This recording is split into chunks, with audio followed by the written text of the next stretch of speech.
Zhu Yuanzhang declared. A group of corrupt and unjust individuals. I shall eradicate them all.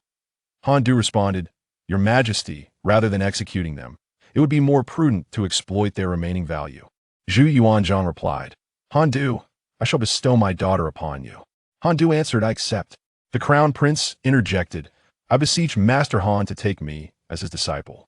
Han Du remarked, Your Highness, this would disrupt the hierarchy. I am your brother-in-law. The princess inquired, Husband, do you find me beautiful? Han Du. Chapter 1. The Prisoner of the Court. In a dimly lit chamber, only the flickering light of torches illuminated the surroundings. The atmosphere was cold and foreboding, chilling sensations piercing through Han Du's skin like needles. A splitting headache assailed him, and his limbs felt weak and powerless. These were the unique symptoms he experienced after intoxication. Where exactly was he? The thought sent shivers coursing through his body. Suddenly, the pain became unbearable, and he let out a cry, as if the aftermath of a hangover had suddenly erupted within him.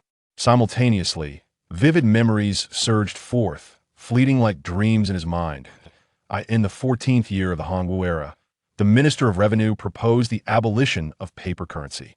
Zhu Yuanzhang, enraged, ordered the minister to be imprisoned in the Ministry of Justice, awaiting a fate of execution for treason against the emperor.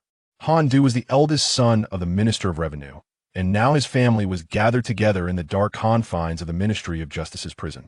His father, Han Du, in his 30s, bore a long and bushy beard.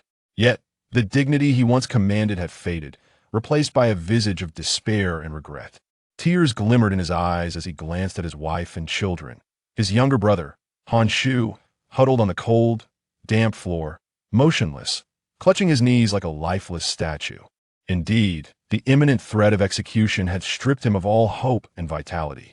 Their mother and sister clung tightly together, equally confronted by the encroaching dread. The decree of execution for the entire family was a chilling sentence from the emperor, with the women destined for the brothel.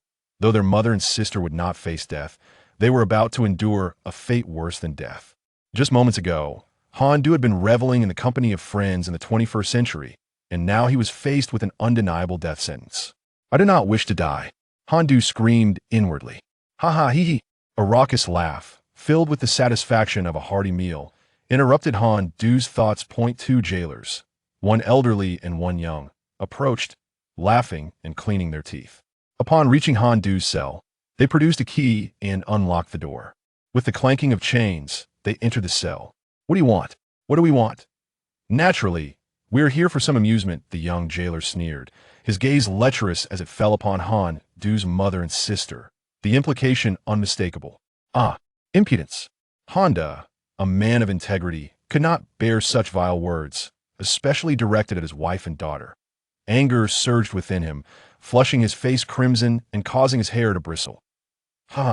Audacious? The young jailer displayed no hint of fear at Han Du's reprimand. In the past, I would have respectfully addressed you as Lord Han upon seeing you. But do you believe you still hold the title of Deputy Minister? You are now a mere commoner, and you dare to reprimand me with your former airs? Audacious? Soon, you shall witness how I unleash my audacity upon your wife and daughter. Yet a flicker of moral restraint compelled him to stand before the jailer. Clang. The young jailer, bold and reckless, swiftly drew his waist knife, its tip pressing against Han Du's throat, emanating a chill that hinted at death. Alas, it was futile. Casting a slow glance at the long blade before him, Han Du replied coldly, Do you wish to kill me? Go ahead, do it now. If you do not, you are but a coward. When the day arrives for your execution, you shall drag my corpse for all to see. Let the common people and the emperor witness just how formidable you, the emperor of the jail, truly are. As his words echoed, Han Du took a slight step forward. The young jailer, startled by Han Du's advance, instinctively retreated half a step. In that moment, the long blade grazed Han Du's throat, leaving a shallow cut from which crimson droplets began to seep. Han Du felt a fleeting chill against his skin, followed by a flicker of pain, a wave of trepidation washing over him.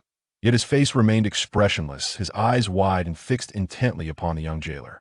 The young jailer, now involuntarily retreating, found himself unable to refer to Han Du as the emperor of the jail any longer. His initial intent had been merely to intimidate and seize an opportunity Did he truly dare to take Honda's life here? Unless he sought his own demise. Now, the situation left the young jailer both infuriated and trapped.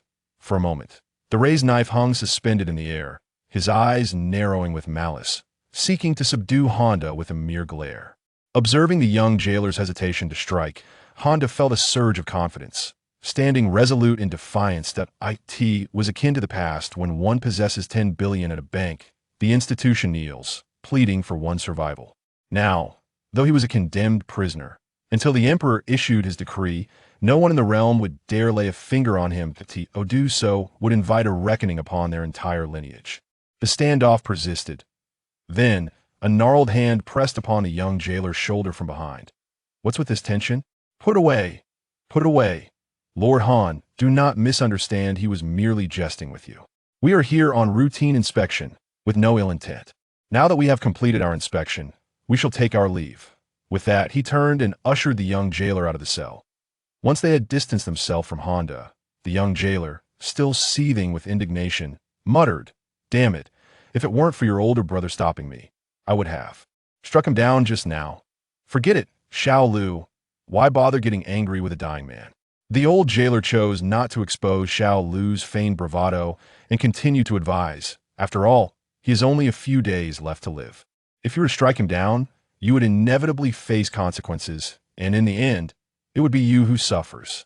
It's simply not worth it. What's this? Are you still not giving up? The old jailer teased Xiao Lu. If we had encountered a coward clinging to life, our affairs today would have been resolved. Who could have known we would come across such a reckless soul?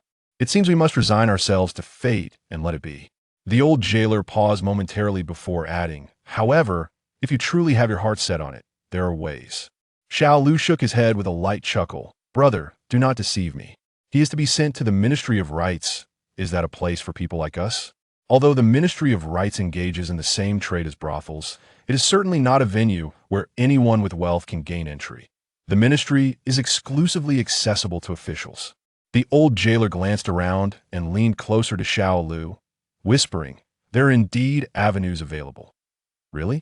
Xiao Lu widened his eyes in astonishment, surprised that the old jailer had such connections, capable of finding a way into the Ministry of Rights. It is known that aside from officials, even wealthy merchants cannot enter. The old jailer did not confirm or deny the truth of his words, instead offering a knowing smile to Xiao Lu, saying according to the rules, we cannot enter, but rules are rigid. While people are adaptable, the officials overseeing the ministry would hardly give us a second glance. However, the ministry does not consist solely of officials, there are numerous clerks beneath them. At this, Xiao Lu's eyes brightened. Are you suggesting that those clerks secretly facilitate entry? Do you have such connections, brother? The old jailer nodded. As the saying goes, those who rely on the mountains eat from the mountains, and those who depend on the waters eat from the waters. Since we can sustain ourselves in this grand prison, why wouldn't they indulge in those women? The old jailer's words trailed off, leaving the rest unspoken, merely wearing a faint smile as he gazed at Xiao Lu, laughing silently. Hearing this, the old jailer became animated, patting Xiao Lu's shoulder with a laugh. What kind of relationship do we have? Speaking of money would create distance between us. Not at all. Rest assured, brother, I will certainly help you fulfill your wish. Chapter 2. Survival. Han Du stood his ground, resolutely fixating on the retreating figures of the two guards. Only after they vanished around the corner did he feel his legs weaken, collapsing onto the ground. His chest heaved with labored breaths. A desperate gasp for air that transcended mere oxygen. It was a fervent yearning for life itself. In that fleeting moment, everything else faded into insignificance. Though Han Du had witnessed death before, whether through the lens of a television screen or the vivid portrayals in films. Even the harrowing scenes of drone warfare where missiles claimed countless lives, nothing could compare to the raw terror he felt when the blade hovered at his throat. In that instant, a chilling dread surged within him, as if the very blood coursing through his veins had turned to ice. Had it not been for his indomitable spirit, he might have crumbled to the ground in defeat. Having confronted the specter of death, his desire to survive intensified. Yet, how could he cling to life? He turned to gaze at his father, a dignified vice minister of the Ministry of Revenue, a man of considerable rank. Had he arrived a few years earlier, Han Du mused, he would have strode through the capital with unbridled confidence, even if he could not assert dominance over others. Surely he would have enjoyed a life of leisure, filled with music and merriment. Yet, such a blissful existence had eluded him. And now he faced the grim prospect of execution. In the court, those of equal rank to his father, along with various officials, were all cunning creatures. Did they not recognize the flaws inherent in the use of paper currency? They were aware, yet none dared to voice their concerns. None willing to pierce the festering wound that was Zhu Yuanzhang's folly. It was only his father, in his navette, who had collided headfirst into this abyss, dragging their family into the depths of despair. Zhu Yuanzhang understood nothing of currency. Han Du sprawled on the ground, a hint of derision curling his lips. The emperor believed that endless printing of paper notes constituted wealth, oblivious to the concepts of credit and value, without binding currency to gold and silver. It was only a matter of time before those notes devolved into mere refuse, unsuitable even for the most mundane of uses. Suddenly, a spark of inspiration coursed through Han Du. He sprang to his feet. It mattered not that the emperor was ignorant. He was not. Although Han Du had limited understanding of financial systems, living in an age of information had afforded him some insight. Perhaps, with the knowledge he had gleaned over the years, he could forge a path to salvation. With determination ignited, he acted swiftly. Lacking paper, he resorted to stripping off a piece of his clothing to use as a makeshift canvas, biting his finger to draw blood.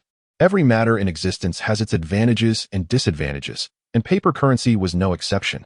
When wielded wisely, it was as potent as a divine sword, capable of commanding respect from all corners. When misused, it was akin to the scorching sun, inciting unrest among the populace. Kneeling for an extended period had left Han Du's limbs stiff and his fingers bleeding, rendering his already pale visage even more ghostly. Nevertheless, he gritted his teeth and meticulously reviewed his work from start to finish, satisfied that it was devoid of flaws. Folding the fabric carefully, he left a tantalizing detail at the end, hoping to pique the curiosity of the emperor. As long as old Zhu and Appo's curiosity is piqued, the chance for survival will arise.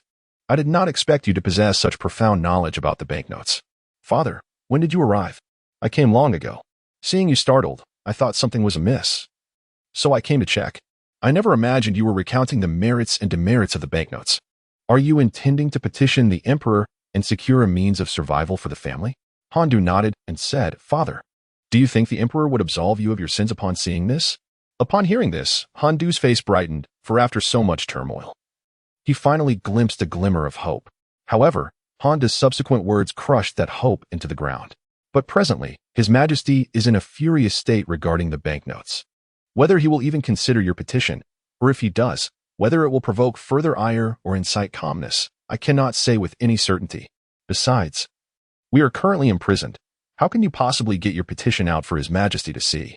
Han Du and Appo's face turned ashen at his father and Appo's words, as the flickering hope was extinguished by a deluge of cold reality. Indeed, how could he manage to convey his thoughts outside, let alone catch old Zhu and Appo's attention? Relying on the guards? That would be futile. Not only do the guards have no access to old Zhu, but given his recent confrontation with two of them, if they were to discover his intentions, they would not assist him, but rather hasten to destroy any means of hope he clung to. Father, after so many years in office, do you not have a single acquaintance who might visit you? Han Du asked, his eyes brimming with hope.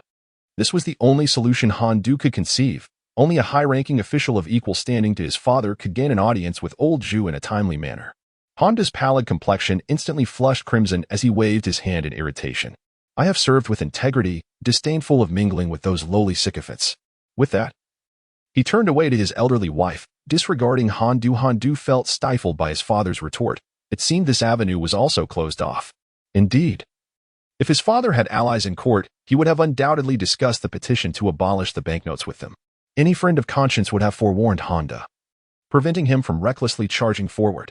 What does it mean to refuse to mingle with the corrupt? It merely signifies a solitary struggle in the court. With channels of information severed, even the most favorable possession would be of no help if old Zhu could not see it, and his fate would remain unchanged. Nonetheless, Han Du cautiously tucked the garments into his bosom, believing that there is always a path to salvation. The prison was shrouded in darkness, and it was uncertain whether a day or two had passed. It seemed that a significant figure had arrived at the jail, and Han Du sensed an opportunity that might be unparalleled. His right hand instinctively reached into his bosom, clutching the neatly folded garments tightly. The commotion brought by the dignitary roused Han Du, naturally awakening the other inmates as well. In an instant, The once deathly silence of the prison transformed into a bustling marketplace. There were those shouting their grievances, others reaching through the bars in a desperate attempt to grasp something elusive, and still more striking the iron bars, all interspersed with the shouts and blows of the guards. Honda, too, awakened to the tumult, quickly comprehending the unfolding chaos. Casting a glance towards Handu, he recognized that this was a rare opportunity for Handu to appeal for justice. The leader, a young man clad in crimson official robes, was illuminated intermittently by the flickering torchlight, revealing a beast embroidered on the insignia adorning his chest. He appeared to be a general. As he walked slowly down the corridor, he seemed to deliberately avoid the outstretched hands on either side. Approaching Handu and Apos' cell, he noticed that no hands reached out from this particular prison, and instinctively drew closer. Seizing the moment, Handu bolted forward, gripping the general and Apos' arm with a fierce determination. "My lord, please, save the common people. Present this to his majesty." "It must be presented," Handu cried out, urgently pressing the blood-soaked document against the official's person, desperate to ensure it reached him. "What audacity!" shouted one of the guards trailing behind, as he struck Handu's arm with the hilt of his sword. A searing pain shot through Handu, as if his arm had been shattered, yet he gritted his teeth and held on, knowing that releasing his grip could spell doom for his entire family. Coincidentally, the guard who had struck him was none other than the young sixth.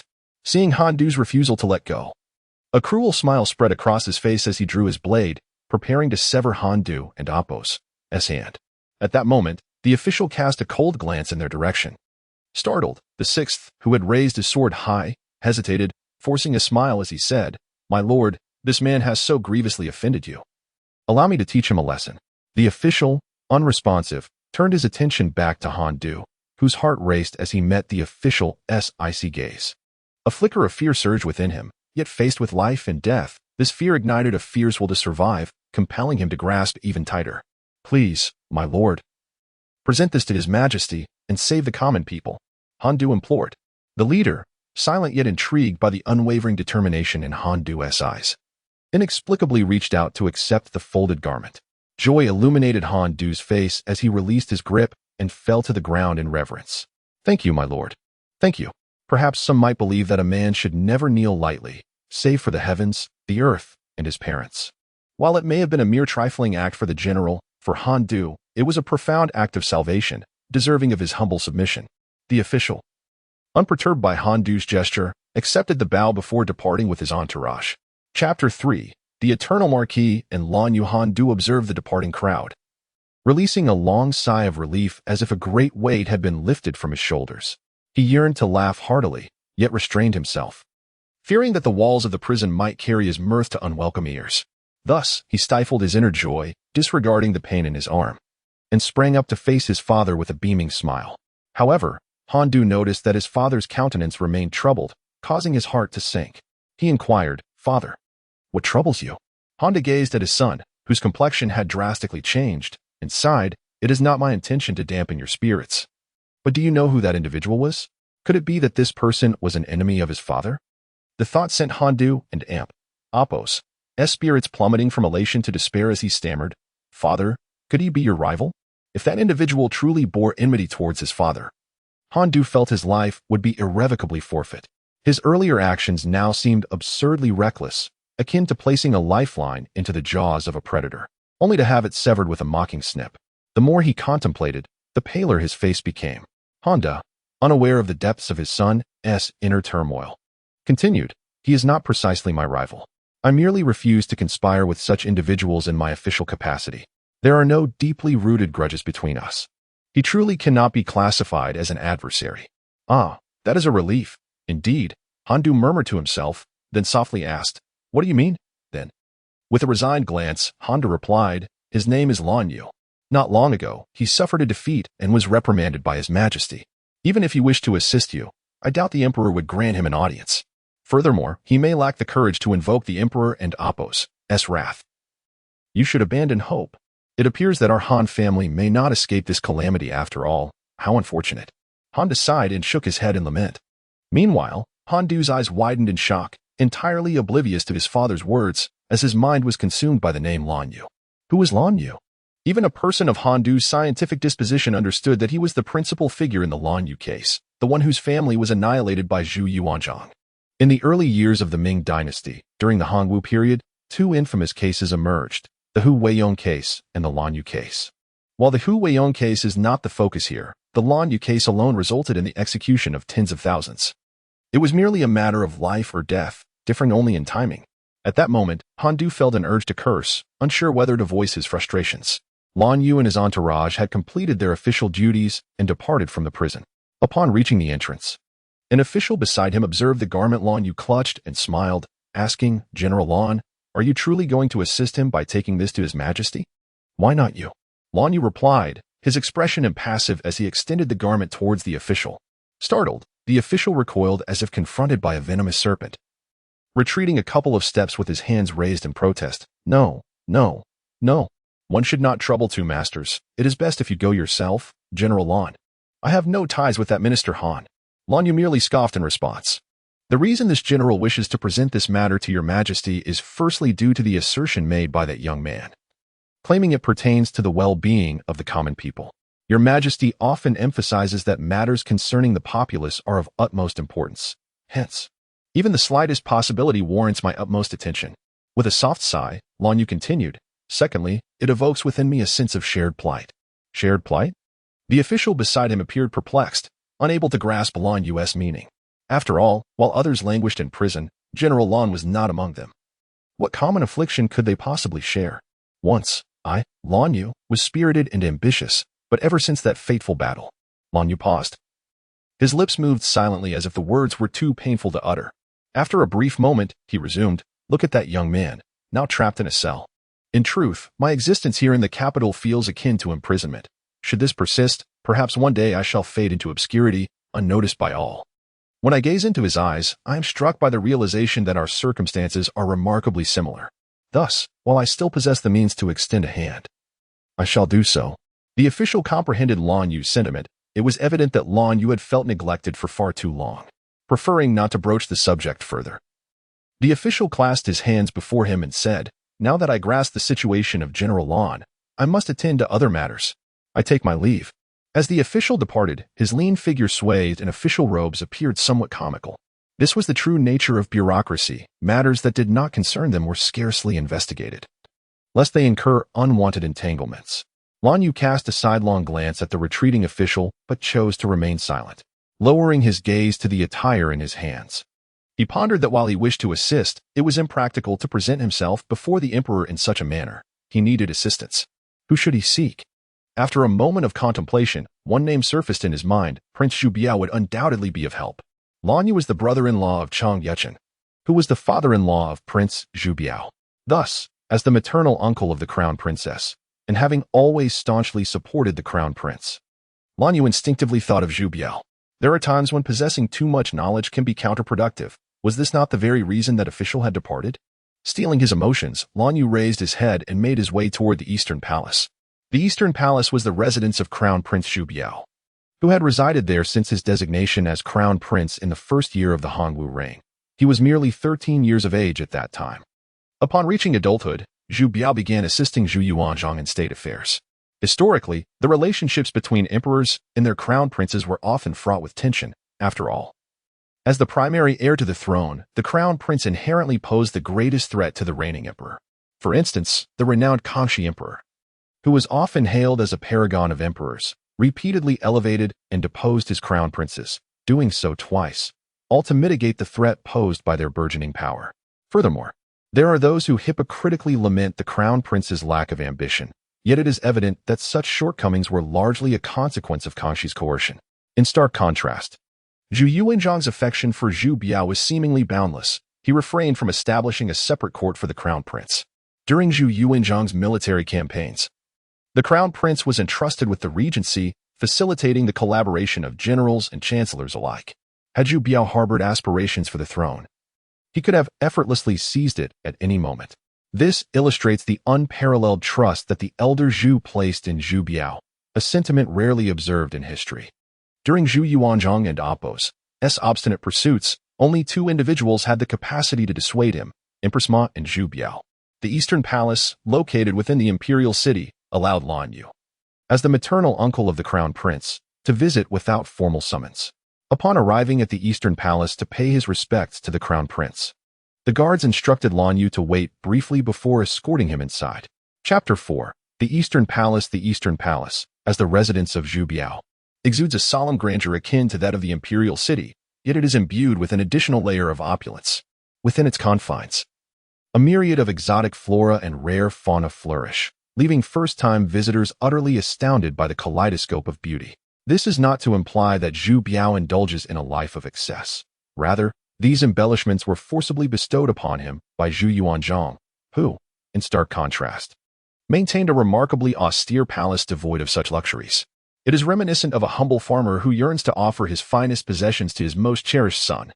Lan Yu was no stranger to such scenes, having followed the guards with unwavering focus to await outside the grand hall.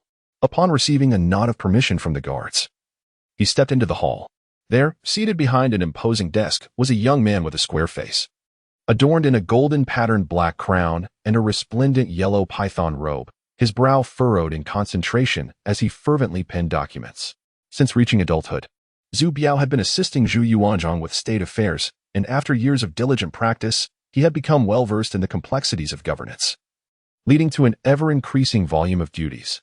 Lan Yu approached and bowed respectfully, proclaiming, "I, Lan Yu, pay my respects to His Highness the Crown Prince." At the sound of his words, Zhu Biao and Appo's pen slowed, and he looked up to see Lan Yu bowing. He raised his hand in a gesture of acknowledgement and smiled, saying, "Uncle need not be overly formal. Please take a seat. Kindly wait a moment while I finalize this memorial." "Thank you, Your Highness," Lan Yu replied, settling into a chair on the left side. A young attendant promptly presented tea, which Lan Yu graciously accepted, savoring a sip. "Ah, this is delightful. A fine selection of Zailanchuan." After a brief interval, Zhu Biao completed the memorial and gestured for the surrounding officials and attendants to withdraw. He casually picked up a silk cloth from the desk to wipe the perspiration from his palms before joining Lan Yu at his side. He too raised a cup of Zailanchuan and remarked, "Uncle, it has been quite some time since you last visited. To be honest, if you had delayed your visit any longer, I would have made it a point to come and see you myself." Though Lan Yu often displayed a degree of arrogance in the presence of common folk, he could not afford such bravado in front of Zhu Biao. Since childhood, Zhu Biao had immersed himself in Confucian classics, cultivating a character marked by benevolence and compassion, which garnered him widespread respect. Furthermore, Zhu Yuanzhang had diligently nurtured him, allowing him to assist in governance for many years, solidifying his authority among both civil and military officials. Noticing Lan Yu's demeanor of trepidation, Zhu Biao offered gentle reassurance. "Uncle, you need not stand on ceremony. While our relationship is indeed that of sovereign and subject, we are also family, and family need not speak in formalities." After easing Lan Yu's concerns, Zhu Biao inquired about the purpose of his visit. "Is there a matter upon which you seek my assistance?"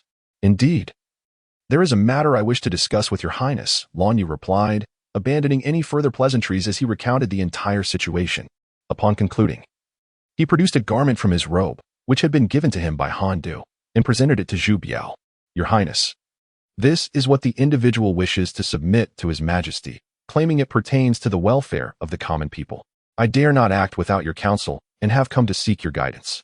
Zhu Biao, puzzled, accepted the garment, uncertain as to why his uncle would assist the son of Minister Han. However, since it was his uncle who had come in person, he deemed it prudent to take a closer look. Zhu Biao unfastened his garment, and although the blood-written characters were dried and faded, the entire piece exuded a pungent odor. However, having experienced the brutality of battle, Zhu Biao was unfazed by the stench, choosing instead to focus intently on the blood script. After perusing the initial lines, he could not help but emit a soft scoff, deeming the author of this blood letter somewhat alarmist. Yet, as he continued reading, the smile on his face gradually dissipated, and by the time he finished, his expression had grown exceptionally grave.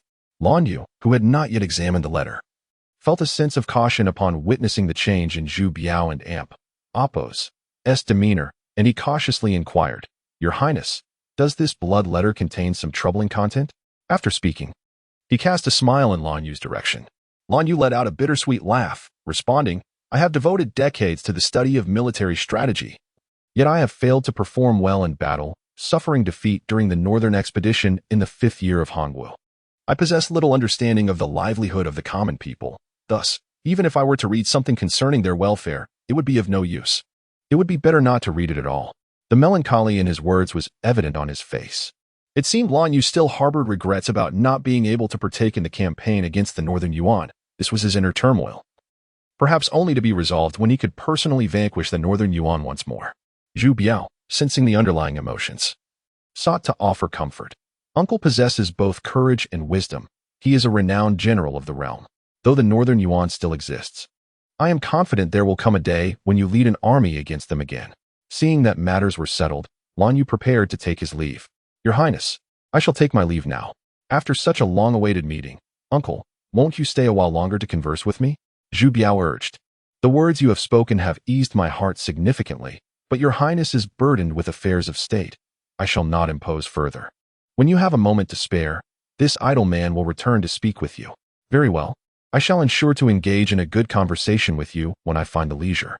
Lan Yu bowed in gratitude to Zhu Biao, took a few steps back, and then turned to exit the grand hall. After some hesitation, he set the blood letter aside and called out towards the entrance, "Come in." Officials and attendants responded to his call, entering the hall and resuming their busy activities. Once Zhu Biao had attended to all matters of state, he noticed a stiffness in his back and made a conscious effort to stretch. It was only then that he picked up the blood letter once more, accompanied by his eunuch attendants, to seek out his father, the emperor. Chapter 5. The old Zhu within the imperial city. Zhu Biao traversed unhindered, requiring no prior announcement as he made his way directly to the entrance of the Feng Tian Hall. Concepts such as 996 or 007 were mere trifles to him. Zhu Yuanzhang, having reigned for 31 years, had scarcely taken a day of rest. Indeed, you read that correctly, 31 years without a single day off. A veritable testament to his obsession with work. The crux of the matter was not only his own relentless drive, but also his desire to compel others to share in his fervor. He sought to impose a year-round work schedule on all officials, only to face vehement opposition. After much negotiation, he consented to grant them 3 days of respite each year. These days were the winter solstice, the New Year, and October 21st, Zhu Yuanzhang's birthday, a concession that felt drastic to the officials, though they yearned for additional time off. They understood the gravity of the situation. Should they push the emperor too far, they might find even these 3 days stripped away. Thus, the civil and military officials begrudgingly acquiesced to the old Zhu's decree. Standing nearby, a eunuch observed Zhu Biao's arrival at the palace gates and stepped forward, softly announcing, "Your Majesty, the crown prince has arrived. What brings you to see me today? It has been several days since I laid eyes upon you. I have begun to miss you. Now that you are here, let us converse at length." Zhu Yuanzhang chuckled. "Your son has come with a matter to report to his Majesty," Zhu Biao stated, bowing beneath the crimson dais. "Do not stand there. Your presence tires my eyes. Sit and speak." Zhu Yuanzhang waved his hand, beckoning Zhu Biao to take a seat. He sipped from a cup of ginseng tea, feeling somewhat invigorated. Zhu Biao, already displeased with standing due to his corpulence, complied and settled beside his father. "What is it? Speak freely. Does Father Emperor recall Honda, the Minister of Revenue?" Zhu Biao did not immediately present the blood letter, but instead engaged in conversation with Zhu Yuanzhang. At the mention of Honda, a cold glint flickered in Zhu Yuanzhang and Appo's eyes. Is he not the one who petitioned for the abolition of the precious notes? Merely a short-sighted wretch. His demise would be of little consequence. He then cast a wary glance at Zhu Biao, adding, "You are not here to plead on his behalf, are you?" Zhu Yuanzhang had 2 primary reasons for issuing the precious notes. The first was the scarcity of copper in the Ming Dynasty. Remarkably, despite the vast resources of China, it had historically suffered from a lack of copper. Logically, a nation as expansive and bountiful as China should possess an abundance of resources. Yet it found itself in this peculiar deficit. Following Zhu Yuanzhang's policies of recuperation, the population swelled, further accentuating the dire need for currency. Faced with an inadequacy of circulating money for commerce, he ingeniously turned to the issuance of precious notes as an immediate solution. The Ming precious notes were categorized into 5 denominations: 1 guan, 500 won, 300 won, 200 won, and 100 won, with 1 guan equating to 1,000 won in copper coins or 1 tael of silver. The second reason for Zhu Yuanzhang's reliance on these notes was the financial strain on the Ming treasury. The fiscal situation was dire, with annual expenditures consistently surpassing revenues, necessitating that Zhu Yuanzhang dip into his personal reserves to cover the gaping deficit. The Northern Yuan still casts its covetous gaze, ever eager to march southward and reclaim dominion over the world. while the venerable Zhu harbors a relentless desire to launch a northern expedition and obliterate the northern Yuan once and for all. To wage war, one requires funds. Without money, what recourse remains? The answer lies in printing treasury notes, a solution proposed by the venerable Zhu. It is precisely for these reasons that when Zhu expressed his intent to abolish the treasury notes in a petition to Honda, he was consumed by wrath. In Zhu's eyes, Honda possessed a myopic vision, utterly failing to recognize the significance of the treasury notes. If that were the case, why retain him?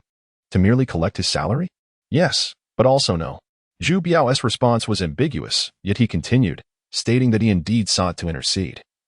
Not on behalf of Minister Han, but rather for his son, Han Du. Upon hearing this, the venerable Zhu raised an eyebrow, intrigued. Oh, pray tell. He trusted that his son, the crown prince, had his reasons for such claims. The venerable Zhu held immense satisfaction with his crown prince. Not only was he inherently benevolent and astute, but under Zhu's meticulous guidance, the crown prince had developed remarkable foresight and political acumen. Honda's eldest son, Han Du, had penned a letter in blood, which found its way into the hands of the crown prince. Within it lay profound insights regarding the treasury notes. The reasoning was exceptionally astute. The crown prince dared to assert that had Minister Han submitted this letter instead of requesting the abolition of the treasury notes during the morning court session, the venerable Zhu would not only have refrained from punishing him, but would have instead rewarded him. Zhu Biao handed the blood letter to the venerable Zhu, holding the letter. The venerable Zhu chuckled dismissively. Are you suggesting that Han Du's talents surpass those of his father? If so, that would indeed be a case of the cub outshining the dog. The venerable Zhu clearly harbored doubts regarding the crown prince's assertions. He believed that although Honda was short-sighted, he could not possibly have raised a son of lesser caliber. After all, how could he fulfill his duties as a father otherwise? Confident, Zhu Biao replied with a smile. Father will see for himself. The venerable Zhu was known for his decisive actions, rarely procrastinating. He promptly opened the letter to peruse its contents. Initially, like Zhu Biao, he scoffed, deeming Han Du and Appo's words mere bravado.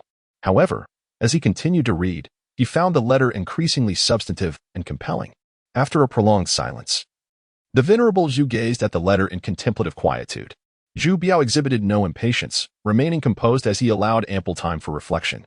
Suddenly, the venerable Zhu shifted his tone, coldly scoffing, yet he is also a cunning rogue.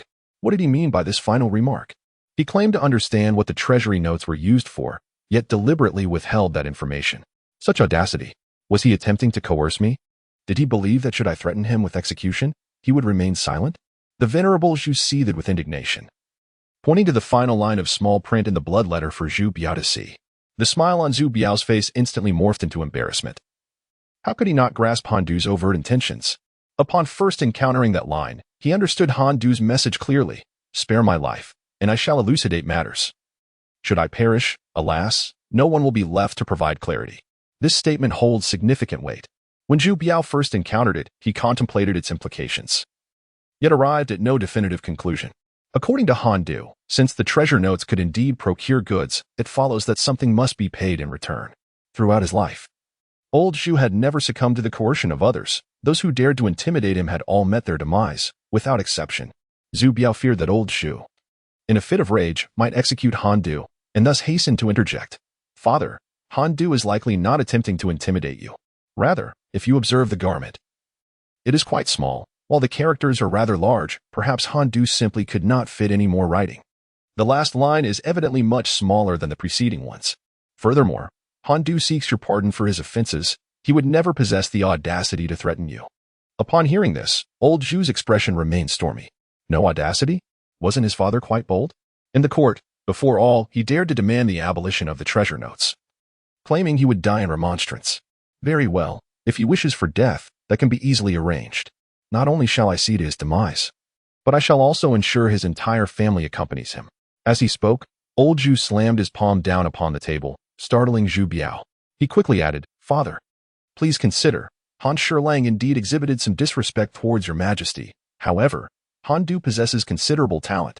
I often frequent the marketplace, and over the years, the value of the treasure notes has undeniably diminished. They now hold only 80% of their worth from the 8th year of Hongwu. In the past, I was perplexed.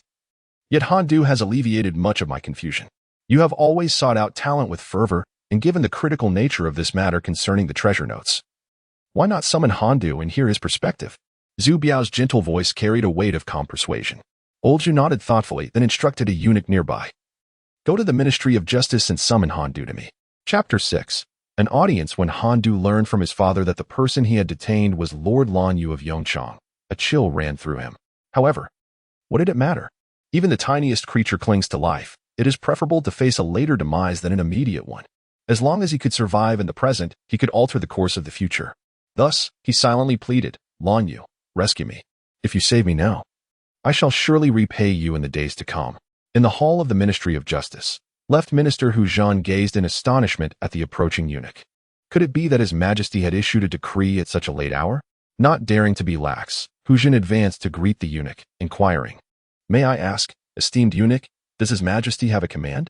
With a solemn wave of his Buddhist whisk, the eunuch replied, His Majesty commands that Honda and Amp, Apos, son, Handu, be summoned to an audience.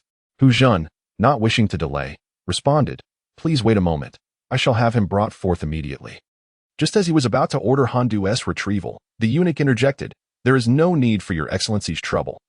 I shall go directly to the prison to fetch him myself. Hu Zhan was taken aback, perplexed as to why the eunuch would venture into such a filthy and disorderly place. Was there something he was unaware of? After a moment's contemplation, he stroked his beard and nodded, In that case, I shall accompany you. Regardless of the circumstances, it seemed prudent to follow the eunuch into the depths of the prison. The eunuch nodded noncommittally. Hu Zhan gestured, After you, esteemed eunuch. Upon their arrival at the prison, they found the jailer and several guards indulging in a raucous feast. With 2 square tables laden with an abundance of dried fruits and meats, wine jars and earthen bowls scattered haphazardly. Upon noticing Hu Zhan's entrance, the jailer and Apos' eyes widened like copper bells, the flush of wine draining from his face, leaving him pale and trembling as he fell to his knees. Your Excellency, I beg your pardon, he stammered. In previous times, Hu Zhan might have reacted with fury and punishment. However, with the eunuch present, he recognized the importance of maintaining decorum. Rise and fetch Han Shilong's son, Handu, he commanded. The jailer, as if granted a reprieve, complied and hurried off to find him. Handu lay awake in his cell, his circadian rhythm long disrupted in this lightless abyss. He could hardly distinguish day from night, his rest a torment of fitful slumber. The more he endured, the more he yearned for Lan Yu's assistance. The distant commotion piqued Handu's interest, though he felt little excitement. After all, his father had indicated that Lan Yu could not possibly meet with old Zhu so swiftly. Yet, as the guards drew nearer and eventually approached his cell, a flutter of hope ignited within him. Could they truly be here for him? The jailer stood at the cell's entrance, clasping his fists in a show of respect. Might I inquire if you are Handu, young Master Han? It was indeed for him. Handu inhaled deeply. I am he. Young Master Han, please come with me. The jailer confirmed, bowing slightly and gesturing for Handu to follow. A few exchanges abruptly awakened everyone, as they witnessed the jailer requesting Handu to step outside. Handu and Apos' mother and sister felt a simultaneous tightening in their hearts, fearing some calamity had befallen him. Handu and Apos' mother involuntarily called out to him. Handu grasped his wife and Apos' hand and whispered reassuringly in her ear, Do not worry. This is a good thing, a fortunate event. He then turned to Handu and said, Go on. Handu nodded and followed the jailer outside. Upon encountering the eunuch, Handu exhaled deeply, feeling a sense of relief wash over him. It appeared that someone from the palace was seeking him. Most likely because Lan Yu had delivered his blood letter to Emperor Zhu. Handu found it somewhat perplexing. It seemed that Lan Yu was not as unreachable as his father had claimed. Perhaps he had sought assistance? Regardless, since he was helping him today, he would repay this kindness in the future. Before Handu could pay his respects, the eunuch directly inquired, Are you Handu? The guilty Handu, at your service. Your Excellency. The eunuch disregarded Handu and Apos' words and continued, Is Honda, the Deputy Minister of Revenue, your father? Indeed. Nodding in satisfaction, the eunuch decisively stated, There is no time to waste. You shall accompany us to the palace forthwith. He then turned to Hu Zhan, saying, I appreciate your assistance, Deputy Minister Hu. But the Emperor is waiting, so we must part ways here. Your Excellency is too kind. It is my duty. Please travel safely, Hu Zhan replied as he departed. Once Hu Zhan left, the jailer felt as if the immense weight pressing down on him had suddenly lifted. His legs weakened uncontrollably, and he collapsed onto the ground. Head. Oh dear, be careful, head. Get up quickly, let me help you. The guards hurriedly surrounded him, assisting him back to his seated position. Phew, That was close. The jailer sighed, relieved that Lord Hu, being magnanimous, did not hold his shortcomings against him. Otherwise, he would surely face dire consequences today. At that moment, a young guard, with a sycophantic grin, remarked, "I say, our head is truly capable, even commanding respect before Lord Hu." The jailer, suddenly incensed, kicked the young guard to the ground and sternly retorted, "Enough of your nonsense. What respect do I command before Deputy Minister Hu? If you cannot speak properly, then shut your foul mouth. No one considers you mute. If this reaches Deputy Minister Hu and Appos' ears, I will flay your skin." The young guard, realizing his blunder, disregarded his pain and knelt down, slapping his own face in contrition. "It is I who cannot speak well. I am at fault, head. I shall never do so again. Never again." Seeing the young guard acknowledge his mistake, the jailer and Appos' fury subsided somewhat. He surveyed the others and coldly declared, "You too, if anyone dares to spread rumors, I will flay them as well."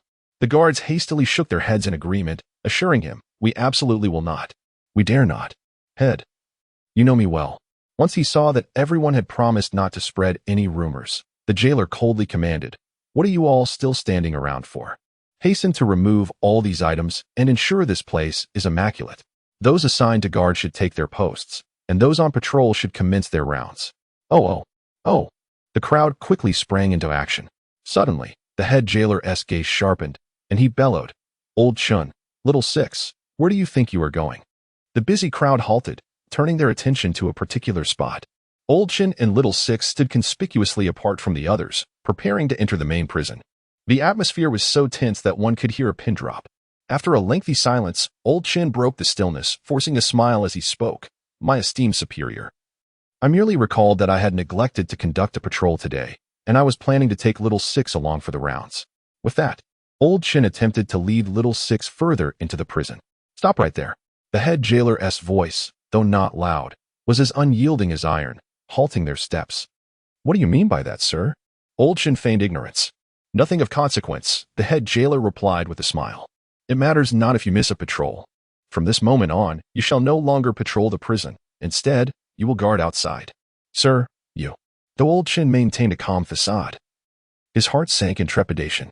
The guard stationed beside the head jailer sensed the shift in the atmosphere and, noticing that Old Chin and Little Six remained immobile, a few stepped forward to block their path. The head jailer shook his head and said, "I truly mean no ill. I merely see that your patrols are arduous and wish to assign you to guard outside for your own ease." "But why the change now?" Old Chin inquired, his anger simmering. "Because this is my domain. I wish to make the change now, and so it shall be," the head jailer declared with unwavering authority. Locking eyes with Old Chun.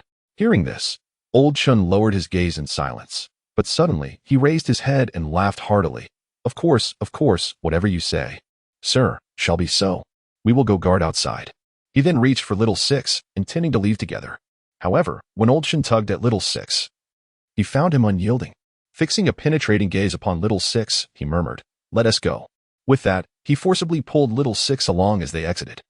Once the two were outside, the previously chastised guard, puzzled, asked the head jailer, "Sir, why did you send them away? Do they pose a problem?" The head jailer shot him a disdainful glance, choosing to ignore him. Though the lad possessed some wit, his thoughts lacked depth. Were it not for his status as the head jailer's nephew, he would have faced far greater hardships. Another guard nearby chuckled and explained to the young guard, "This prison is the head jailer's domain. No subtlety can escape his keen perception." Old Chin and his companion presumed themselves clever, believing their clandestine activities go unnoticed. Yet it is merely that our head jailer has chosen to disregard them. "Enough," the head jailer interjected, waving his hand to silence the conversation. "You are to ensure the safety of Minister Han's family. Do not allow anyone to approach them easily, especially for Old Chin and his companions." They were absolutely forbidden from approaching. Indeed, Handu had seen the imperial city in his memory, though he had never witnessed it by night. The imperial city at night resembled a colossal beast, lying in wait, seemingly more profound than the darkness itself and more astonishing than the light of day. The eunuch remained silent as he guided Handu through the night. Handu too was quiet, obediently trailing behind. He had no knowledge of the eunuch and Appos' identity. He merely speculated that his summons to the palace was due to old Zhu and Appos' recognition of his analysis of the treasury notes. Contemplating his imminent meeting with Zhu Yuanzhang, the emperor who expelled the Mongols and restored the Han Dynasty's attire, coupled with the necessity of finding a way to secure his own survival before him. Han Du felt a tumult of emotions.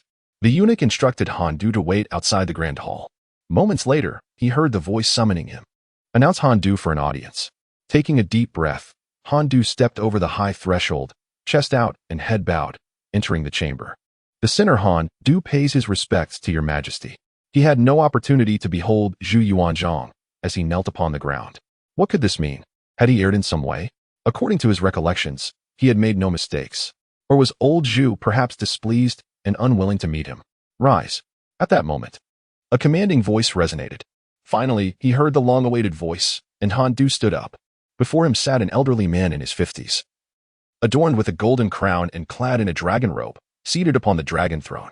His piercing gaze felt like two swords directed at him. This was Zhu Yuanzhang. He appeared nothing like the grotesque images that circulated. His square face exuded an overwhelming authority. Ah, what is this? Han Du, in his peripheral vision, noticed a young man beside him, seemingly in his 20s, wearing a black crown with gold and a bright yellow robe. This must be the crown prince. Zhu Biao? Why was he here? Han Du quietly stood, burying his doubts deep within. What did it matter why Zhu Biao was present? His foremost concern was to pass old Zhu's test. Success meant survival, while failure meant certain death. You are Han Du. Is this your writing? Old Zhu inquired, picking up the blood letter before him.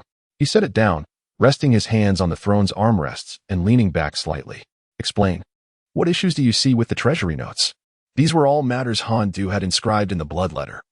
And old Zhu showed no other reaction as he continued to question, how do you propose the treasury notes should be distributed? As the conversation unfolded, the atmosphere remained calm, and Han Du no longer felt the oppressive weight he had sensed upon entry. His true nature began to resurface, and a confident expression emerged on his face. Forgive my audacity, your majesty, but I humbly request 20 taels of silver and 40 guan of treasury notes to demonstrate a game for your majesty, which will elucidate the matter. After much contemplation, Han Du refrained from directly stating that the issuance of treasury notes required an equivalent amount of gold and silver as collateral, due to Han Du's observations of his father's plight. He has speculated that the purpose behind Emperor Zhu and Apos' issuance of paper currency is not merely to alleviate the shortage of copper coins for the convenience of trade. Rather, he surmises that Emperor Zhu's motivation stems from a more simplistic need for funds. This line of thinking is fundamentally misguided. Once the paper currency is established, will the court suffer from a lack of money? Certainly not. It never will. Upon hearing Han Du's request, Emperor Zhu readily acquiesced, gesturing to the eunuch beside him. Emperor Zhu has always exhibited a degree of leniency towards capable individuals who pose no threat to him. In his eyes, Han Du possesses considerable talent, at least as evidenced by the blood letter. Stay a moment, my good sir, Han Du called to the eunuch. The eunuch, taken aback, inquired, does young Master Han have any further requests? Han Du smiled gently at the eunuch and turned to Emperor Zhu, saying, Your Majesty, for the benefit of the people from all walks of life, I wish to ask His Highness the Crown Prince to represent the court, while I will represent the scholars and merchants, and this esteemed eunuch will represent the farmers and laborers. Agreed, Emperor Zhu responded succinctly. Zhu Biao, intrigued by Han Du, had been observing him with a smile since his entrance. Do not misunderstand. It is not for any ulterior motive, but rather because Han Du possesses a certain handsomeness. Although Han Du and Apos' facial structure is not as angular as Zhu Biao and Apos', his features combined with his overall appearance exude a sense of valor, complemented by the refined elegance he inherited from his mother, making him particularly striking. In truth, the affinity between individuals often originates from physical appearance. Those of pleasing countenance naturally enjoy greater opportunities and advantages than their less fortunate counterparts, a reality that transcends gender. Furthermore, the Ming Dynasty particularly emphasizes the belief that one's appearance reflects the heart, thus placing significant importance on physical looks. For instance, when the Ministry of Personnel selects candidates for official positions, one glaring criterion is their appearance. Attractive individuals are not only assigned to favorable posts but may also attain higher ranks, while those deemed unattractive risk being relegated to remote and impoverished locales, or worse, being entirely dismissed from consideration. Zhu Biao approached Han Du with a cheerful demeanor and inquired, What would you have me do? Your Highness, please hold on to this paper currency. Han Du replied. The eunuch, initially displeased at being designated to represent the farmers and laborers due to his humble origins, felt a twinge of discomfort at the mention of his background. Although he has never forgotten his roots, he is somewhat sensitive to the reference given his current status. Nevertheless, as the emperor has already granted approval, he refrained from voicing any objections, instead smiling and asking, "What would young Master Han wish for me to do?" Han Du divided 10 taels of silver and handed them to the eunuch, saying, "This is for you to keep." He then turned to Emperor Zhu and reported, "Your Majesty, the game is as follows. His Highness the Crown Prince will represent the court and will refrain from distributing the paper currency at this juncture. This moment represents a transaction between the scholars and merchants I represent and the farmers and laborers represented by this esteemed eunuch, essentially encapsulating the entirety of civilian trade." Seeing Emperor Zhu nod in agreement, Han Du continued, "The silver held by the eunuch signifies the various goods produced by the farmers and laborers, such as grain, textiles, and so forth. At this moment, a sinner could exchange a tael of silver for goods of equivalent value from the eunuch's hands, ensuring that no one suffered a loss. Han Du took a tael of silver from his possession and handed it to the eunuch, subsequently receiving a tael of silver representing the goods in return. With his hands outstretched, he still retained 10 taels of silver. It was then that the court commenced the issuance of banknotes. Initially, this distribution of banknotes had little impact on the gentry, farmers, artisans, and merchants. In fact, from the perspective of facilitating transactions in the marketplace, the introduction of banknotes significantly enhanced commercial activity, rendering this issuance beneficial to the populace. Upon hearing this, old Zhu remained silent. However, the smile on his face betrayed his satisfaction with Han Du and Appo's remarks. When old Zhu first introduced the banknotes, he recognized this remarkable aspect, which had always been a source of pride for him. Yet, as the adage goes, fortune and misfortune are intertwined. As the issuance of banknotes increased, a pivotal point of advantage and disadvantage would inevitably arise. The smile on old Zhu's face waned as Han Du continued to speak. When would this turning point occur? It would be when the quantity of banknotes issued equaled the gold, silver, and various commodities in circulation. "Your Highness, as you issue 20 strings of banknotes, let us receive 10 strings," Han Du stated, holding 10 taels of silver and 10 strings of banknotes, continuing his explanation. At that juncture, the drawbacks of banknotes had yet to manifest, for they indeed stimulated the prosperity of trade. Moreover, from another perspective, the wealth in everyone's possession had increased, making it difficult for many to perceive the shortcomings of the banknotes. Nonetheless, this increased wealth consisted solely of banknotes, which, strictly speaking, are merely printed paper devoid of intrinsic value. Thus, while the value of banknotes might slightly diminish during this period, it was not yet serious enough for the populace to reject. However, should the court persist in issuing banknotes, the situation would drastically change. "Your Highness, please continue to issue 20 strings of banknotes." Han Du took the remaining 20 strings of banknotes from Zhu Biao and distributed 10 strings to the eunuch. "Your Majesty, observe that the sinner now possesses 10 taels of silver and 20 strings of banknotes."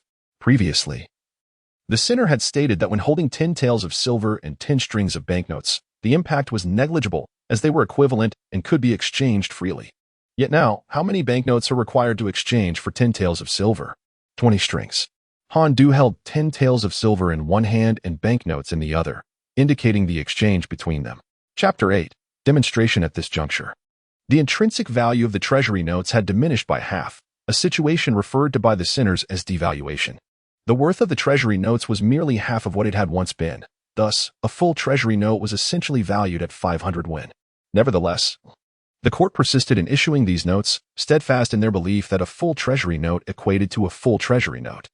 The primary avenues for the distribution of these notes by the court included official salaries, procurement of state materials, as well as the acquisition and disbursement of military provisions and compensations. What issue lies therein? I care not for the value of the treasury notes. The amount I dispense is immutable. Do they dare to oppose me? Though Zhu Yuanzhang spoke with a mild tone, an overwhelming aura of dominance permeated his words. Akin to a colossal titan effortlessly surveying all beneath him, is the distribution of treasury notes tantamount to plundering the wealth of the common folk? Zhu Biao was taken aback. His mouth agape in astonishment as he gazed at Han Du, rendered speechless. At this moment, Han Du turned to the eunuch with a smile, inquiring, "Esteemed eunuch, is it not true that a full treasury note now equates to 500 yuan? Here, I have 20 full notes. Kindly exchange the 10 taels of silver you possess for me." With that, Han Du proceeded to thrust all his treasury notes into the eunuch and Appo's hands, deftly extracting the silver from his grasp. The eunuch, confronted with Han Du and Apos' audacious actions, found himself utterly bewildered, although he could not fathom Han Du and Apos' motives. An unsettling feeling told him this could not bode well for him, as he clutched the silver tightly. However, Han Du was well prepared. The eunuch stood no chance against him. Ultimately, the last piece of silver was pried from the eunuch's hand. Delighted, Han Du blew a gentle breath on the final piece of silver and triumphantly held it aloft. The eunuch, now bereft of all treasury notes and without even a fragment of silver, looked at Zhu Yuanzhang with a quivering voice, exclaiming, "Your Majesty." This Zhu Yuanzhang's face darkened, and with a resounding slap on the imperial table, he rose abruptly, bellowing, "How dare they?" The eunuch, trembling in fear, nearly dropped the treasury notes from his hands, realizing that the emperor and Apos' ire was directed at Han Du rather than himself. He felt a sense of relief and began to understand a particular matter. When Han Du had requested him to represent the farmers and laborers, the eunuch had been uncertain if there was intent behind it, harboring a slight resentment at what he perceived as a lack of respect. In retrospect, it was clear that Han Du had indeed been deliberate, aiming to shield him from the emperor and Apos' wrath. Had Han Du asked him to represent the scholars and merchants instead, he would have been at a loss on how to face the emperor's fury, regardless of his innocence. At the very least, it would have created a rift between him and the emperor. What fate awaits a eunuch who finds himself estranged from the emperor? As this thought crossed his mind, a shiver ran down his spine, and he cast a grateful glance at Han Du, realizing that he was indeed a good person. Han Du, oblivious to the eunuch's appreciative gaze, would have been taken aback had he known that his first goodwill card was bestowed by an elderly eunuch. It might have left him unable to eat for days. Confronted with the wrath of the elder Zhu, Han Du raised his hands in a gesture of helplessness and said with a wry smile, "Your Majesty, after all, they have not engaged in any unlawful acts. They merely need to exchange the banknotes for grain at the very first opportunity, regardless of how the value of the currency depreciates. They can mitigate their losses to the greatest extent possible." "What does depreciation mean?" Zhu Biao inquired, unable to contain his curiosity, although the elder Zhu was furious. Upon hearing Han Du's words, his anger suddenly dissipated. He thought to himself, Han Du is indeed correct. Even if I were to issue an edict, it would be futile. After all, the banknotes are disbursed to officials as part of their salaries. Could I forcibly demand that they refrain from exchanging goods with the common people? That would be nothing short of tyranny. While the elder Zhu often resorted to unscrupulous tactics with individual officials in court, he felt a sense of trepidation when confronted with the entirety of the court. Moreover, this was merely a fraction of the banknotes issued. In truth, the majority were allocated for the preparations for the northern campaigns. From the first year of Han Wu to the present, only 14 years had passed. Yet the Ming Dynasty had already launched 3 northern expeditions. Each campaign required the mobilization of over 100,000 troops and the enlistment of hundreds of thousands of laborers, alongside countless supplies of grain and other materials, necessitating substantial financial resources to sustain them. Where would such funds originate? During the initial northern expedition against the Mongols, the national treasury was still somewhat replenished, as the elder Zhu had acquired considerable wealth in the process of pacifying the realm. However, no amount of plunder could withstand the toll of war. Furthermore, the elder Zhu held a deep regard for the common people. In the first year of Hongwu, he decreed a 3-year exemption from taxes on newly cultivated land, and various tax reductions were implemented across regions outside of the Jiangnan area. Consequently, while the wealth of the populace surged and their lives improved year by year, the elder Zhu's coffers became increasingly depleted, akin to a spring without water or a tree without roots. The annual tax revenues barely sufficed to pay officials their salaries, leaving the treasury more hollow with each passing year. By the 5th year of Hongwu, following the second northern expedition against the Mongols, the treasury was so empty it could starve a rat. It was not until the 8th year of Hongwu that the issuance of banknotes began to alter this dire situation, providing the means to support yet another northern campaign against the Mongols last year. Although that campaign had ended in victory with considerable spoils, a careful accounting of the consumed materials, compensations, and rewards revealed a loss. Typically, the elder Zhu would not have minded a slight deficit, for he possessed the wealth amassed from the issuance of banknotes. As long as he could eradicate the Mongol threat and secure a stable northern frontier, it would be deemed worthwhile. However, Han Du now revealed to him that the wealth he had amassed through the issuance of banknotes was, in fact, a plundering of the people's resources. Each northern expedition against the Mongols consumed the wealth of the common folk. The elder Zhu himself hailed from humble beginnings and had witnessed the abject suffering of the lower classes, having experienced much of it firsthand. It was precisely for this reason that he had endeavored to alleviate taxes after ascending to the throne, aiming to improve the lives of the common people. Yet, the banknotes he had initially believed would be a pathway to prosperity had morphed into a means of extraction from the populace, surpassing even the alleviation of taxes he had implemented. This realization pierced the elder Zhu and Apos' heart like a dagger. On one side looms the Mongol threat, casting a shadow over him, rendering him restless and anxious. Is it feasible to refrain from waging war against them? Certainly not. The Mongols must be vanquished.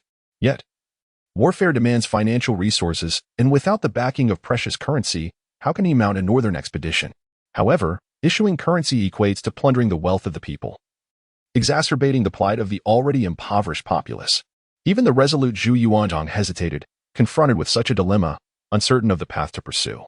His gaze bore into Han Du, and he found himself regretting the summons. He wished he had never called Han Du, never heard such words.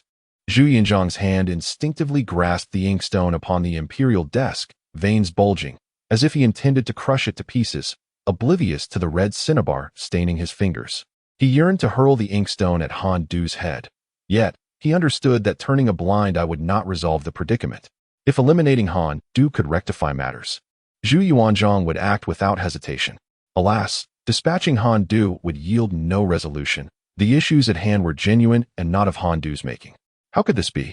At that moment, Zhu Biao turned, his expression one of horror as he looked towards Zhu Yuanzhang. For a long time, Zhu Biao had assisted Zhu Yuanzhang in governing the realm, fully aware of the fate of the currency. He even knew precisely how much currency was issued each year, how much flowed into official salaries, and how much was allocated for military procurement. His awareness led him to realize that Han Du's words would inevitably materialize.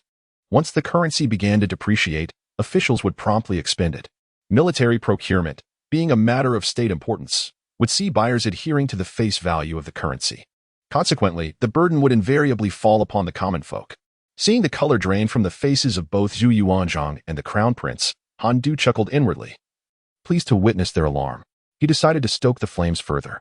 Your Majesty, should the currency begin to depreciate, the issued notes will create a vicious cycle. Those with savings will cling desperately to their gold and silver, opting to use the depreciating currency for transactions. Thus, from the moment the first note is issued, all currency will rapidly circulate among the populace, hastening its devaluation. Chapter 9. The issue of paper currency, who suffers the most?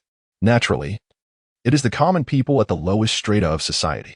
They possess no savings, nor do they have gold or silver. Today, when they lack salt, they sell a chicken. Tomorrow, when they need cloth, they trade a sheep. Should the value of paper currency plummet, the currency obtained from selling a chicken, which could have purchased 2 pounds of salt, now affords them merely half a pound. What once could secure 2 bolts of fabric may only yield 1.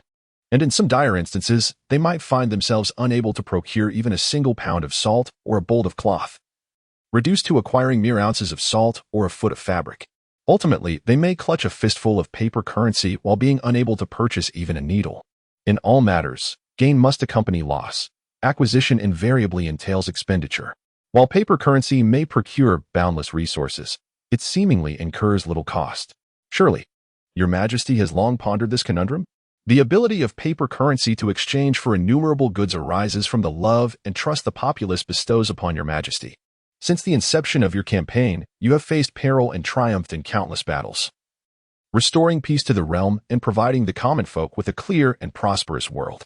The people and Apos' unwavering trust in you hinges upon your assertion that a consistent currency retains its value, thereby garnering their endorsement. Throughout history, he who wins the hearts of the people secures the realm. The hearts of the people embody the fate of the nation, and it is precisely the paper currency that consumes the fortune of the Ming Dynasty. Upon concluding his discourse, Han Du fell to the ground, bowing deeply and unable to rise. Both Zhu and Zhu Biao felt as though a veil had been lifted, as Han Du and Apos' explanation illuminated their understanding. Yet, simultaneously, they were filled with dread. Was the issuance of paper currency indeed depleting the national fortune? Though they were loath to acknowledge it, they found themselves bereft of counterarguments against Han Du's claims. The concept of national fortune is regarded as sacred by every emperor, a taboo even wise rulers, and even those less astute, would never wish for a diminishment of the nation's fortune. Rather, they would fervently desire its continuous growth. Zhu Biao, exceptionally astute and well-educated, found himself at a loss for words to refute Han Du's assertions. The hall was so quiet that the fall of a pin could be heard. Han Du remained prostrate, awaiting the judgment of the elder Zhu. Nearby, a frightened eunuch dared not swallow his saliva. His gaze fixated on the floor before his shoes as if it held some overwhelming allure. He wished to block his ears, yearning to have never heard Han Du and Apos' words. Seated upon the dragon throne, the elder Zhu maintained an expressionless demeanor, silent as a brewing storm, which emanated an aura of profound terror. Zhu Biao, too, wore a deeply troubled expression, and after a prolonged silence, hesitantly suggested, "Father, perhaps we should temporarily halt the issuance of paper currency." Though he was the crown prince, exalted above all yet one, he lacked the courage to continue a policy that could jeopardize the nation's fortune and thus urged his father to reconsider. The dire scenario painted by Han Du haunted Zhu Biao, who envisioned an overwhelming flood of paper currency surging forth from the capital, engulfing the entirety of the Ming realm. The elder Zhu's countenance remained grim, unyielding to change, as he inquired of Zhu Biao, "What then of the northern expedition? What of the Mongols? Shall we forfeit this opportunity and grant them respite?" Observing the rise of the Mongolian Yuan and their subsequent march southward, plunging the realm into chaos and despair, Zhu Biao dared not speak outright of abolishing the precious paper currency, instead suggesting a mere suspension of its issuance. Confronted by the inquiries of the elder Zhu, he found himself at a loss for words. He was powerless. Had he possessed a more balanced solution, he would not have felt compelled to counsel the emperor in such a manner. It was precisely due to his lack of options that he had to opt for a choice of lesser evils. Upon hearing Zhu Biao's proposal to halt the issuance of paper currency, Han Du felt a sudden jolt in his heart. What did Zhu Biao mean? Was he truly considering abandoning the currency altogether? No, he had yet to finish his own thoughts. It appeared that he had perhaps been too forceful in his earlier remarks, startling both Zhu Biao and the elder Zhu. Han Du reflected that it was imperative not to cease the issuance of the currency. Should his previous words result in the elder Zhu abandoning the currency, he feared he would be condemned by future generations, forever remembered as a negative figure in the story of paper currency's inception, a legacy that would haunt him eternally. There was even the possibility that he might be exhumed and subjected to ridicule, leaving him without peace and death. Suddenly, the elder Zhu's eyes sparkled with realization. There is a saying, to untie the bell, one must have tied it. Since Han Du had identified the issues surrounding the currency, perhaps he indeed possessed a solution. Without hesitation, the elder Zhu bypassed Zhu Biao and eagerly inquired of Han Du, "Do you have a remedy?" "I do have a solution," Han Du affirmed confidently. The elder Zhu was overjoyed, urging him to elaborate. Zhu Biao, too, was astonished to discover that Han Du might actually possess a viable answer. To Zhu Biao, the paper currency had seemed an inextricable knot. Issuing it would deplete the fortunes of the Ming Dynasty, while withholding it would render them incapable of defending against the Mongolian Yuan. If the Yuan were allowed to regroup and grow stronger, they would surely march south, once again plunging the entire Ming realm into turmoil. To Zhu Biao's surprise, Han Du proposed a means to unravel this predicament, and he was keen to listen. "Your Majesty," he began, "the depletion of national fortune stems from the fact that the paper currency is merely a piece of paper, lacking intrinsic value, or rather, its intrinsic value diverges significantly from its face value. If we could align its value with its face value, it would no longer deplete our national fortune. What must be done?" The elder Zhu asked eagerly, his face alight with hope. It seemed Han Du was onto something. "We should bind the paper currency to gold and silver. For instance, we could tie 1 guan of paper currency to 1 tael of silver, allowing the paper currency to be exchangeable for silver at any time. This would ensure that its value remains stable and does not diminish, thereby preserving our national fortune." Han Du withdrew a guan of paper currency from the eunuch and held it alongside a tael of silver, gesturing that the two could be exchanged continuously. This concept essentially represented a reserve backing. The issuance of paper currency must be supported by a corresponding reserve, ideally tied to tangible assets. Currency without a reserve is akin to the Zimbabwean dollar. Should the Ming Dynasty continue to issue their currency recklessly as they do now, it would not take a century before it would be worth less than the Zimbabwean dollar. The smile on the elder Zhu's face abruptly froze, as if he wished to strike Han Du with the inkstone in his hand, because Han Du initially bestowed upon him immense hope, only to subsequently deliver profound disappointment. Han Du and Apos' method is indeed feasible, yet it remains impractical for old Zhu. Why? Because old Zhu lacks financial resources. Did not old Zhu issue paper currency precisely due to his financial constraints? Were he affluent, what need would there be for such currency? Surely he would prefer to utilize silver directly, rather than resorting to the cumbersome issuance of paper notes. Zhu Biao, with a bitter smile, shook his head at Han Du and remarked, "Your approach, while viable, overlooks a crucial fact. The court simply does not possess sufficient gold and silver to ensure that a unit of paper currency holds the value of one tael of silver." "Do not fret, Your Highness, allow me to elaborate," Han Du interjected, filled with an exhilarating sense of intellectual superiority over old Zhu and his son. So much so that he eschewed any self-deprecating references and simply referred to himself. Han Du feigned a cough, continuing, "First and foremost, we must acknowledge that the acceptance and utilization of paper currency by the populace is not fundamentally tied to the underlying national fortune or tangible gold and silver." His assertion caused Zhu Biao's eyes to widen in astonishment. "How can that be? Did you not state that paper currency itself holds no intrinsic value? Its worth is derived solely from the national fortune or real gold and silver behind it." Old Zhu, ever the voice of reason, calmly urged Zhu Biao not to rush to conclusions and to let Han Du continue. "Indeed, Your Majesty, the Crown Prince's perspective is not without merit, as he views it from the lofty vantage point of the court. However, what if we consider the perspective of the common folk? As long as the populace believes that a unit of paper currency can be exchanged for a full tael of silver, it will circulate freely in the world. When Your Majesty first issued the paper currency, its smooth and unobstructed circulation was fundamentally due to the trust of the people. I refer to this as a credit system. The court must establish a credit system for paper currency. Once this system is in place and maintained, the currency may flourish without hindrance. Naturally, the quickest and most effective way to establish such a credit system is to tie the paper currency to gold and silver. After much discourse, it ultimately circles back to the necessity of silver. I must be candid. I currently do not possess an adequate amount of silver to link with the paper currency. Furthermore, if 1 million taels of silver can only issue 1 million units of paper currency, then what purpose does it serve to issue paper currency at all? It would be more prudent to utilize silver directly. Your Majesty, forgive me, it is my failure to articulate clearly. Allow me to present another example, and you will comprehend the advantages of issuing paper currency. With that, Han Du summoned a eunuch. At this juncture, the eunuch no longer appeared apprehensive but wore a smile as he allowed Han Du to direct him. Although his tenure beside the emperor had been brief, he could discern that the emperor had regained his composure and was no longer consumed by initial anger. Given the circumstances, Han Du intended to use him as a demonstration for the emperor, hoping that the sovereign might recognize his efforts and perhaps reward him with some merit. Chapter 10. Currency. Han Du collected all the precious notes from the eunuch and Apos' hands. Your Majesty, consider this. Let us assume that the notes in my possession have not undergone any depreciation. If this eunuch were a farmer who needs to purchase a piece of cloth, selling a sheep would yield him 3 strings of cash.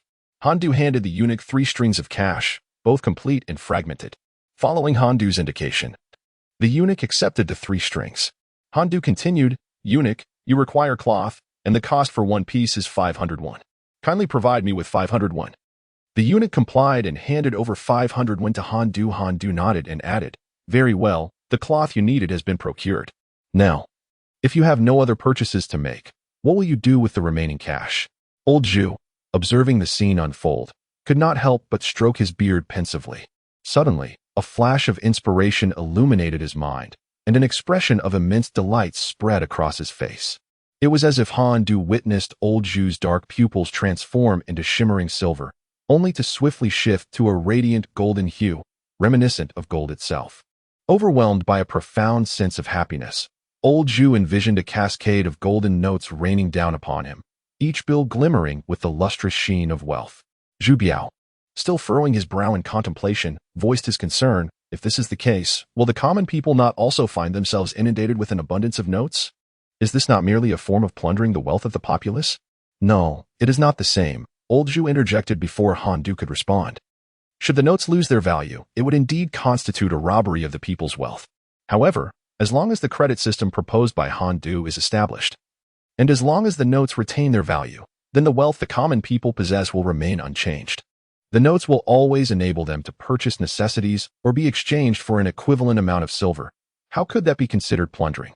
Even so, father, I beg your pardon for my ignorance. I fail to comprehend what benefits the court might derive from this, Zhu Biao lamented with a wry smile. Aha, Crown Prince. You are not lacking in intelligence. On the contrary, your swift grasp of the nuances of currency operation is quite astute, Zhu Yuanzhang exclaimed with evident delight, or perhaps exhilaration. Ever since Han Du had unveiled the mysteries of currency to him, he had been in a continuous state of excitement, an emotion he had not experienced in many years, perhaps only a handful of times throughout his life. Though I have gained some understanding, I fear my thoughts may be insufficiently thorough. Let Han Du elucidate further, he declared. Certainly, Your Majesty, Han Du replied with enthusiasm. Your Highness, the benefit the court stands to gain lies in the notes held by the populace. Han Du smiled as he gestured towards the eunuch and Appo's hands. Noting Zhu Biao and Appo's lingering confusion, Han Du began to illustrate his point. Your Highness, currency possesses a directional flow. Thus it must be viewed from two perspectives. The court prints and distributes the notes, which flow from the court to the people. Provided the credit system is established and the notes maintain their value, the cash in the hands of the populace becomes money. Money equates to these notes. However, from the court's perspective, whether or not a credit system exists, these notes remain mere paper, for they are inherently paper, printed by the court itself. The court exchanged a multitude of precious banknotes for a vast array of resources. As long as the credit system remains intact, the banknotes retained by the populace will be a boon for the court. Consider not merely a household possessing 10 or 8 guan in banknotes. Even if a household holds just 2 guan, what an astounding sum this represents. I recall that the court announced at the beginning of the year that the population of the Ming Dynasty exceeds 10 million households. If each household retains 2 guan, that translates to an astonishing wealth of over 20 million guan flowing into the court. And that is not all. The common people possess little wealth to store, as it is primarily the affluent who can amass considerable banknotes. Should we succeed in converting the generational fortunes of these individuals into banknotes, it would amount to an unimaginable treasure. No, that cannot be right. Zhu Biao shook his head at Han Du. Even if this wealth were to reach the court, it would not dare to misuse it. One must understand that the credit system is established through an equivalent exchange for silver. What if someone attempts to exchange banknotes for silver and the court cannot produce the requisite amount? It is astonishing that the Crown Prince can remain composed in considering this matter, which fills the elder Zhu with immense satisfaction. The establishment of a credit system relies not only on gold and silver, but also on the intrinsic value of the banknotes themselves. Han Du raised the banknotes in his hand, noting their crude and poorly crafted nature, which rendered them seemingly worthless. This is unacceptable. We must ensure that the banknotes are exquisitely crafted and remarkably enchanting, such that they appear to be worth at least 1 or 2 taels of silver, if not more. In doing so, virtually no one would contemplate converting banknotes into silver. What if someone still wishes to exchange banknotes?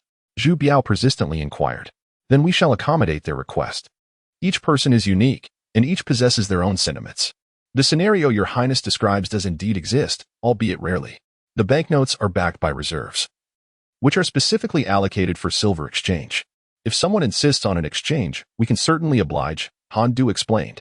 While the reserves for banknote exchanges are indeed manageable, the court could never prepare such a vast quantity of reserves. How many banknotes do you think the court can issue?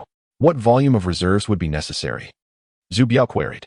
I have not conducted a meticulous calculation, but if we were to issue 20 million guan in banknotes, a reserve of 400,000 taels of silver should suffice, Han Du responded, not anticipating such a question from Zhu Biao and providing a conservative estimate. Zhu Biao was taken aback. For 100,000 taels? How could that possibly suffice? According to my estimation, at least half of that amount must be reserved, ideally. Around 70 to 80% of the issued banknotes should be backed by reserves. To my astonishment, Han Du has proposed only 20%. You must be out of your mind, merely preparing 20%? What if someone attempts to exchange a substantial amount for silver? Zhu Biao challenged Han Du with a smile. Han Du reassured Zhu Biao, Your Highness need not worry. If we craft the banknotes to be exquisitely fine, there will be little incentive for anyone to exchange them for silver, and even if they do, it will be in minuscule quantities. If, hypothetically speaking, Zhu Biao queried, emphasizing each word, what if someone were to exchange a significant amount of banknotes for silver? Han Du, pressed by the Crown Prince and Appo's inquiry, glanced at the elder Zhu, noticing a flicker of concern mingled with interest in his expression. Old Zhu was undoubtedly tempted, with a reserve of 4 million taels. He could issue 20 million guan of treasure notes, which meant a staggering 16 million guan of wealth could fall into his lap. How could he not be enticed? However, the matter concerning the crown prince posed a grave dilemma. If someone were to present a significant amount of treasure notes for exchange, it could lead to chaos. A single misstep could invoke the sentiments expressed in Han Du's blood letter. The people's hearts are akin to boiling resentment. Faced with the crown prince's pressing inquiries, Han Du chuckled lightly and remarked, "Such a person must harbor ulterior motives, posing a threat to the stability of the great Ming. Thus, they deserve to be eradicated." "Ha, splendid. A worthy sentiment indeed," old Zhu exclaimed, his excitement palpable. He could afford to feel exhilarated. If he were to confront the entire assembly of venerable generals and citizens, he might falter, but dealing with a mere handful of individuals seemed manageable. Old Zhu asserted that despite his advancing age, he was still capable of wielding a blade. Meanwhile, Zhu Biao was momentarily taken aback. Was his dilemma truly resolved in such an unexpected manner? Han Du, inwardly amused, recognized that indeed it was resolved. Addressing issues does not necessitate a relentless focus on the problems themselves. At times, removing the source of the problem is a viable solution. However, this method is not particularly palatable and should be employed sparingly. Yet, I would advise against your Majesty pursuing such an approach, Han Du said, bowing respectfully to old Zhu. Old Zhu, upon hearing this, regarded Han Du with a sardonic smile. "Oh, not to pursue such a course? Then from where shall we procure the funds for the northern campaign against the Mongols?" Han Du felt a chill at old Zhu's gaze, goosebumps rising on his skin. Goodness! Had old Zhu begun to perceive this wealth as a prized possession? If he did not provide a satisfactory explanation, he might find it difficult to exit the Grand Hall. Han Du hastily clarified, "Your Majesty, the wealth of the people is best derived from the populace and utilized for their benefit. Abruptly seizing their resources may inadvertently bring about the very concerns the Crown Prince harbors. In truth, there exists a category of wealth that surpasses the commonwealth, one that can be acquired with minimal repercussions." Zhu Biao had long fretted that extracting substantial wealth through treasure notes would destabilize the great Ming. After all, he believed that violence would not resolve the issues at hand. Now, upon hearing that Han Du had a solution, his spirits lifted as he looked upon him with renewed hope. Old Zhu, having listened to Han Du's explanation, appeared contemplative, his fingers lightly tapping the imperial desk. "Proceed." Han Du continued, "What I previously mentioned pertains to the credit system. Now, I shall address the currency system."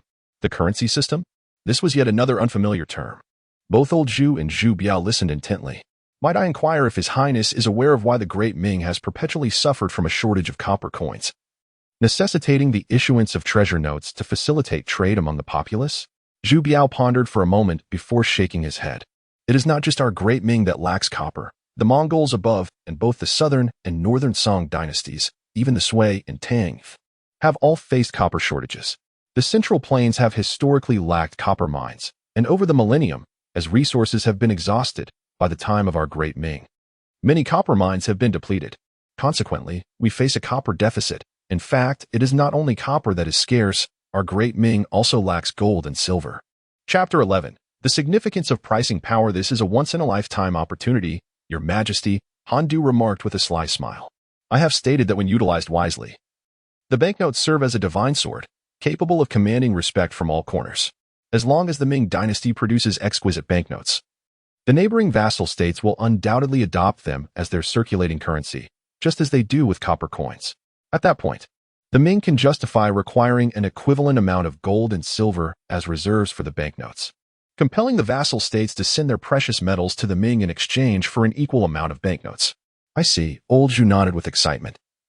"This would mean that we could merely exchange paper for an abundance of gold and silver from various nations." The thought of their wealth made his face flush with excitement.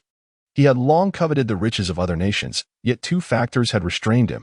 Firstly, the persistent threat posed by the Northern Yuan, which made it impossible to divert resources to confront them. Secondly, any military campaigns against distant lands would be arduous endeavors fraught with uncertainty regarding the outcomes of such conflicts, not to mention the logistical challenges of traversing vast distances.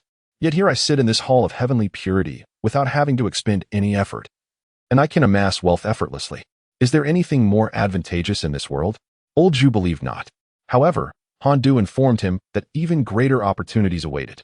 Once the domestic circulation of banknotes commenced, their scarcity would naturally elevate their value among the vassal states. In essence, they could profitably exchange equal amounts of gold and silver for banknotes from the Ming. "What will the vassal states do at this juncture, Your Highness?" Han Du mused. If they lack the advanced techniques to produce banknotes, they will undoubtedly rush to exchange their gold and silver for Ming banknotes. Han Du held firm in this belief. Zhu Biao gasped in astonishment, staring at Han Du. If there is profit to be made, the elite of these nations will seize the opportunity to exchange their gold and silver for banknotes until they have depleted their national reserves, flooding their territories with banknotes until the value of the banknotes aligns with their face value. Zhu Yuanzhang sighed, echoing the unspoken thoughts of the crown prince. Thus, while the vassal states do not issue banknotes themselves, it is as if the Ming has facilitated their circulation. How ruthless, how utterly ruthless. At that moment, old Zhu regarded Han Du with newfound seriousness, astonished to discover such a cunning strategy beneath the scholarly facade of the young man. Your Majesty speaks truly. Han Du replied with a modest smile. Zhu Biao pointed at Han Du and asserted, but you mentioned that issuing banknotes carries risks. If there is not an equivalent amount of gold and silver as reserves, the banknotes will become entwined with the fate of the nation. Should the banknotes proliferate among the vassal states, any depreciation would deplete the national fortune, leading to the downfall of the state. Your Highness. The issuance of banknotes inherently involves a degree of risk, regardless of how much preparation the Ming Dynasty undertakes. However, if the vassal states could be brought into the fold, the risks associated with the issuance of paper currency by the Ming Dynasty would diminish significantly. Han Du, with a sly smile, deftly diverted the conversation. Yet, Zhu Biao was not so easily distracted by Han Du's petty tricks. He sternly inquired, I am not questioning how to mitigate the risks of issuing paper currency, but rather, what should be done if the various nations experience rampant inflation and a swift devaluation of their currency? Well, Han Du awkwardly scratched his nose. Muttering in a voice as faint as a mosquito's buzz, a dead comrade is preferable to a living fool. What do you mean by that? Zhu Biao pressed. Are you suggesting we simply stand by and do nothing? To his dismay, Han Du realized that even his faint voice could be heard by Zhu Biao. Was it true that the astute were always keenly aware? Certainly not, as Han Du, feeling cornered, boldly declared, as the Celestial Empire.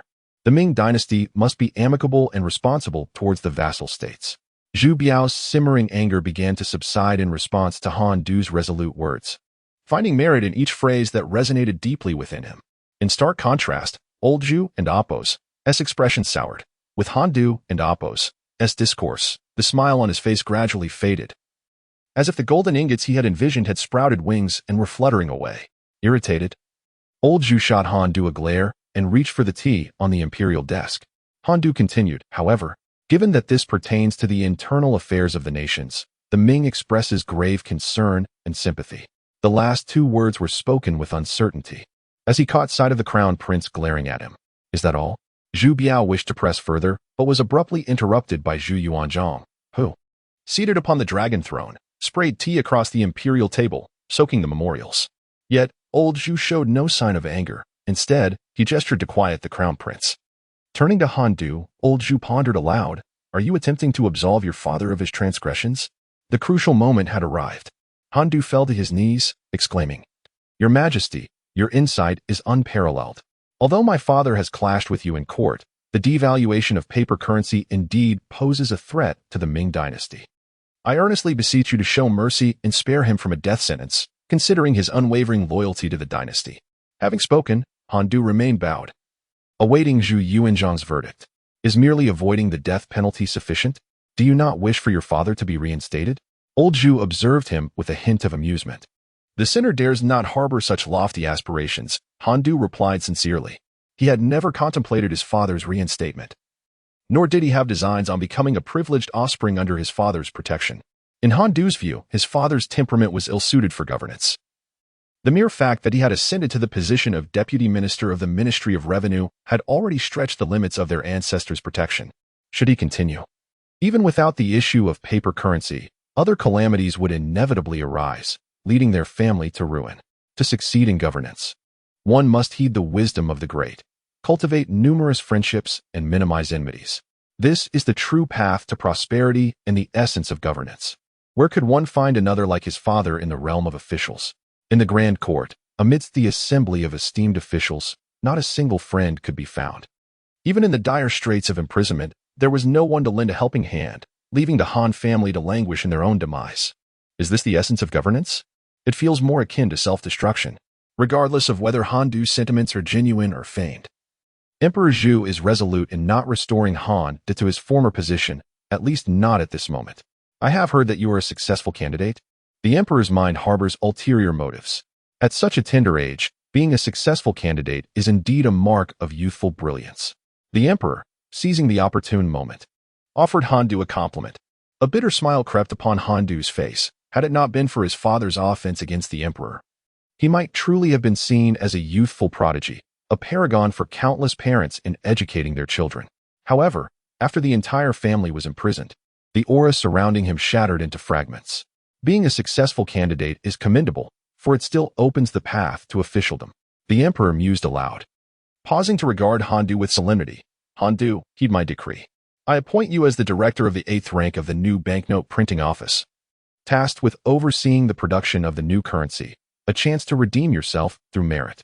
You must pour your heart and soul into crafting the exquisite banknotes you so eloquently describe. Handu, bowing thrice in gratitude, finally rose from the ground. He thought to himself that if he were to fulfill his duties, perhaps his family might be granted clemency. Alas, he overestimated the emperor and Apos' magnanimity. You have yet to achieve any merit. Let us discuss your family's fate once you have successfully completed the banknotes, the emperor firmly rejected. Nonetheless, Handu remained undeterred and, taking a step back, implored, Your Majesty, my mother and sister are but women, long confined in the prison, their reputation sullied. Might your Majesty extend your mercy and grant them an amnesty? Chapter 12. Employing talent. This is indeed acceptable. Old Zhu nodded in agreement with Handu, then continued to issue orders. This evening's events must remain confidential. No one is to divulge even the slightest detail. Upon finishing his statement, Old Zhu cast a scrutinizing glance at Handu and the eunuch. Understood, both replied in unison, bowing deeply. Though Old Zhu did not articulate the consequences of disclosing such information, the implications were abundantly clear. Your Highness, I am grateful, the eunuch interjected, receiving a nod from Old Zhu before stepping forward to address Handu. Please, Sir Han. I take my leave. Handu quickly bowed to both Old Zhu and the prince beside him before following the eunuch out. Thank you, eunuch, Handu said as they reached a secluded area, where he pressed a bundle of banknotes and silver into the eunuch's hands. What is the meaning of this, Sir Han? The eunuch did not refuse. Yet he made no move to accept the offering. With a respectful gesture, Handu replied, I mean no offense, I sincerely wish to express my gratitude. At present, I possess little, and this is all I can offer. I hope you do not find it lacking. Handu understood well the advantages of forging a good relationship with someone who served Zhu Yuanzhang, even if they could not become allies. It was prudent not to offend him. The eunuch waved his hand dismissively, stating, If you are genuinely thankful, then I shall accept. However, let me be frank. My predecessor was executed by His Majesty for leaking information outside the palace. Thus, even if I accept your silver, I will not offer you any warnings. Then, do you still wish to bestow your silver upon me? The eunuch has saved my life. I truly wish to express my gratitude, Handu insisted. Given the circumstances, he could not retract his offer, for doing so would only further alienate the eunuch. After all, it was but a few dozen taels of silver, and as long as he could preserve his life, that was the greatest reward. Regarding the silver, Handu was confident that his extensive knowledge and insight would allow him to amass wealth in due time. Very well, I shall accept. Inside the Fengtian Hall, the candlelight flickered softly, undisturbed by the slightest breeze, the flames standing still like vigilant sentinels. Old Zhu and Zhu Biao exchanged silent glances. Suddenly, Old Zhu inquired, Crown Prince, what are your thoughts on Handu? His tone was light yet carried an undertone of inquiry and evaluation. This man, Zhu Biao replied, furrowing his brow, is exceptionally intelligent, possessing foresight and insights beyond the ordinary. He can conceive thoughts that others cannot, making him a rare talent. However, but he acts without restraint, pursuing his desires freely. Take the matter of the banknotes, for instance. He centers everything around the Ming Dynasty, showing complete disregard for the lives of the vassal states. His methods are ruthless. Is this what you wish to convey? Old Zhu interjected, echoing Zhu Biao's sentiments. Indeed, father. Such a person possesses capability and can achieve much. Yet he is also a potential calamity. Zhu Biao held his head high, gazing directly at Zhu Yuanzhang, unreservedly revealing his true thoughts. Old Zhu smiled and nodded. Crown Prince, you are entirely correct. I take great comfort in your discernment. The Crown Prince pondered whether this individual was suitable for use. Upon hearing this, Zhu Yuanzhang shook his head with a sigh. Zhu Biao, surprised, inquired, "Father, have I erred?" "Indeed, you have erred, my son," old Zhu replied affirmatively. Zhu Biao adopted a posture of attentive listening and earnestly requested, "I beg Father to enlighten me. For an emperor, it is essential to discern and employ talent wisely. What is the essence of recognizing and utilizing talent? I believe your esteemed Confucian mentors have imparted this wisdom long ago, thus I need not elaborate further. Allow me to provide an example. Emperor Liu Bang of the Han Dynasty once remarked, in strategizing within the tent, achieving victory from 1,000 miles away. I cannot compare to Zifang. In stabilizing the nation, caring for the people, ensuring provisions, and maintaining the supply lines, I cannot compare to Xiaohe. In commanding 1,000,000 troops, securing victory in battle, I cannot compare to Han Xian. Those who understand and employ talent, like Liu Bang, contrast with those who do not. Such as Xiang Yu. Do you comprehend, my crown prince?" "I understand, Father," Zhu Biao responded, enlightened. "What if Han Du possesses cunning and nefarious strategies? He is not undermining the Ming dynasty. Rather, he is fortifying it and weakening surrounding states. Their heroes become our adversaries. Conversely, their adversaries naturally become our champions. What is good and what is bad? The distinction between good and evil has never been clear-cut, as long as Han Du acts in favor of the Ming. He shall be deemed a loyal minister." Old Zhu nodded with satisfaction, stroking his beard as he said, "I shall not conceal from you that if Han Du were 20 years older than he is now, I would certainly order his execution. At this juncture, he is resolute and steadfast. If he were to grow more cunning, leaving him to you would be a perilous legacy. However, he is merely 18, still in the bloom of youth. With your diligence, it would not be difficult to recruit him under your banner, and in the future, his assistants will undoubtedly be like wings on a tiger." Zhu Biao grasped his father's intent. He wished for him to win over Han Du. "Father, I understand what I must do." "Good. It is well that you understand. Go forth. I shall keep an eye on him for you." Old Zhu waved his hand, dismissing Zhu Biao. Upon hearing his father's assurance of vigilance over Han Du, an inexplicable chill washed over Zhu Brow and Appo's heart. It seemed the words regarding Han Du's execution, if he were older, held truth. Perhaps his father had not entirely relinquished his murderous intent. "Nevertheless, Father, your concerns are unwarranted. I shall assuredly bring Han Du under my command," Zhu Biao resolutely vowed within himself. This was the spirit of Zhu Biao, the confidence that earned him the respect of both civil and military officials. Throughout history, the Eastern Palace has merely referred to the residence of the crown prince. Yet, Zhu Biao's Eastern Palace was different. Due to old Zhu's affection, it encompassed a vast array of palatial structures. Thus, finding a modest room within this grand complex for Han Du to stay the night was a trivial matter. Han Du, indifferent to the arrangements, bid farewell to the eunuchs and was escorted by the palace maidens to a room. Although this chamber might seem unremarkable within the grandeur of the Eastern Palace, its furnishings surpassed those of typical official residences. The room comprised 2 sections. At the center of the outer room stood an octagonal table, and the walls were adorned with calligraphy and paintings. Though not from renowned masters, they were nonetheless exquisite, exuding an air of elegance. The inner chamber was undoubtedly a bedroom, spacious and adorned with a large wooden tub for bathing. As Han Du had just settled in, a procession of maidservants and eunuchs entered, carrying the tub and filling it with steaming water before silently retreating. Throughout this ordeal, not a single word was exchanged. Han Du had endured poor sustenance and lack of water during his time in the prison, and even when dragged out by old Zhu, he had not been afforded a sip. After a barrage of explanations from old Zhu, his throat felt parched and inflamed. He grasped the teapot on the table, poured himself a cup, and drank it eagerly. The warm tea, slightly bitter yet rich in fragrance, soothed his parched throat. However, the immediate need was to cleanse himself. He had no idea how many days he had worn his garments. Perhaps they had become foul. Yet, an inexplicable thought flickered in his mind. Perhaps he wasn't as odorous as he imagined? Compelled by curiosity, he lowered his gaze and sniffed his own arm. Ugh! In a hurried dash, he entered the bedroom, swiftly shedding his clothes as he raced towards the tub, arriving just in time to be completely unclothed. Without hesitation, he plunged into the warm water with a splash. Exhaling the breath he had been holding, a wave of relief washed over him. The comforting temperature of the water enveloped him, and he found himself reluctant to even move his fingers. His time in the prison had been a veritable torment, akin to hell itself. In his modern life, he was accustomed to the comforts of a car and a home, not quite a mansion. but certainly a place that was clean and well-lit. In stark contrast, the prison was a realm of darkness and dampness, where the air stagnated. In such squalor, personal hygiene was a luxury. The mingled stench of sweat, blood, and excrement was nearly unbearable. Moreover, one could never know the identities of previous inmates in their cell. Ugh. The next day, Han Du awoke to bright daylight. A night of rest had invigorated him, and his handsome visage radiated confidence. This was the most restorative night he had experienced in many days.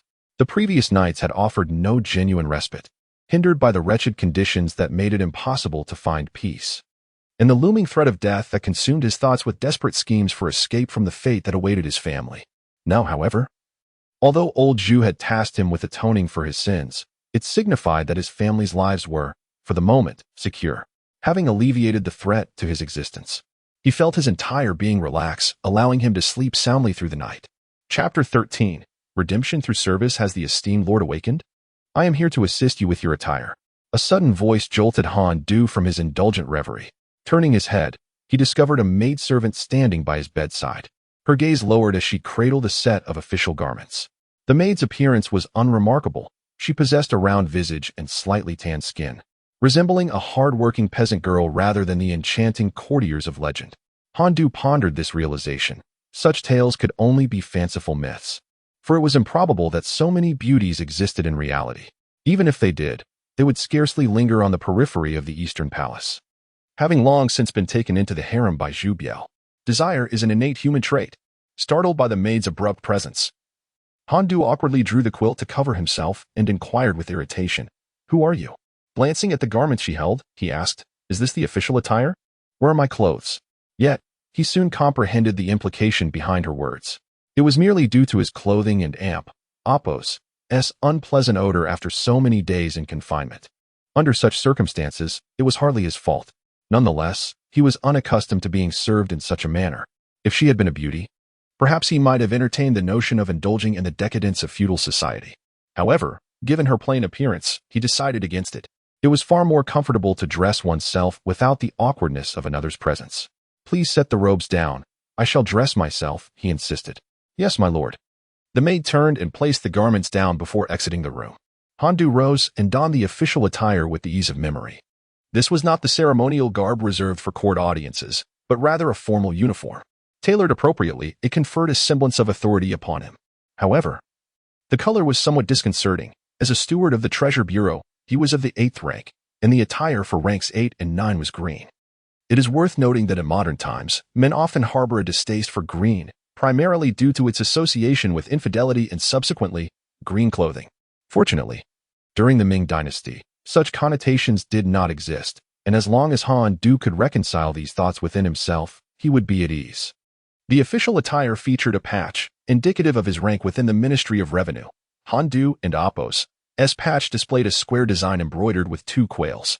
Upon observing the plump quails, his expression soured. Though quails were acceptable, the design and Apos' roundness was questionable. Well, quails are quails, he conceded. A bit of chubbiness is festive. Shaking off his concerns, he resolved to dismiss such trivial matters. Opening the door, he was met by a young eunuch who approached him with urgency. "My lord, this is a token of the Crown Prince and Apos' regard. Additionally, His Highness has instructed me to accompany you to the Ministry of Justice." The eunuch gestured toward a document resting on the table. Following the eunuch's indication, Han Du noticed an official letter laid out before him. Upon opening it, he discovered it detailed his appointment and the disposition of his family. Given that Crown Prince Zhu Biao assisted the elder Zhu in governance, it was within his purview to bestow such an appointment upon Han Du. However, at the same time, Zhu Biao was occupied with a multitude of affairs. A mere 8th rank official would undoubtedly be of little concern to him. The fact that the Crown Prince Zhu Biao was willing to assist him in his matters filled Han Du with gratitude. With a solemn demeanor, Han Du performed a formal bow, expressing his thanks. "I extend my gratitude to His Royal Highness the Crown Prince, and I appreciate your efforts, esteemed eunuch." Han Du needed to exercise caution and respect towards the eunuch by Zhu's side, as well as towards the young eunuch accompanying the Crown Prince. One should be wary of a vengeful eunuch, for one might find oneself in dire straits without understanding how it came to be. This is not to suggest that all eunuchs are consumed by trivial matters to the point of harboring lifelong grudges. Humanity is divided into groups, and within any group, There exist both virtuous and nefarious individuals. However, the eunuch class, having been stripped of certain attributes, indeed has a higher likelihood of harboring aberrations. As for the good-natured among them, they are regrettably few. Accompanying the young eunuch to the Ministry of Justice, after concluding their negotiations, Han Du followed a minor official into the prison.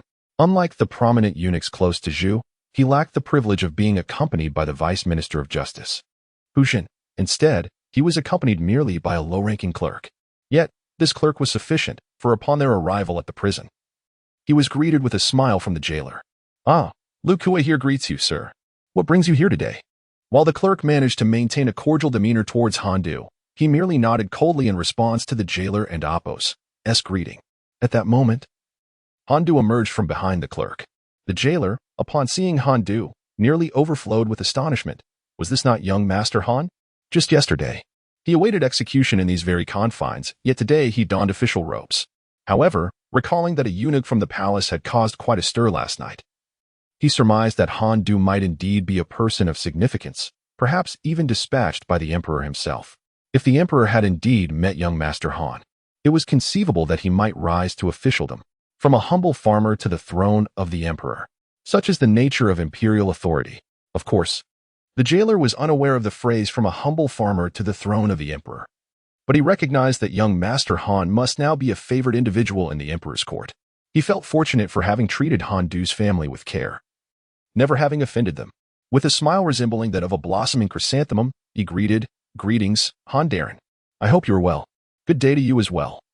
"Lu too," Han Du replied with a cheerful nod. The jailer was of decent character. During Han Du and Apos' imprisonment, he had not made things difficult for him. Han Du harbored no resentment towards the jailer, especially considering that his father and younger brother still remained incarcerated. Gaining a measure of goodwill from the jailer could ensure better treatment for his father and brother, which was certainly beneficial. Clearing his throat, the clerk spoke earnestly. "His Royal Highness the Crown Prince has decreed the release of Han Darren and Apos' mother and sister." So, it was indeed the Crown Prince and Apos' influence that facilitated this, yet why were only his mother and sister released? What of the others? "Thank you for your efforts," Han Du replied courteously. "It is but a trivial matter," the clerk said. "I shall take my leave now." Having said this, he swiftly departed, covering his mouth and nose with his hand as he turned away. Unable to endure the filth of the prison, Han Du shook his head in contemplation. Regaining his composure, he extended his hand towards the jailer, requesting entry. Without further ado, Han Du stepped forward and entered. As he approached the familiar prison door, the cacophony erupted as the jailer unlocked the cell. Han Du, who had been deeply asleep, was abruptly roused, and upon awakening, he beheld Han Du clad in official garb. Du and Apos. What is the meaning of this? With his father and Apos' astonished exclamation, his mother and younger siblings were likewise awakened. Han Du understood that this was not a royal pardon for his transgressions. Rather, it was the result of Han Du's blood-written appeal being seen by the emperor, an achievement of Han Du meeting his father's gaze. Han Du hesitated briefly before speaking. "The emperor has appointed me as the supervisor of the precious currency office, granting me full authority over the production of currency." Upon hearing this, Han Du was filled with immense joy, exclaiming, "To be appointed as the supervisor of the precious currency office at the 8th rank is indeed commendable. Even with your degree, should you seek an official position, the Ministry of Personnel would scarcely grant you such a rank, let alone allow you to directly oversee an office." This clearly illustrates the emperor's favor towards you. While those with degrees can serve as officials, they are worlds apart from the Jishur, who enjoy a more straightforward path to office. For a degree holder to attain an official position, they must await the ministry's selection, which only occurs when vacancies arise. How treacherous is the selection process? One need only consider the first rule: the unattractive need not apply. This is the foremost pitfall of the ministry's selection. If one is deemed unattractive, it is advisable to forego the pursuit of an official title, as they will be swiftly eliminated from consideration.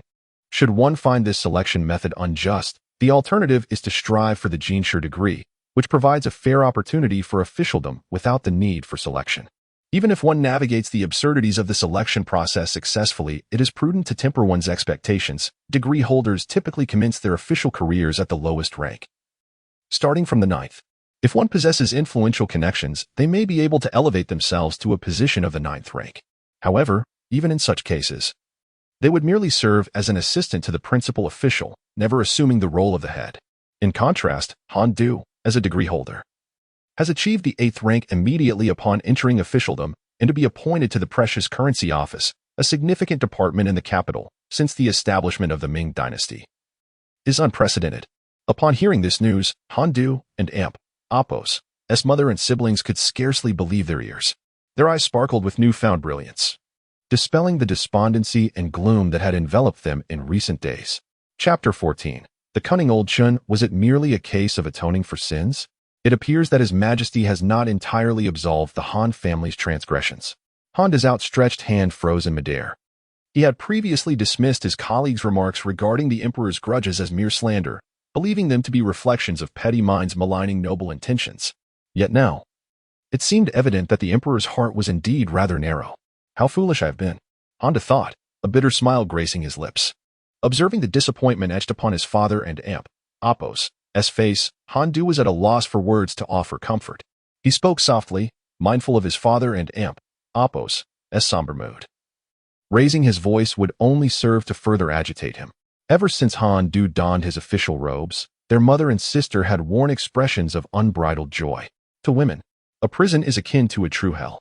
Moreover, given the recent events, had it not been for Han Du's desperate valor in protecting them, they would have been left with no dignity to survive. Let us depart, Han sighed. Your brother must atone for his sins and serve the court.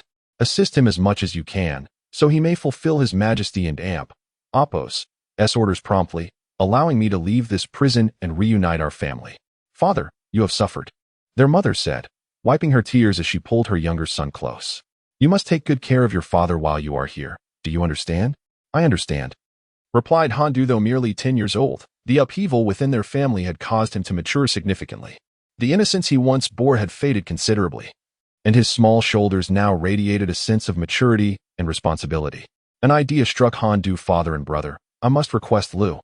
Before he could complete his thought, the prison warden hastily interjected, My lord, rest assured, as long as I am here, neither Han Shirlang nor young Master Han will suffer a single hair's loss. Thank you, Han Du replied gratefully. And thus he led his mother and sister away from the prison cell. As they approached the exit, the warden called out to him, My lord, please wait.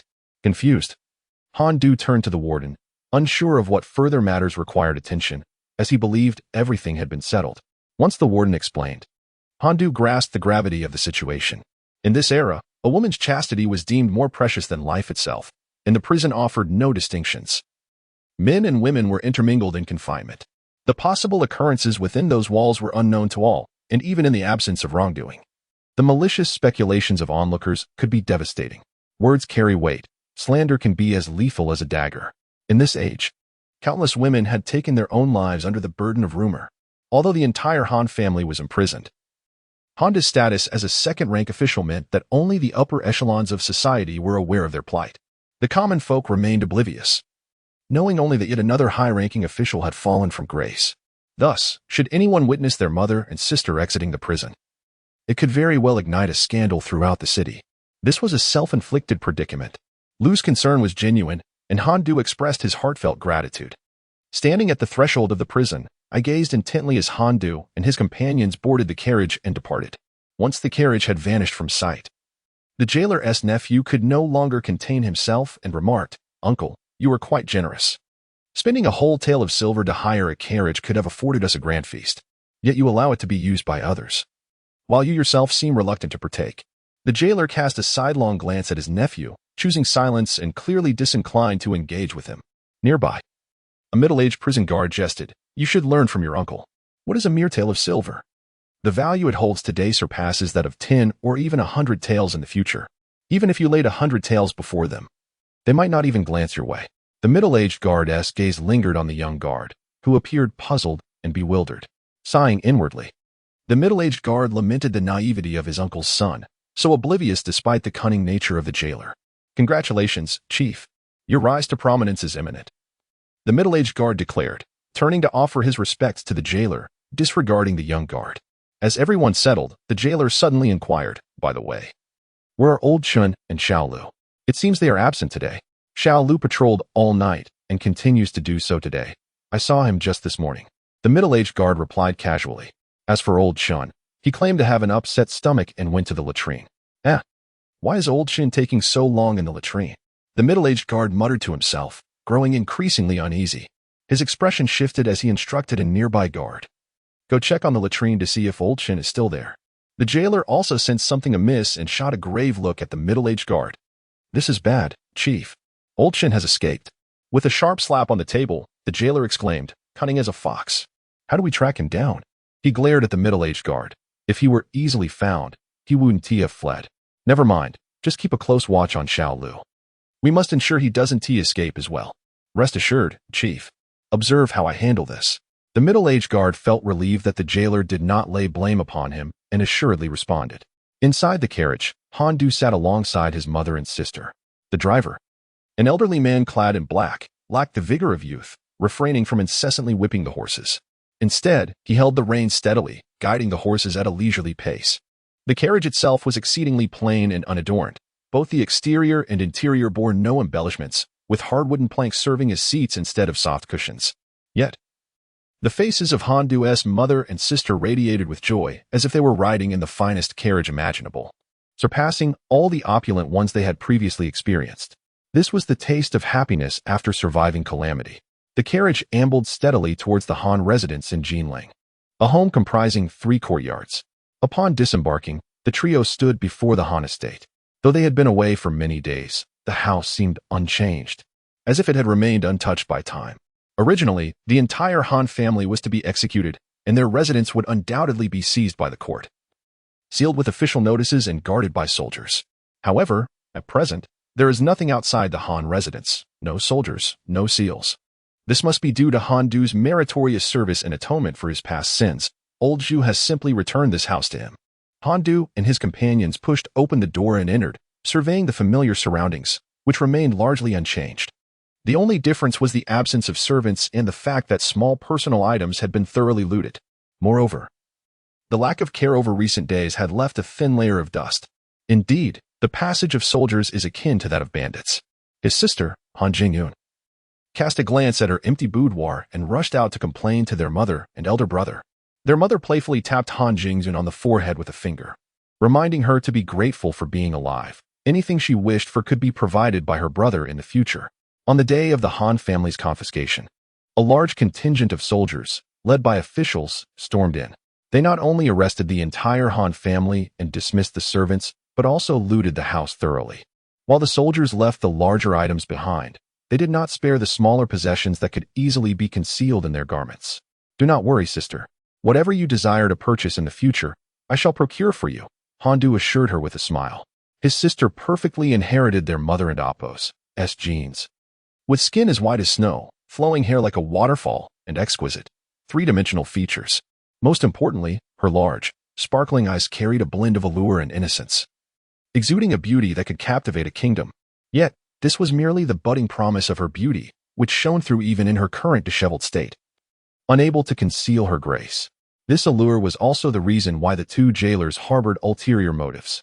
Nevertheless, Han Du and Appo's earnest promises seemed futile in Han Jingyun and Appo's eyes. Elder brother, you will buy for me? Do you have any money? She inquired. Coughing awkwardly, Han Du felt embarrassed. He was indeed penniless at the moment. The little fortune he had managed to procure from the crown prince had been squandered on supporting eunuchs. He lacked even the funds to pay the coachman who had been hired by the jailer. Adjusting his official robes, he replied, Brother is no longer an official. But once my salary arrives, I will buy for you. Han Du reflected that he was now the head of the currency issuance office, responsible for the distribution of currency. Chapter 15. The status of currency in light of the contemporary standing of the Ming Dynasty on the global stage. The authority overseeing the issuance of currency could be likened to the chairperson of the Federal Reserve in later times. What is money? Money is merely paper in one and Appo's hand. Do not speak to me of money. I cannot afford to lose face over such matters. While imagination paints a beautiful picture, reality is often harsh. Han Jingyun remained oblivious to Han Du and Appo's inner thoughts. Upon hearing his words, the disappointment on her face lingered as she sighed. Then let it be. What position do you hold, and what salary do you receive? My father has served in high office for many years. Yet his meager salary has never sufficed for our sustenance. Were it not for my mother's dowry supporting us over the years, We would have perished long before the emperor's execution decree was issued. Han Du chose not to console his visibly discontented sister, but instead pondered her words in silence. Could his salary truly sustain a family and afford his sister the adornments she desired? If one were to consider who stands as the greatest emperor in Chinese history, historians would likely find themselves in disarray, debating figures such as the Heavenly Khan, Qin Shi Huang, Han Wu, and the founders of the Tang and Song dynasties. However, when it comes to identifying the most miserly emperor in history, a unanimous consensus would undoubtedly point to one name, Zhu Yuanzhang. Indeed, Zhu was notably frugal, particularly concerning the salaries of officials. There exists a saying that no dynasty and Oppos' officials received as paltry a salary as those in the Ming, and among them, none were as scant as those under Zhu's reign. Examining the remuneration Zhu offered, one sees that even for an 8th-rank official like Han Du, the situation was dire.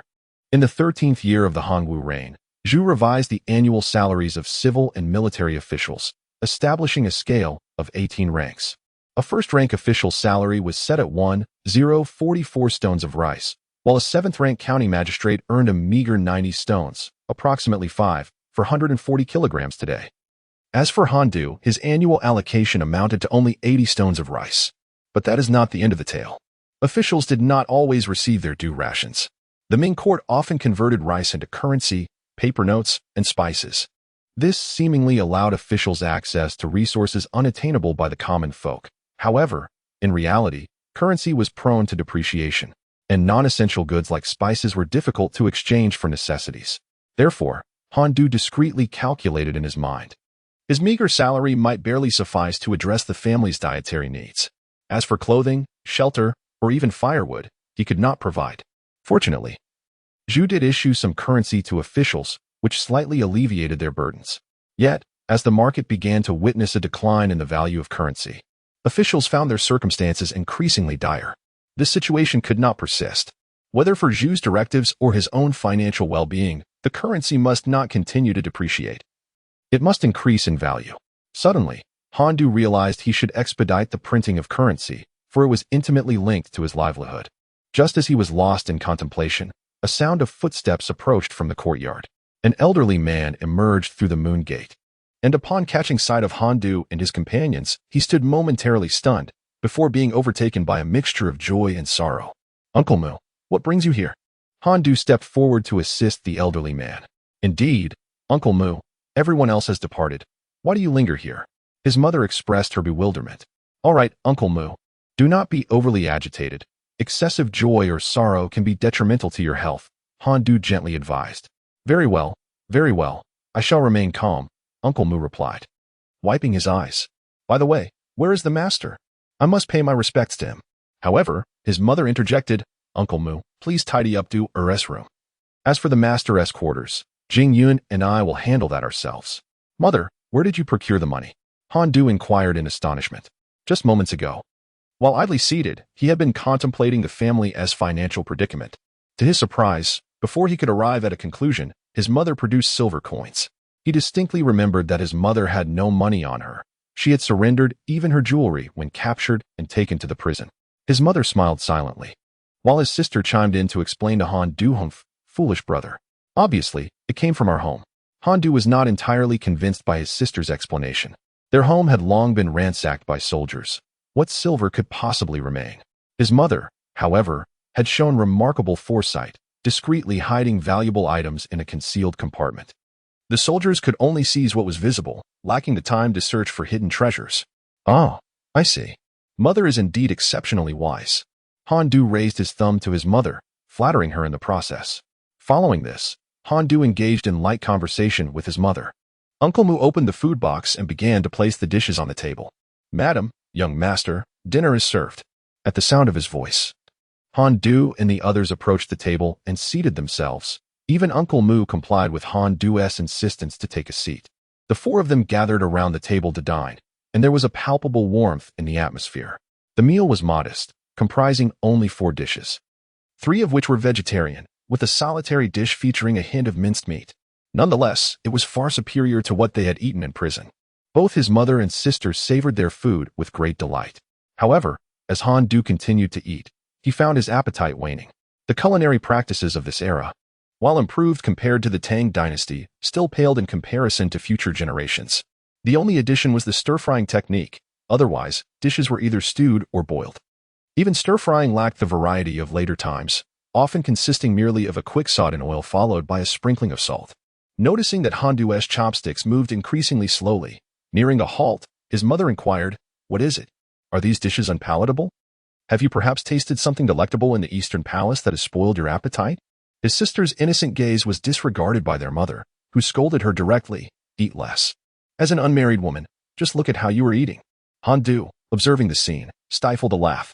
Though their mother chided his sister, her own table manners were hardly superior. After their meal, everyone retired to their respective quarters to rest. As the disturbances of the day fade away, the night embraces the clear radiance of dreams. Han Du lies in bed, his face illuminated by the cool moonlight, tears welling up in his eyes before cascading down his cheeks. "Wife, children, may you find happiness. The past is irretrievable, and today is but a fleeting moment. The events that have transpired must be left behind. The pressing matter now is to produce the banknotes. Should the crafted currency fail to satisfy the expectations of old Zhu, the consequences would be dire, for he is a ruler known for his decisiveness. Yet, Han Du possesses unwavering confidence in his ability to please old Zhu. Has old Zhu ever encountered the paper currency of the future? He has not witnessed notes that withstand water, nor does he comprehend the concept of a watermark. Here, Han Du expresses his gratitude to Fa Go, whose brilliance has enlightened him on the art of currency production. Although Han Du lacks the sophisticated equipment possessed by Fa Go, old Zhu has not demanded the creation of cutting-edge banknotes. Meanwhile, Han Jingyan quietly rises from her bed and tiptoes into her mother and Appo's room. "Who is it, mother?" "It is I." Han Jingyan steps into the moonlight. "Ah, it is Jingyun. Why are you awake at this late hour, wandering into my room?" Startled, her mother had momentarily feared something else. Before she could finish her thought, Han Jingyan snuggles into her mother's embrace and whines, "Mother, I cannot sleep alone." Her mother lifts the covers, inviting Han Jingyun to snuggle in close, and, with a look of concern, asks, "What troubles you?" Chapter 16. Taking office. Dear daughter, do not fear. This is not a dream. It has all passed. With arms tightly wrapped around Han Jingyun, tears of joy welled up in her eyes, cascading down onto his hair. Without Han Du, she could hardly fathom the dismal fate that awaited their family. Yesterday is gone. Today brings its own troubles. In the realm of dreams, Han Du vaguely sensed flickering shadows before him, and slowly opened his eyes to see Han Jingyun standing at his bedside, holding an oil lamp. "At this late hour, why are you awake? What purpose do you serve?" Han Du seized the opportunity to glance out the window, met by an impenetrable darkness, confirming it was still night. "Brother, have you forgotten? You are now the chief of the Treasury Office, a court official required to attend to your duties daily," Han Jingyun remarked as she placed the lamp on the table and turned to fetch his official robes. "But duty begins in the morning. Who rises at midnight for work?" Wrapped in his blanket, Han Du remained ensconced in bed, displaying no inclination to rise. "What nonsense are you spouting, brother?" Han Jingyun stifled a laugh, her smile enchanting under the dim light of the oil lamp. Even Han Du, seasoned in the scrutiny of beauty, could not help but feel a stirring within him. Father has risen at this hour for many years to fulfill his duties. Previously, it was mother who assisted him. Since you are still unmarried, mother sent me to help you. Once you wed, your wife will naturally attend to your needs, she continued, her eyes twinkling with mischief. Observing Han Du and Appo's resigned expression, she offered him some consolation. "There is little we can do. Our home is located far from the city center. The layout of Jinling City, like many capital cities, is divided into the Imperial City, Inner City, and Outer City. The various government offices are clustered closely to the Imperial City, differing only in their proximity based on rank. The more prestigious the office, the closer it is to the Imperial City. For instance, the 6 ministries are situated at the nearest points. In fact, when the Central Secretariat had not yet been disbanded by the old Zhu, it operated within the Imperial City itself for ease of communication with the Emperor. Beyond the Imperial City lies the Inner City. The distinction between the inner and outer cities is merely a colloquialism among the common folk. Though walls separate them, the court has never made an official delineation. Nevertheless, the populace's aspirations run high, with everyone desiring to be nearer to the Imperial City, cloaking their ambition in the guise of seeking fortune. Over time, the Inner City became home to the nobility, while ordinary citizens lacked the means to reside there. relegating them to the outer city. Despite Han Du's high official rank, which would typically afford him residence in the inner city, the cost of living there far exceeds that of the outer city. Han Du's salary was modest, and residing in the inner city might even preclude him from affording servants. Thus, Han Du chose to reside in the outskirts, undeterred by the necessity of rising an hour earlier each day for his duties. This resembles the plight of many who, unwilling to bear the exorbitant housing prices in metropolitan areas, opt instead for residences at the periphery, indifferent to the hours spent commuting via subway. The Bureau of Banknotes, where Han Du serves, ranks modestly in the hierarchy of the capital, naturally situated farther from the imperial palace. This illustrates how old Zhu regards banknotes merely as a disposable commodity. When funds for warfare run dry, he commands the bureau to print a fresh batch. When salaries are due, another batch follows. The once prestigious bureau has devolved into a mere print shop, stripped of the Federal Reserve and Oppo's formidable stature, let alone the establishment of a monetary system or the construction of a currency hegemony.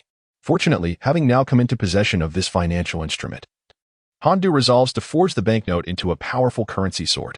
At long last, Han Jingzhen assisted Han Du in donning his attire, handing him a lantern before shooing him out the door.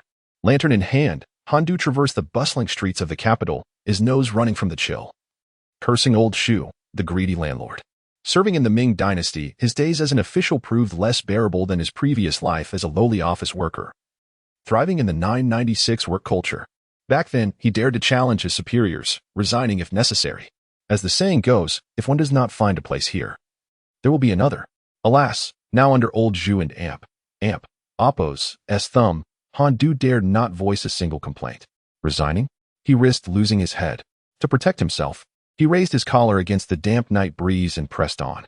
As Han Du approached the inner city, the lanterns multiplied, illuminating the path for officials residing in the outskirts. Though unlike him, they traveled in sedan chairs, their lanterns hung before them. When his father served as the Deputy Minister of Revenue, he too traveled by sedan chair. However, the family's servants had long been dismissed, leaving no one to carry the chair, forcing Han Du to rely on his own 2 feet. With each step, he vowed that once he amassed wealth, he would purchase a residence within the inner city. After all, not only did he have to rise an hour earlier, but the weariness from the journey left his feet sore and blistered. By the time Han Du arrived at the Bureau of Banknotes, it was nearly time for the morning roll call. Typically, the chief official would check for tardy or absent officers at this hour, a practice known as taking attendance. Yet, the world is peculiar. While others might face reprimand for lateness, Han Du, as the chief, encountered no such scrutiny. Well, not entirely. Beneath the main seat, 2 officials flanked him, their gazes fixed upon him, their contempt palpable. Han Du paid them no mind, sauntering to the main seat to take his place. With a firm strike of the wooden block, he proclaimed, "I, Han Du, humbly serve as the presiding officer. Esteemed colleagues, you have arrived quite early." The hall fell into an eerie silence. The 2 officials, who had earlier regarded Han Du with derision, now resembled clay statues. Their eyes closed in feigned ignorance of his words. The others present exchanged furtive glances, apprehensive to utter a syllable in the face of the official's silence. Han Du, feeling the weight of their indifference, experienced a twinge of embarrassment, recognizing their intent to undermine him. They dismissed him for his youth, and perhaps harbored thoughts of rendering him powerless. With a cold smile, Han Du caressed the gavel, contemplating their misguided attempt to intimidate him. They had miscalculated. He was no novice, having navigated the complexities of the workplace for over a decade. If he failed to dismantle their schemes today, the Bureau of Banknotes would undoubtedly disregard his authority in the future. "Where is the original chief, lordly?" Han Du inquired, pressing on. Historically, the Bureau of Banknotes had always been presided over by a chief, the former being Li Pu. However, due to Emperor Zhu and Oppo's direct appointment of Han Du, Li Pu had been unceremoniously ousted, creating an undeniably awkward situation. In other dynasties, the customary practice would have been to promote Li Pu and then discreetly transfer him. Yet, under Emperor Zhu, such protocols were disregarded. The emperor believed that it was precisely Li Pu and Oppo's incompetence that necessitated Han Du and Oppo's replacement. Thus, he would not be rewarded for his failures, but rather demoted. Consequently, the former 8th-rank chief, Li Pu, was now relegated to a 9th-rank position. To obstruct another's path to wealth was akin to committing a grave offense, and Han Du's direct usurpation of Li Pu's role had instigated a deep-seated enmity. Although it was Emperor Zhu who orchestrated this turn of events, none dared to confront him, choosing instead to channel their ire towards Han Du. As his words lingered in the air, silence enveloped the hall once more. Noticing the continued lack of response, Han Du and Apos' expression remained impassive as he pressed further. Are Lords Chaozheng and Chen Shi of the Bureau of Paper Money absent as well? Upon uttering this, he observed the two men beside him struggling to maintain their composure. If no one answers the roll call, I shall have no choice but to report this to the Ministry of Personnel for disciplinary action. Han Du and Apos' piercing gaze bore down on them. His teeth clenched in a cold smirk. I am Chaozheng. I am Qing Shi. We greet you, my lord. Such authority you wield, Lord Han. Since the roll call has concluded, I must take my leave, they hastily declared, attempting to exit together. Their animosity towards Han Du stemmed solely from his unexpected ascent to the chief position, a role that they believed should have belonged to either of them, despite the fact that the previous chief, Li Pu, still remained. While onlookers may have perceived the situation differently, the two officials were consumed by their ambitions. As the saying goes, who does not aspire to ascend from deputy to chief? They were convinced that if the chief position became vacant, it would inevitably be filled by one of them. Although their relationship was not particularly amicable, their rivalry had been exacerbated by Han Du's sudden arrival, which rendered him the focal point of their collective animosity. With a decisive thump of the gavel, Han Du coldly declared, I am still present here. Where do you think you are going? Lord Han need not display his authority over us. Chaozheng, unperturbed, lifted his chin and began to mock Han Du with a cutting sarcasm. Chapter 17. Coercion. I am not as leisurely as you, my lord. I am burdened with numerous affairs that demand my attention. Farewell. How could Han Du so easily permit the departure of these two? Since you believe your respective matters to be too pressing, I, as your superior, shall demonstrate my consideration for my subordinates. Henceforth, all affairs of the Bureau of Currency must be decided by me, regardless of their magnitude. Any decisions made without my consent shall be rendered null and void. Chaozheng and Qing Shi, upon hearing Han Du's proclamation, were so enraged that their beards trembled, pointing at him as they rebuked, you are issuing unlawful commands. The court operates under established protocols that are not to be altered by a mere child like you. They were utterly infuriated. Initially, they had intended to intimidate Han Du, to instill fear that would facilitate their attempts to undermine him. However, to their astonishment, Han Du, though youthful, exhibited remarkable audacity, displaying an indifference to their schemes that rendered their plans futile. How could one be so brazen? Was Han Du merely a callow youth? He was, in fact, behaving like a bandit, a robber. In response to their accusations, Han Du smiled, dismissively ignoring them, and turned to the remaining 4 individuals present, inquiring, what say you? Among the 4 were the actual heads of the Bureau of Paper Currency and the Bureau of Banknotes, representing the lowest echelon of craftsmen. In truth, Han Du held little regard for either Chaozheng or Qing Shi, nor for these 4 persons, as he doubted their capacity to aid him in the creation of the new banknotes. Rather, he perceived them as potential hindrances. What Han Du truly valued were the craftsmen at the grassroots level. If he could secure their allegiance, he was confident in his ability to produce the new currency.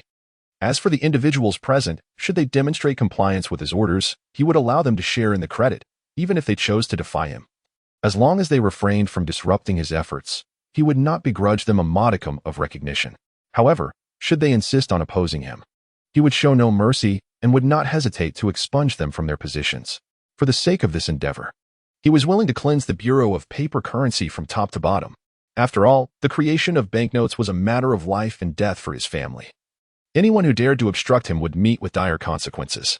Chaozheng and Chen Shi, witnessing Han Du's inquiry directed at the others, shared a silent scoff. These individuals were loyal to us. They would not heed the commands of a newcomer, even if he held a superior title.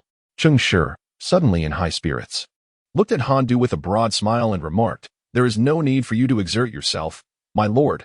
They are men of loyalty and righteousness, and they will naturally disregard your unlawful commands.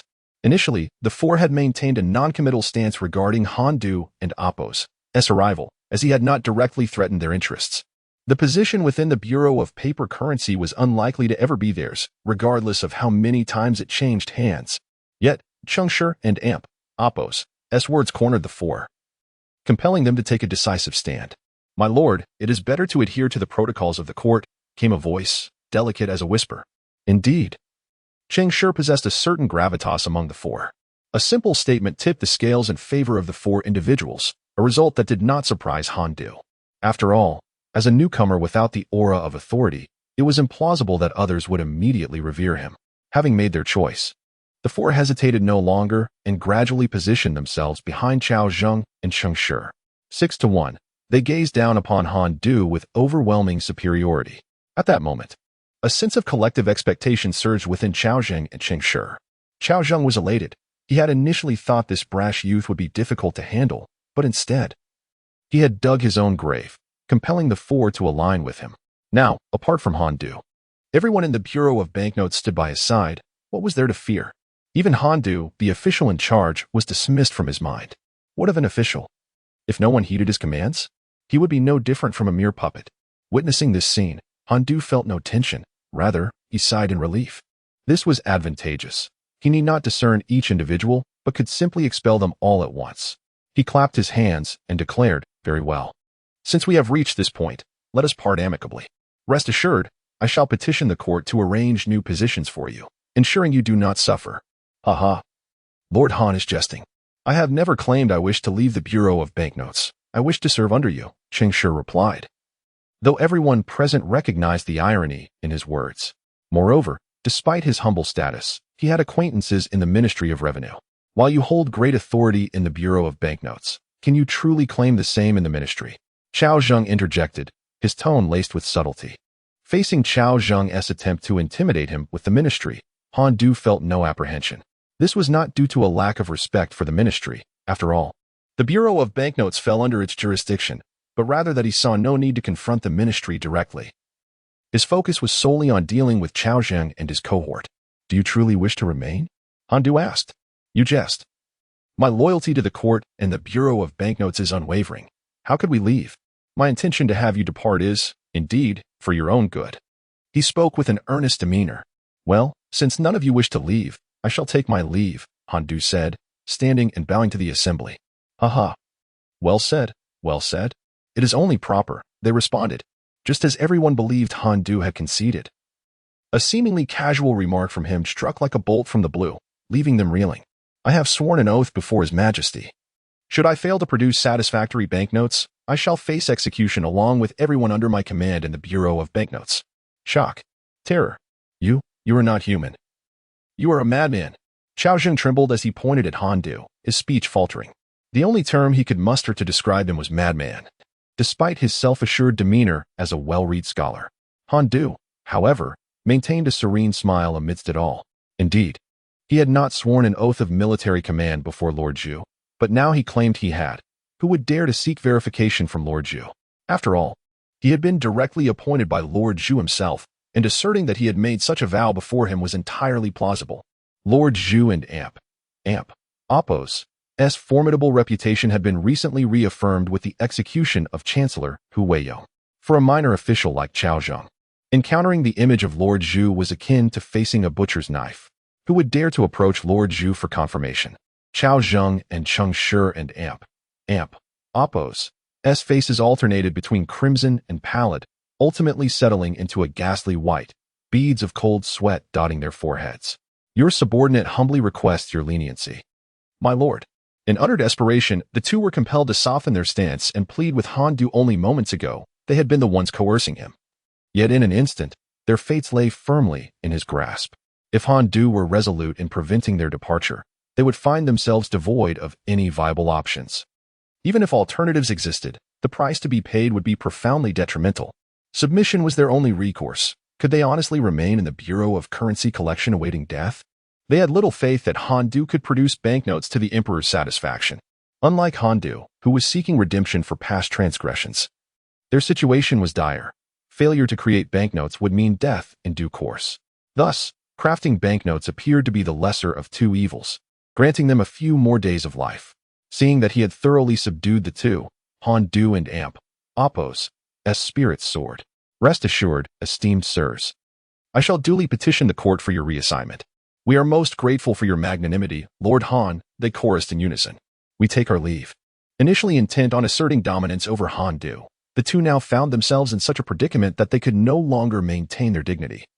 Swiftly departing to seek allies they could trust, Should Han Du fail to uphold his promise of reassignment, they could still devise a means of self-rescue. Once the two officials departed, the remaining four were left in an awkward silence.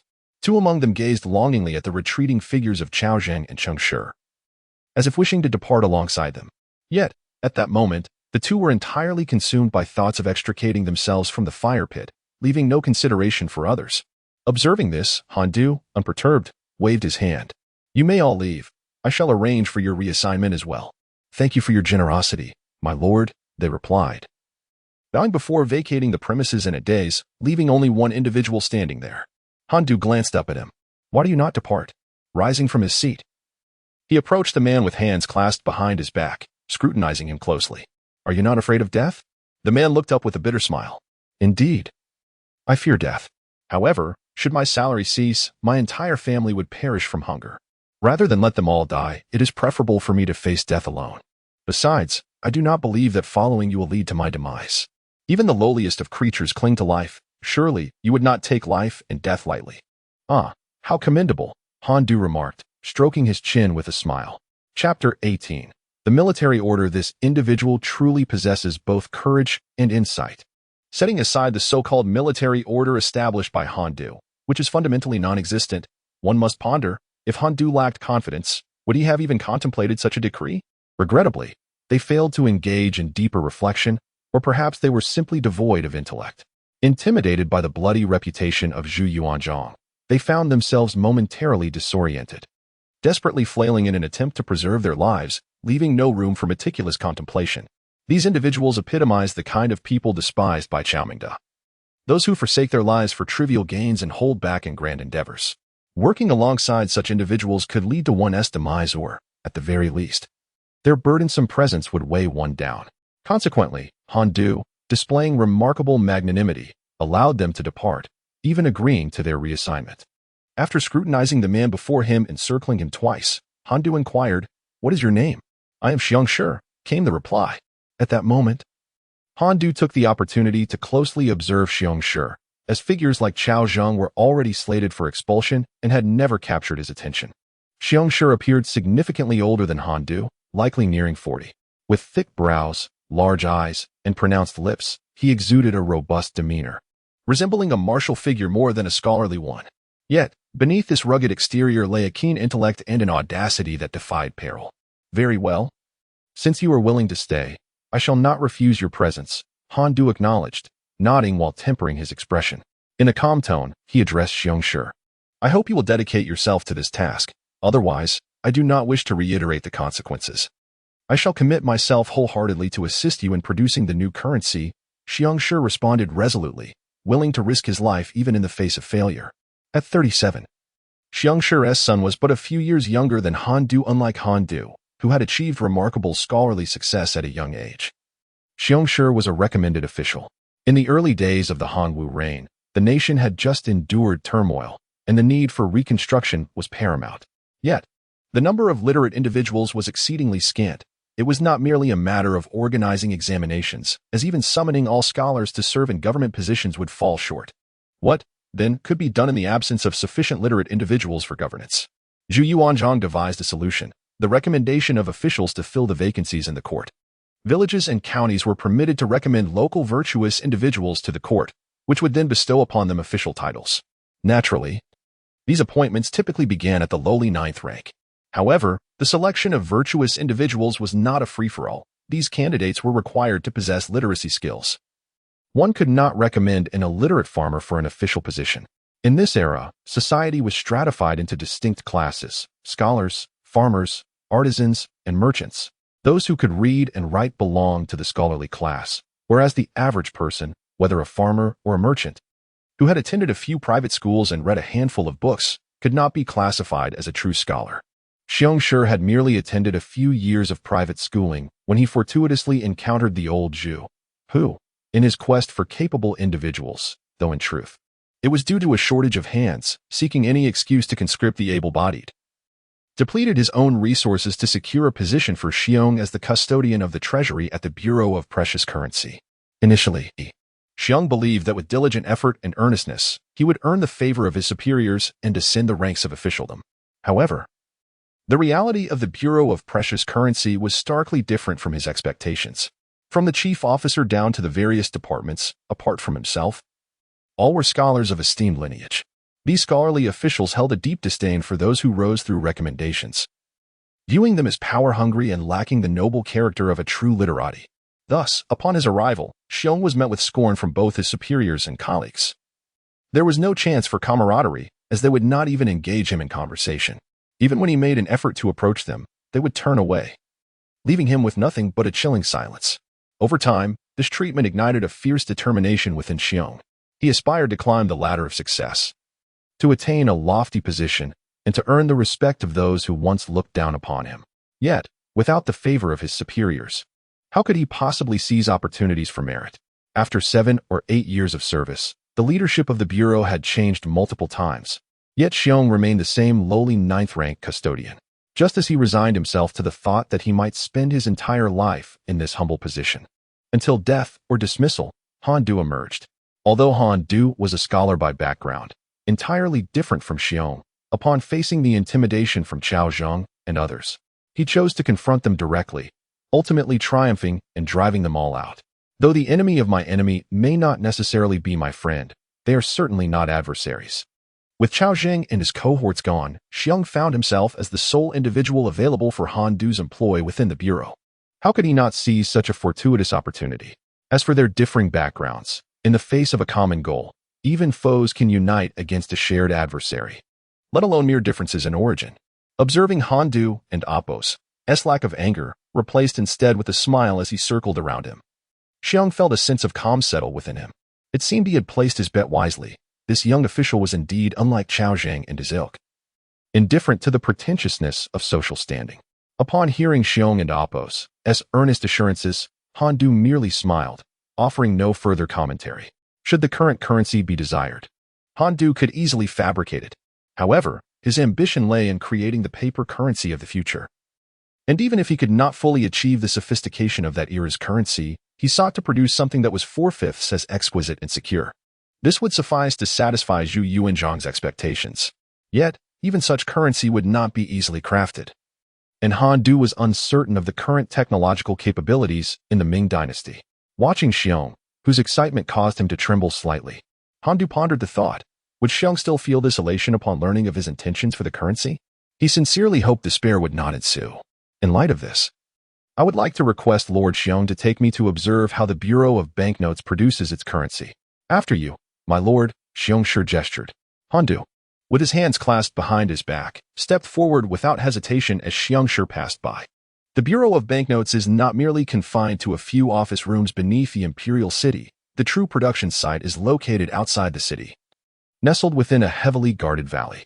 As Xiong Shi led Han Du, they were meticulously checked by the guards at the entrance, with no exceptions made even for Han Du, the bureau chief himself. As they made their way inside, Xiong Shi explained, "My lord, this area is dedicated to the paper and printing offices, while the vaults for banknotes and circulating currency are situated within the inner city." Han Du observed the rows of wooden structures and casually inquired, "So this is where the banknotes and their paper are produced?"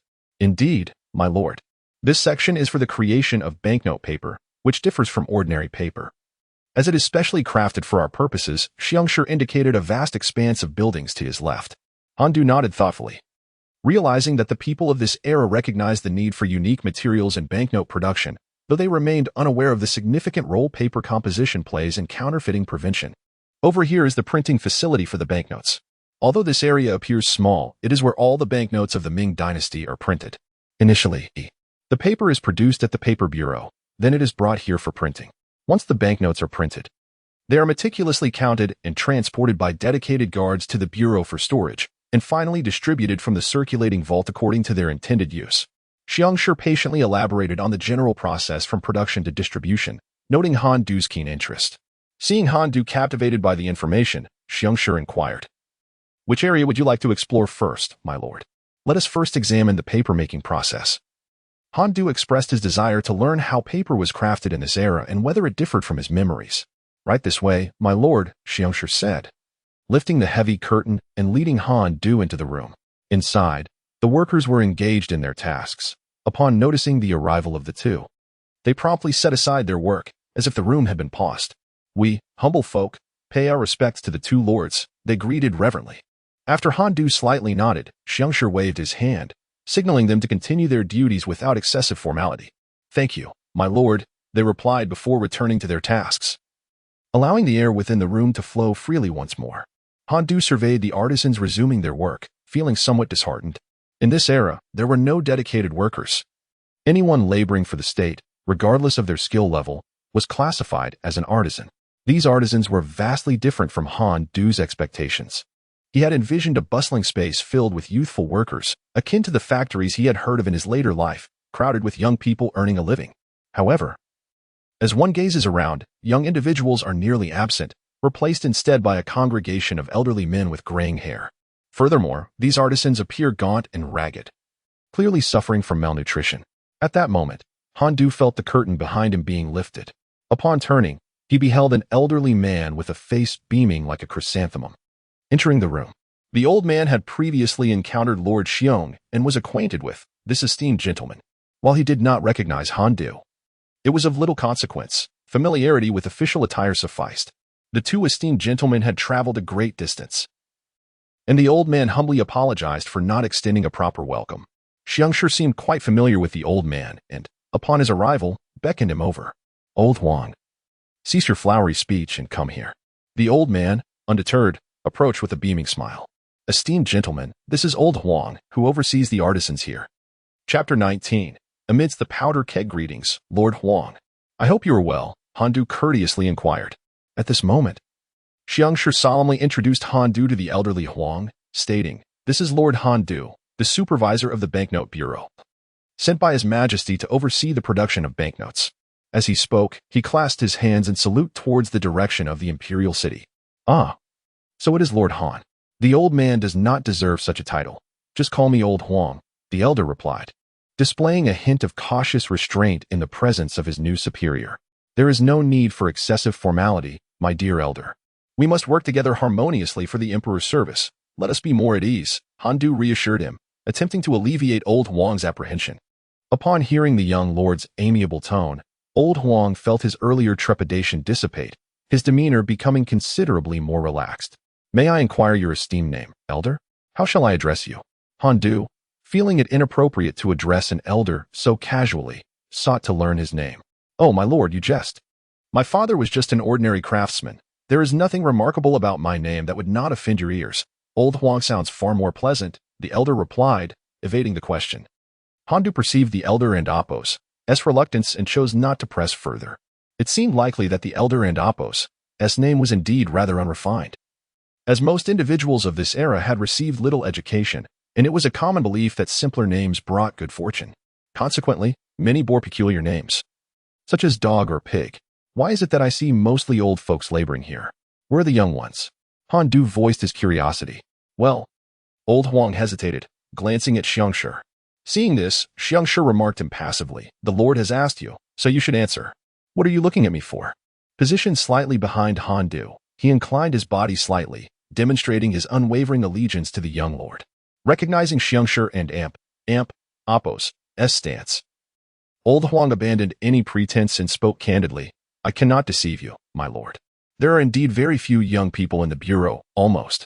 It is predominantly the older generation who are holding things together." "Why is that?" Han queried, puzzled. "If memory serves, craftsmanship is typically passed down through generations. How can there be no young ones? Is it possible they have no descendants? This cannot be."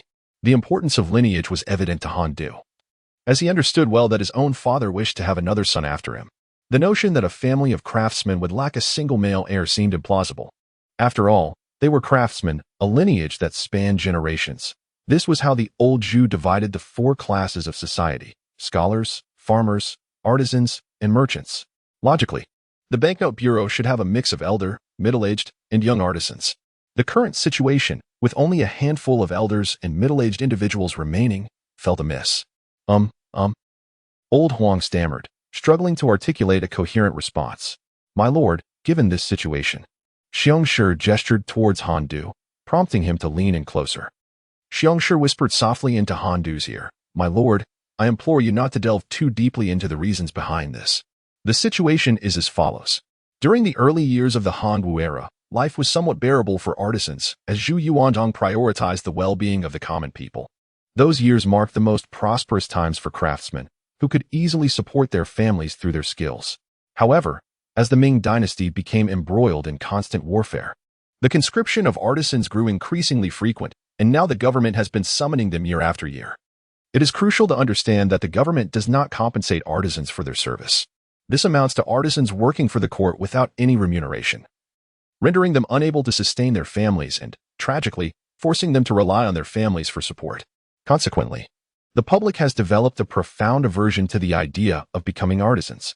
Families of craftsmen are now desperately seeking ways to ensure their offspring escape the fate of becoming artisans, whether by adoption or through monetary means.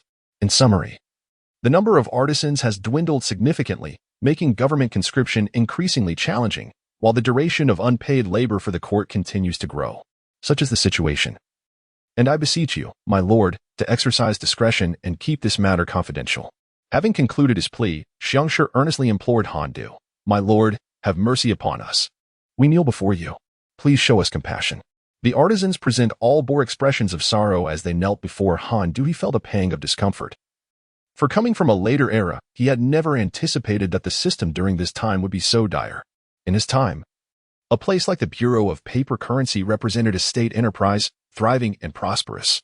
He could only imagine how many people longed to enter such an institution, and how far they would go, even risking familial ties, to secure a position for their children there.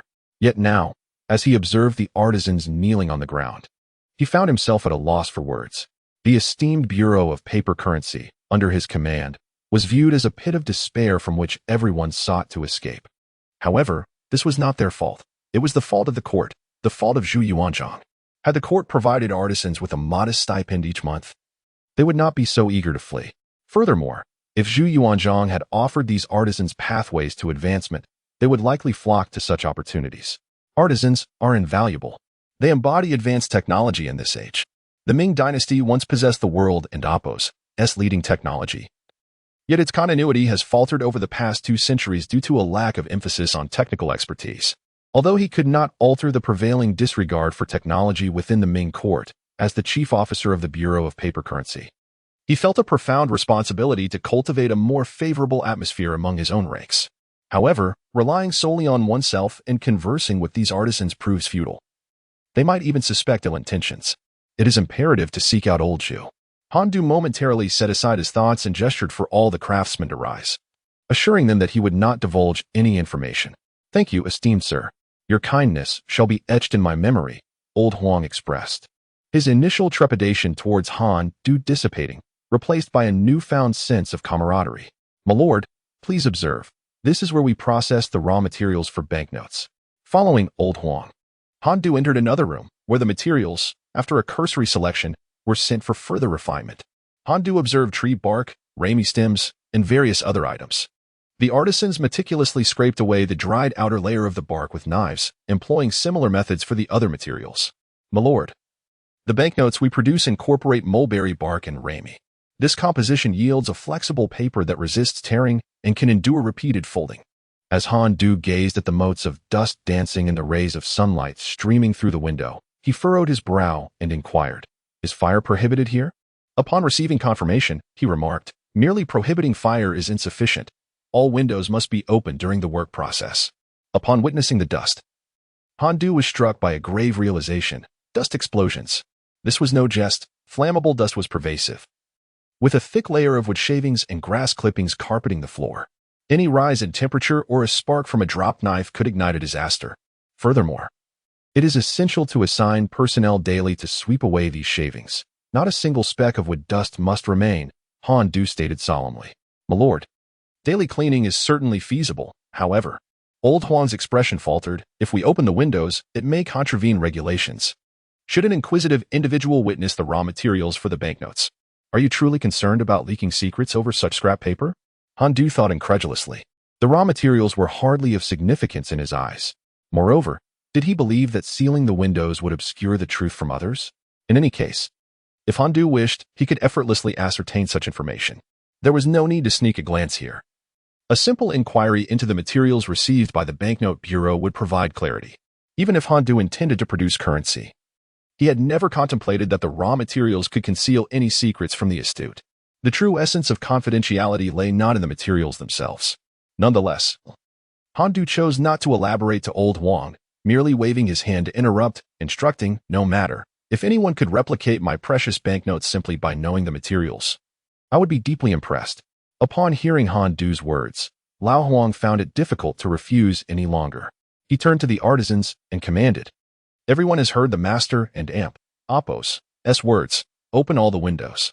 As each window swung wide open, the suffocating sensation of being trapped in a powder keg gradually dissipated for Han Du. Chapter 20, The Importance of Craftsmanship under the Guidance of Lao Huang.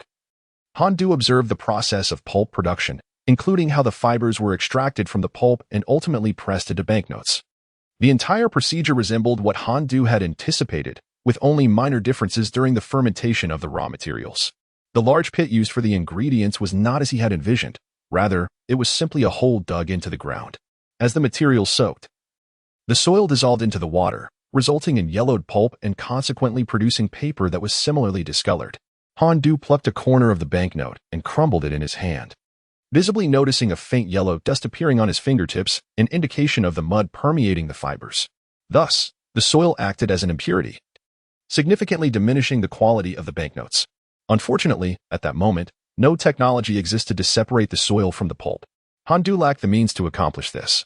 Yet he could proactively prevent the soil from contaminating the pulp. In later times, this issue could be easily resolved with the construction of cement pits.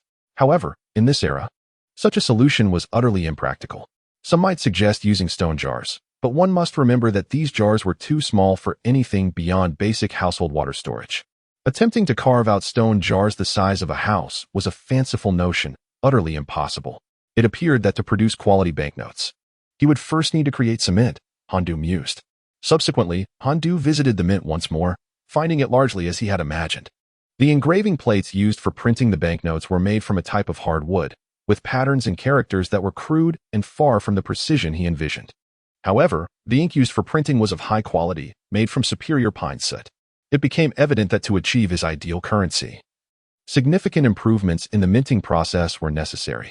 Upon arriving at the outer gates of Hongwu, Han Du, despite being clad in official attire, was required to announce his presence, seeking permission to enter the imperial city. Of course, officials such as the ministers of the 6 ministries could enter directly, as they conducted their affairs within the palace. After the gatekeeper at Hanwu verified Han Du's identity, he was granted entry into the imperial city. Han Du proceeded directly to the outer gate of the Feng Tian, where he expressed his desire for a personal audience with His Majesty and awaited permission. In the early years of Hanwu, the area outside Feng Tian would have been bustling with ministers waiting for an audience with Emperor Zhu. However, it was now eerily empty, with only Han Du standing there in anticipation. The previous year, Emperor Zhu had executed the Chancellor, Hu Weiyong, under the charge of treason, annihilating 3 clans and persecuting his associates, who were still being investigated. Consequently, the officials were on edge, fearful that their names might be remembered by Zhu and that they could be mistakenly identified as Hu Weiyong's accomplices and face execution themselves. Thus, none dared approach the emperor to seek trouble. Inside the Feng Tian Hall, Emperor Zhu sat resolutely at the imperial desk, fervently inscribing his thoughts. Beside him, the elderly eunuch observed as a young attendant bent low, waiting outside the palace gates. He discreetly glanced at the venerable Emperor Zhu, who was deeply engrossed in reviewing memorials, and chose not to disturb him. Silently, the elderly eunuch approached the entrance and noted the emperor's neutral demeanor, neither pleased nor angered, before softly addressing him, "Your Majesty, I have come to report that Han Du requests an audience." What could he possibly want? Zhu Yuanzhang mused inwardly, his brush, which had been dancing across the paper, gradually slowing its pace. On the very first day of his tenure, Han Du sought an audience. Surely he must be facing some pressing issue. Recognizing the gravity of the matter concerning the banknotes, Zhu did not dare to take it lightly and commanded, "Admit him." "Minister Han Du, paying my respects to your Majesty," the newcomer declared. Yet, Zhu Yuanzhang remained fixated on the memorial, occasionally pondering its contents and occasionally inscribing his comments, before lowering his head to inquire. "The matter of the banknotes is of utmost importance.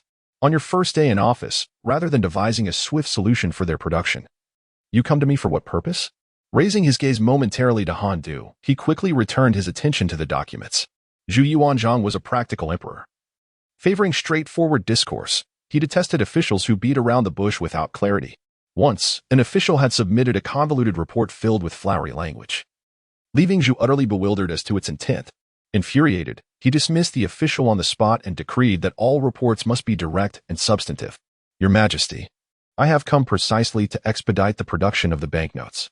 Han Du began to explain the issues with the artisans involved. However, he refrained from divulging the artisan's secretive ploys.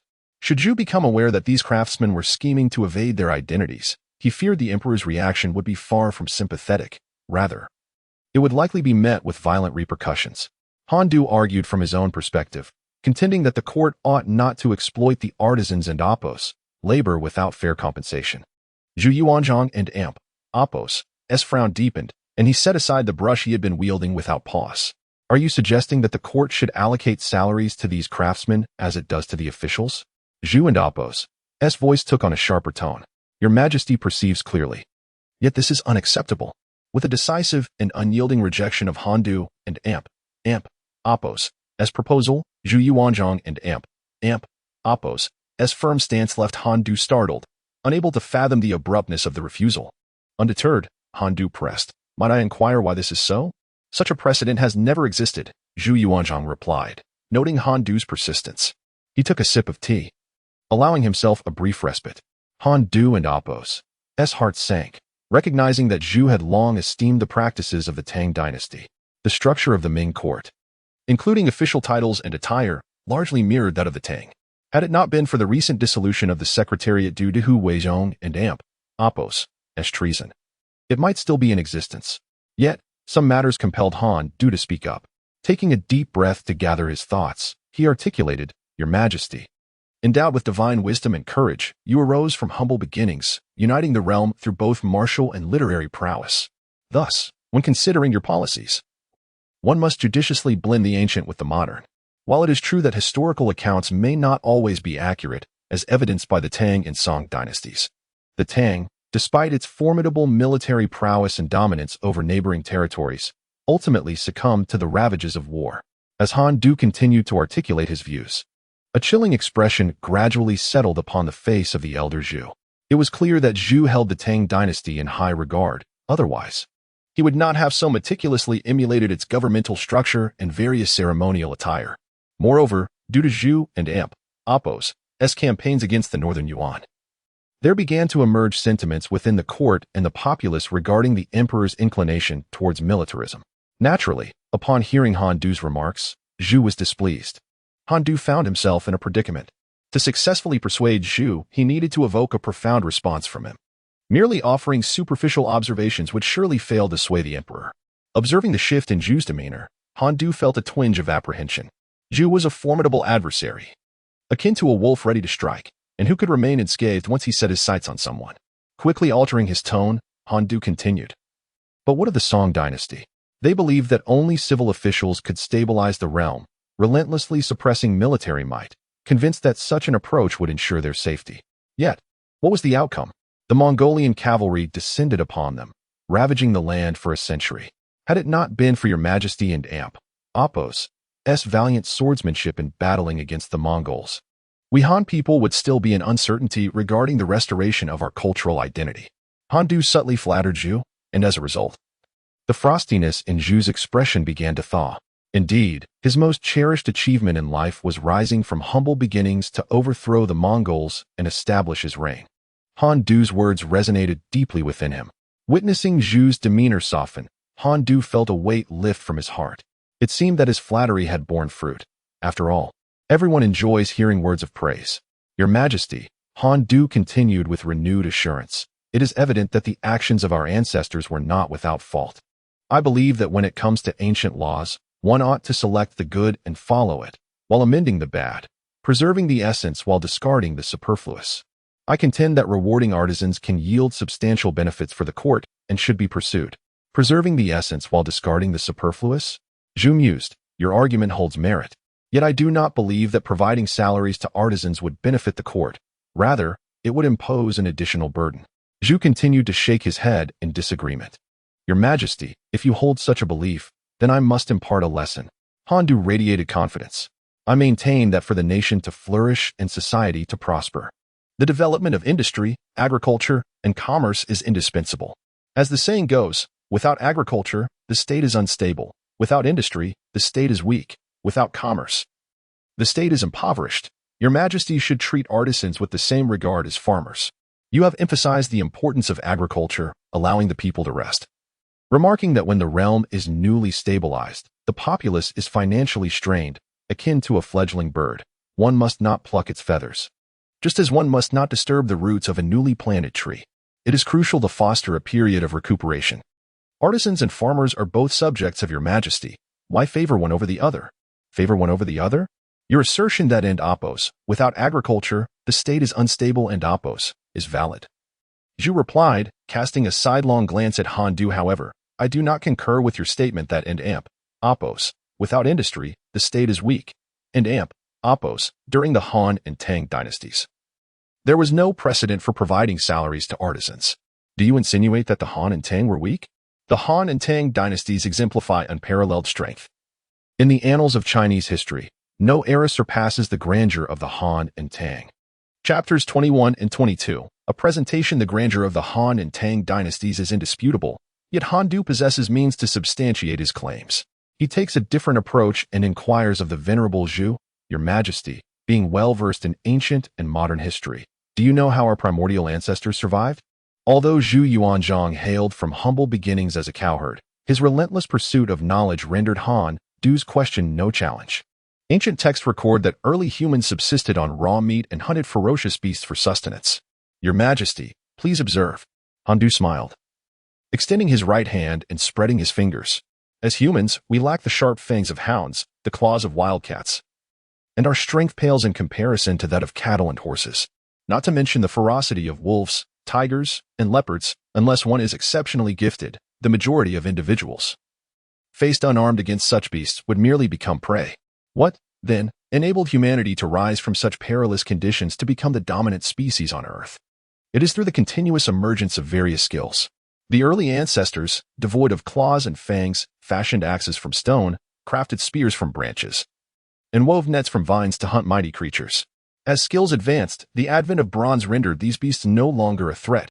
A warrior clad in armor, wielding a bronze sword, could single-handedly slay a ferocious beast. With further advancements, iron emerged, and steel forged through meticulous processes proved sharper and more resilient than bronze weaponry. Your Majesty, imagine two armies, one armed with bronze swords, the other with finely wrought steel blades. Upon encountering each other on the battlefield, what would unfold? The steel blades would effortlessly cleave through bronze, and the army equipped with steel would decimate the one with bronze weaponry. Such is the fate of armies, and likewise of nations. I beseech your Majesty, can a nation thrive without skilled craftsmen? Upon concluding, Han Du once again prostrated himself. This time, Zhu Yuanzhang refrained from immediate rebuttal, instead donning a grave expression and succumbing to prolonged silence. Deeply shaken, Zhu had never before encountered such historical discourse. It was not that he lacked historical knowledge. On the contrary, he firmly believed in the adage that history serves as a mirror to understand the rise and fall of civilizations. However, in the past, whether through his own readings or by engaging scholars, he had always approached history from the perspective of a sovereign or ruler, seeking lessons and insights. Han Du's unique viewpoint, which analyzed human evolution through the lens of continuously advancing skills, transcended Zhu and Appo's previous understanding, causing profound inner turmoil. Although Han Du and Appo's perspective was unconventional and his assertions might seem absurd, they were articulated with clarity and coherence, compelling Zhu to acknowledge the validity of Han Du and Appo's arguments. A nation cannot flourish without skilled artisans. Yet, the notion of granting salaries to craftsmen did not sit well with Zhu, primarily due to the treasury's empty coffers. In an effort to alleviate the burdens on the populace, he had substantially reduced taxes, leading to annual deficits. Were it not for the support of paper currency, not only would the northern campaign against the Mongols be unfeasible, but the court itself would face collapse within a few short years. A single coin can confound even the mightiest of heroes, and the emperor is no exception. Han Du prostrated himself on the ground, and as time passed, his heart grew increasingly anxious. If old Zhu still refused him under these circumstances, he would truly be at a loss. I appointed you as the director of currency printing to ensure the production of banknotes, not to siphon off the craftsmen and Appo's salaries. Indeed, old Zhu remained obstinate. A chill enveloped Han Du's heart. I only inquire about the results, not the process. If you fail to produce satisfactory banknotes, be wary of your own head. Get out. After delivering his decree, Zhu Yuanzhang gazed at Han Du, inexplicably troubled, as an ominous portent surfaced in his mind.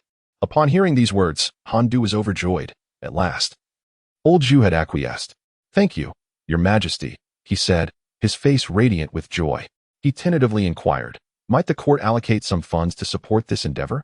Secretly rubbing his thumb and forefinger together, Han Du believed that old Zhu should at least show some willingness to invest. It was unreasonable to expect benefits without any sacrifice. Boldly, Han Du dared to pry silver from old Zhu and Appos' grasp. The old attendant, overhearing Han Du and Appos' request for funds, was taken aback. His body tensed, ready to leap at old Zhu and Appos' command and bind Han Du in ropes. No, if the court had money, what need would there be for you? Unexpectedly, old Zhu refrained from ordering Han Du's arrest, opting instead to refuse outright. No funds? You expect technology without compensation? Where's the merit in that? Han Du was incensed, his neck stiffening as he awaited a moment before realizing that old Zhu showed no sign of yielding. He was compelled to seek a compromise. If Your Majesty cannot allocate funds, might you permit the currency printing office to sell its technology? Surely, Your Majesty cannot leave the office without any source of income. If that is the case, I truly find myself at a loss, for a skilled artisan cannot work without materials. Han Du spread his hands, feigning despair and adopting a stubborn demeanor. Granted. Thank you, Your Majesty. Your wisdom is unmatched. A compliment, no matter how insincere, could penetrate even the thickest of barriers. As Han Du departed, Zhu Yuanzhang smiled faintly to himself, musing, how amusing it is to negotiate with me. I never anticipated that the straightforward Han Du could produce such an intriguing offspring. It mattered not. If he failed to produce proper banknotes, even if Zhu favored him, he would still face punishment. Zhu Yuanzhang was a man of resolute principles. He would execute even a brother without a moment and Appos' hesitation. Yet, he was also a pragmatic ruler, one who cherished talent. As long as one possessed skill and benefited the court and the people, even if they were a bit audacious in his presence, he would spare them. However, should one dare to engage in corruption or harm the populace, they would face dire consequences. As Han Du made his way outside the imperial city, he felt a tinge of regret for not extracting silver from old Zhu's coffers that day. Nevertheless, having achieved the primary objective of his visit, he deemed the trip worthwhile. Noticing that the day was still young, he resolved to return to the currency printing office. After having recently driven away several officials, Han Du understood that he lacked the authority to dismiss Chaozheng and the others. He would need to petition the court for permission. In his previous life, Han Du had never wielded a brush, yet in this incarnation, he had successfully attained the title of a scholar, effortlessly mastering the art of calligraphy. With a deft hand, he composed a memorial that elucidated the matter at hand with eloquence. Upon entering his home, Han Du was startled to notice smoke billowing from a corner of the residence. Was there a fire? Alarmed, he dashed toward the source of the smoke without a moment's hesitation. The Han family possessed but this single dwelling in the capital. If it were to be consumed by flames, they would be left without a place to call home. As he approached the source of the smoke, he discovered it was the kitchen, where only white smoke swirled in the air, devoid of any visible flames. A sigh of relief washed over him. It appeared there was no fire. However, a series of persistent coughs emanated from within. Who could be causing such a commotion? Holding his breath, he stepped inside, waving his hands to disperse the thick smoke, revealing his sister, clad in white, struggling to tend to the stove. Jingjun, what on earth are you doing? He inquired. Upon hearing her brother's voice, Han Jingyun looked up, her face smeared with soot and ash, resembling a calico cat. Elder brother, she coughed. I. Cough. Seeing her choke to silence, Han Du quickly gestured for her to refrain from speaking, grasping her hand and leading her outside. Once free from the smoke and Appos' clutches, both siblings inhaled deeply to recover their breath. What were you thinking? Why did you venture into the kitchen? Are you, a lady of the household, attempting to cook? After regaining her composure, Han Jingzun, feeling embarrassed, softly murmured, I noticed that you seemed disinterested in the meal served last night, so I thought. Her voice dwindled to a whisper, and she hung her head, wishing she could vanish into the ground. Her beloved elder brother had seemed unenthusiastic about his meal, prompting her to take it upon herself to change his culinary experience.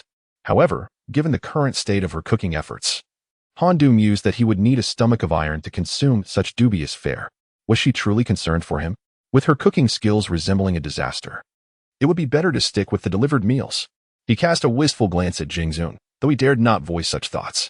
The ability to cook well was secondary. Her intention spoke volumes, and he could not bear to discourage her enthusiasm. Never mind, I shall take over, he decided. In his previous life, as a member of a culinary empire, he had an innate talent for gastronomy. Moreover, after marrying, he had diligently endeavored to become a well-rounded man, excelling in both the drawing room and the kitchen. Under his wife's persistent encouragement, he honed his culinary skills to a remarkable level. As the smoke began to clear, Han Du stepped confidently toward the kitchen. Elder brother, what are you planning to do? Han Jingyun asked, her brow furrowed in confusion. However, upon hearing his intentions, her expression turned pale, and she exclaimed, Elder brother, you must not. A gentleman should keep his distance from the kitchen. You cannot. Before she could finish her sentence, Han Jingyun rushed forward to restrain him. Chapter 23. Moreover, you cannot cook, can you? If I do not prepare a meal, shall we go hungry tonight? Han Du shrugged his shoulders. However, Han Jingjun remained perplexed. Her elder brother had always been a scholar devoted solely to the study of ancient texts, never stepping foot in the kitchen. Brother, can you cook? Han Jingyun hesitantly inquired. Hearing the implications in her words, Han Du felt a sudden pang of anxiety. In the past, it would have been unthinkable for him to cook. Yet, in this moment of necessity, an idea struck him, and he smiled. There are treasures in the books. Though I have never cooked before, I have perused various cookbooks. So you need not worry. Are there really instructions for cooking in those books? Han Jingjun murmured, somewhat skeptical, but she chose not to delve deeper into the matter. Relieved that she did not press the issue further, Han Du approached the stove. To his dismay, it was filled to the brim with damp wood. A sigh escaped his lips. It seemed nearly impossible to ignite a fire with such wet material. He reached in to remove the wood, only to feel its moisture. Upon closer inspection, he understood the source of the heavy smoke. The wood was far from dry. It was likely that this wood had been prepared before the Han family fell into disarray, having succumbed to the humid climate of Jiangnan over time. Nevertheless, damp wood could still be used for burning, provided one did not recklessly toss it all into the fire. Han Du selected a few slender, relatively dry twigs and began to kindle the flames. Gradually, he added in the larger pieces of wood, and soon the fire blazed to life.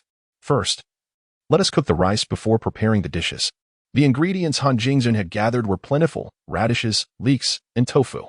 While these might seem modest compared to the lavish feasts of chicken, duck, and fish in modern times, they represented the fare of a middle-class family in the Ming Dynasty. The Han family had once been of a distinguished lineage, yet due to Han Du's reclusive nature, they had not amassed much wealth. Thus, their lifestyle mirrored that of an average household, with perhaps a few more servants for the sake of appearance. Tofu is essential, Han Du exclaimed. Does this not resemble the banquet you would attend, devouring the grand dishes laid upon the table?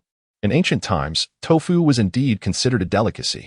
With deft precision, Han Du washed the radishes, peeled them, and sliced them into even pieces, arranging them neatly on the cutting board, an aesthetically pleasing sight. Han Jingjun watched in astonishment as her brother worked with such skill. Though she felt uneasy, she longed to assist him and poured oil into the pan. What are you doing? Han Du asked, surprised at the sight of oil in the pan. I'm helping you by adding oil to fry the radishes, she replied, her eyes sparkling. Han Du was left speechless. Who suggested he was going to fry anything? But aren't and appos, tea radishes typically cooked in that manner? She innocently questioned. Fried radishes? The taste is best left unmentioned. As the oil began to smoke, he realized he had no time to explain. Quickly, do we have any eggs at home? Bring me a few. How many do you want, brother? 4. Are you going to cook the chives? That's a peculiar dish. Only a lunatic would think to boil chives. Han Du couldn't help but scoff internally. Ignoring the young lady's comments, he casually poured the whisked eggs into the pan. Sizzle. Han Du skillfully maneuvered the spatula. And once the timing was right, he added the chives, continuing to stir. Standing nearby, Han Jingyun inhaled the tantalizing aroma of the chives mingling with the eggs, wisely choosing to remain silent. Swallow. Han Jingyun discreetly gulped, a rosy hue gracing her cheeks. Stir-fried chives with eggs, clear radish, and scallion braised tofu. The dishes were simple, mere homely meals, yet the enticing fragrance of the chives and eggs, the visual delight of the scallion braised tofu, and the crystalline clarity of the clear radish each held a distinct allure, awakening an appetite within. Upon seeing this, their mother couldn't help but beam with joy. Praising Han Jingzun, I never imagined my daughter possessed such culinary talent. Your first attempt at cooking has turned out splendidly. I was expecting a charred disaster. What is this? Chives and eggs can be prepared this way? How did you come up with this? I must taste it. Unable to resist, she eagerly picked up her chopsticks and sampled a piece of chive. So fragrant, absolutely delicious. The more their mother praised, the more Han Jingyuan felt embarrassed. Although the remnants of the soot on her face had been washed away, she still couldn't lift her head, softly murmuring, "Mother, this isn't my doing. It was my brother." "Your brother made this?" their mother asked in surprise, turning to Han Du. "Did you prepare all of this?" She had intended to inquire how Han Du had acquired such culinary skills. But noticing Han Jingyuan had already taken her bowl and was reaching for the stir-fried chives and eggs, she immediately raised her brows, silently joining the fray for the dishes. Delicious, truly delicious. For her, the essence of a meal lay in the enjoyment of the food, irrespective of whether it was prepared by her daughter or son. They were both her children, after all, as she savored the meal. Their mother couldn't help but wonder how her son could speak of such delectable dishes in such an unassuming manner. What, then, would he deem truly exceptional? A flicker of anticipation stirred within her. Meanwhile, as Han Du's family dined together, the Eastern Palace remained ablaze with light. Zhu Biao sat behind the imperial desk, diligently attending to state affairs. As the pile of memorials on the desk diminished, only a few remained. Zhu Biao inquired, "Are there any more memorials today?" A nearby official squeezed the memorial he held in his hands, bowing his head respectfully as he presented it to Zhu Biao. "Is there anything else?" Zhu Biao casually asked the official. After the official departed with the reviewed memorial, Zhu Biao turned his attention back to the remaining documents, continuing to manage the state affairs. The official, maintaining an expression of composure, departed and, upon stepping outside the palace, was taken aback by the cool night breeze, which made him acutely aware that his back was drenched with sweat. Sighing inwardly, he submitted the memorial to the Ministry of Personnel. After delivering the document, he quietly left the imperial city and arrived at the banks of the Qinhuai River, where he halted in front of an establishment. Dismounting from his sedan chair, he ascended to the third floor of the tavern and, seeking seclusion, lifted the curtain to enter. Inside, another official awaited him, clad in attire identical to his own, both holding the rank of the 8th grade. Upon seeing the newcomer, the official promptly rose to greet him. "I have the honor of meeting you, my lord. Please, take a seat." At that moment, the official, filled with urgency, inquired, "My lord, has the matter I entrusted to you been resolved?" The official cast a glance at him, sighed softly, and without further ado, produced a stack of banknotes from his bosom, placing them upon the table and sliding them towards the other official. The latter was instantly taken aback, stammering, "My lord, what does this mean?" "The memorial from Han Du has been approved by His Royal Highness the Crown Prince. Since I have failed to accomplish the task, it is only fitting that I cannot accept your gift." The official lifted his teacup and took a delicate sip. "My lord, you have misunderstood, indeed. I hold you in the highest esteem, and this offering is made with no ulterior motive, none whatsoever. I implore you to accept it." The official, having failed in his endeavors yet compelled to part with a substantial sum, felt his heart bleed, and even sipping tea became a dreary affair, lacking enthusiasm. Observing his demeanor, the official took another sip of tea and, with a light-hearted smile, remarked, "In truth, your reassignment may not be such a misfortune after all." "What do you mean by that, my lord?" The official was perplexed. He had been ousted from a lucrative position and was yet to learn where he would be reassigned. Should he find himself in a mundane post, even a minor promotion would be a grievous loss. He could not fathom how this could possibly be considered a blessing. Noticing his confusion, the official set down his teacup, preparing to elucidate the matter further. Chapter 24. Salary. Though your tenure at the Bureau of Banknotes is not the longest, if my memory serves me right, it is nearing 2 years. The official nodded and interjected, "It's just under a month until the 2-year mark." Ignoring him, the bureaucrat continued. "The Bureau of Banknotes is undeniably one of the prime positions within the capital. Look at your predecessors. How many have concluded their terms unscathed? Being reassigned is, in fact, a fortunate turn of events for you. Once you depart safely, it will be beneficial for you. Firstly, although Han Du has taken your position, he will owe you a debt of gratitude. Should any of your past transgressions come to light, he is unlikely to hold you accountable or expose you, perhaps even shielding you from scrutiny. Secondly, the Emperor will also take note of your situation, as long as your errors are not egregious. It is likely he will not pursue the matter further. After 2 years in this role, you should consider yourself fortunate.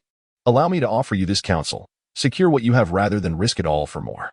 The official, with a mournful expression, replied, "My lord, I have not profited at all. Throughout my tenure, I have been diligent and cautious, never daring to extend my hand. I had only begun to consider securing a modest benefit for myself, yet unexpectedly, this disruption has arisen. Alas, my lord, I cannot accept this situation lightly." He wore a facade of integrity and hard work. The bureaucrat could hardly suppress a smile, though his demeanor remained stoic, observing the official as if to say, "Continue your performance. I shall remain silent and watch." Once the official had quieted, the bureaucrat spoke, "Whether you have gained or not is beyond my concern. It is not my place to fret over such matters. I have conveyed the situation to you in its entirety. Weigh the gravity of your circumstances for yourself." He then recounted his original intentions along with the events that transpired in the Eastern Palace that day, leaving no detail unaddressed. He concluded with a reminder. His Highness the Crown Prince typically adheres to the court and oppos. As protocols, such direct approvals are rare. For someone like Handu to have 6 individuals reassigned at once, even with the Crown Prince's consent, he would typically consult with me first. The fact that His Highness granted this approval without hesitation speaks volumes about his trust in Handu. With each word, the official's expression grew increasingly grim. The more he pondered the bureaucrat's assertions, the more they resonated with him. Yet, regardless of the rationale, being abruptly ousted from the Bureau of Banknotes was not something he would easily accept. Was he to surrender the fruits of 2 years of labor without a fight? The words escaped his lips through clenched teeth. The bureaucrat, amused internally, remarked, "You alone know the truth of your toil. I have no interest in your petty affairs. I advise you to heed my words. The regard for the Bureau of Banknotes is paramount, and whether you listen or not bears little consequence. I have said what needs to be said. Should you choose to report this meeting, I will categorically deny it." The official stood up, preparing to depart. "My lord, what are you saying? You toil for me, and I am profoundly grateful," he replied, eager to see the official out. However, the official waved his hand to stop him. There is no need. I can leave by myself. It is advisable for you to wait a moment. Allow at least the time it takes to brew a cup of tea before you depart. I insist, let us pretend we have not met today, lest anyone see us together. Yes, your lordship has considered everything thoroughly. I shall wait here for you. My lord, travel safely."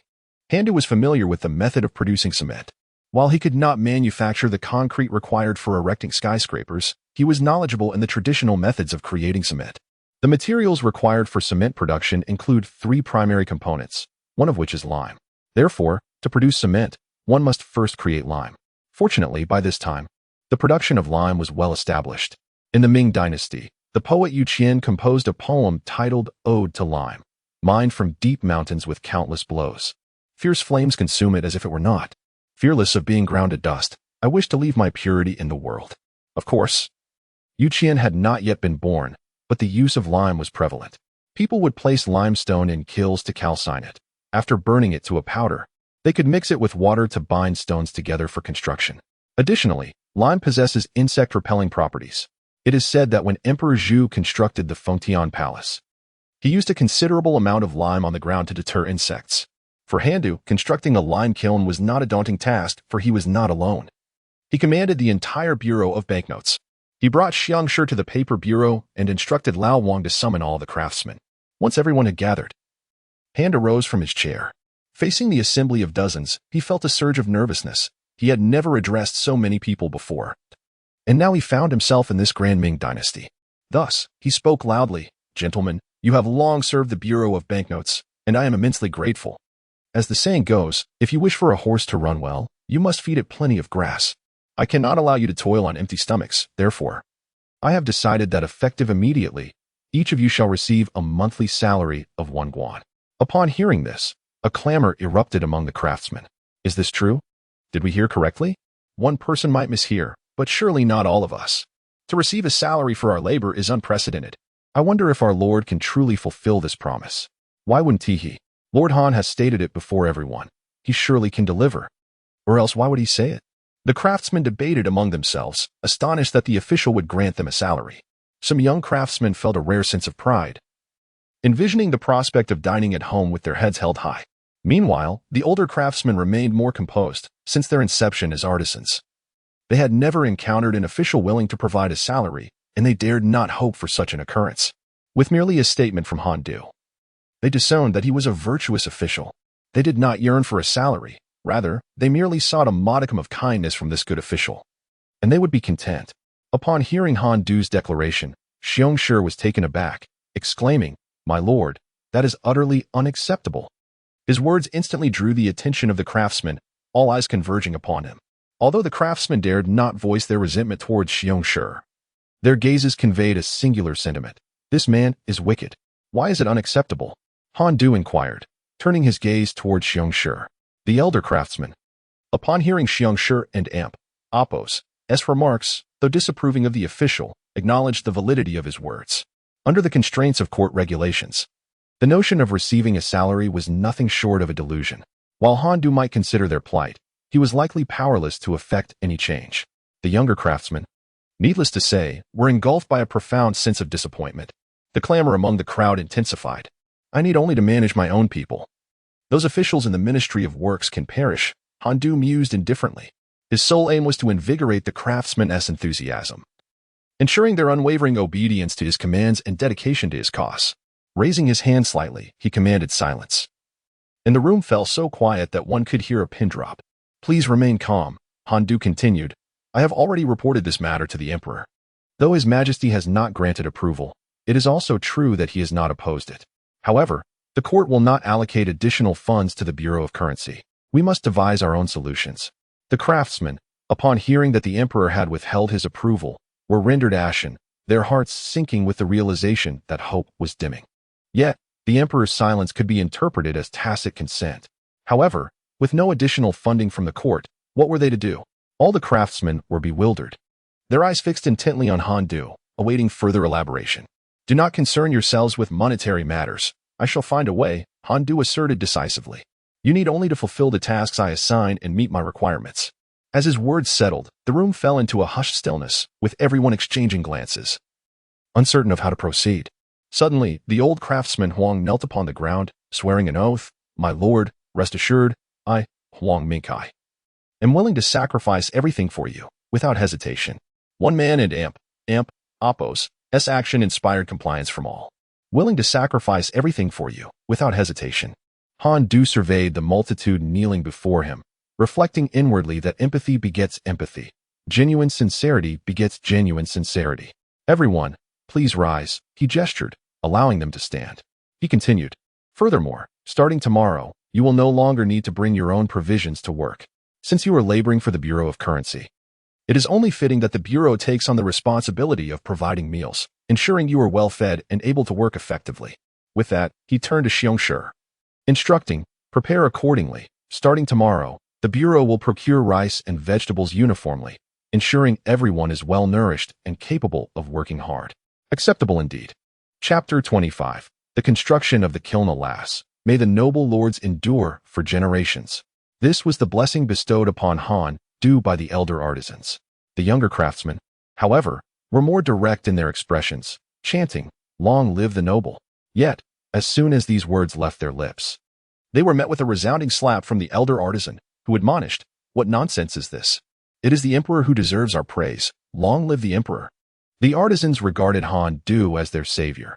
After years of hardship, they had finally found an official who genuinely cared for their welfare, and they were loath to cause him any trouble. The young artisan, stung by the reprimand, dared not display anger. Instead, he forced a smile and repeated, "Yes, yes. Long live the Emperor, and may Lord Han live 1,000 years."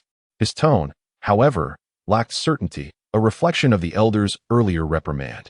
Han Du, upon hearing this, felt a chill run down his spine, as if shadows danced beneath him. He had no desire to serve the old Zhu in the palace. "Silence," he interjected, noticing their increasingly absurd chatter. "I have a task for you." The crowd fell silent, and old Huang clasped his fists in respect. "Please instruct us, my lord. I wish to construct 2 lime kilns. Do any of you possess the skills to build them?"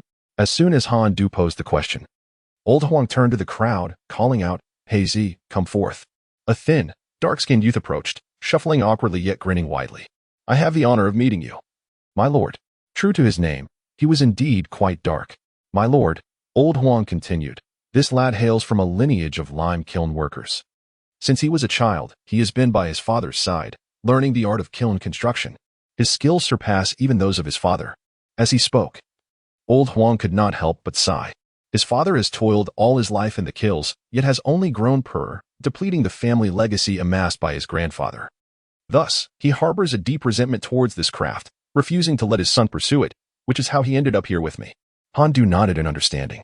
The Chinese have historically placed immense value on craftsmanship. While farmers rely on the whims of nature, artisans can sustain themselves independently. There is a saying, regardless of floods or droughts, one can still make a living. In ancient times, unique skills were often closely guarded secrets, passed down through male lineage alone, highlighting the reverence for technical mastery. Regrettably, they had encountered Zhu Yuanzhang, a man of humble agricultural origins, who treated artisans as mere tools for his own ends. The skills that once provided for families had become a burden under the artisan household system, a pit that could never be filled. Who would willingly pass on their craft to the next generation, only to see it become a source of suffering? It was far easier to allow the lineage of their skills to wither away. The most devastating period of technological stagnation occurred during the Ming Dynasty. Arguably a greater harm wrought by Zhu Yuanzhang's artisan household policy than the infamous book burning and scholar burying of Qin Shi Huang. Yet, all was not lost. It was still the Han Wu era, and the elder artisans yet lived, with the true severance of technical lineage still averted. Once again, I have secured the approval from old Zhu to sell the technology. If I manage to establish it here, perhaps I can sway old Zhu and Appo's opinion and preserve these invaluable techniques. Contemplating the vast accumulation of skills passed down through millennia of Chinese history, Han Du's eyes sparkled with awe. He gazed at the artisans before him with an expression of warm benevolence. What is technology? Even in modern times, those who possess it wield the power over the world. Did we not witness how a single chip technology ravaged the entire rabbit industry to the brink of despair? How much inferior is the rabbit and Appo's chip technology compared to that of the eagle sauce? Nearly a hair and Appo's breadth. Yet, that slender margin signifies an abyss of difference. And how does the technology of the Ming Dynasty measure against others? It is virtually immeasurable, as many of its techniques are utterly unique, unmatched by any other. Han Du's heart brimmed with joy. Youthful and promising, the future is bright. Heisey, he inquired, how long will it take to construct 2 lime kilns? If 2 days. Then that is relatively swift, Han Du mused, acknowledging the limitations of manual labor in the absence of excavators. Completing the task in 2 days would indeed be commendable. He gestured towards old Huang, stating, if you need more hands, consult old Huang, and then pointed to Xiang Shi, if you require funds, seek him out. I expect the kilns to be completed within 2 days. Rest assured, my lord, Heisey replied with a confident grin. As long as there are enough hands, I guarantee they will be finished within 2 days and beautifully constructed. In this era, people held their promises in high regard. Even the most hollow assurances were met with unwavering resolve to fulfill them. Without delay, Heisey began organizing the workforce, selecting the site, and preparing tools for excavation. In the following 2 days, Han Du did not visit the Bureau of Currency even once. Each day, before dawn, he arrived at the paper currency office, witnessing the artisans working tirelessly like ants, gradually revealing the 2 lime kilns before him. In the hall of heavenly mandate, the night grew deep. Old Zhu, having finished reviewing the last memorial, set down his brush and sipped from his tea to alleviate his fatigue. He casually called out, Mao Shang. I am here. Came a raspy voice from a shadowy corner by the screen. To the average ear, those 2 words might seem innocuous, but this particular voice carried an eerie quality that sent chills through listeners. Though it sounded like that of a robust man, it was laced with an unsettling aura that made one and Appo's bones feel cold. Even the elderly attendant beside old Zhu, upon hearing that voice, could not suppress a frown. Her expression tinged with aversion and a desire to maintain distance, instinctively stepping back as if unwilling to be close to the source of that voice. Han Du had encountered old Zhu twice, but had never noticed the presence of this individual lurking at the edge of the screen. The figure took a few steps forward, emerging from the shadows, the flickering candlelight illuminating his form. Please, your Majesty, give your command. Old Zhu continued to savor his ginseng tea. Pondering the recent activities of Han Du upon hearing news of him, a faint smile graced Zhu's lips as he mused. Who would have thought this young lad is indeed someone who gets things done? Although Zhu was dedicated to urging officials to attend court, to assume that he favored mere formalities would be a grave misunderstanding. Quite the contrary, Zhu held a preference for officials who accomplished tangible tasks. What had become of his precious banknotes? Without their production, what could Han Du possibly be doing at the Paper Currency Bureau these past few days? Zhu and Appo's brow furrowed slightly. He hoped he wasn't idly wasting time there. Had this young man already mastered the art of skimming off the top? A child's misdeeds reflect on the father, he thought. If Honda had indeed begun to indulge in such behavior at this early stage, it would undoubtedly be a failing on the part of his father. Reinforcing Zhu and Amp, Appo's belief that imprisoning him had been the right decision. Achoo! In the depths of the Ministry of Justice and Amp, Appo's prison, Honda could not suppress a sneeze, causing his beard to quiver. Father, are you well? Have you caught a chill? Honshu inquired with concern. Shall I send a message outside for my brother to fetch a doctor for you? A few days prior, the jailer had discreetly informed Honshu that if there was anything needed, he could reach out to him, even if it was merely to relay a message or arrange a visit. Thus, upon noticing his father and Appo's potential ailment, he thought of this possibility. With a sigh, Honda waved his hand to dismiss Honshu's concern. No need, my son. I have not caught a chill. Perhaps your mother is simply fretting over me at home. Old Zhu forcefully set his teacup down upon the imperial table, his voice stern as he inquired, what is he doing? In the lime kiln came the reply. Bang. Old Zhu slammed his palm on the table, a surge of anger igniting within him. I instructed him to produce new banknotes. And he chooses to work in a lime kiln? In Zhu Yuanzhang's eyes, the lime kiln had no relation whatsoever to the production of banknotes. What purpose did a lime kiln serve but to burn lime? Even if lime were required for the printing of banknotes, there was no need to excavate a kiln. He could simply requisition some from the Ministry of Works. The matter of banknotes was crucial to the fortune of the Ming Dynasty. How could he treat such an important task with such negligence? Your servant obeys, sighed Mao Shang, who stood nearby, a chill coursing through him. Noticing Zhu had no further commands, he stepped back into the shadows. The lime kiln had been completed the previous day, and according to Xiao He, after drying overnight, it could be fired today. Han Du arrived early at the Paper Currency Bureau, witnessing the artisans moving limestone into the kiln, stacking it upon a massive iron frame. At that moment, someone informed Han Du, My lord, a eunuch has arrived outside, claiming to bear a royal edict for you. Uncertain of what old Zhu wished to convey, Han Du waved his sleeve and urged, Please, let him in promptly. The messenger hurried out to escort the eunuch inside. Soon, Han Du beheld a young eunuch approaching, holding a ceremonial staff and stepping lightly towards him. Han Du quickly welcomed him, inquiring, Esteemed eunuch, your efforts are appreciated. What message does His Majesty bear? The eunuch relayed old Zhu's intentions to Han Du, who found himself utterly bewildered. Am I not already endeavoring to produce banknotes? Why the urgency? Old Zhu is truly an impatient man. It is rather unreasonable to begin pressing for results after just a few days. He, too, is eager to produce the banknotes. But the lack of raw materials poses a significant obstacle. To manufacture banknotes, one must first possess the requisite materials. Without them, he must wait until he is able to procure the necessary resources. After all, it has only been a few days. Where is the justification for such urgency? However, Han Du dared not voice these thoughts, for old Zhu is, after all, the emperor, and his word is law. Han Du bowed slightly to the eunuch, discreetly slipping a small silver ingot into his hand. This banknote was given to him a few days prior by the girl from Jingyun, who insisted that one cannot venture out without money. Once the eunuch departed, Xiao He approached Han Du, My lord, the kiln is ready. It would be most fitting for you to ignite the first fire. Oh, it's completed so swiftly? Let us proceed without delay. Do you not see that old Zhu is already growing anxious? The sooner the banknotes are completed, the sooner he can shed the stigma of guilt. Han Du arrived at the lime kiln, poised to strike the match, only to discover that it was filled with timber. My lord, please ignite the fire. Han Du, holding the torch, shook his head and inquired, Why use wood instead of coal? The craftsman exchanged puzzled glances, failing to comprehend his question. Seeing their confusion mirrored in his own expression, Han Du was bewildered. Had it not been established that coal usage began in the Yuan Dynasty? How could it be that? Even in the Ming Dynasty, they had never heard of it? Perhaps it was merely a matter of terminology? It is a black substance, akin to stone, excavated from the earth, much like limestone. This material burns more efficiently than wood, he attempted to explain. The craftsmen whispered among themselves, and suddenly one exclaimed, Is it coal you speak of, my lord? Yes, precisely, coal. Han Du and Appo's eyes brightened. Coal has another name, anthracite. Do you know of any sources? He asked, directing his gaze towards a white-haired craftsman. The craftsman chuckled awkwardly, a bit flustered. I'm afraid I don't know where to find it. I've merely heard others mention coal. Is there truly no coal in the capital? Han Du's brow furrowed. The craftsman shook his head. Then what do the common folk burn? How could there be no coal? With so many people in the capital cooking daily, do they all rely solely on wood? The amount of wood required would be astronomical. Was it truly the case that no one utilized coal? Han Du sighed, tossing the torch to the ground in frustration. The absence of coal is untenable.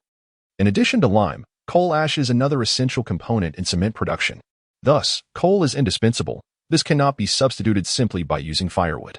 Fortunately, Han Du recalled that not far to the east of the capital lies a coal mining area, which, in later times, would be known as Zhurong. It should currently be referred to as Zhurong County, under the jurisdiction of Yingtian Prefecture. Though this coal mining region may not rank highly on a national scale, it is nonetheless a potential source. To understand, China holds the distinction of being the nation with the largest coal reserves in the world, with dozens of coal mines across the country boasting reserves exceeding 2 billion tons. Although this particular coal mine may not rival the truly vast mines, it still possesses reserves estimated at around 100 million tons. Otherwise, it would not have been documented at all. Han Du and Appo's eyes gleamed with excitement. Surely, this official was destined for wealth. The absence of any trace of coal in the grand capital indicated that this mine had yet to be developed. If he could acquire it, it would transcend mere personal fortune, ensuring that generations of his descendants would never face hardship.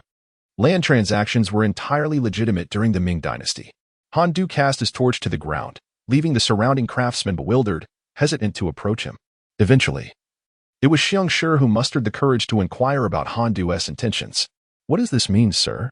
Han Du shook his head twice and remarked, using wood for burning is not only slow but yields poor quality lime, which may not meet my standards. What to do now? Xiang Shi was momentarily at a loss. After all, everyone used wood to burn lime, and now that Han Du declared it inadequate, the only alternative was to burn coal. However, coal was not available in the market. Would they simply abandon the lime? Han Du dismissed the craftsmen and departed from the paper currency bureau. Although the craftsmen were perplexed by Han Du and Appo's actions and murmured among themselves, they were far more concerned with their immediate need for sustenance. Since Han Du had arranged for Xiang Shi to manage a kitchen within the paper currency and minting bureau, the craftsmen had wholeheartedly praised his initiative. Observing the bustling kitchen, Xiang Shi, though not partaking in the food himself, felt a wave of discontent. With Han Du being the sole official in charge, Xiang Shi had effectively become the steward of the Treasure Bureau. Watching the Bureau's funds transform into food consumed eagerly by the craftsmen, he managed to refrain from uttering a single curse, which he considered a testament to his patience. Given the current pace of Han Du's expenditures, he was at a loss as to how much longer the remaining silver could sustain them. A month? Perhaps 2? As for the revenue Han Du spoke of so confidently, Xiang Shi had yet to see any sign of it. Upon exiting the paper currency bureau, Han Du headed straight home. Upon entering, he sought out his mother, who was resting in the courtyard with Jing Yun.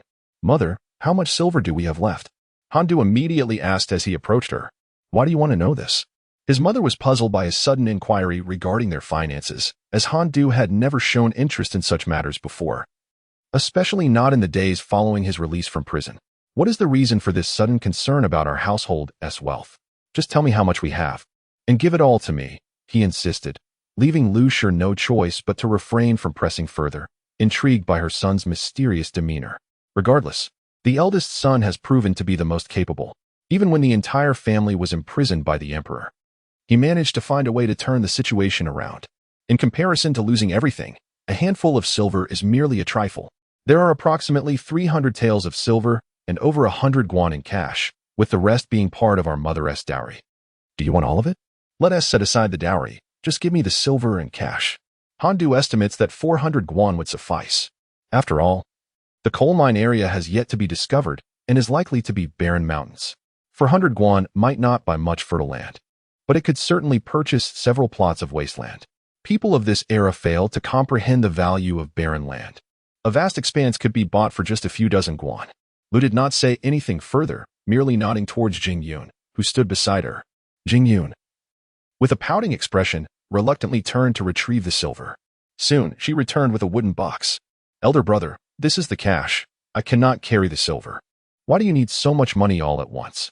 Han Du reached out to take the wooden box, noticing how tightly his sister gripped it, unwilling to let go. He smiled reassuringly, saying, Do not worry, I will not squander it. If all goes well, I shall earn you a substantial dowry. What dowry? You. Always talking nonsense, never serious. Indeed, When the topic of marriage arises, girls often feel shy. Han Jingyun was no exception. Upon hearing her brother's words, she lost focus on the wooden box in her hands.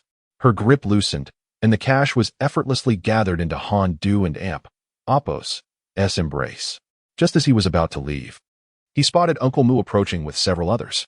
There were 3 women in total, aside from one plump woman appearing to be in her 30s. The other 2 looked to be around 13 or 14. Although their clothing was simple, consisting merely of coarse cloth, they were clean. And the 2 younger ones possessed notably delicate features. Uncle Mu instructed the 3 to stop and step forward, addressing Han Du, "Madam, as per your request."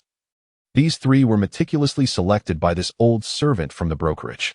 He pointed to the plump woman, saying, "This is the cook, Li. The 2 maidservants are daughters from respectable families, introduced by the brokerage, and they have signed a contract with us." After Uncle Mu finished speaking, Han Du cast a surprised glance at him. No wonder he had been absent in the mornings these past few days. He had been busy with this matter. The Han family had once employed several servants, not only maidservants attending to the master, but also bearers for carrying his sedan chair. Chapter 26. The maid Qinglian, however. The Han family had no coachman, for Honda was a civil official. It is an unwritten rule that civil officials ride in palanquins, while military officials ride horses. Despite numerous regulations, it is preferable for a civil servant not to mount a horse, to avoid misunderstanding and ridicule. Of course, exceptions can be made for urgent matters, such as those involving the Bureau of Banknotes. Although the Bureau of Banknotes is located within the inner city, the paper currency and printing offices are situated outside the city. If one were to rely solely on a palanquin for transportation, departing from the bureau in the morning would likely see one arriving at the paper currency office by noon, which is impractical. Thus, the Bureau of Banknotes has its own horses for use. Unfortunately, the Han family was abruptly punished by the emperor, leaving them no time to arrange any matters before being cast into prison. When the family and Apos' servants witnessed their masters and Apos' dire predicament, they instinctively fled, scattering before the soldiers. Lu glanced at the 3 individuals that Uncle Mu had brought forth, nodding in approval. She gestured towards Han Jingyun, suggesting, "Choose a maid who can attend to your needs and keep you company, lest you grow bored." She then addressed Han Du, "You should select one too, for it would not be fair to have Jingyun summon you from your slumber in the dead of night."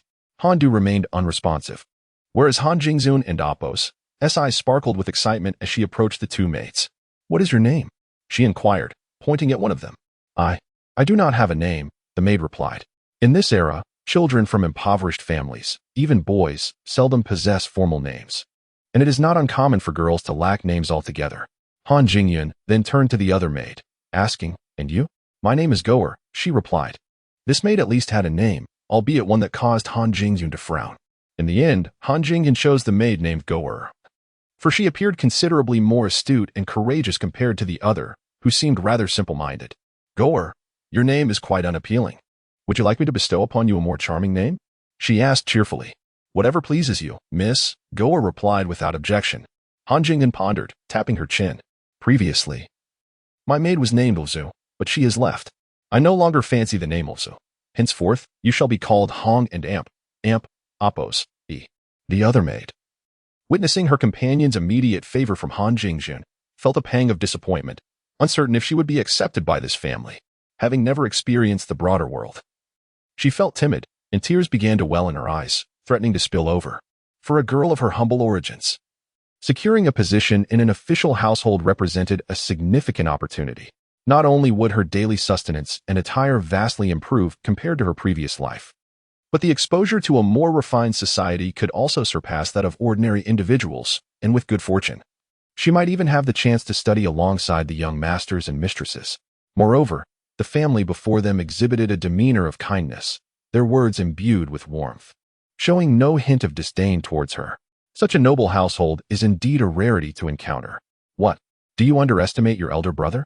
Han Du raised an eyebrow, effectively declining Jingyun and Amp Apos' suggestion. He remained indifferent to the somewhat naive maidservant. After all, he hailed from a later era. Despite his best efforts to conceal this fact, some habits from the future inevitably surfaced unconsciously, creating a certain dissonance with the customs of this time. Had the maid been astute, she might have noticed these discrepancies. Conversely, her innocence was, in fact, preferable to Han Du than the cunning of a more perceptive maid. pure as the lotus, untainted by the muddy waters. Straightforward in both internal and external demeanor, devoid of excess or entanglement, her fragrance only served to enhance her clarity. After contemplating for a moment, Han Du suggested, "Why not call you Qinglian?" Qinglian's face appeared slightly round, as though she had yet to fully blossom. Upon realizing she had been chosen, a broad, innocent smile broke across her round face. Some might speculate that Han Du was embarking on a path of indulgence with his maidservants. But let it be known that such assumptions are misguided. Since the Song Dynasty, the enslavement of individuals had been prohibited, and maidservants could no longer be subjected to arbitrary humiliation or violence as they once were. In the present day, they were akin to workers in the Han household. Not only were they protected from unwarranted abuse, but they also held autonomy over their own marriages, free from the interference of their masters. To do otherwise would be a legal transgression. As for the repercussions faced by officials during the Han Wu era for breaking the law, well, let the blade of Zhu Yuanzhang serve as a reminder. Of course, if a maid willingly consented to such treatment, that would be a different matter altogether. However, Han Du had no time to tend to the affairs of the simple-minded maidservant. After leaving her in Jing Yun and Appo's care, he took his leave. Early the next morning, Han Du sought out Xiong Shi, and the two rode towards the eastern part of the city. As they rode, Han Du inquired, "Do you know who the magistrate of Jiyang County is? Have you had any dealings with him?" Han Du asked casually, and upon seeing Xiong Shi's lack of recognition, he chose not to press further. Their journey was merely to acquire a few barren hills. Even adhering to the standard procedures would pose little challenge. If they were dealing with fertile land, perhaps complications might arise, but who would care about unwanted wasteland? Exiting the eastern city gate, it was merely a 20-mile distance. Han Du and Xiong Shi rode for less than an hour before arriving. Instead of heading straight to the county office, Han Du opted to inquire with the local villagers about where to find the best unproductive land. Dismounting, he took a long iron rod from his saddle and drove it forcefully into the ground with a hammer, then pulled it out. Han Du extended his finger to wipe a bit of black ash from the tip of the rod. The gentle sunlight illuminated his fingertip, revealing glimmers of light amidst the soot, and Han Du smiled. Those minuscule sparks brought him immense joy, his eyes sparkling with a delight surpassing that of discovering gold. Casually rubbing his fingers, he removed the black grime. Han Du turned to Xiong Shi and said, "Let us proceed to the next location." "My lord, is this it? Is it over?" Xiong Shi questioned, puzzled. To him, it seemed strange that Han Du, so eager in the early morning, had done nothing but strike the ground with an iron rod, and now they were about to leave. Not daring to delay, Xiong Shi promptly mounted his horse to follow. Han Du replicated his actions at several more sites, and only when the sun began its descent did he cease his exploration of the desolate mountains, guiding Xiong Shi towards the county office. At the entrance of the county office, the constables observed the two men clad in official attire, dismounting their magnificent steeds. The constables hurried forward. One assisted Han Du with his horse, while the other clasped his hands in salute, inquiring, "Might I ask from where you gentlemen have come, and what business brings you here?" Throughout the encounter, the constables harbored no doubts about the identities of Han Du and his companion. Firstly, in this era, anyone capable of riding a horse was unlikely to be of common status, especially considering that their mounts were not ordinary but rather the imperial horses. The distinction between official and civilian horses was stark and immediately recognizable, with the former bearing unique insignias. The constable who approached to tend to the horses did so not only as a sign of respect but also to verify the horse's official markings. Secondly, the official attire worn by Han Du and his companion was not something one could don casually. The distinction between civil and military officials was merely the beginning. More intricate differences lay in the fabric, color, style, and insignia of their garments. Each rank of official attire was entirely unique, effectively eliminating the likelihood of impersonation. Moreover, it was a grave offense for non-officials to wear such garments, punishable by death, just as the forgery of official attire was equally severe. Thus, it was nearly impossible for anyone other than officials to don such clothing, and even the rare few who dared would find it nearly impossible to have the attire made. Having recognized the authenticity of Han Du and his companion's official garments, the constable inquired about their titles, comparing the two for verification. "This official is Han Du, the supervisor of the Treasury Department, here on business to see your county magistrate, Lord Zhou." Han Du casually handed the reins to the constable and stood with a composed demeanor at the entrance of the county office. He nodded slightly. The constable promptly turned and hurried inside. It was not long before Han Du spotted a group approaching him.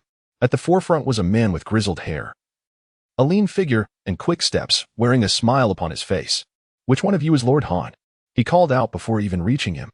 Han Du's gaze fell upon the man in Appo's official attire, noting it was of the 7th rank. It appeared this was indeed the county magistrate Zhou. Chapter 27. Magistrate Zhou. Han Du stepped forward a few paces and respectfully bowed before the individual. "I am Han Du, your humble servant, and it is an honor to meet you, my lord." Zhou County Magistrate held the rank of a 7th grade official, while Han Du was merely an 8th grade official. Thus, it was entirely appropriate for him to address the county magistrate with such deference. However, this was merely the conventional understanding. Han Du was a court official, and the Bureau of Precious Notes, which he represented, was formerly directly overseen by the Central Secretariat, essentially an agency under the Emperor and Appo's direct command. Although his rank was not particularly high, his influence was significant. Even after the dissolution of the Central Secretariat, the Bureau of Precious Notes was transferred under the Ministry of Revenue, where it still retained considerable authority. It is often said that court officials, when venturing beyond the capital, are elevated in stature, and this is especially true for the inspectors, who, despite their 7th grade rank, command great respect in the provinces, where even 3rd grade officials must show deference. There are indeed those shameless 3rd grade officials who refer to themselves as humble servants before these 7th grade inspectors. Hence, if Han Du were to adopt an air of superiority and address Magistrate Zhou as an equal or even with condescension, the magistrate would have no recourse. Not even a flicker of displeasure would cross his countenance. However, today, Han Du sought a favor from Magistrate Zhou, and thus he refrained from adopting a haughty demeanor, treating him with the respect befitting their respective ranks. Upon hearing Han Du's words, Magistrate Zhou was taken aback. First, he was surprised by Han Du's youth. When he had seen Han Du standing alongside Xiang Shi, he had assumed Xiang Shi to be the more senior official. After all, Xiang Shi appeared considerably older and seemed a more likely candidate for a principal role. He could scarcely believe that the individual before him, who seemed no older than his own son, was Han Du, the head of the Bureau of Precious Notes, an 8th grade official. How extraordinarily young he appears, thought Magistrate Zhou, unable to suppress his astonishment. Second, he was astonished by Han Du and Appo's unexpected courtesy. It had been established that court officials, when departing the capital, typically elevated their status by 3 ranks. This was not merely a folk saying, but an unwritten rule within the bureaucratic sphere. Even though Zhou County belonged to the capital region of Yingtian Prefecture, an official of Han Du's stature would ordinarily be expected to assert a superior position or, at the very least, treat him as an equal. Yet, he had not anticipated that Han Du would lower himself to such a degree. "My lord, you are overly generous in your words," Magistrate Zhou quickly interjected, supporting the bowing Han Du. He could not genuinely accept Han Du's reverence, lest he be accused of arrogance. Nevertheless, he felt a surge of satisfaction at Han Du's humility. The two men, supporting each other, amiably strolled to the magistrate and Appo's study located behind the county office. A maidservant presented fragrant tea. Magistrate Zhou lifted his teacup and gestured towards Han Du. "My lord, please enjoy this tea. You are indeed a remarkable young talent. Might I inquire when you assumed your position at the Bureau of Precious Notes? I recall that the previous head was lordly. Of course, if my inquiry is too forward, please do not feel obligated to respond," Magistrate Zhou added with curiosity. Han Du smiled gently. "My lord, you flatter me. I must confess, I was fortunate enough to receive the Emperor and Appo's favor and was appointed just a few days ago, succeeding Lord Li, who has since been promoted." "Oh, I see. Thank you, Lord Han, for your enlightening words." As the county magistrate, Zhou observed that Han Du truly bore no ill will. He felt more at ease, shedding the earlier stiffness. He inquired once more, noting that Han, despite his youth, held a significant position. Surely, he must be a scholar. "Indeed, I achieved the status of a Jiren 13 years ago," Han Du responded readily. "To think that you are still a Jiren." Zhou County Magistrate was genuinely astonished. Initially, he assumed that Han Du's appointment as the head of the banknote office was due to some influential connections, never suspecting that Han hailed from a scholarly background. Zhou had thought him to be a scion of a noble family from the capital. In Zhou's view, a lucrative position like that of the banknote office could not be attained without considerable merit. Much like himself, though he held the rank of a 7th grade magistrate, he would need assistance to secure the 8th grade position of the banknote office. Han Du, however, remained composed, quietly sipping his tea. Zhou couldn't help but feel regret for Han Du. What a pity, truly a pity, to have achieved the rank of Jiren at such a young age. It would be no surprise if he were to become a Jinshi next year. Even if he were to wait 3 more years, it would still be a commendable feat. As the saying goes, one can become a Jinshi at 50, suggesting that even if one attains this status at 50, they are still considered a youthful Jinshi. Of course, the reality was not as exaggerated. Moreover, during the Han Wu era, the nation had only recently emerged from turmoil, and the difficulty of passing the Jinshi examination was relatively lower, with a broader range of subjects compared to later examinations that strictly focused on Qingzhou learning. How old was Han Du now? Even if he were to wait 3 years before attempting the Jinshi examination, he would still be under 20. A Jinshi at such a tender age would undoubtedly be a remarkable presence, capable of captivating all. Thus, Zhou felt a sense of loss for Han Du yet. Han Du himself was indifferent. Had he not taken on this official role, he might have already faced dire consequences, leaving little time for him to pursue the Jinshi title. Naturally, Han saw no need to elaborate on these intricate matters to Zhou. With a simple remark, "It is the Emperor's will, which cannot be defied." He deftly moved past the topic. So it is that Lord Han is favored in the Emperor's heart. No wonder, Zhou thought, his mind further stirred, his expression betraying his astonishment. He hastily raised his teacup to conceal his emotions. However, even if Han was favored by the Emperor, Zhou couldn't help but sigh again, lamenting that if only Han could achieve the status of a top scholar, perhaps in a few decades, he might even attain the position of Chancellor. As Zhou approached this thought, he suddenly closed his mouth, apologizing to Han Du. Forgive my indiscretion. Han Du continued to sip his tea, seemingly oblivious to Zhou and Appo's earlier comments. Seeing this, Zhou felt a flicker of gratitude and quickly shifted the conversation, asking, "By the way, may I inquire what brings you to visit me today, Lord Han?"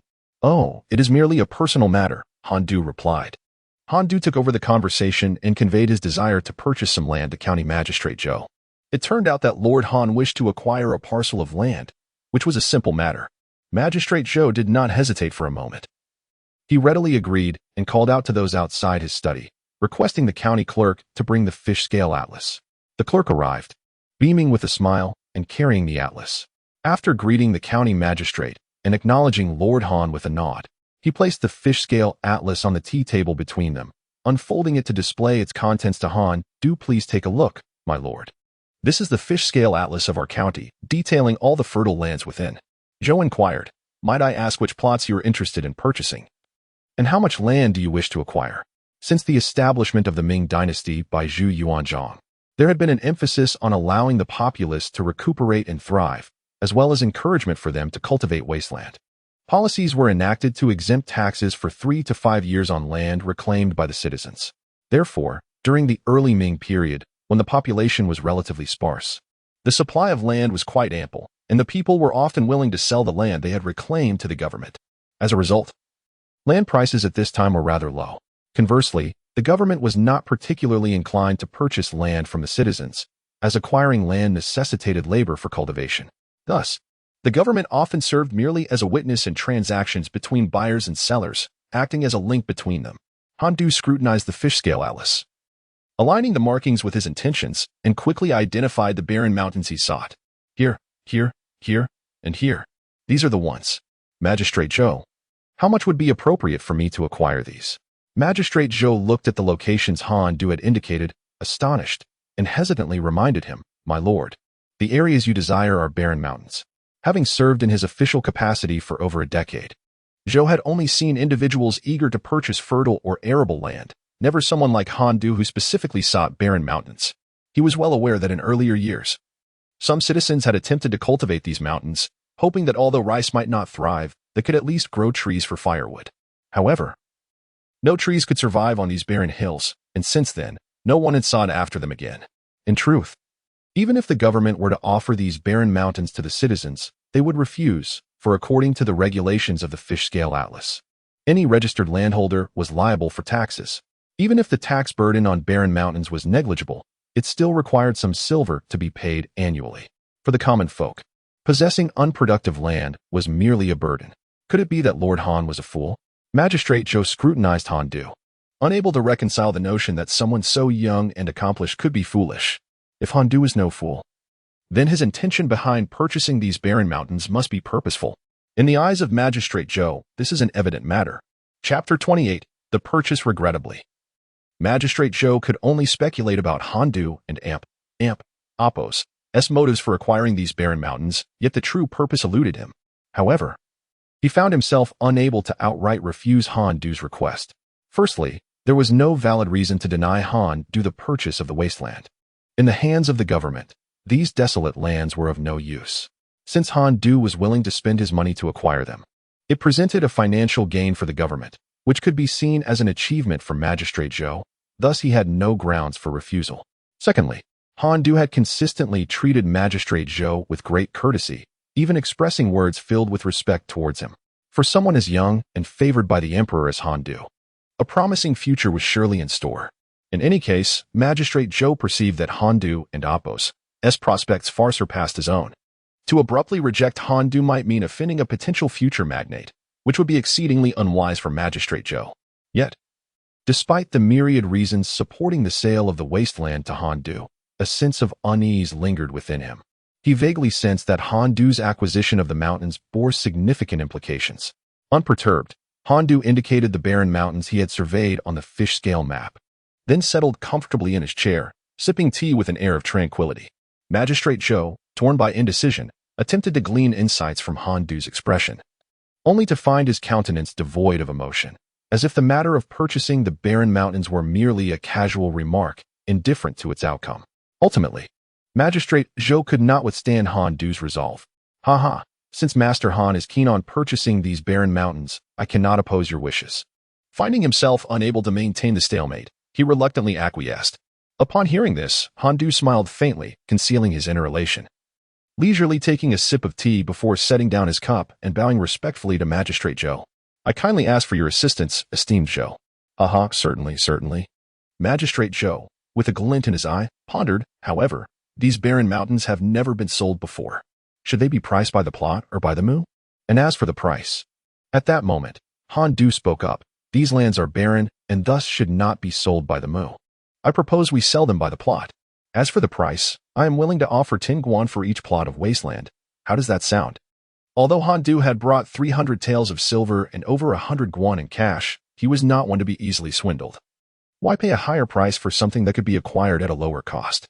His family's wealth did not come from the winds. 10 guan per plot? That would make it 40 guan for 4 plots.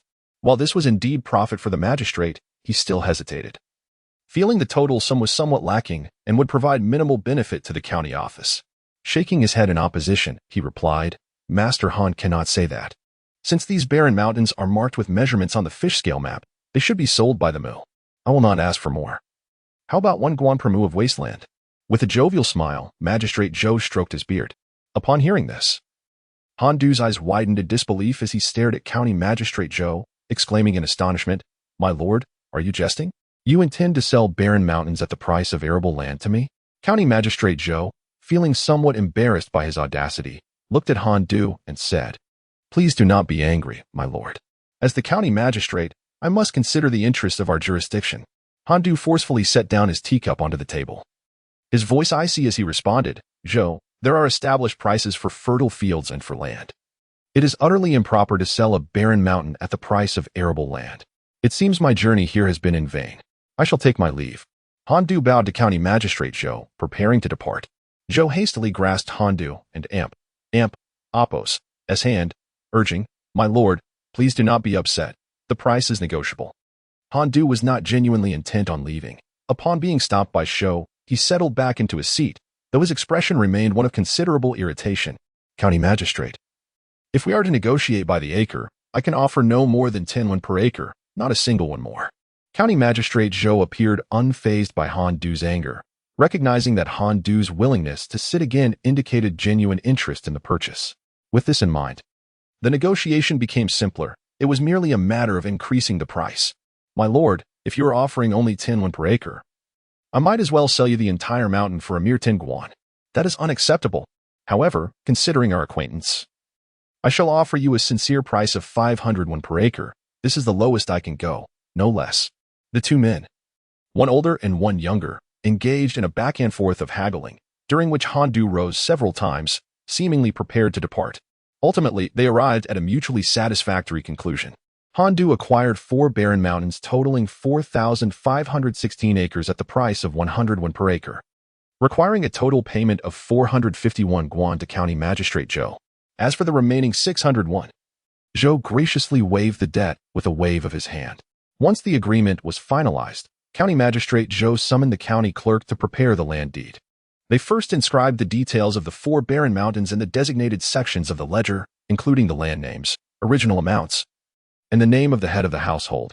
Han Du subsequently, County Magistrate Zhou solemnly affixed the official seal to the deed before handing it over to Han Du.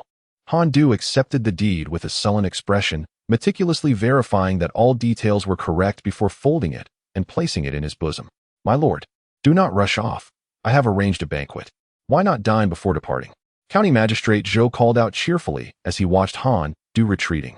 Hearing this, Han Du quickened his pace, and soon, with a swift motion, he mounted his horse and rode away, the reins in hand. Observing Han Du and Appo's irate departure, County Magistrate Zhou remained unconcerned, feeling a sense of pride at having secured over 400 guan from Han Du. Han Du rode until he was well beyond the county town, then pulled the reins to halt his horse, unable to contain his laughter, which echoed in the air for a long while. What on earth has befallen the gentleman to evoke such joy?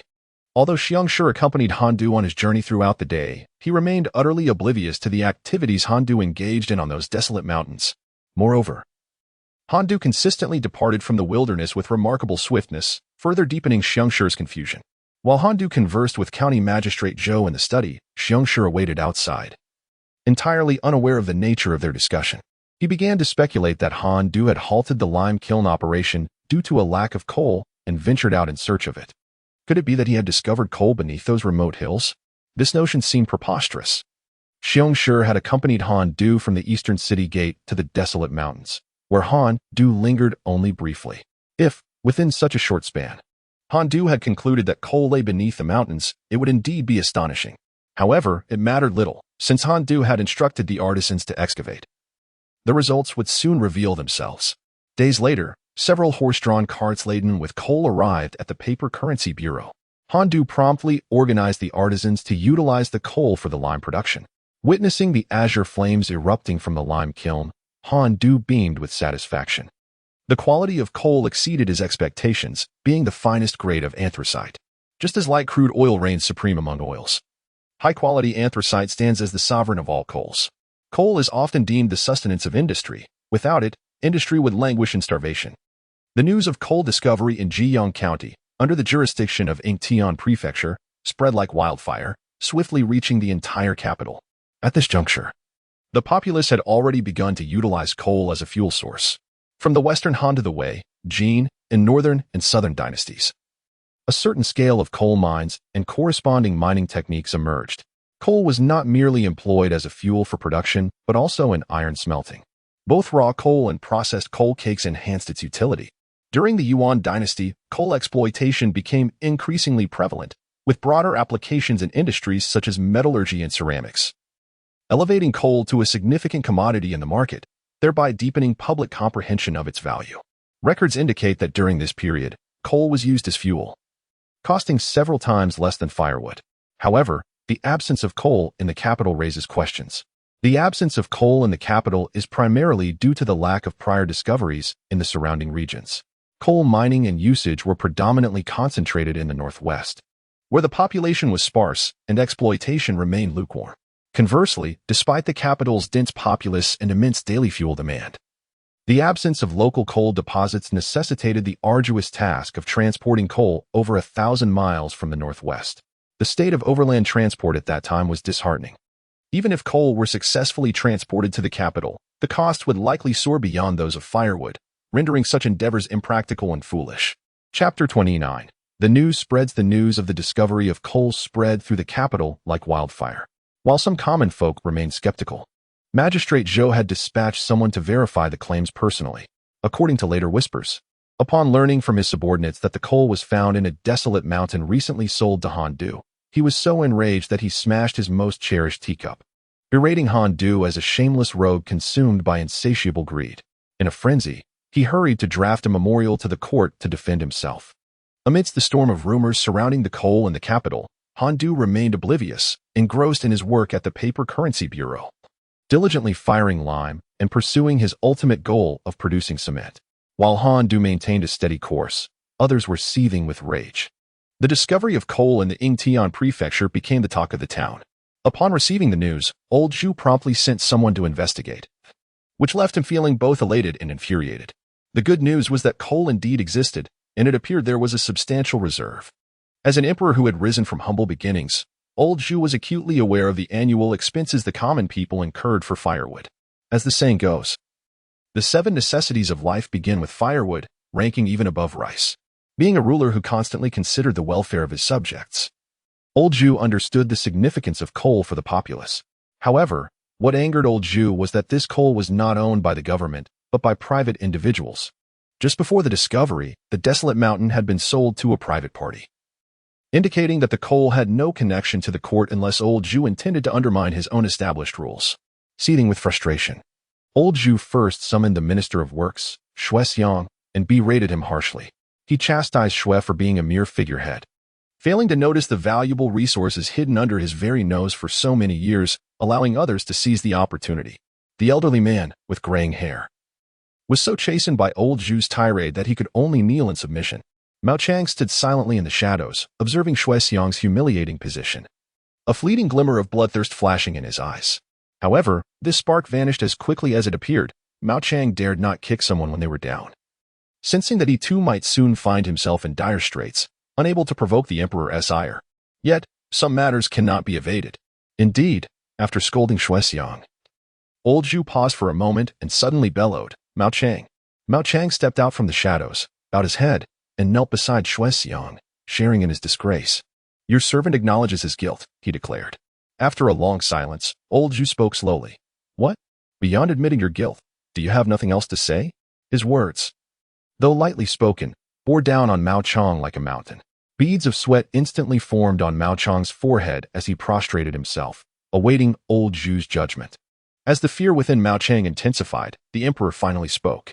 "In light of your past merits, I shall spare you this time. Go and bring the magistrate of Zhejiang County before me. Should there be any further missteps, beware of losing your head." Upon hearing this, Mao Chang felt as though he had been granted a reprieve. Complying with the order, he rose to depart from the hall of heavenly purity to apprehend the magistrate. "Father, you mustn't." At that moment, the crown prince entered, holding a memorial from outside the hall. Zhu Biao approached the imperial desk and presented the memorial to the emperor, saying, "Father, this is the magistrate of Zhejiang County and Apos' self-defense memorial. The matter of coal is not his fault. On the contrary, he conducted himself with integrity, selling the barren mountain to Han Du at a price considerably higher than usual. He is a capable official, and I beseech you not to punish him." The emperor opened the memorial, scanning it several times before finishing its contents. He tossed the document onto the desk, remarking, "While selling the barren mountain at an inflated price may not be wrong, it does not preclude the possibility that he colluded with Han Du to deliberately sell the coal. If he conspired with Han Du beforehand, he cannot escape culpability." Father, Zhu Biao, noticing the emperor and Apos' unwavering stance against the magistrate, intensified his tone. "Your Majesty, it is evident that Han Du has just emerged from prison and has been in office for merely a few days. It is implausible for him to have conspired with the magistrate." After saying this, Zhu Biao turned to Mao Chang and inquired, "Mao Chang, do you suspect any collusion between Han Du and the magistrate?" Neither the emperor nor Zhu Biao could intimidate Mao Chang. He could only utter ambiguous responses. Yet even such a statement sufficed for Zhu Biao. "Your Majesty, please do not unjustly punish a loyal minister." The emperor and Apos' initial intent to have Mao Chang apprehend the magistrate was a decision born of anger. However, with the crown prince present, resolutely opposing him, the emperor refrained from venting his wrath on the magistrate and waved his hand, signaling Shuexiang and Mao Chang to withdraw. If the magistrate was innocent, what of Han Du? How audacious of him to purchase the barren mountain that produced coal. What was his intent? The emperor had initially regarded him as a talent, yet now believed him to be a treacherous scoundrel. "Summon Han Du to me," he commanded. The old eunuch, upon receiving the emperor's gaze, shivered and hurriedly exited to summon Han Du. Zhu Biao did not intervene in the emperor and Apos' summons, for he knew it would be futile. In this turmoil, the most critical figures were Han Du and the magistrate. Since the magistrate was absolved of blame, Han Du could not evade suspicion, being the principal beneficiary of this incident. Although Zhu Biao admired Han Du's profound understanding of banknotes and considered him a rare talent, he could not provide boundless protection for him. What he could do now was wait, poised to intercede when the Emperor's fury reached its zenith to save Han Du from peril. Han Du was at the Bureau of Paper Currency outside the city. By the time he hastened to the Hall of Heavenly Purity, over an hour had elapsed. In that time, the diligent emperor had neither reviewed a memorial nor exchanged a word with Zhu Biao, indicating the intensity of his wrath. Your servant Han Du pays his respects to your Majesty and to His Royal Highness the Crown Prince. Han Du rushed in, drenched in sweat, struggling to regulate his breath in a bid to maintain decorum. To offend in the presence of the emperor is a grave sin. Rise, spoke the Emperor Zhu in a voice as gentle as a tranquil breeze. Yet Han Du discerned within that utterance the ominous calm before a tempest. Thank you, your Majesty. Han Du carefully stood, his peripheral vision catching the Crown Prince's discreet gestures directed at him. I have heard that you have come into wealth? Emperor Zhu inquired nonchalantly. As if engaged in casual conversation with Han Du, although Zhu's tone was placid, Han Du perceived a fiery intensity in his gaze. Akin to the symptoms of a jealous affliction, Zhu was indeed afflicted with envy, coveting the riches derived from coal. Were it not for this envy, why would he have unleashed his wrath upon Shuexiang and Mao Chang?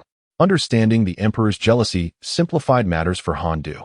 It merely required the division of a portion of profits to appease him. Moreover, Han Du had never intended to consume the entirety of the coal for himself. His appetite was not that vast, nor did he possess the requisite connections. By relinquishing the majority of the profits, he could secure Zhu as a formidable ally, thereby ensuring the steady acquisition of what rightfully belonged to him, a strategy befitting a wise ruler. Otherwise, even a local magistrate would possess 100 ways to render his lucrative enterprise bankrupt. Without such considerations, how could Han Du dare to put the magistrate in a perilous position? Oh, I did not expect you to recall that it was my grace that allowed you to redeem yourself, Zhu said, albeit with a tone that belied a lingering chill. Your Majesty, I am a man who understands gratitude, Han Du declared resolutely. Thus, I have resolved to offer you 90% of the coal mine I acquired. I do not seek that remaining 10%. Rather, I require coal for the production of currency, and I ask for your understanding. With that, Han Du presented the land deed to Emperor Zhu, holding it aloft. The 10% would be sufficient to sustain the Han family. High upon the dragon throne, Zhu was momentarily struck dumb by Han Du's willingness to surrender 90% of the coal mine.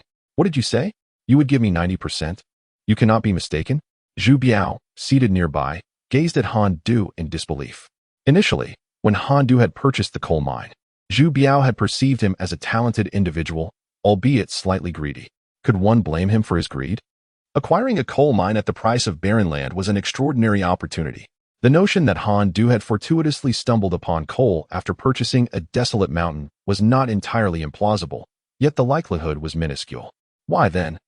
Did Han Du choose to buy only those particular mountains among the many desolate ones surrounding the capital?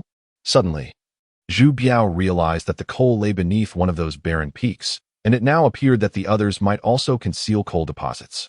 Chapter 30. Coal reserves. I am willing, Han Du proclaimed resolutely, if not for my need of coal to produce banknotes. I would gladly offer all coal mines to your Majesty. His words resonated powerfully, devoid of hesitation, and his expression conveyed an overwhelming emotion, nearly to the point of tears. The grace bestowed upon me by your Majesty surpasses the heights of mountains and the depths of the seas. Even if I were to surrender all the coal mines, it would scarcely suffice to repay a fraction of such divine favor. Life is but a play, dependent entirely on one's performance. The officials of the Ming Dynasty still possess the noble character of scholars. Many dared to criticize the emperor to his face, but few would resort to sycophantic flattery as Han Du did. Even during the Hongwu period, when Zhu Yuanzhang executed countless officials, fear alone kept them in check. No one would kneel before him without reason. For as long as Zhu had been emperor, he had never encountered an individual like Han Du, whose shamelessness left him momentarily speechless and uncertain of how to respond. After a pause, he added, however, if you seek to repay your debt of gratitude, that is another matter altogether. But there is no need to offer 9/10. 5/10 will suffice. With a gentle sweep of his hand over the imperial table, Zhu spoke lightly. Han Du, upon hearing this, could only manage a bitter smile. I wish to accept the 5/10, but I fear I may not live to spend it. The emperor and Amp, Apos, S. Grace, He mused, could not possibly be repaid with a mere 5/10. I must offer 9/10 for your Majesty's gracious acceptance. Zhu, with a wave of his dragon robe, declared, My word is law. 5/10 it shall be, and this matter is settled. Do not speak of it further. Realizing the Emperor and Appo's resolve, Han Du felt an urgent desire to stomp his feet in frustration, anxiously akin to an ant on a hot pan, if he were to indeed accept the 5/10. Once you learned of the coal mine and Appo's true reserves, he would undoubtedly harbor a grudge against him. Perhaps one day, he would meet his end merely for stepping into the hall with his left foot first. This was no mere jest. Zhu had indeed acted upon such whims in history. Historically, Fu Yud's son, Fu Rang, met his demise for failing to adhere to the regulations regarding sword carrying. In a moment of desperation, Han Du's gaze fell upon the prince, Zhu Biao, and a sudden inspiration sparked within him. Since your Majesty has graciously granted me a share of 5/10, I would humbly offer 4/10 to His Highness in gratitude for his life-saving kindness. With that, Han Du bowed deeply towards Zhu Biao. Zhu Biao, taken aback by Han Du and Appo's words, straightened up from his reclining position. Zhu Yuanzhang, upon hearing Han Du and Appo's offer, finally displayed a genuine smile. He was pleased with Han Du and Appo's demeanor. Although Zhu had declared that he desired only 5/10, it did not truly reflect his intentions. Wealth is a desirable commodity for all, including the emperor himself. After multiple campaigns against the northern Yuan, the court's coffers had been drained, and thus, he resorted to printing banknotes. The emperor, too, was in need of funds. Therefore, when faced with Han Du's generous offer of 9/10 of the coal mine, he felt a stirring of desire. However, as the emperor, he recognized that news of such a substantial acquisition would spread rapidly, potentially casting him in a greedy light before his officials. Thus, regardless of the circumstances, old Zhu would never be able to directly procure 90% from Han Du. At most, he could secure merely half. The current situation is quite favorable as Han Du, displaying his understanding, graciously concedes 40% to the crown prince. Consequently, none could accuse him, the emperor, of avarice. After all, the emperor is the emperor, and the crown prince is the crown prince. Moreover, this arrangement effectively allows him to obtain 90% of the coal mine. Given that the crown prince is currently assisting in governance, what need is there for division between father and son? Unexpectedly, Han Du once again prostrates himself, expressing gratitude for the emperor and Appo's benevolence. Yet he insists that a 2/10 share is far too generous for him to accept. Observing Han Du and Appo's fervent refusal, old Zhu soon realizes something amiss, and he stares incredulously at Han Du, asking, Wait a moment, I have yet to inquire how much coal you have actually discovered. Is it possible that the coal from the mountains you purchased is substantial? Initially, old Zhu believed that the coal reserves from the barren mountains acquired by Han Du would not be significant, perhaps only amounting to several 100,000 or 1,000,000 pickles. However, Han Du's persistent declination prompts him to consider whether the coal reserves might be exceedingly vast. Han Du, caught between laughter and tears, nods at old Zhu and states, Your Majesty is indeed sagacious. I estimate that the coal reserves discovered this time could be in the millions. Millions of pickles? Old Zhu interjects before Han Du can finish, his voice rising in pitch. It could very well be millions of pickles. Both old Zhu and the crown prince experience a profound reaction. Even for old Zhu, an emperor accustomed to astonishing spectacles, the figure uttered by Han Du sends ripples of shock through him. What does a million pickles signify? Even if a single pickle of coal were sold for 10 it would yield an astonishing 10 million taels of silver. What does 10 million taels of silver represent? Old Zhu had engaged in multiple campaigns against the northern Yuan, each requiring an army of 200,000 to 300,000 troops, with military expenditures reaching 3 to 4 million taels of silver each time. Such expenses, incurred sporadically over the years, have become a severe burden on the court, compelling old Zhu to issue treasury notes to bridge the fiscal deficit. Yet now, a veritable mountain of silver has seemingly descended into his lap. To old Zhu, 10 million taels of silver equates to a mountain of wealth. If this coal could be immediately converted into silver, would it not mean he could launch northern expeditions at will, without concern for a depleted treasury? Of course, this is an impossibility. Nevertheless, the prospect alone stirs old Zhu's excitement. Are you certain? Old Zhu's voice wavers, laced with disbelief as he queries Han Du.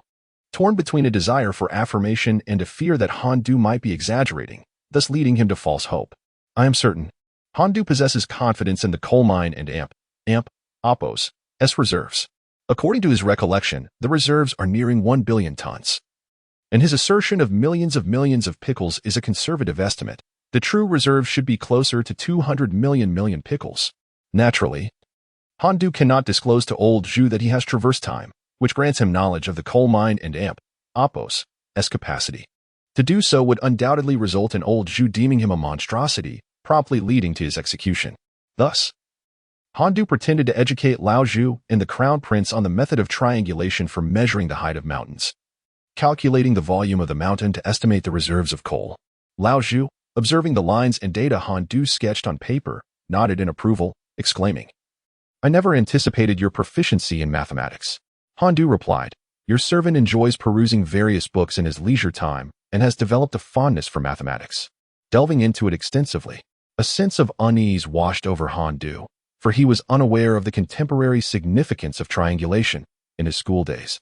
It was a mere triviality. The excuse of enjoying light reading served as a splendid cover, as one could encounter anything within such texts. Han Du resolved that should he inadvertently divulge knowledge from the future, he would attribute it all to idle reading. In truth, Lao Zhu did not place great importance on Han Du's triangulation. His sole interest lay in the coal reserves. He merely required Han Du to present evidence to substantiate the existence of coal. Continuing his inquiry, Lao Zhu asked, "Whom do you believe should be entrusted with the mining of this coal?" To which Han Du replied, "That shall be decreed by your Majesty." Since Han Du had secured a 10% share, he preferred to avoid further concerns. Why toil over who Lao Zhu would assign to the extraction? Summon Shuexiang. Lao Zhu commanded the old eunuch. Summon Shuexiang to audience. The eunuch raised his voice, elongating each syllable so that it echoed far beyond the palace. An elderly man clad in the attire of a second-rank official approached Han Du and bowed to Lao Zhu. "I am Shuexiang, here to pay my respects to your Majesty. You may rise." "Thank you, your Majesty," the old man spoke with a steady tone, devoid of the submissiveness displayed during Lao Zhu and Oppos' reprimands. As he straightened, he even flashed Han Du a smile reminiscent of a blooming chrysanthemum. Han Du felt bewildered. He was certain he did not know this elderly gentleman and was perplexed by the smile directed at him. "Shuexiang, you are to assign a team of skilled craftsmen from the Ministry of Works to assist Han Du," Lao Zhu casually instructed, then turned his attention back to Han Du, saying, "The matter of coal extraction is entrusted to you. You must devise a way to extract as much coal as possible in a timely manner. This is a matter of great significance for the hundreds of thousands of households in the capital and must not be treated lightly." However, Han Du was somewhat reluctant and, mustering his courage, replied, "Your Majesty, I am also burdened with affairs at the Bureau of Currency and fear that I may not be able to manage this heavy responsibility." Chapter 31.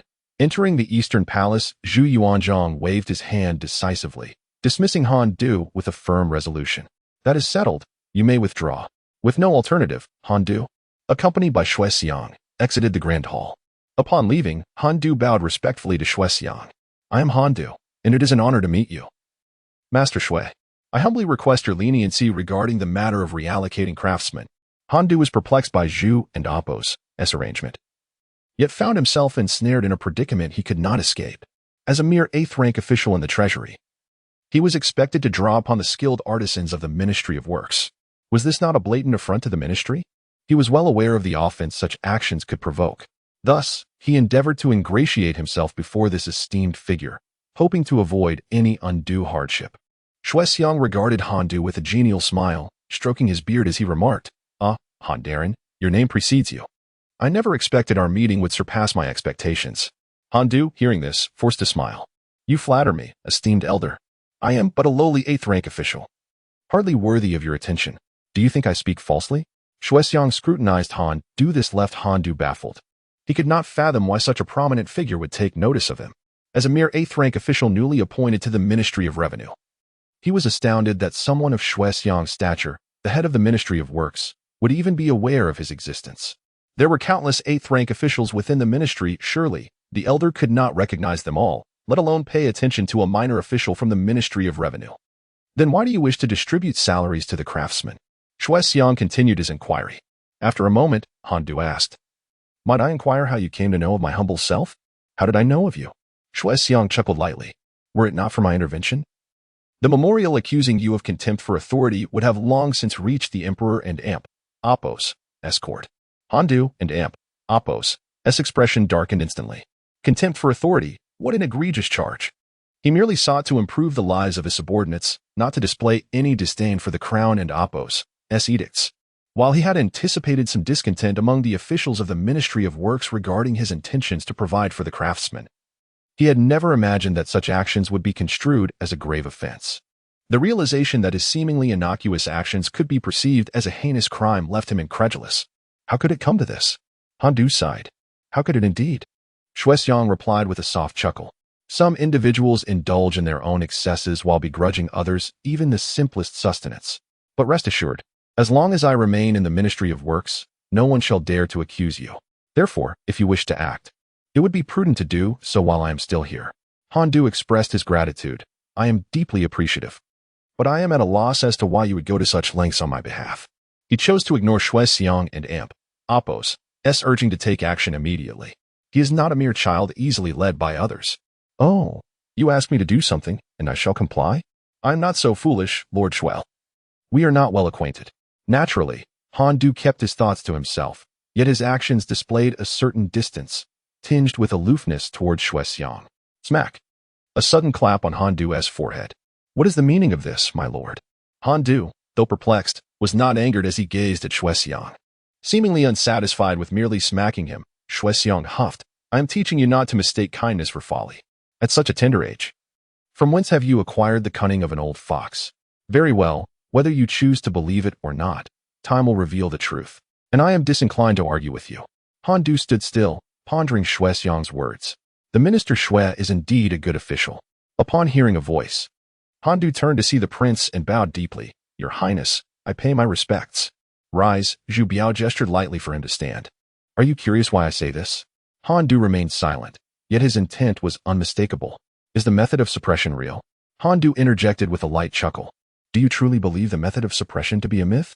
Zhu Biao inquired casually upon seeing Handu's skepticism. Most assuredly it is a fallacy. As a man of scientific spirit, how could Handu possibly subscribe to such absurdity?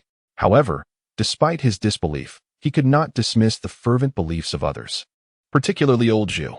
If he were to outright declare the method false, what if Zhu demanded proof?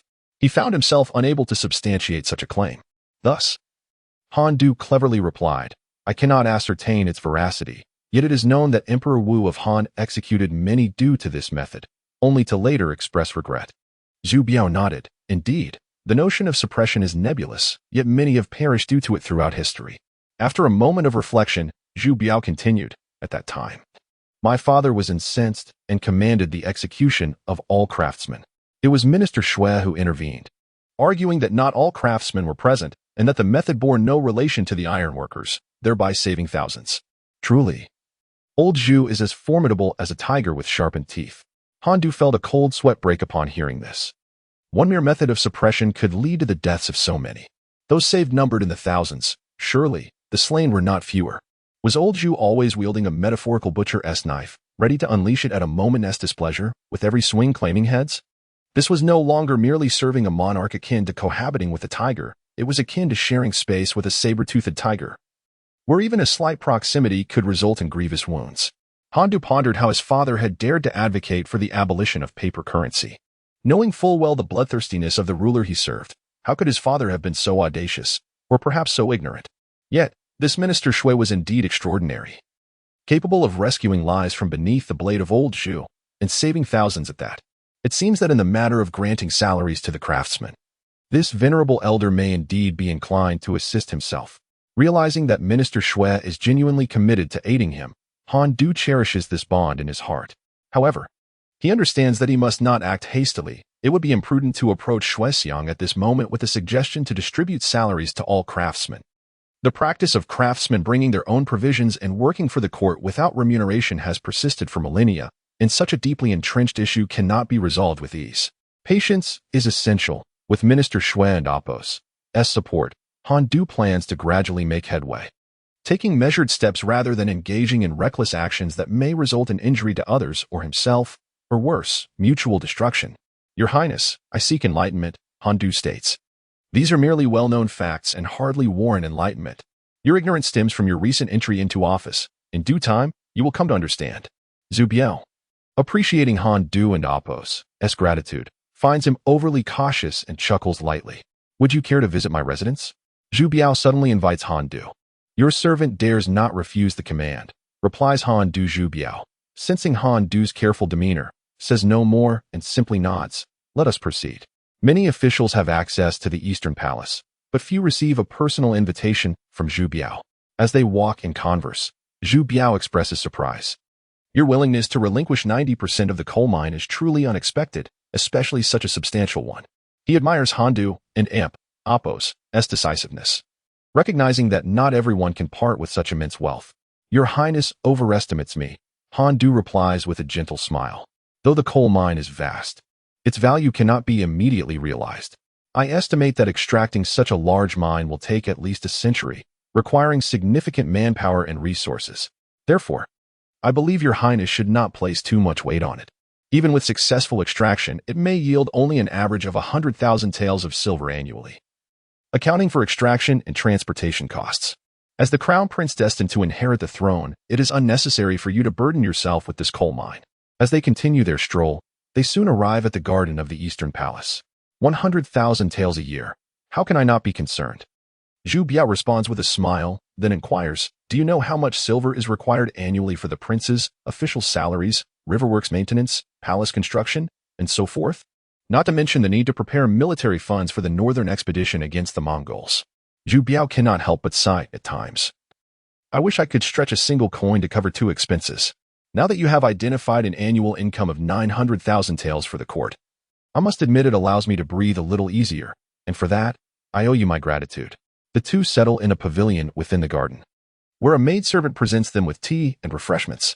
Your Highness is overly gracious. I do not merit such praise, Han Du replies, unable to accept Zhu Biao's compliments without modesty. Chapter 32. Analysis. Zhu Biao gestured for Han Du to sit and enjoy tea. Holding the teacup, Han Du hesitantly inquired, is the court and Apos' financial situation truly so dire? More constrained than you might imagine, Zhu Biao nodded. The northern expeditions and years of warfare have taken their toll. The court's resources were never substantial to begin with, and while the treasury of precious notes once provided some support, it has become increasingly strained since you suggested that the reckless issuance of these notes would deplete the fortunes of the Ming Dynasty. Feeling a twinge of guilt, Han Du instinctively touched his nose, as if he had inadvertently exacerbated the financial crisis. Observing this, Zhu Biao chuckled lightly. This is not your burden to bear. You need not feel responsible. In fact, I owe you gratitude. Your foresight in foreseeing the crisis of the precious notes decades hence has allowed my father and me to anticipate the risks. Moreover, the necessity of issuing new currency has delayed my father and Apos' plans for another northern campaign this year, though he has not explicitly stated it. I sense he has ultimately abandoned the idea of a northern expedition. Han Du, hearing this, was unsure whether history had indeed charted a course for such a campaign this year. However, based on Zhu Biao's words, if the decision had been made for a northern expedition, it would have undoubtedly proceeded had it not been for the grave matter regarding the precious notes that threatened the very fate of the realm. Could it be that he had, unwittingly, averted a war? Perhaps the moment he awakened from his imprisonment, the course of history had already begun to shift. A wave of melancholy washed over Han Du. What troubles you? Zhu Biao inquired, noticing the glistening tears at the corners of Han Du's eyes. After all, despite Zhu's repeated campaigns against the northern Yuan, the ultimate capture of its emperor yielded little benefit. Even with the vast expanse of territory devoid of the northern Yuan, it would not take 2 decades for other powers to rise anew, and the threat to the Ming from the north would not simply dissipate. Historically speaking, neither Zhu nor later Zhu's 5 campaigns against Mongolia achieved any substantial resolution. They merely brought a fleeting peace of a decade or two. The Ming Dynasty, throughout its reign, never truly resolved the northern menace. Zhu Biao regarded Han Du with curiosity. Han Du understood that while history was one matter, he could not openly express such thoughts. Who would dare approach Zhu and suggest he cease his efforts against the northern Yuan? Such an audacious claim would surely lead to dire consequences. Zhu Biao signaled for the maidens to withdraw, leaving the expansive garden solely for the two of them. Do you also believe that a campaign against the northern Yuan is ill-advised? Zhu Biao leaned forward and asked softly. Could Han Du admit to such a belief? Certainly not. Your Highness, I do not. Zhu Biao abruptly slammed his hand on the table, interrupting Han Du. Do not deny it. That was precisely your implication. Han Du fell silent. After a considerable pause, he sighed and said, Your Highness, I believe that the Northern Yuan must be confronted. Is that so? That was not your sentiment earlier, Zhu Biao replied impassively, his voice tinged with melancholy. It seems I cannot measure up to my father. You dare to speak untruths in my presence. Do you dare to speak such words before the emperor? I would not. Such a method of courting death is folly.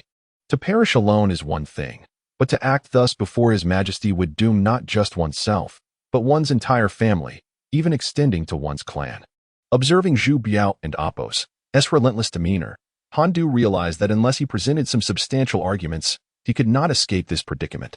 With a heart heavy with bitterness yet a visage adorned with a conciliatory smile, Han Du reassured Zhu Biao, Your Highness, you have misunderstood.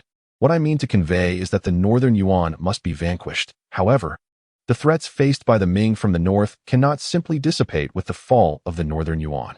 Oh, please continue, Zhu Biao replied noncommittally. Thus, Han Du felt compelled to elaborate. The Northern Yuan must be eradicated, for as long as its emperor exists. He may rally forces at any moment and descend upon our Ming from the north. This leaves us in constant peril. Devoid of a stable environment to recuperate and enhance the welfare of our people, one cannot afford to slumber beside a looming threat. Therefore, regardless of the cost or duration required, Your Majesty will undoubtedly seek to extinguish the Northern Yuan, securing a peaceful environment for the Ming to flourish. Yet, as he spoke, Han Du could not suppress a bitter smile. But what is it? Zhu Biao inquired, setting down his teacup and leaning in closer to Han Du. I believe that even with the Northern Yuan's destruction, the threats to the Ming's northern front will not vanish entirely. We might only attain a decade or two of tranquility. Han Du shook his head. Is that truly possible? Zhu Biao expressed his astonishment. Although Zhu Biao had reservations regarding the efforts expended by the emperor in subduing the Northern Yuan, he had always aligned his views with His Majesty, believing that the elimination of the Northern Yuan's emperor would eradicate the northern threat entirely, for the sake of enduring peace for decades or even centuries. Enduring some hardship now seemed worthwhile to Zhu Biao. Yet Han Du suggested that even the complete annihilation of the Northern Yuan would yield merely a decade or two of peace. This stark contrast to Zhu Biao and Appo's aspirations left him incredulous. Seeing Zhu Biao and Appo's disbelief, Han Du sighed inwardly. What is impossible is merely a reflection of reality. Following the capture of the Northern Yuan's emperor by Lan Yu during the Hongwu era, the Northern Yuan was obliterated. Yet, within a mere decade, numerous factions emerged upon the grasslands. When Zhu Di usurped the throne, he was so preoccupied with stabilizing the realm that he hastily initiated 5 campaigns against the Mongols, ultimately perishing in his quest, which did not fully eradicate the threat from the north. Your Highness, there exists a difference in strength among individuals, as well as a distinction in size among nations. If the Northern Yuan were akin to a smaller state like Annam, our Ming could swiftly and decisively obliterate it due to its limited population, confined territory, and lack of strategic depth. However, the same cannot be said for a formidable nation like the Northern Yuan. Strategic depth? Zhu Biao queried, uncertain of Han Du's terminology. Han Du then proceeded to elucidate further before continuing with his discourse. Han Du moved several empty teacups aside, demonstrating for Zhu Biao. Your Highness, behold. The vast territory of the Northern Yuan stretches from the East Sea in the east to the lands beyond the western regions, spanning thousands of miles. In terms of land area, it surpasses our great Ming. He continued, as a learned individual, Your Highness must know the ancient wisdom, to march 1,000 miles. One must rely on the general and Appo's strategy. If our great Ming seeks to conquer the Northern Yuan, it is not merely a matter of marching for 1,000 miles. Should the Emperor of Northern Yuan choose to retreat northward or westward, even if our army were to pursue for thousands of miles, we may not catch up. Zhu Biao and Appo's expression darkened as he contemplated the implications. Transporting provisions from Dadu over such great distances would likely result in a mere fraction of supplies reaching their destination. Thus, the Northern Yuan could simply retreat a few thousand miles and watch as our great Ming collapses under its own weight. The more Zhu Biao pondered, the clearer the truth became, though his countenance grew increasingly grim. He glanced at Han Du and solemnly remarked, Fortunately, the extreme north is inhospitable. The Northern Yuan will not venture there lightly. It is fortunate you are not in the Northern Yuan, for otherwise, the great Ming would face unending turmoil. Feeling Zhu Biao's piercing gaze, Han Du shivered slightly. With a forced laugh, he said, "Your Highness, you overestimate my abilities. I am but a scholar, utterly ignorant of the art of warfare." "Is that so?" Zhu Biao replied skeptically. Han Du's earlier astute analysis was not something just anyone could articulate. Most would not even conceive of such thoughts. If even one among the multitude of the Northern Yuan possessed Han Du and Apos' insight, they would not foolishly march southward, suffering defeat at the hands of the great Ming without remorse. If the Northern Yuan could temporarily extricate itself from the great Ming's grasp and recuperate for a decade, when they next marched south, the great Ming might find itself in a precarious position. The outcome of such a conflict would remain uncertain. Unlike the current situation where they repeatedly advance southward, only to be weakened by our forces. Zhu Biao evidently recognized this truth, his gaze toward Han Du growing increasingly profound, even tinged with a hint of danger. Indeed, Han Du nodded, clarifying, "I possess some understanding of the role of currency, but when it comes to military affairs, I am truly out of my depth. My previous comments were mere conjecture. Please do not take them to heart. Damn that certain platform. Damn those keyboard warriors for leading me astray." If Han Du were in the future, he would yearn to reach through the internet and confront them. What business do they have talking online? What nonsense are they spouting? Analyzing this and that. Are they not inviting trouble upon themselves? Ultimately, it is one and Apos' own fault for seeking attention. "Ha ha ha, you worry too much. I have not taken it to heart," Zhu Biao laughed, his previous gloom dissipating like clouds parting to reveal the sun. Chapter 33. Who is Han Du? Gently patting Han Du on the shoulder, who immediately felt a sense of familiarity.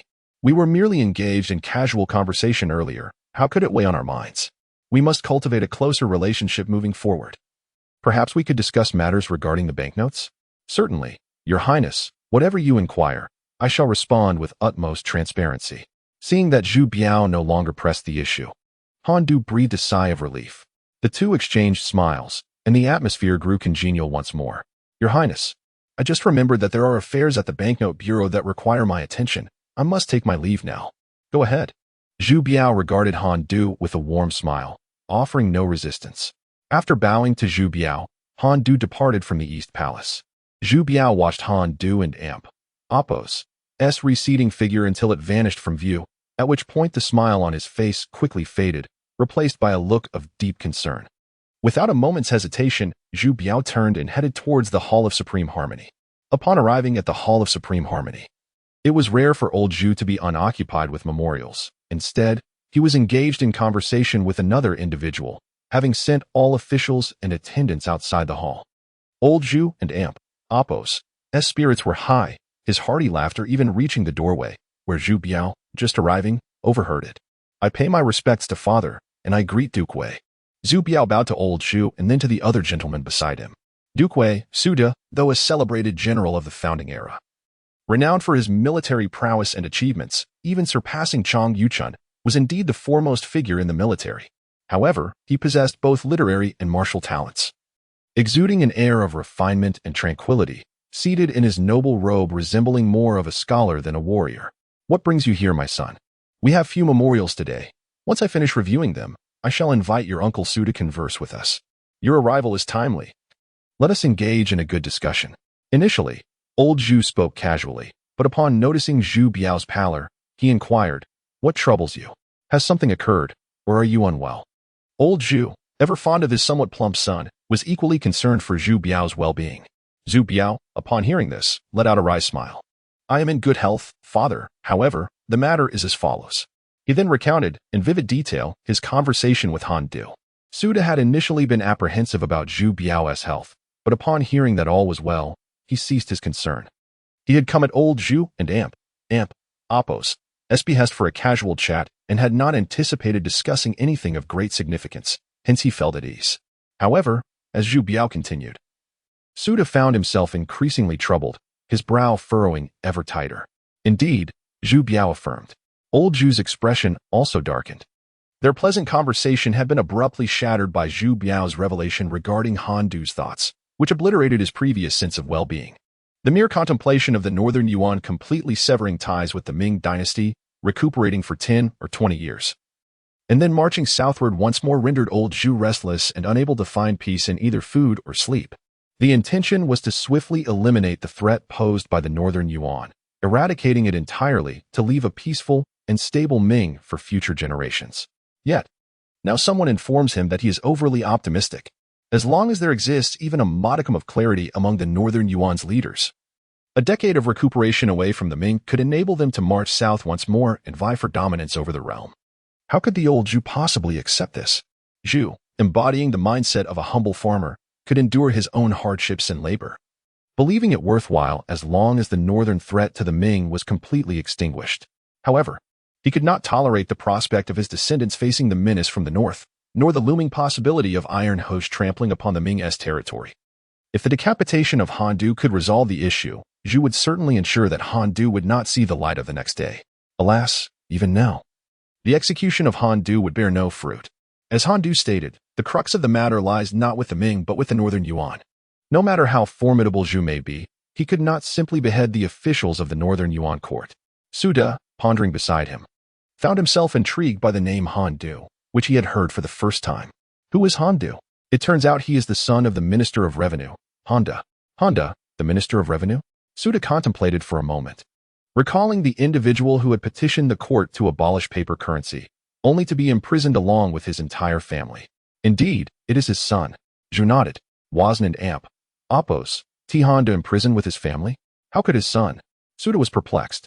In response to Su De and Amp, Oppos' confusion, Zhu patiently explained, lamenting that Honda, a distinguished minister of revenue, lacks the comprehension of paper currency that his son possesses. If he had even half of his son's insight regarding paper currency, we would not have dismissed him from office, a true case of a dog of a father birthing a tiger of a son. Zhu unabashedly mocked Honda. He was a man of straightforwardness, appreciating truly capable officials. A dog of a father birthing a tiger of a son?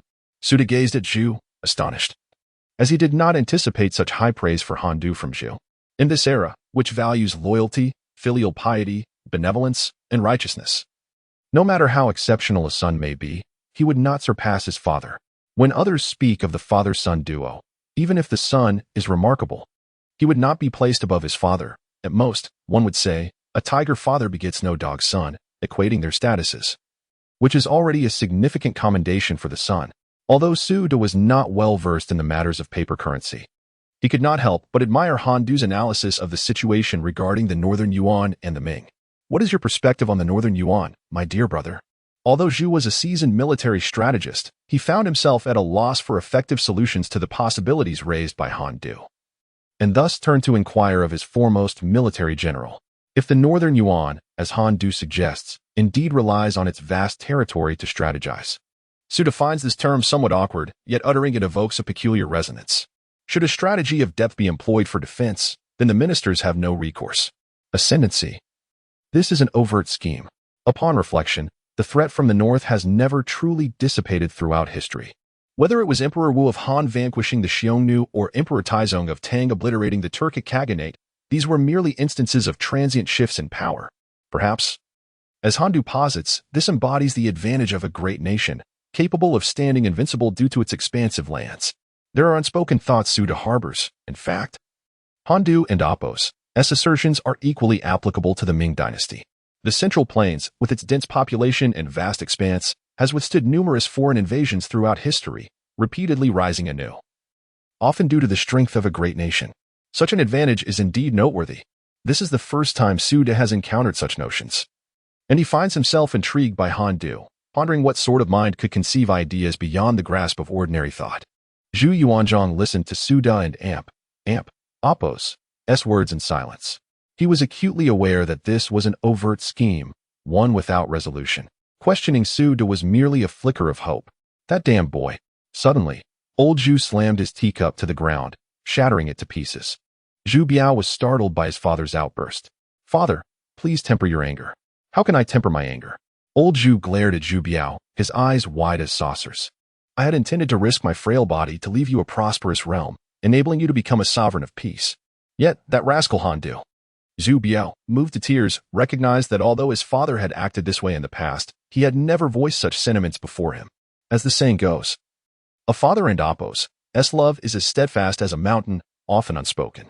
How could Zhu Biao not feel touched by his father and Oppos' earnestness? Father, please take care of your health. Though I may be lacking, I have faced life and death. I am unafraid. Even if the Northern Yuan can persist, I possess the confidence to contend with them to the end. Zhu Biao spoke with unwavering determination, his words infused with the aura of a ruler, a presence that had never before graced old Zhu. Old Zhu gazed at Zhu Biao in astonishment, his heart swelling with immense pride. After decades of nurturing, his son, the crown prince, had finally matured. His years of effort were finally bearing fruit. Furthermore, while Han Du had exposed the weaknesses of the Ming, he had acted without malice. I beseech you, father, do not punish him. Zhu Biao interceded for Han Du, fearing that old Zhu, in a fit of rage, might execute him. Though old Zhu was gratified by Zhu Biao and Appo's response, his expression remained unchanged. With a wave of his dragon robe, he scoffed, "We are well aware of this. Do you think I have lost my wits?" Upon realizing that his father had decided to spare Han Du, Zhu Biao breathed a sigh of relief. "Thank you, father." Suda had initially intended to say that the one who ties the knot must also untie it. Yet he was uncertain if Han Du possessed the means to unravel this overt scheme.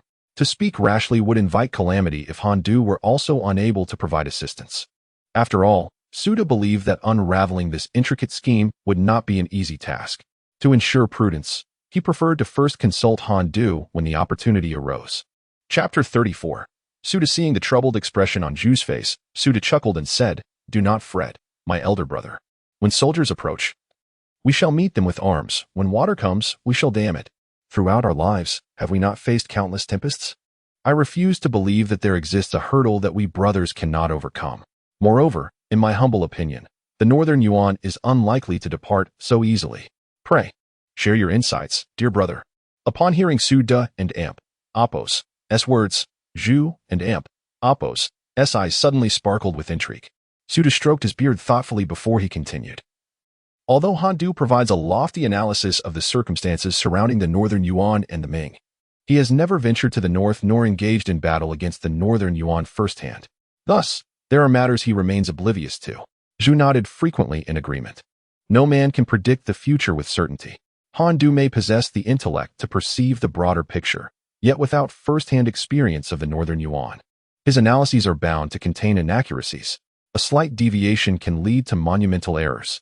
Conversely, Suda had been engaged in combat against the Northern Yuan since the inception of the uprising, having participated in hundreds of skirmishes. It is often said that one's greatest understanding comes from one's adversary. Suda's knowledge of the Northern Yuan far surpassed that of Han Du thus. Zhu placed significant weight on Suda's counsel. In my view, the Northern Yuan has persistently besieged our gates over the years, even more frequently than during the early Hongwu period. Each catastrophic defeat has not deterred their relentless pursuit. Have you pondered the reason behind this? Zhu lowered his head in contemplation. According to Han Du, the Northern Yuan would naturally sever ties with the Ming, recuperate their strength, and return to contend when they were sufficiently prepared, an undeniably wise strategy. Yet, as Suda pointed out, the Northern Yuan had not retreated.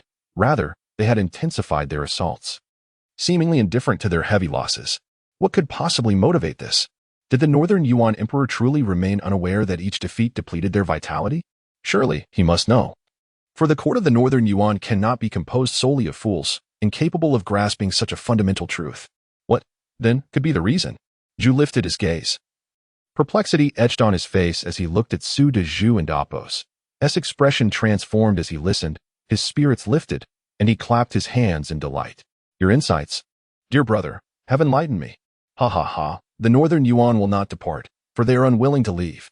Suda laughed in agreement, adding, furthermore, you need not worry about anyone in the Northern Yuan court advocating a retreat to desolate lands, in an environment where most are enamored with the Central Plains.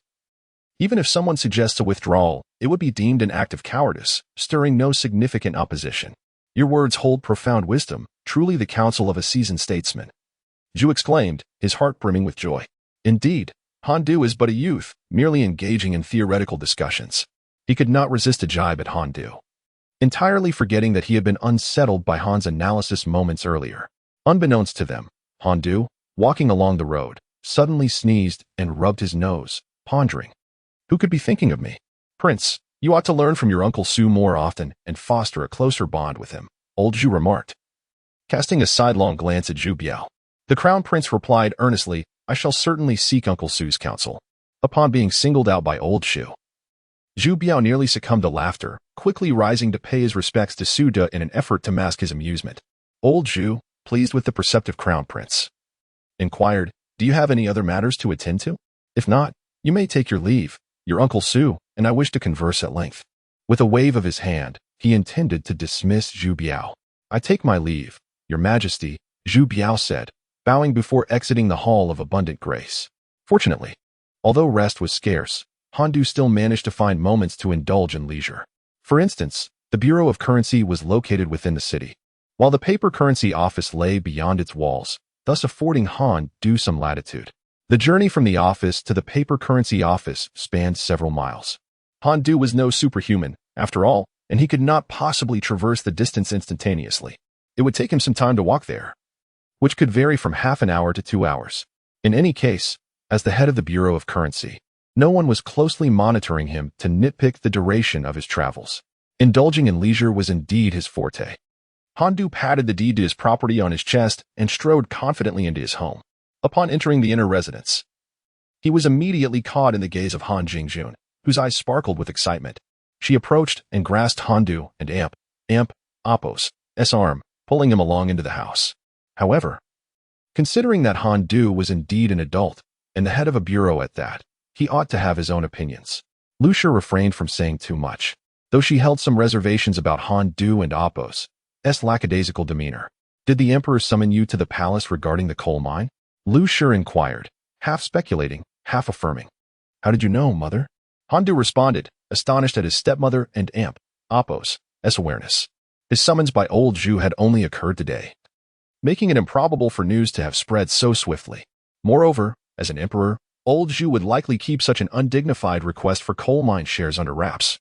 So how could his reclusive housewife of a mother be privy to this information? Was she endowed with prophetic abilities? Lu Shi observed Han Du's astonished expression without comment, casually stating, "What is there to deduce? News of your acquisition of the coal mines spread this morning, and by noon, the emperor summoned you. What else could it possibly pertain to? Our emperor, having waged wars year after year since the founding of the state, has become quite deranged over money. Otherwise, he Wuden and Apos have resorted to the issuance of paper currency, which robs the populace of their wealth. It is referred to as paper currency. But what difference is there between it and the Bailu coin?" Lu Shi lightly curled her lip, seemingly dismissive of old Zhu and Apos' actions regarding the issuance of paper currency. "Mother, there is indeed a distinction between paper currency and Bailu coins." Han Du chuckled awkwardly, attempting to explain to his mother. After all, he was now the head of the Bureau of Currency, and to have his mother regard paper currency as worthless felt like a slight against his knowledge of finance. "Elder brother, did you truly purchase the coal mine?" Han Jingyan interjected, her curiosity piqued. She harbored no interest in the intricate distinctions between the precious banknotes and the Bailu coins. However, she was particularly captivated by the prospect of coal mines, which held the promise of immense wealth. Indeed, Han Du flashed a reassuring smile at the young lady and affirmed, "It is true. However, the emperor currently possesses 50% of the coal mine shares, while the crown prince holds 40%, leaving our family with a mere 10%. "What?" Han Jingyan's beautiful eyes widened in disbelief, her mouth forming an astonished OA as she gazed at Han Du. The sudden reduction of the Han family and Apos' stake in the coal mines by 90% left her feeling exceedingly aggrieved. After all, it was her brother who initially sought out the barren mountain and contributed the family and Apos' scant savings to purchase it. Yet now, with the revelation of coal beneath the mountain, the royal family intended to seize a staggering 90% of the shares from the Han family. 90%? Lu Shi expressed her surprise. "I had assumed the emperor would claim them all. I did not expect that he would leave even 1% for the Han family. And to have the crown prince endorse this arrangement suggests that the emperor has indeed changed somewhat over the years." Lu Shi felt quite pleased. Lifting the teacup from the table and taking a generous sip of the now cold tea, Han Du, feeling somewhat bashful, clarified, "Mother, it was not the emperor who brought forth the crown prince for show. Rather, it was I who voluntarily ceded 40% to his highness." Lu Shi waved her hand dismissively, choosing not to dwell on this matter with Han Du. Chapter 35. 90%. Why did the emperor take away 90% of our family's coal mine? Jingyun expressed her grievances with a quiver in her voice. Lu, with her beautiful phoenix eyes, cast a glance at Jingyun and inquired, "What?" Do you think it's excessive for the emperor to take away 90%? Upon receiving a nod from Jingyun, Lu gently tapped her forehead and continued, "Let me enlighten you. It is not excessive at all. Even if the emperor were to seize the entirety of it, I would not be surprised in the slightest. In fact, I find it rather unexpected that he has left us with even 1%. Seeing Jingzhu nodding once more, Lu reiterated, 90% is hardly excessive. Even if he were to take it all, I would remain unfazed. It is the mere retention of 1% that has caught me off guard." Jingyun, with her large eyes blinking in confusion, still felt a pang of sorrow for the 90% of the coal mine taken by the emperor, revealing her inner avarice. Noticing her daughter's bewilderment, Lu opted to explain further, "You see, the coal mine is something our Han family cannot hold on to." Shaking her head, she continued, "Let alone the fact that your father has already been dismissed from his position, even if he were still the Deputy Minister of Revenue. We would still be unable to maintain this wealth. This is the first coal mine discovered around the capital, and likely the only one. Just consider how many thousands of households reside within the capital. With a population exceeding 1 million, the annual consumption of coal will reach staggering figures. Not to mention the surrounding prefectures and counties. Once coal mining begins, the impact will extend beyond the capital, with neighboring jurisdictions eagerly purchasing coal. The income from coal sales each year could amount to millions of taels. What a monumental fortune that would be. At that point, the coal mine would cease to be our family's blessing and instead become a curse for the Han family." Despite Lu and Appo's earnest explanations, Han Jingyun remained visibly discontent, her lips pouting in dissatisfaction as she felt that their family had suffered a significant loss. "You silly girl," Lu sighed in resignation, observing her daughter still fixated on the coal mine taken by the crown. "What is more important, money or people? If you lose the people, even the greatest wealth will merely adorn another's life. Since the emperor has taken 90% of our coal mine, he will surely compensate our family. Your father and brother are still in prison, and with the emperor and Appo's seizure of the coal mine, it implies that the Han family will not face further repercussions. Even if your eldest brother cannot redeem himself through merit, our family shall remain at peace." "Really?" Han Jingyan asked with surprise. The days spent in prison felt like a nightmare to her. Though her elder brother single-handedly salvaged the family from that ordeal at the last moment, the nightmare lingered, ever present. Should her brother and Appo's attempt to create banknotes fail, the specter of that nightmare could easily envelop her once more. Although she felt a deep sense of loss over the substantial wealth taken from the Han family, the prospect of completely escaping that nightmare compelled Han Jingyun to reluctantly nod in agreement. "Very well, then." Han Du observed his younger sister, who appeared somewhat pitiful, and could not help but interject, "Very well, I shall take charge. From now on, half of this stake shall be reserved for you, as a token of your dowry." He gently brushed aside the hair that obscured her forehead, contemplating that a sister ought to be raised in affluence. Although she was still young, there was a hint of ethereal beauty in her features, yet her intellect seemed rather lacking. If she were not nurtured in prosperity, she might one day be deceived by a penniless scoundrel, which would surely break his heart. In comparison, the modest sum from the 5% stake in the coal mine was of little concern to him. "Is that true, big brother?" Han Jingyan exclaimed, her face lighting up with joy as she grasped Han Du and Appo's arm and shook it vigorously. "Indeed, it is true." However, Han Du's proposition was met with opposition from Lu Shi. "What would a young lady like you do with such a sum? As for your dowry, your mother will prepare it for you, so do not entertain thoughts about the coal mine." Mother Han Jingyun's expression fell, her voice weak, reminiscent of a starving kitten. "Please, just grant my little sister half." Han Du interjected, noticing Lu Shi about to speak again. "Mother, allow me to finish. Due to the limited output from the coal mine, the initial profits will not be as substantial as you believe. Besides, with a son in the family, should we truly worry about finances?" He puffed out his chest, confident in his vast knowledge and his ability to generate wealth. Seeing her eldest son's determination, Lu Shi hesitated to object further. After all, his reasoning was not entirely without merit. The coal mine was indeed his own endeavor. Had he not insisted on purchasing those barren hills, the coal mine would have had no connection to the Han family whatsoever. With a resigned sigh, she conceded, "Very well, do as you wish. You've grown wings and no longer heed your mother. After all my efforts in raising you." Woe is me realizing that his mother had resorted to emotional tactics. Han Du felt compelled to make his exit. "Mother, since there is nothing more to discuss, I shall take my leave." Ignoring Lu Shi's feigned sobs, he swiftly turned and exited the door. "Mother, I'm going to see Big Brother." Although Han Jingzun lacked intelligence, She understood the situation well enough to offer Lu Shi a perfunctory remark before hastily following Han Du outside. Lu Shi, frustrated by her failed ploy, stomped her foot in anger, cursing inwardly. My children have come to collect debts, showing no trace of filial piety. Han Jingyun was the first to emerge. Waving at Han Du, big brother, wait for me. Han Du paused, turning to look at his sister with a teasing smile. What is the matter? Do you doubt that your elder brother keeps his word? Rest assured, I shall indeed grant you your share. He noticed her hurried pursuit and assumed she was anxious about her dowry. My dear brother, it is not as you think. The countenance of Miss Jingzhen turned slightly rosy, her hands waving in agitation. The family finances are dwindling, and now look at how our mother is behaving. After a moment and Appo's hesitation, Han Jingyun lowered her head and cast a sly glance at Han Du. Therefore, my brother, do you still have any money on you? Money. Han Du still possessed a modest sum. He reached into his pocket and retrieved the banknotes, remnants from when he initially purchased the desolate mountain. Had he foreseen this sisterly heist, he would have procured some funds from Zhu Biao earlier in the day at the East Palace. Upon seeing her elder brother produce the money, Han Jingyun's face brightened with delight as she reached out to take it. She pulled, but it did not budge. And with a puzzled expression, she looked up at Han Du. My brother, you wouldn't, and Appo's, be reluctant to part with it, would you? Not at all. Han Du replied with a charming smile. But might I request that you leave a little for your elder brother? Very well, brother, Han Jingzhen beamed in response. Oh, what is that? What? This sister has come to collect a debt. Han Du stood there, staring at his empty hands, involuntarily sharing the same sentiment as their mother. The following day, Han Du yawned as he arrived at the banknote bureau. Old Zhu and Appo's schedule was truly inhumane.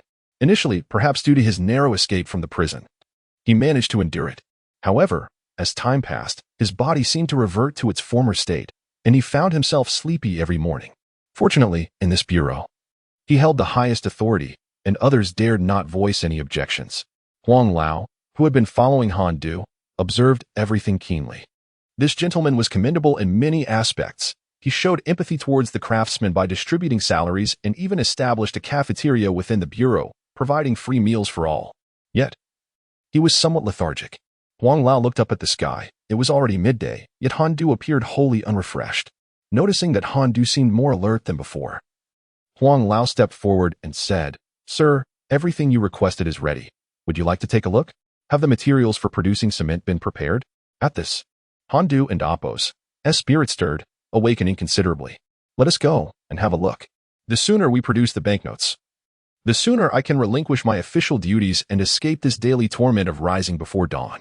They proceeded to inspect lime clay and charcoal ash. These are the fundamental materials for cement production. When Han Du and Huang Lao arrived at the lime kiln, it was already bustling with craftsmen. Before them stood 3 large barrels containing the materials Han Du had instructed the artisans to prepare.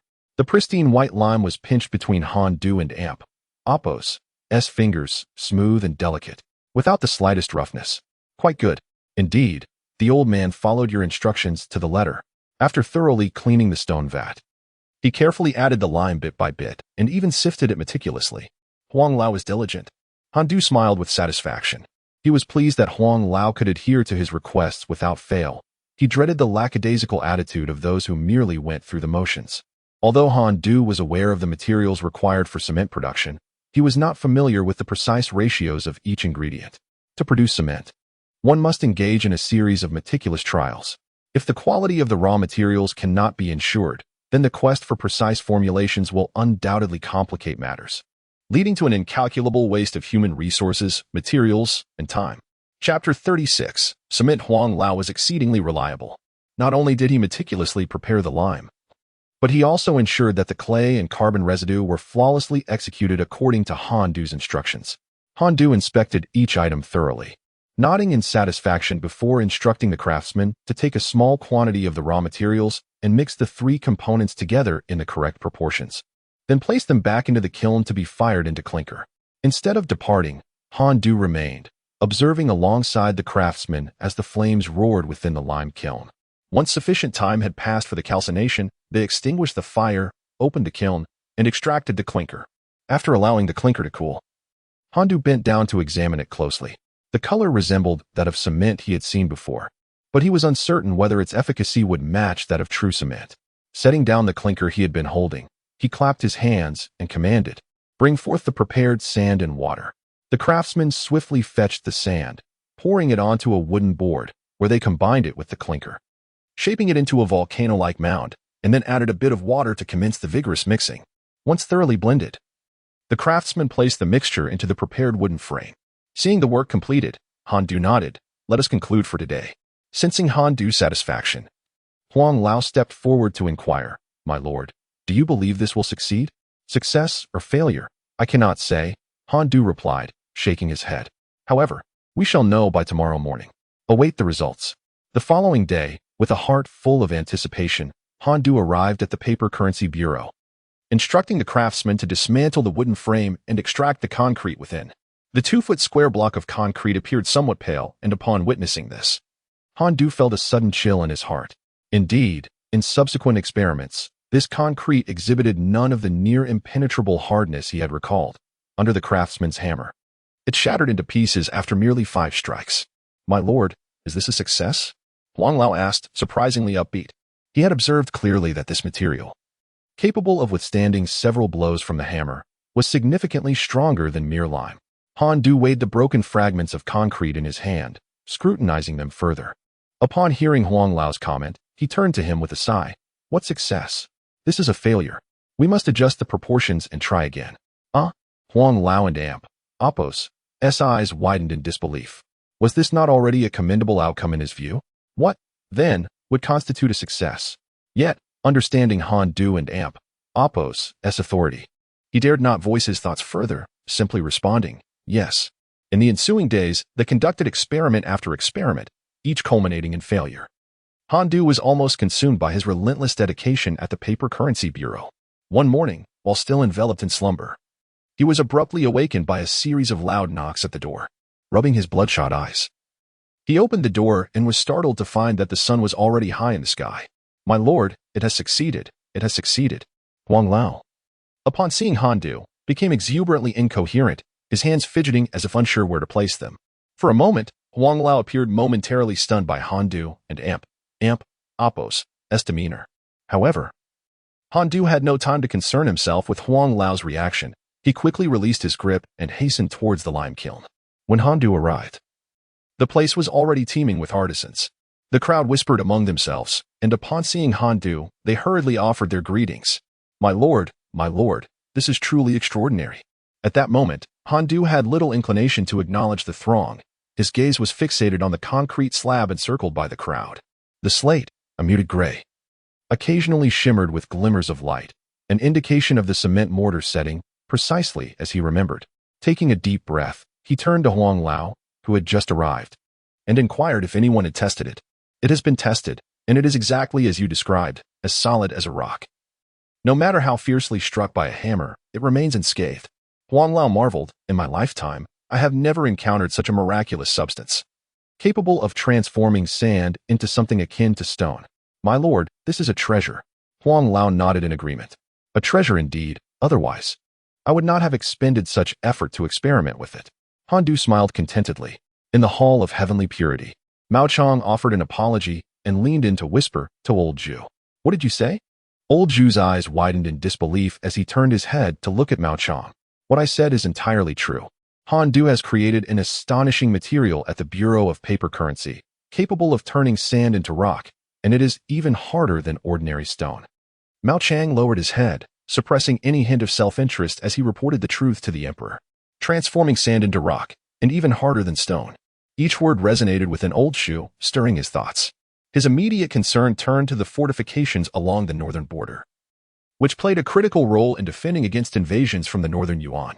While constructing the city walls, bricks, lime, and glutinous rice were utilized.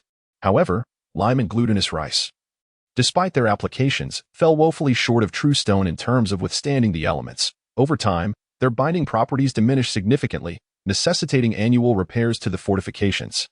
The expense of maintaining the border walls was a considerable burden on the finances of the Ming Dynasty. Now, Han Du had inexplicably produced a material that could convert sand into stone. Without delay, he commanded a visit to the Bureau of Paper Currency. Old Zhu instructed the eunuch by his side. The elderly eunuch, momentarily taken aback by old Zhu's sudden command, quickly regained his composure and complied, acknowledging the emperor's directive. The emperor's outings were never trivial matters. Even in haste, a substantial retinue was assembled.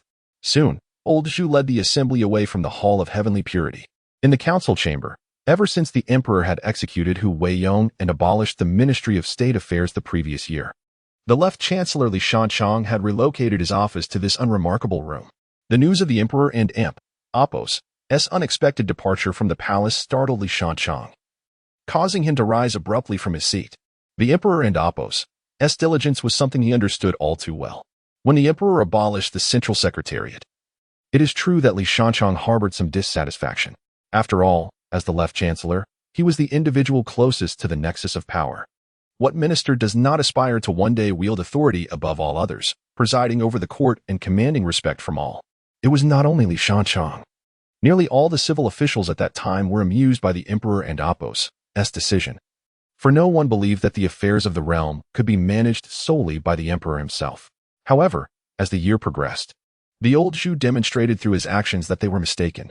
Not only did he manage all governmental matters single-handedly, but he also adeptly handled even minor local issues, rendering the absence of the central secretariat seemingly inconsequential to the officials. Of course, the old Zhu did not accomplish this without sacrifice. Since the dissolution of the central secretariat, he found himself immersed in state affairs until the late hours of the night. His time was wholly consumed by government duties. Previously, he would occasionally venture out in disguise to inspect matters personally, but following the abolition of the central secretariat, he had not a moment to spare for such excursions. Now, the emperor had unexpectedly left the palace. What change had occurred? Or was there some significant event unfolding? Li Shanchang and Imp Apos' brow furrowed in contemplation. Suddenly, he lifted his head and commanded, "Prepare the palanquin.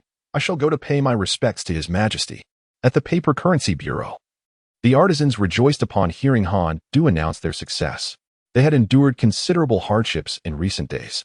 Han Du, with his sunken eyes resembling those of a rabbit, was but a figure of leadership and experimentation. The other artisans, however, toiled even harder, while Han Du merely directed and tested. The artisans were continually mixing materials and managing the kilns, subjected to relentless labor.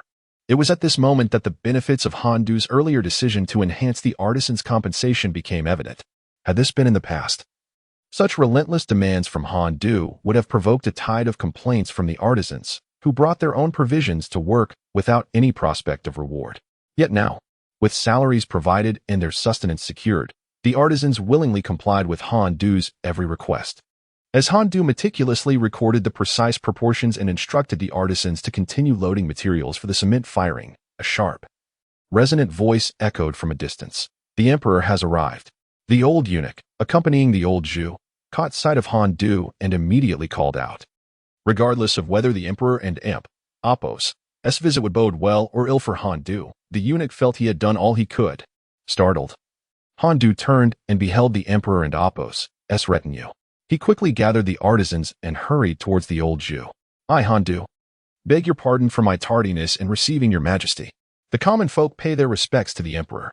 "Dispense with formality," the old Zhu replied, descending from the imperial palanquin to stand before Han. "Do what brings you to my presence?" Han Du inquired softly. "I have heard that you have created a remarkable object capable of transforming sand into stone," the old Zhu asked directly. "Transforming sand into stone?" Han Du was momentarily taken aback, unable to respond. "What a nonsensical transformation of sand into stone. One might as well claim that I can turn stone into gold. Who is spreading such rumors before Lord Zhu?" Han Du cast a glance at the crowd behind Lord Zhu. Suddenly, it dawned on him. Was the emperor referring to cement? Cement? What on earth is that? Lord Zhu came here to witness the marvelous phenomenon of sand being transformed into stone, not some trivial substance like cement. The very name cement is far too ordinary, lacking any semblance of the extraordinary. Chapter 37. Function Your Majesty, please this way. Han Du led everyone to the concrete slab. "Your Majesty, behold, this is cement." Han Du reached into a nearby pile of unused cement and held a handful up for old Zhu to see. Old Zhu frowned, for it did not resemble the substance he had envisioned. These gray particles appeared far from capable of transforming sand into stone. Han Du smiled slightly and pointed to the concrete slab, explaining, "This is the result of cement mixed with sand, solidified into a form that is indeed as strong as rock. While it would not be incorrect to say that cement can turn sand into stone, I prefer to refer to it as concrete." Old Zhu, a man of great vigor, paid little heed to the nomenclature. He bent down and began to rub the surface of the concrete slab, pressing it firmly in various places. It felt cold, hard, and possessed a peculiar odor, yet overall, it was quite similar to stone. Rising to his feet, old Zhu clapped his hands and inquired, "Is this truly made from sand and your cement? How is it done?" "Quite simple," Han Du elaborated. "Mix sand and cement evenly, add a certain amount of water for stirring, and then pour it into a prepared wooden frame. Much like making tofu. Once it solidifies completely, it transforms into this." Upon hearing that it could be molded like tofu, old Zhu's eyes sparkled with excitement. "Mao Chang? Mao Chang?" Han Du was taken aback, his gaze instinctively drawn to Mao Chang. Could this be the legendary first commander of the Jinhui, Mao Chang? While some argued that the first commander was not Mao Chang, since it was Zhu Yuanzhang who established the Jinhui, it stood to reason that there should indeed be a commander, and historically, no one else but Mao Chang fit that role. Observing Mao Chang, Han Du's heart surged with tumultuous waves. The name Jinhui resonated powerfully.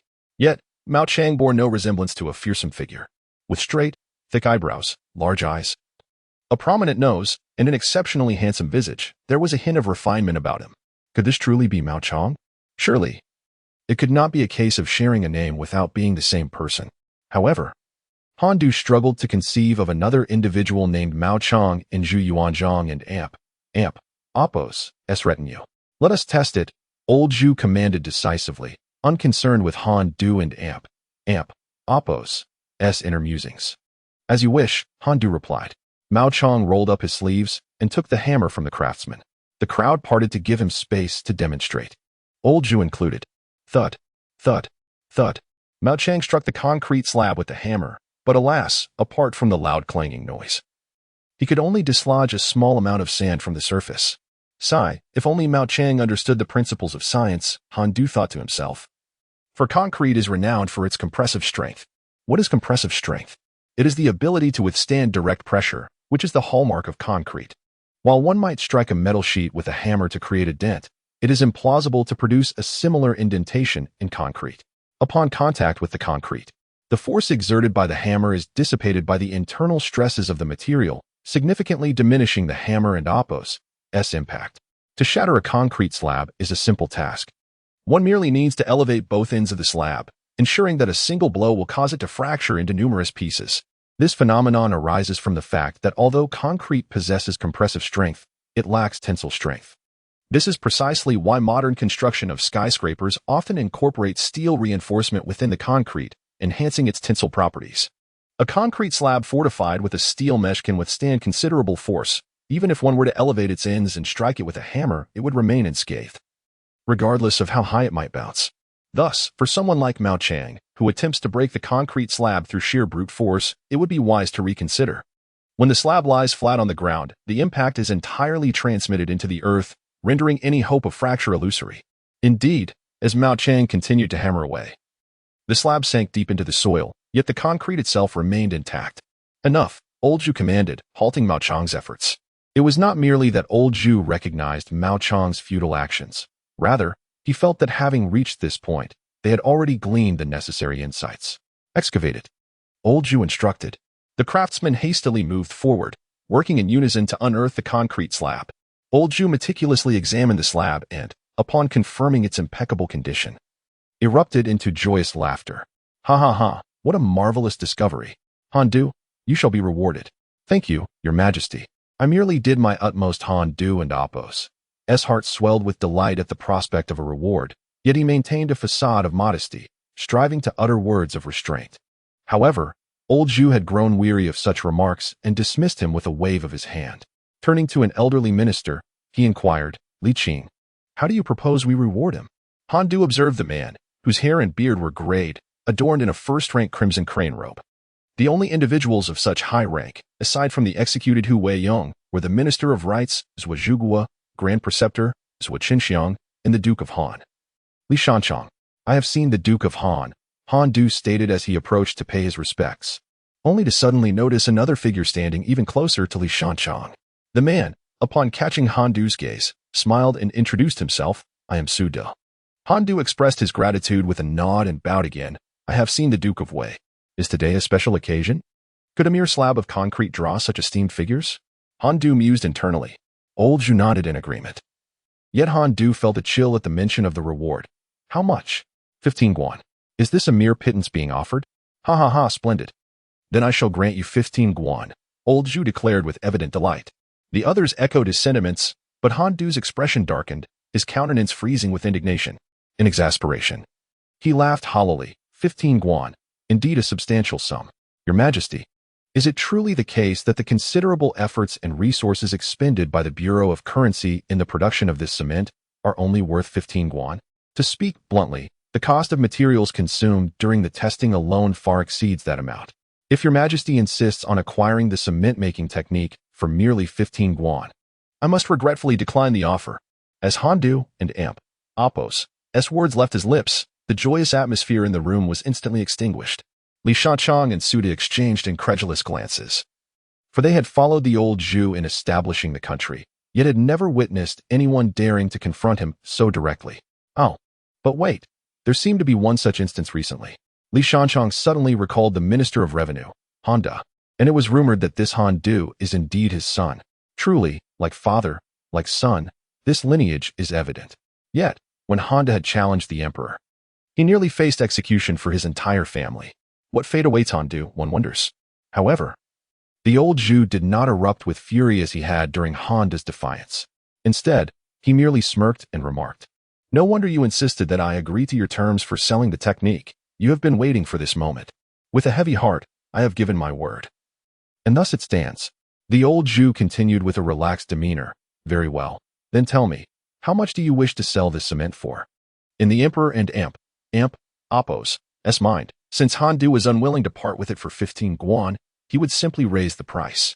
Surely, the cement could fetch at least several dozen or hundreds of guan. The old Zhu was aware of Han Du's dedication to this matter, and he believed that Han Du was a man of action, not one to haggle over trifles. Seeing that the emperor had softened, Han Du too relaxed his expression and calculated carefully before presenting a figure that was truly astonishing. This price was almost tantamount to giving it away. The utility of cement was immense, and in Han Du and Amp Apos S estimation, the value of the cement formula would surpass that of coal mines as it gained widespread application. Although the price was genuinely modest, others held a different perspective. As Han Du stated his figure, Li Shanchang and Su Da's eyes widened in disbelief before quickly returning to normal. Yet, despite their composed expressions, their gazes towards Han Du transformed. They regarded him with a mixture of incredulity and pity, as if they were observing a madman or a doomed soul. When the old Zhu heard the figure of 10,000 guan, his heart skipped a beat. The smile on Han Du's face morphed into a cold smirk, his teeth glinting ominously. "Oh, 10,000 guan. You truly dare to make such a demand. 10,000 guan is not an exorbitant sum. The value of cement far exceeds that amount." Han Du shook his head, his conscience clear. He was not making an outrageous demand. In modern times, if someone were to register a patent for cement and offer it at such a price, they would awaken laughing from their dreams. For merely collecting patent fees would render them wealthier than nations. Cement is indeed of great utility, which I wholeheartedly acknowledge. However, the true worth is not necessarily as lofty as you propose. Do you not find it excessive to demand 10,000 guan outright? Chapter 38. The Shakedown. Zhu Yuanzhang, infuriated by Han Du's audacity, could not help but laugh in disbelief, exclaiming, "What immense gall! You dare to shake me down?" Han Du, bowing his head in deference, replied, "I dare not, Your Majesty. Allow me to explain.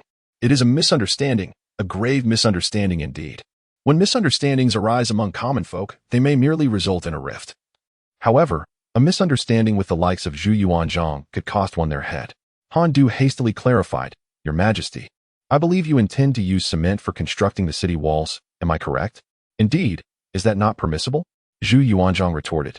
"Certainly, constructing walls is certainly feasible." Han Du quickly acquiesced, but then shifted his tone. "However, in my humble opinion, the most significant application of cement is not for wall building. What then is its purpose?" Li Shanchang interjected, curious about Han Du's assertion, having initially shared Zhu Yuanzhang's thoughts on cement's utility. "To pave roads?"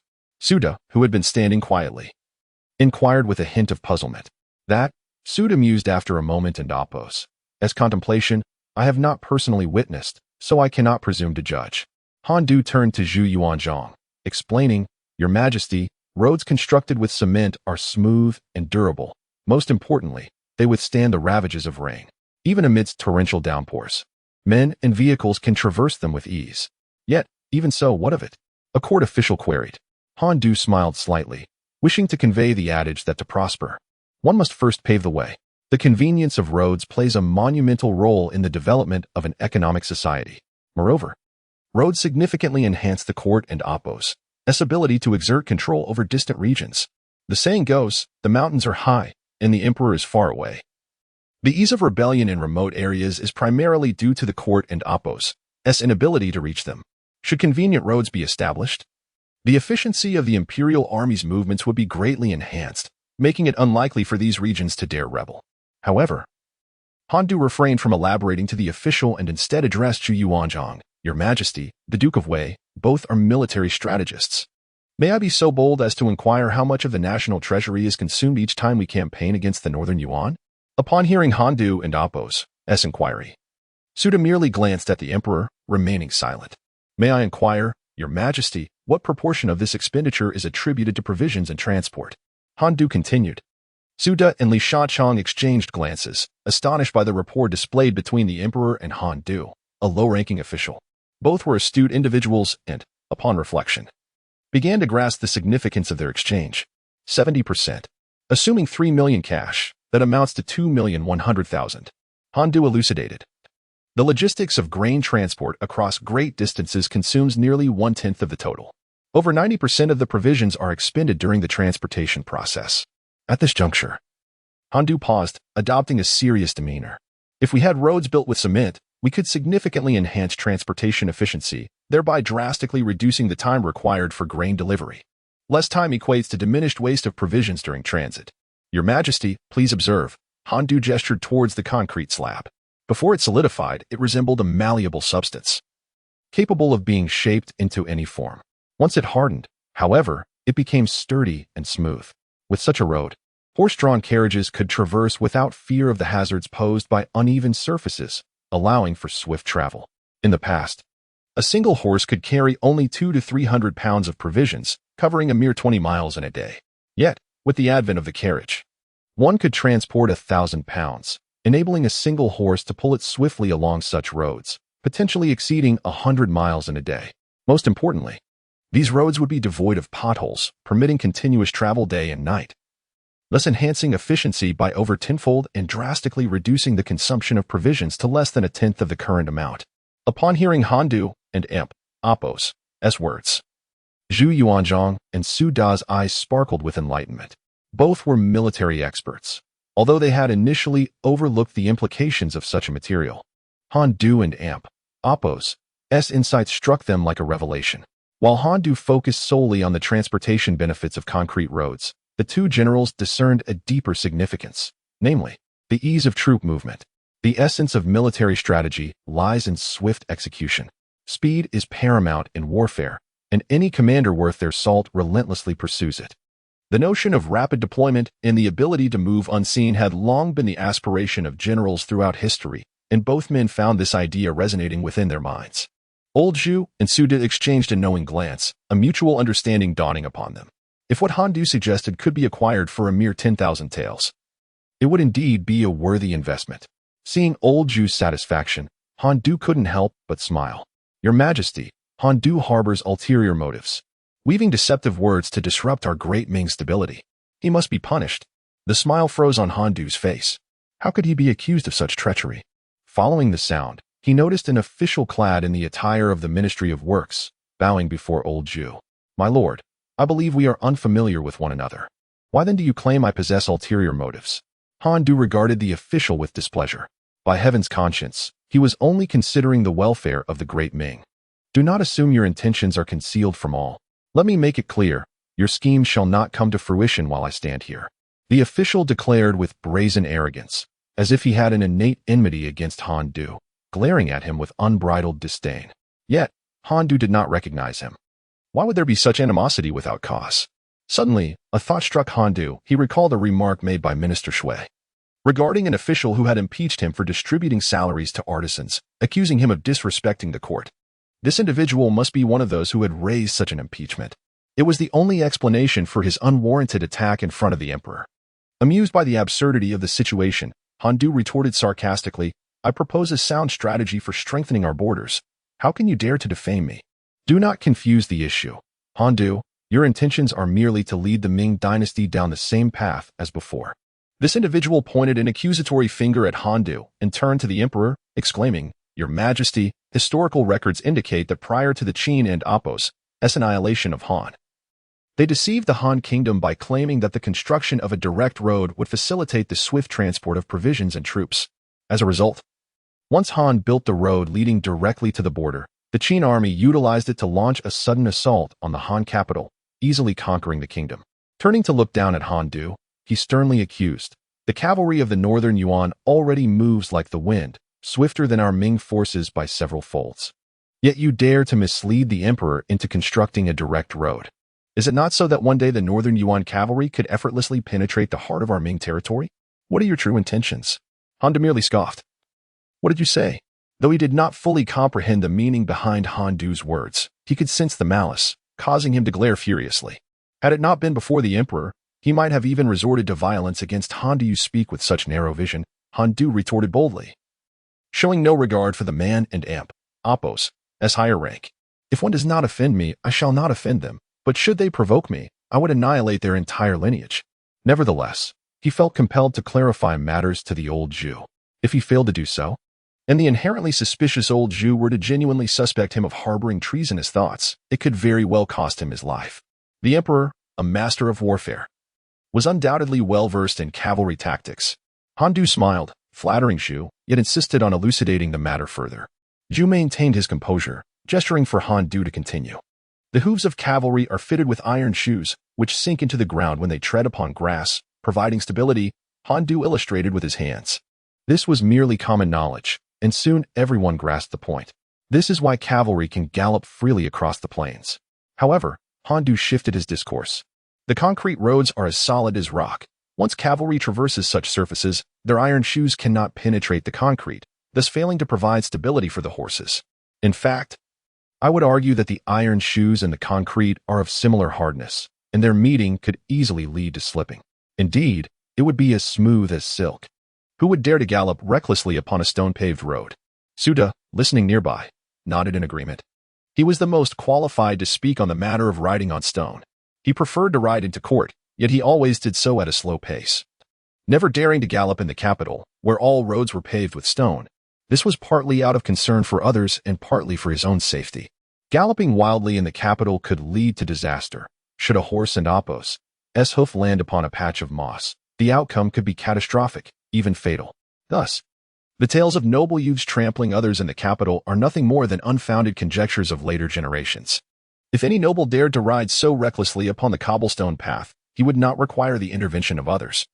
His noble father would be the first to break his legs, ensuring his lineage ceases. Galloping freely and wildly is permissible only upon the grassy expanses outside the city. The assertion made by this gentleman that cement roads would facilitate the northern Yuan and Apos' advance southward is utterly absurd. Such roads would serve only to benefit the Ming dynasty in its endeavors against the northern Yuan, bringing countless advantages without a single detriment. Han Du systematically dismantled the official's viewpoint. Naturally, the official harbored resentment towards Han Du, yet he found himself at a loss for words to counter the latter's arguments, merely glaring at him in frustration. However, Han Du had no intention of letting him off the hook. Since this gentleman deemed Han Xiu and Amp, Apos' theory erroneous, might I inquire? Esteemed sir, why, after Qin unified the realm, substantial resources were allocated to construct the Qin Straight Road? Do you presume your foresight surpasses that of Emperor Qin Shi Huang? You slander. The official, incensed, pointed a trembling finger at Han. Do the ancients taught that reverence for the heavens, the sovereign, parents, and teachers is paramount? It is the duty of a subject to honor the emperor, even if Qin Shi Huang was the sovereign of the Qin dynasty. He must be revered, just as one would revere the illustrious Zhu. Not only does he lack the extraordinary vision of Qin Shi Huang, but even if he possessed it, he could not afford to underestimate Qin Shi Huang before Zhu. The majesty of the emperor is to be upheld and not to be trifled with. The construction of the Straight Road in the Qin dynasty employed hundreds of thousands of laborers and vast resources, taking 2 years to complete. The Qin Straight Road spanned over 1,000 miles. The significant cost incurred in its construction aimed to fortify defenses against the northern Xiongnu. Han Du continued, Your Majesty. This straight road serves as a sharp dagger thrust into the grasslands. The reason Emperor Wu of Han could launch a northern campaign against the Xiongnu is largely due to the invaluable Qin Straight Road leading directly to the Yin Mountains. Indeed, throughout history, the tremendous significance of the Straight Road is evident. Any central dynasty that recognized and restored the use of the Straight Road could actively engage with the northern threats conversely. Those that neglected or abandoned its significance invariably found themselves on the defensive, suffering multiple assaults. Those present are well versed in the classics. Even Zhu, though born a humble herdsman, was diligent and studious, his knowledge rivaling that of esteemed scholars, whether during the Han, Sui, Tang, or Song dynasties. Those who proactively waged war against the north invariably did so by leveraging the Qin Straight Road. Your Majesty, I believe Han Du and Apos' assertions hold merit, Suda interjected.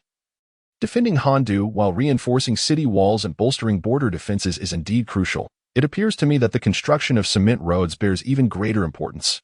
As he sensed the gaze of the sovereign upon him, Suda stroked his beard and remarked, Our relationship with the Northern Yuan has always been one of strength on our side and weakness on theirs.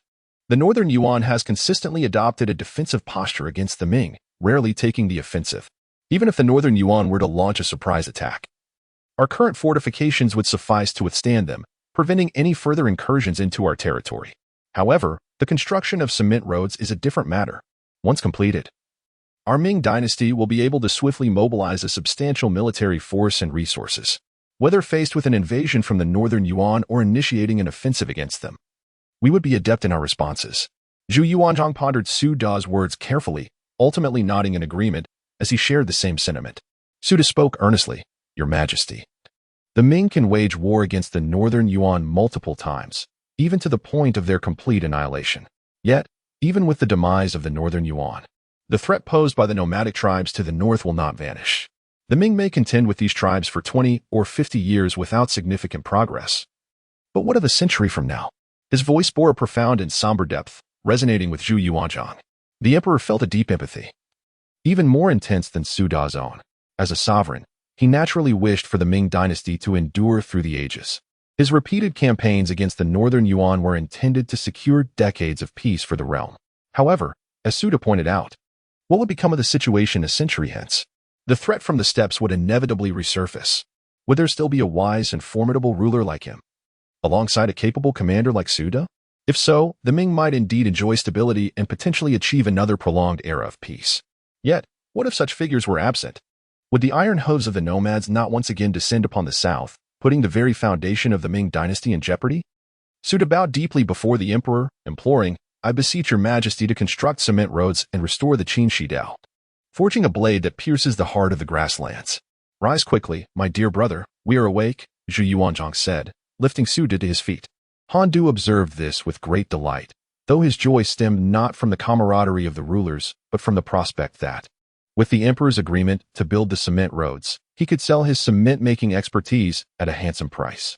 10,000 guan was a substantial boon for the Bureau of Paper Currency. Recently, Xiongshi had repeatedly informed Han Du that the funds of the Bureau were nearly depleted. Previously, the Bureau was considered quite prosperous among the various offices in the capital. However, since Han Du took office, he had been disbursing salaries to the craftsmen, establishing a canteen for their sustenance, and conducting various experiments by digging kilns for lime production, leading to a swift depletion of funds. The already limited treasury of the Bureau was visibly dwindling, nearing exhaustion, necessitating urgent financial replenishment. Zhu Yuanzhang reassured Suda before turning to Han Du. Cement is indeed a commendable material. Han Du responded with a smile. However, 10,000 guan is still quite excessive. The smile froze on Han Du's face, and he found himself compelled to explain once more, Your Majesty should understand that the value of cement-making skills exceeds 100,000 guan. My request for 10,000 guan is already remarkably low. I am well aware, Zhu Yuanzhang nodded, glancing around before pulling Han Du and Apos' arm and stepping away from the crowd.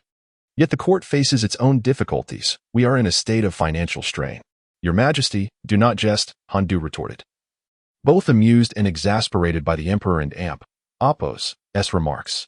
As the saying goes, a starving camel is still larger than a horse. Even if the court is impoverished, it would never be incapable of producing a mere 10,000 coins. This is clearly a matter of old Zhu being miserly, burdening himself. unwilling to expend such a sum to acquire the cement formula. To be frank, the court has been operating at a deficit for years. Otherwise, I would not have resorted to issuing treasury notes to cover the shortfall. Old Zhu sighed, acknowledging that although the court possesses wealth, every level within it demands expenditure. Even for this cement, should I wish to purchase it, I would have to carve a portion from my own allowances. Let us do this. I shall exert myself a little more. For 1,000 coins, you will sell the cement technique to the court. Old Zhu's words were indeed pitiable.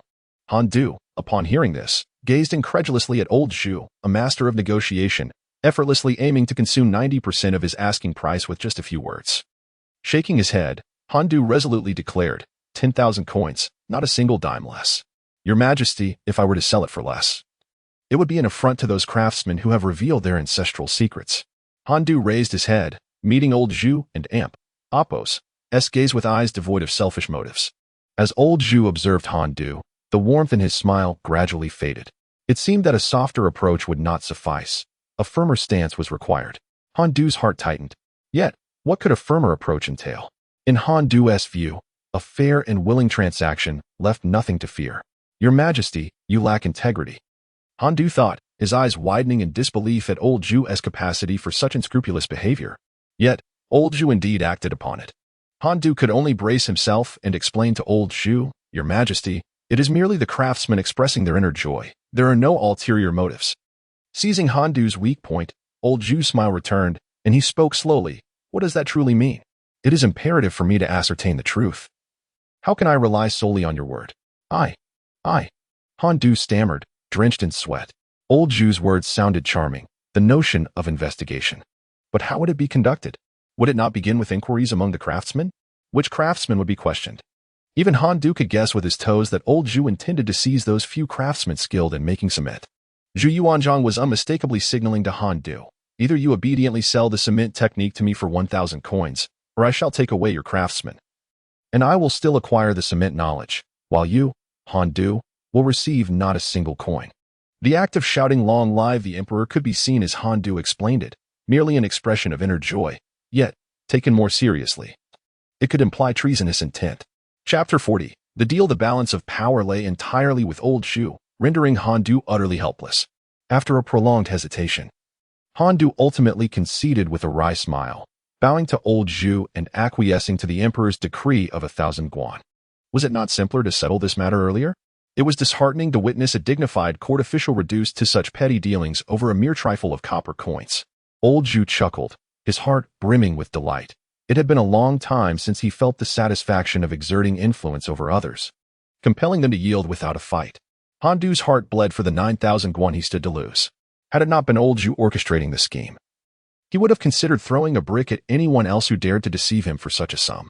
Rest assured, as long as you diligently serve the court, I shall not treat you unjustly, Old Zhu declared, his intentions veiled in empty promises. Han Du, however, regarded Old Zhu's words with skepticism. The recent display of coercion and temptation over the 9,000 guan left him unconvinced of any fair treatment. Isn't your father and brother still languishing in prison? The damp and dark confines of the jail are hardly conducive to good health. I shall issue an order tomorrow for their release. Your Majesty, I am profoundly grateful for your benevolence, Han Du responded, bowing once more, genuinely moved. The prospect of his father and brother being released early from their imprisonment was, to Han Du, worth more than the 9,000 guan. Even if Old Zhu offered him but a single coin, he would gladly bestow upon him the secrets of his cement-making techniques.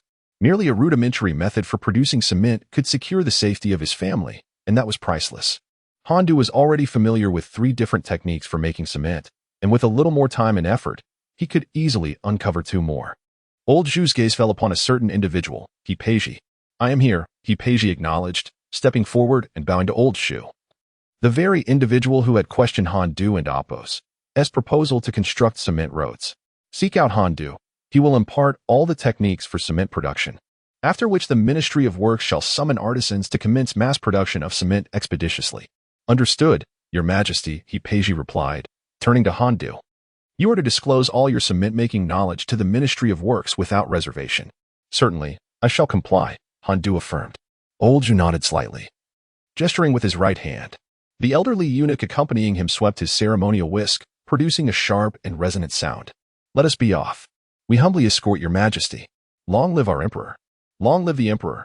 As the procession slowly departed from the Bureau of Paper Currency, the curtain of a nearby palanquin was drawn back, revealing Li Shanchang and Apos' head. Might the Duke of Wei join me for a conversation? Certainly. Li Shanchang instructed his servant to lower the palanquin, while Su De dismounted to enter. As the left chancellor of the Ming Dynasty, Li Shanchang and Apos' palanquin was a far cry from those of the lower-ranking officials. Inside, it was adorned with soft brocade cushions and featured a small tea table, allowing for tea to be served while in transit. Furthermore, the space was considerably more ample than in ordinary palanquins. Despite Su Da's robust stature, he found himself comfortably seated beside Li Shanchang without feeling cramped. Li Shanchang exhaled gently, causing the tea leaves floating atop his cup to dance, and with a hint of implication, he inquired. It seemed that when Wei Gong departed, he appeared to be deep in thought. Could it be that there is a prior connection between him and Han Du?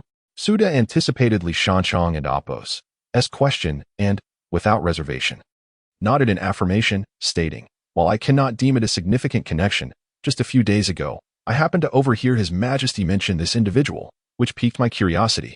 Li Shanchang and Apos' gray brows furrowed slightly before he remarked with a light-hearted tone, "To have been mentioned by the emperor and to capture Wei Gong's interest suggests that this person possesses exceptional qualities.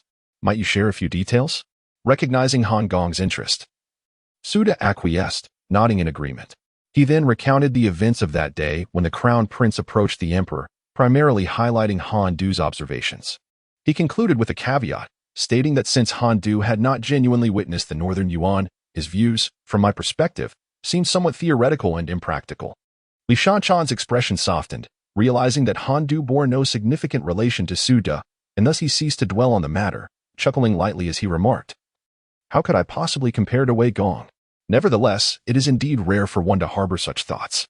Su De nodded in agreement, choosing not to elaborate further, and raised his teacup in a gesture towards Li Shanchang. To tea, they exchanged knowing smiles. In the Paper Currency Bureau, once the imperial carriage of old Zhu had departed from sight, the craftsmen finally rose from the ground. Some, their legs trembling, sank back to the earth, their faces a mixture of tears and laughter, overwhelmed with emotion. I never imagined that I would witness the emperor's countenance in my lifetime. Even if I were to perish the next moment, it would be worth it. Elder Huang, with tears and snot streaming down his face, clung to Han Du, exclaiming, "Thank you, my lord, thank you. Are you expressing gratitude towards me?" How utterly distasteful, Han Du thought, feeling no empathy for Elder Huang's exuberance. He could not fathom the elder and Apos' elation. In his eyes, his own life held immense value. How could one so easily dismiss it for merely a glance at another? Not even for the emperor would he do so. "Han Du, I am He Peiji, the Undersecretary of the Ministry of Works, and I come bearing the emperor's command. I humbly seek your guidance." He Peiji and Apos' face bore a smile as he bowed respectfully to Han Du. "Though I may have posed you a challenge earlier, it was done in the spirit of public duty. I hope you do not hold it against me." Public duty? Han Du thought, even if it were true. He was no oracle, capable of discerning the hearts of others with a mere glance. The method for producing cement was not particularly complex. As long as He Peiji could enlist some craftsmen experienced in lime burning, it would suffice for Elder Huang to arrange for their instruction. Given that Han Du had sold the cement technique to old Zhu for 1,000 coins, he had no intention of retracting his offer. Unexpectedly, He Peiji revealed an expression of consternation. "Han Du, you put me in a difficult position." "My lord, what do you mean by that?" Han Du questioned, perplexed by He Peiji and Apos' words. "If you do not send craftsmen to learn, do you intend to send officials instead? How could officials possibly undertake such tasks?" Although Han Du had been immersed in the world of currency notes these past few days, it was entirely of his own volition, for no one else possessed the knowledge to manufacture cement. However, the notion of instructing the officials of the Ministry of Works in the art of cement production seemed an insurmountable challenge. In Han Du and Apos' perspective, when it came to such purely technical endeavors, there were indeed few officials who could rival the skill of seasoned craftsmen. How could officials possibly engage in such tasks? He Peiji interjected, dismissing Han Du and Apos' conjecture with a wave of his hand, then sighed, "Han Du, you fail to grasp the situation. Since His Majesty has commanded me to expedite the production of cement for the court, I dare not exhibit the slightest negligence. Regardless of the urgency, we must first ensure that the craftsmen acquire the necessary skills. Without their proficiency, haste would be futile. Han Du contemplated this approach, recognizing it as a more efficient strategy than his own proposal. He nodded in agreement, conceding, "Very well, this will suffice. However, I have one further request. Pray speak." He Peiji replied, gesturing with a smile. "Ahem, since you wish to borrow a few craftsmen from me, I must take the liberty to adopt a diplomatic stance before resorting to more assertive measures," Han Du stated earnestly. "It is permissible for you to borrow craftsmen from my ranks, but since it is a loan, they must be returned to me upon completion of the task. My resources are not as abundant as those of the Ministry of Works, and I possess only a handful of craftsmen. It is imperative that you adhere to the principle of borrowing and returning." Han Du was wary that Peiji and Apos' verbal agreement to borrow might lead to the permanent reassignment of his craftsmen. The few artisans capable of producing cement were primarily the young limeburners led by Heise, all of whom showed great promise and resilience. Since Han Du had commenced their training in cement production, these young craftsmen had demonstrated an admirable dedication, mirroring his own relentless efforts. Following the failure of one cement mixture, they promptly set about preparing the next batch of materials in accordance with Han Du's specifications. Though Han Du had strained his eyes over the past few days, the labor expended by these young men far surpassed his own, as he merely directed while they toiled tirelessly. It could be said that the swift success in the experimental production of cement was largely attributable to their contributions. Han Du now regarded them as invaluable assets, keenly protective against any potential encroachments on their talents.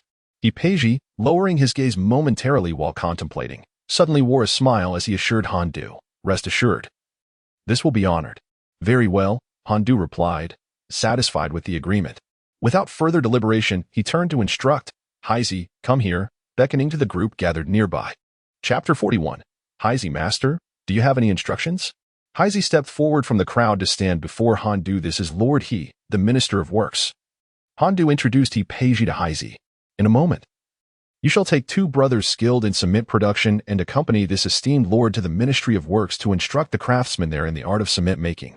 "My lord," Heise exclaimed in surprise, his expression turning somber. "Does this mean you wish to part with me?" He was all too familiar with the lives led by the craftsmen at the ministry, as his father still worked there. Previously, when the Paper Currency Bureau and the ministry were largely indistinguishable, Heise held no aversion toward the ministry. However, the current conditions at the Paper Currency Bureau far surpassed those at the ministry. Not only did they receive a salary, but they also enjoyed meals during the day. Since the Paper Currency Bureau began providing meals, albeit just a lunch, it had greatly satisfied all the craftsmen, including Heise. "Do not fret, I still require your services," Han Du reassured Heise, recalling Shui Gongbu and Apos' earlier reminder, and decided it best to shield him from Peiji for the time being. "Come here," Han Du beckoned Heise, moving a bit away from Peiji before whispering an explanation in his ear. Upon hearing Han Du's words, Heise felt immediately relieved and chuckled. "As long as you still need me, my lord, I have no qualms about meals. I can simply run back and forth a couple of times each day. Alternatively, I can bring my own food as before." Heise spoke nonchalantly, but Han Du perceived the situation differently. Shaking his head, he pondered, "Even as you contribute to the ministry, how could we allow you to go without proper meals? Therefore, I shall provide you with an additional 21 daily as a food allowance." 21? That should suffice for a meal nearby, correct? Han Du inquired. Indeed. Thank you, my lord," Heise exclaimed, astonished that Han Du would grant him such a generous food allowance, a veritable windfall. What could he possibly complain about? 21 for a meal was indeed a stroke of genius on the part of the officials. It would afford him a comfortable seat at a tea house, with wine and meat to enjoy a proper meal. Who among the common folk would indulge in such luxury? In Heise and Apos' eyes, only the extravagant would dine in such a manner. One can buy 2 large flatbreads, which are easily sufficient when paired with a bowl of water. I could save 19 when that way. Lord He, this is Heise, though he has no formal name.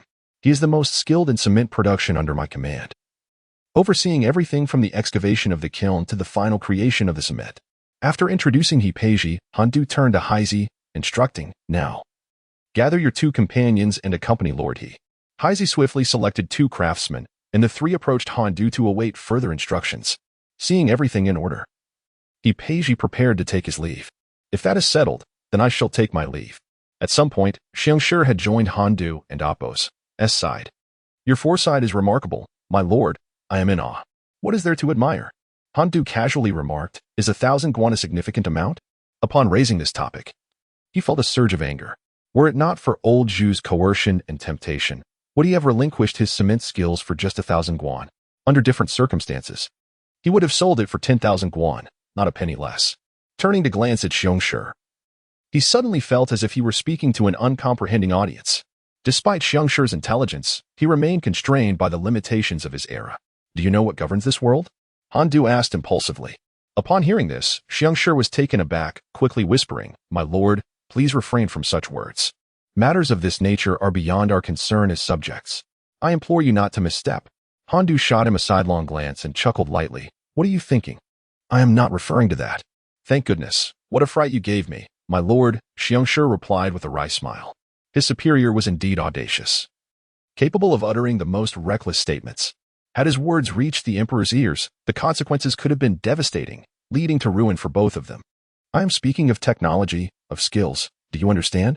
Han Du glared at Xiangshi with mild irritation. "Technology? What is that?" Xiangshi inquired, puzzled.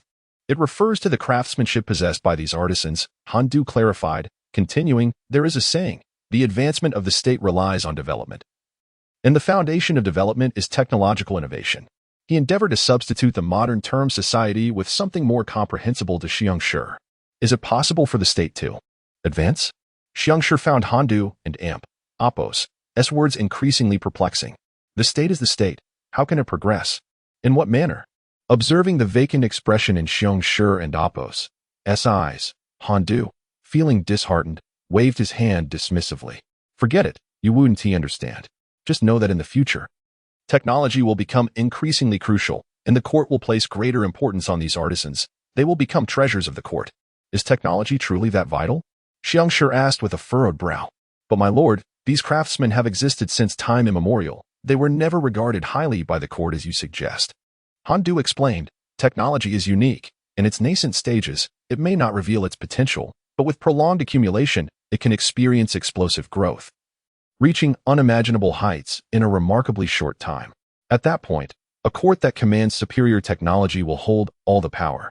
Currently, the Ming Dynasty possesses leading-edge technology in the world. However, due to long-standing habits, it has not garnered the court's attention, causing the development of technology to flounder like a headless fly, driven solely by the interests of a few individuals.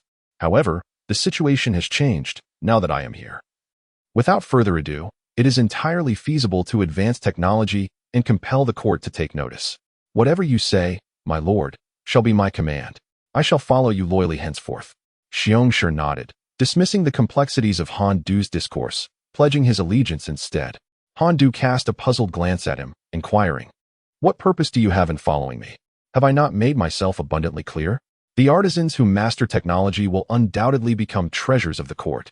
If you delve deeply into study and research from this moment onward, can you truly lament a lack of prospects in the future? Who knows? One day you might even occupy the esteemed position of Minister of Works." As Han Du continued to speak increasingly absurdly, Xiangshi could only smile awkwardly and replied, "I would not dare to entertain such grand aspirations. Merely attaining the rank of 5th grade would suffice for me. The position of Minister of Works is reserved for those of genius status, who may even harbor a fleeting thought of it." Han Du patted him on the shoulder, imparting a profound message. As for the future, anything is possible. Who is to say that in time, mastering technology will not eclipse the importance of being on the top of the examination list? The times have changed, my friend. Changed. Xiangshi was uncertain whether Han Du and Appos' words could indeed come to fruition, yet they left an indelible impression in the recesses of his mind. Who can truly predict the future? If that day were ever to arrive, he would surely seize the opportunity without hesitation. For now, however, it would be prudent to begin by learning the technology that the esteemed gentleman speaks of. With aspirations soaring to master technology, Xiangshi was abruptly interrupted by Han Du's next words. "Cotton?" Xiangshi was baffled as to how cotton related to the production of paper currency. After all, papermaking traditionally did not involve cotton. Nonetheless, since it was Han Du and Appos' directive, he dismissed his doubts and resolved to fulfill the request. "Understood, my lord." After issuing instructions to Xiangshi, Han Du turned to Huang Lao and said, "Regarding the mining of coal, I would appreciate your efforts in ensuring that as many artisans as possible are allocated for the task." Chapter 42. This method will not suffice. Huang Lao and Appos' face bore a hint of bitterness upon hearing this. What is the matter? Is there a difficulty? Han Du inquired, perplexed. My lord, please forgive me, but there are indeed some challenges, Huang Lao began apologetically before elucidating. We have merely a handful of craftsmen at the Currency Bureau. Even if we were to mobilize all of them to mine coal, the yield would be quite limited. Moreover, my lord, you require manpower here as well. It is impossible for me to assign everyone to the mines. Noticing Han Du and Amp, Appo's furrowed brow, Huang Lao and Amp, Appo's voice dwindled. Yet he felt compelled to convey the reality that each worker could only extract approximately 300 caddies of coal in a day. Wait a moment, Han Du interjected, his eyes widening in surprise. Is it truly the case that one can only mine 300 caddies in a day? I recall that the coal there is located near the surface. It should be relatively easy to extract. Why then is the yield so meager? A sudden realization struck Han Du as he smacked his forehead. He had overlooked the logistical issues. He had personally visited the site, and it was indeed quite distant from the main road. Thus, it was not that the craftsmen were being remiss, they were genuinely laboring hard to transport the coal daily. Rubbing his temples, Han Du recognized that such efficiency was inadequate, with each worker only able to extract 300 caddies a day. It was impossible to meet the needs of the hundreds of thousands in the capital. How could he amass wealth or save for his sister and Amp, Appo's dowry under these circumstances? If transportation was the hindrance, then it would be prudent to construct a road. Since cement was already available, why not build a direct cement road to the capital? While Han Du and Amp, Appo's intentions were commendable, this endeavor was not as simple as excavating a couple of lime kilns at the Currency Bureau, where he could enlist the craftsmen without incurring additional costs. However, constructing a cement road directly to the coal mine would require substantial funding, far beyond the resources of a mere Currency Bureau. Yet, it was of little concern. When faced with difficulties, one seeks out old Zhu. After all, he had a significant stake in the coal mine. If he did not provide the funds, who would? If transportation remained cumbersome and he sought to increase output, it would be a futile and wasteful endeavor, entirely unnecessary. Han residents, is this truly the case? Lu Shi gazed at Han Du in disbelief. Although she understood that after surrendering 90% of the coal mine and Amp, Appo's shares, both her husband and younger son had been spared, she had not anticipated their release would come so swiftly. Indeed, it is true, Han Du affirmed with a nod, his tone resolute. Lu Shi placed a hand over her heart, and after regaining her composure, she clasped her hands together in gratitude. May the heavens bless us, at last. This tribulation for the Han family has come to an end. Mother, it is all over now. Han Jingyun gently consoled Lu Shi from the side. Yes, it is all over, Lu Shi replied, retrieving a handkerchief to dab at the tears at the corners of her eyes reddened as she gazed at Han Du. As a dutiful son, Han Du observed his mother enveloped in sorrow and chose not to press the matter further, instead shifting the conversation. Mother, tomorrow when father is released, we should go to welcome him. The anticipation of this day had been arduous to achieve, since his struggle for survival began in the prison. Han Du had fought tirelessly until now, finally securing a semblance of stability for the Han family and himself.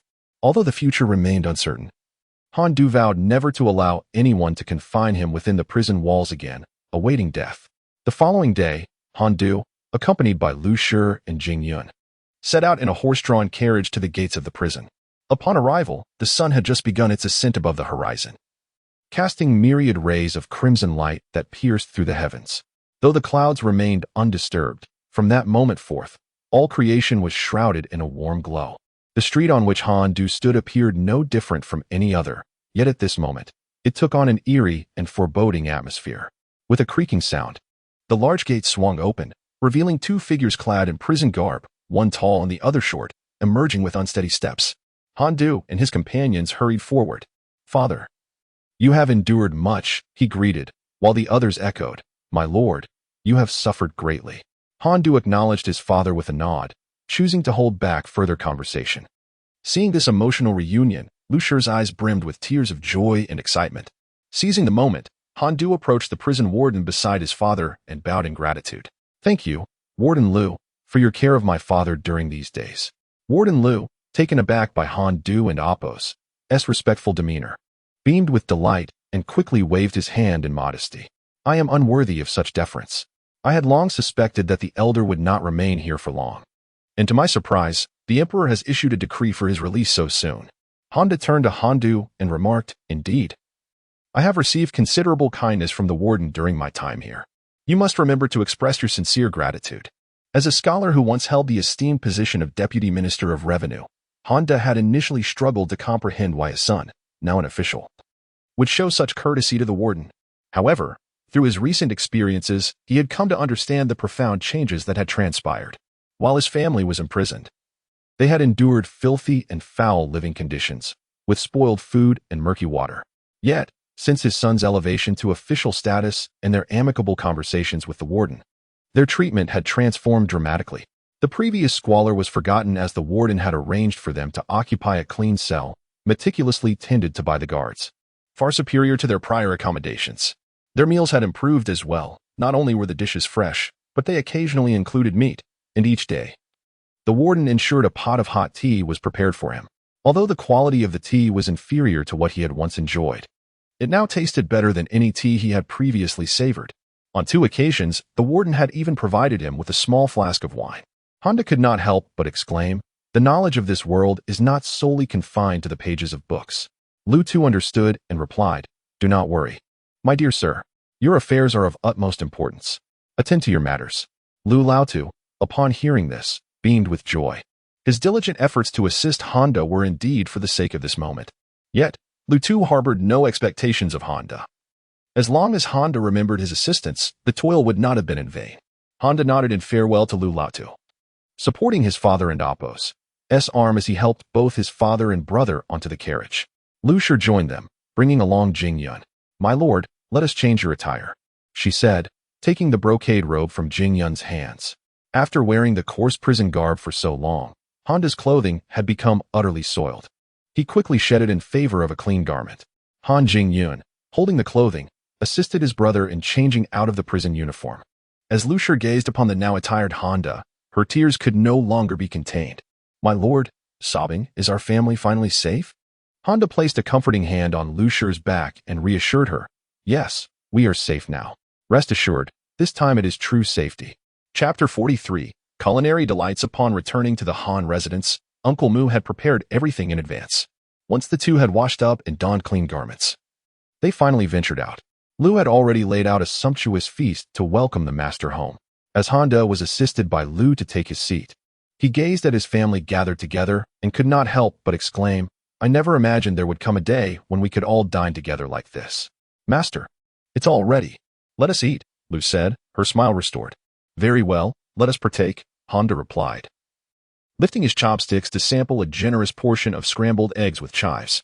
The moment he chewed a few bites, his eyes widened in delight. After swallowing, he inquired, "Which chef prepared this? I have never tasted such a dish before. It is exquisite." "What chef, you ask?" Lu shot him a playful glance. "This was made by our household cook." "That cannot be. Surely, our cook could not produce such a dish. Even a typical restaurant chef would struggle to replicate this." Han De retorted skeptically, "I have had chives in the palace, but they were boiled, and the taste was far from memorable.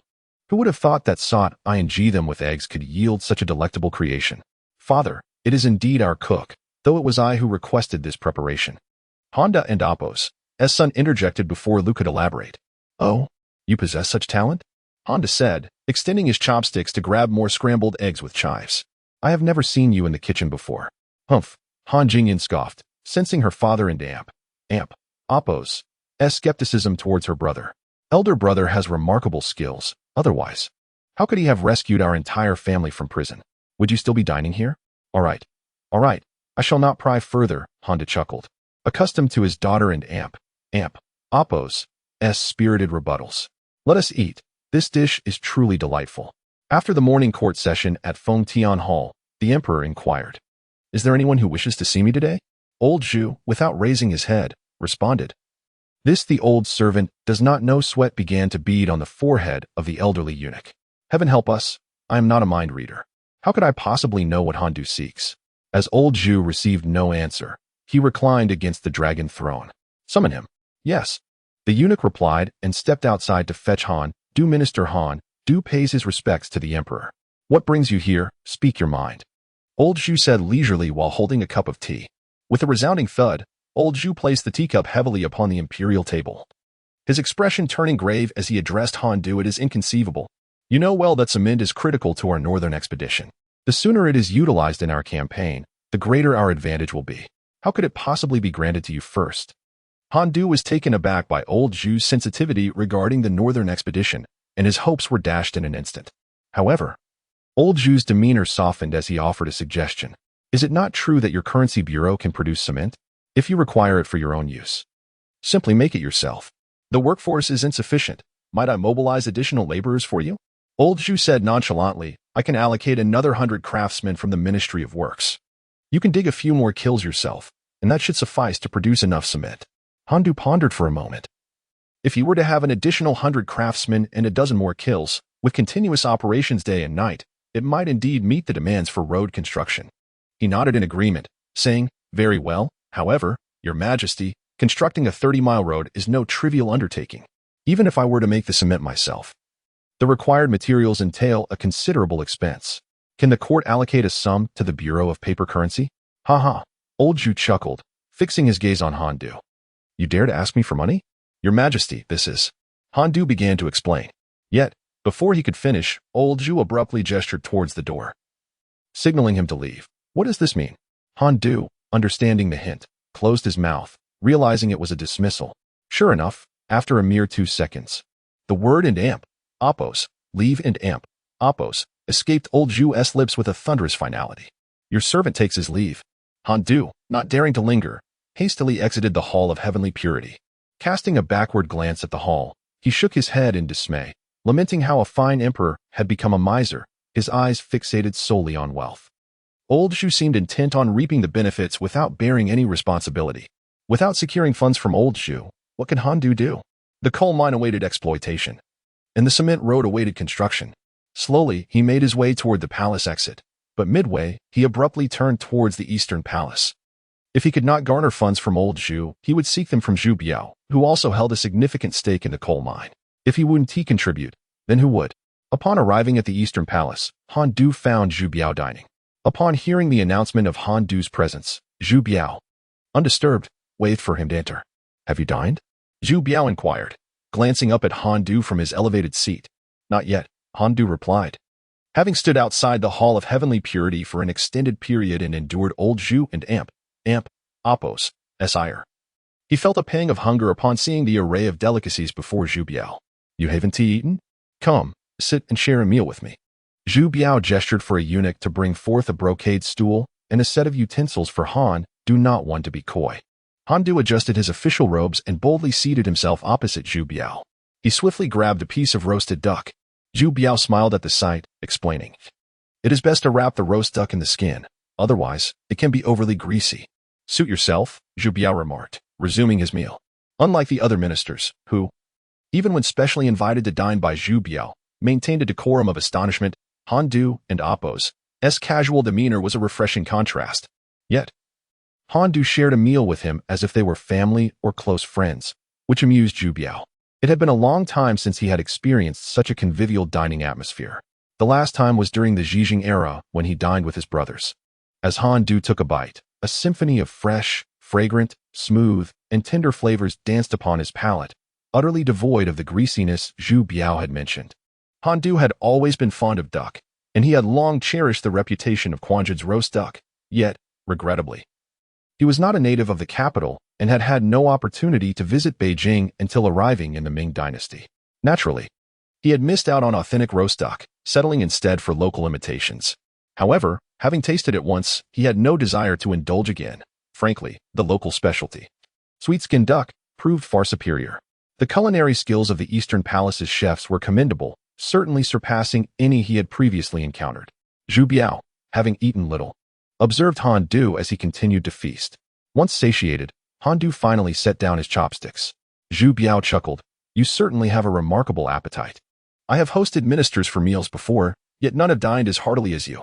Han Du received a teacup from the eunuch, took a sip, and, swallowing his food, remarked with a smirk, How did they eat? Were they so flabbergasted that they only had a morsel and claimed to be full? Zhu Biao nodded with a smile. Indeed, they consumed even less than I did. You have eaten the most among them. Han Du laughed and said, I dare wager that once they leave your presence, they will indulge in a feast. The two shared a knowing smile. Why complicate a simple meal with pretense? Han Du shook his head. Indeed. As long as they can ensure that the common people are well fed, why should I concern myself with their manners? Zhu Biao scoffed, though it was uncertain whom he mocked. Ensuring the populace is well fed is no simple task, Han Du replied, shaking his head again. The issue of basic sustenance has been a perennial challenge throughout history. Chapter 45. Attempt to construct a road. Do not be misled by the tales of the prosperous reigns of Jingguan or Kaiyuan, or any glorified eras, even during those times. There were still common folk who struggled to find sufficient nourishment and warmth. Throughout the vast span of 5,000 years of Chinese history, it was only after the reform and opening up that the issue of basic sustenance for the populace was truly and thoroughly addressed. Zhu Biao was acutely aware of the formidable challenge in achieving this goal. As a well-versed scholar of history, he understood that even the sagacious and formidable rulers such as the Tang and Song dynasties had not succeeded in this grand endeavor. However, as the crown prince of the Ming dynasty and the future emperor, it was only natural for him to harbor aspirations regarding this matter. Fortunately, Zhu Biao recognized the difficulties involved and did not intend to press Han Du for an immediate resolution. After observing Han Du finish his meal, Zhu Biao gestured for the servants to clear the table. You have come to see me. What is the matter? I am here concerning the coal mining operations. There are no significant issues with the extraction itself, but the transportation poses considerable challenges. Han Du began to articulate the situation, swiftly elucidating the entire context to Zhu Biao. Thus, since the emperor is unwilling to allocate funds, I have come to seek your assistance, Your Highness. Especially since you hold a 40% stake in the venture. You wish to construct a 30-mile cement road between the coal mine and the capital? Zhu Biao pondered for a moment, then looked up at Han Du. That undertaking will likely incur substantial costs. Do you require me to remind you of the expenses? Han Du retorted, unable to suppress his sarcasm. If the costs were minimal, I would have already initiated the construction myself, rather than scurrying to the palace to plead with you both. Despite his inner thoughts, Han Du recognized the necessity of presenting a legitimate and compelling rationale to secure funding from Zhu Biao. Zhu Biao chuckled at this, remarking, to put it plainly, you simply desire the court to finance your road construction for your own benefit in selling coal and amassing wealth. If you wish to take advantage of the court, you need only state it plainly instead of dancing around the issue. With a disparaging glance, he conveyed his disdain for Han Du. Is Your Highness in agreement? Though Zhu Biao's scorn was evident, Han Du remained unfazed. As long as he could procure the funds, he would endure any disdainful looks thrown his way. How could that be permissible? The court and Oppos, as expenditures must adhere to the law. There is no allowance for personal gain at the public and Oppos, as expense. Zhu Biao remained resolute in his refusal. Your Highness, you're mistaken. Constructing this road would not only serve as a crucial reference for future cement road projects, but would also vividly demonstrate the significance of infrastructure for the nation's development. I assure you, the benefits gained by the court would far surpass the costs incurred in the construction, making it an endeavor of immense profit with no detriment. And then what? You will profit immensely from the coal sales due to this road? Zhu Biao shot a sidelong glance at Han Du, as if he were scrutinizing some hidden ulterior motive. Why must you fixate on this point? Zhu Biao challenged. Do you not possess any of the crown prince's magnanimity? Can you not consider the issue from a national perspective? Is it truly exploiting the court? One could argue it is merely drinking from the soup left by the state. Han Du was frustrated. Your Highness, do not forget that I only hold a 10% stake in the coal mine, while you possess a substantial 40%. If there is fortune to be made, it shall be yours, and if there are benefits to be gleaned from the court, it shall be you who reaps the larger share. With that, he vented his frustration by taking a hefty sip from his tea, inadvertently knocking his cup against the table with a loud clatter. Thus, I shall not take advantage of the court, nor shall I allocate any funds to you. Zhu Biao disregarded Han Du's outburst, calmly blowing on the surface of the tea, causing the floating tea leaves to swirl about. This was a disaster. Han Du gazed at Zhu Biao in despair. Just as his disappointment reached its peak, Zhu Biao unexpectedly declared, however, I can personally contribute a sum for you to repair the cement road. What a turn of events. Han Du's disheartened mood vanished in an instant, replaced by a beaming smile. Your Highness, do you truly mean that? Of course. That is splendid. Han Du sighed with relief. As long as someone was willing to provide the funds, he did not care whether it came from the court or Zhu Biao himself. However, Zhu Biao suddenly interjected. The last thing Han Du wanted to hear was however, but what mischief could this statement imply? I can only offer you 1,000 guan. 1,000 guan? Han Du sprang to his feet. Your Highness, are you jesting? The official road from the capital to the coal mine is currently 3 zhang wide. How could 1,000 guan possibly suffice? I estimate that at least 3,000 guan is necessary. Is that so? Zhu Biao's brow furrowed slightly as he pondered. Then I shall add 500 guan, bringing the total to 1,500 guan. Han Du stared at Zhu Biao in disbelief, thinking perhaps he had misheard. Your Highness, I stated that at least 3,000 guan is required. Indeed, Zhu Biao nodded. I am offering 1,500 guan, considering my 40% stake. That is actually more than my share. You should be grateful to me. Although Zhu Biao was only a few years Han Du's junior, he had developed a peculiar desire to witness Han Du's flustered state. Well, the emperor holds 50%, does he not? As for the remaining 1,500 guan, you might as well seek it from him. Han Du found himself at a loss, resorting to gentle persuasion in hopes that Zhu Biao could extract funds from the old emperor. After all, Han Du had just faced a setback with him and was reluctant to approach the emperor again. You are the one who wishes to build the road, not I. The fact that I can offer you any funds is already generous, considering my stake. Are you two father and son toying with me? Han Du was exasperated. With a sudden thought, he conceded the 1,500 guan.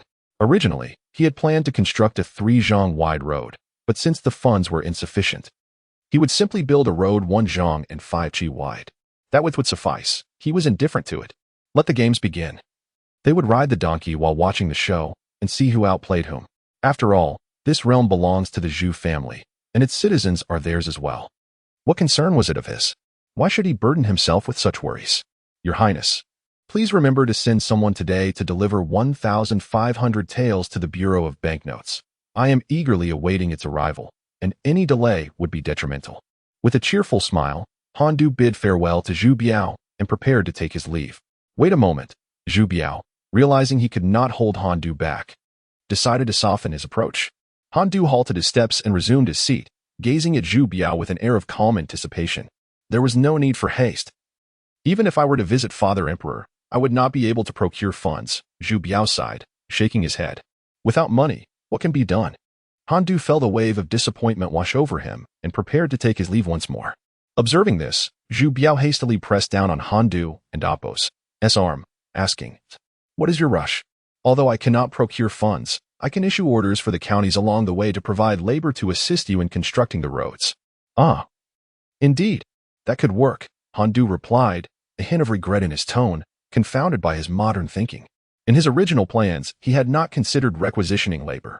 At this time, every household was required to contribute a certain amount of free labor to the government each year, provided they had able-bodied individuals.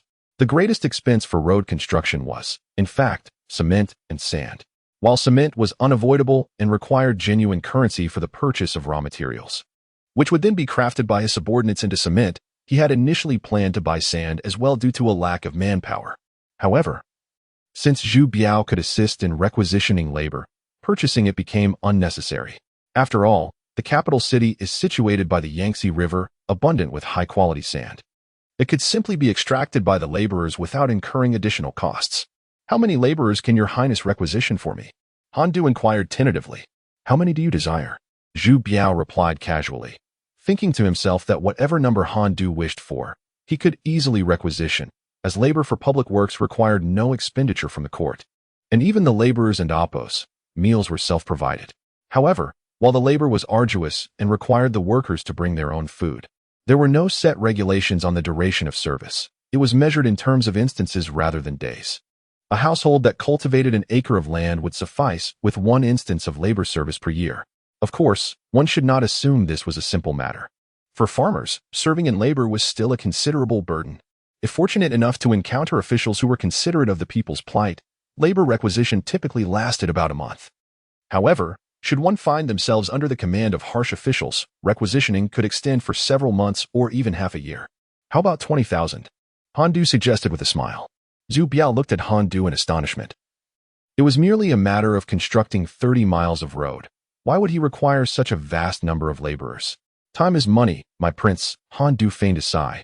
Not daring to deceive the prince, as his family was on the brink of starvation, eagerly awaiting profits from the coal mine to purchase rice.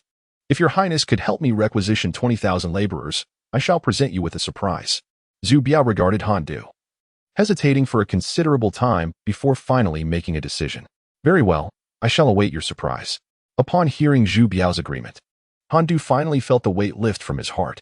After a series of tribulations, matters had ultimately reached a satisfactory resolution. However, a question lingered in Han Du and Apos' mind. Why were both Zhu and his father so miserly? Your Highness, I have a question that I am unsure whether I should voice. He ventured carefully. Speak freely, Zhu Biao replied. The emperor possesses vast riches, and as the crown prince of the Ming dynasty, how is it that? Han Du hesitated, feeling embarrassed by the frugality of both men, making it difficult for him to continue. Though he remained silent, Zhu Biao straightforwardly articulated his unspoken thoughts. Are you suggesting that a mere 3,000 guan is too much for the emperor to spare, and that here, with me, he is similarly stingy? Han Du chuckled awkwardly, denying, how could I dare to think such a thing? That was not my intention. If that was not your intention, then what did you mean? You simply lack the courage to articulate it, Zhu Biao remarked, disregarding whether Han Du's denial was genuine. He gazed towards the sky outside the palace, sighing, my father is acutely aware of the hardships faced by the common people. Unless absolutely necessary, he is reluctant to impose additional burdens upon them. Thus, the taxes levied by the court have historically been relatively light. If it were not for the need to combat the northern yuan, things might have been more manageable. However, given the persistent threat they pose, how could the court afford to grant them respite? For these years, we have relied on issuing treasure notes to support the military expenditure for the northern campaigns. Initially, both my father and I believed this to be a flawless approach, one that would not yield any adverse consequences over time. However, since you highlighted that the issuance of treasure notes depletes the fortunes of the Ming, I must inform you. Zhu Biao leaned closer to Han Du and whispered, my father has been frightened by your words and no longer dares to indiscriminately issue treasure notes. Old Zhu is frightened? Han Du thought in disbelief. The same man who had once commanded, and Apos, slay 1,000,000 soldiers of Jiangnan. My sword still drips with blood and Apos could indeed be intimidated? As the instigator of this revelation, could he expect to escape unscathed? To incur old Zhu's resentment would be far more terrifying than any sword of Damocles looming above him, as his fate could be sealed at any moment. Han Du and Apos' voice turned dry as he defended himself. Your Highness, I was merely addressing the matter at hand, without any ulterior motives. I understand, Zhu Biao nodded. My father understands as well, which is why he bears no grudge against you. In fact, he holds you in high regard, recognizing your exceptional talents. The reason he entrusted you with the Treasury Department is precisely to empower someone with your expertise in treasure notes to implement the very reforms you advocate. I would not dare to refuse my duty, Han Du replied earnestly. Establishing a favorable paper currency system for the Ming was a challenge he felt confident in tackling. Yet one must not assume that mere talent would guarantee safety. When old Zhu sought to eliminate you, no amount of skill would shield you from harm. Take, for instance, the capable Duke of Cheng, Lu Ji. Did he lack talent? Who would dare claim he was untalented?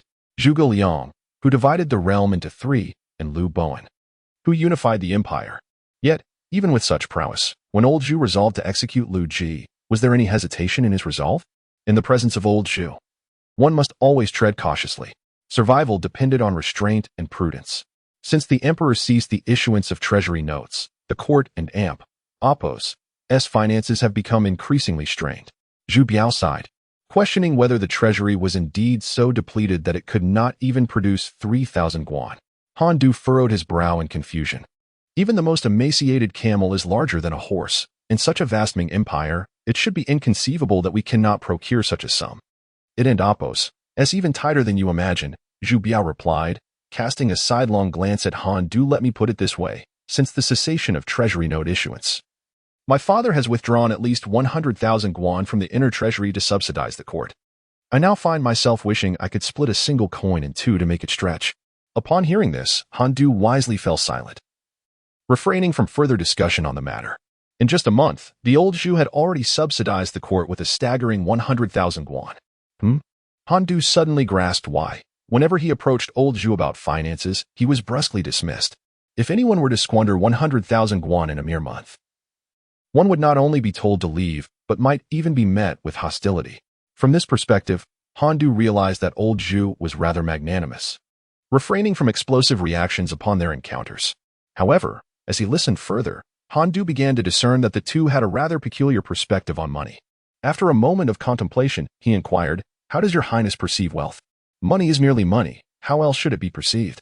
Zhu Biao responded, bewildered by Han Du's question, feeling it was utterly trivial. Han Du straightened his posture, silently relieved that Zhu Biao had not uttered the phrase. A wealthy man is a man of strength. A poor man is but a mere man. He addressed Zhu Biao earnestly. Might your highness grant me some silver? I wish to demonstrate something to you. Recognizing the seriousness in Han Du's demeanor, Zhu Biao signaled for a eunuch to present 20 taels of silver. Your highness, please observe. Han Du began, lifting a silver ingot. For me, this represents wealth, yet for your highness, it may not. To me, it is indeed a form of wealth. Zhu Biao countered. Ah, I see you are ensnared by the allure of money. Han Du sighed inwardly. Reluctantly, he continued to elucidate.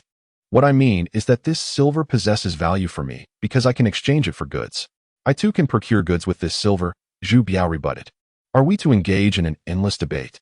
Han Du thought, somewhat exasperated. He resolved to shift his approach. Your highness, this silver, in and of itself, possesses no intrinsic value. Its ability to procure goods derives solely from the value we ascribe to it. Initially, people did not use silver as currency. They utilized shells as money, which eventually evolved into coins and precious metals. Zhu Biao listened thoughtfully, aware of the historical precedent of shells as currency. As documented in historical texts, with records indicating that during the spring and autumn period, the populace used shells as money. Your highness, do people still use shells as currency today? Han Du queried.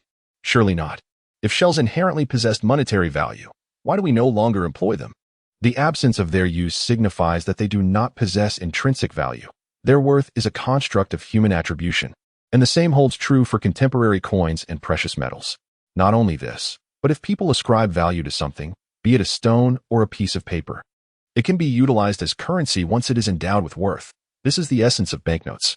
Zhu Biao seemed to grasp part of the concept, yet was still somewhat perplexed. However, when Han Du mentioned banknotes, he nodded in understanding. The characteristics of banknotes are exceedingly evident. They are merely ordinary sheets of paper that can be employed as currency.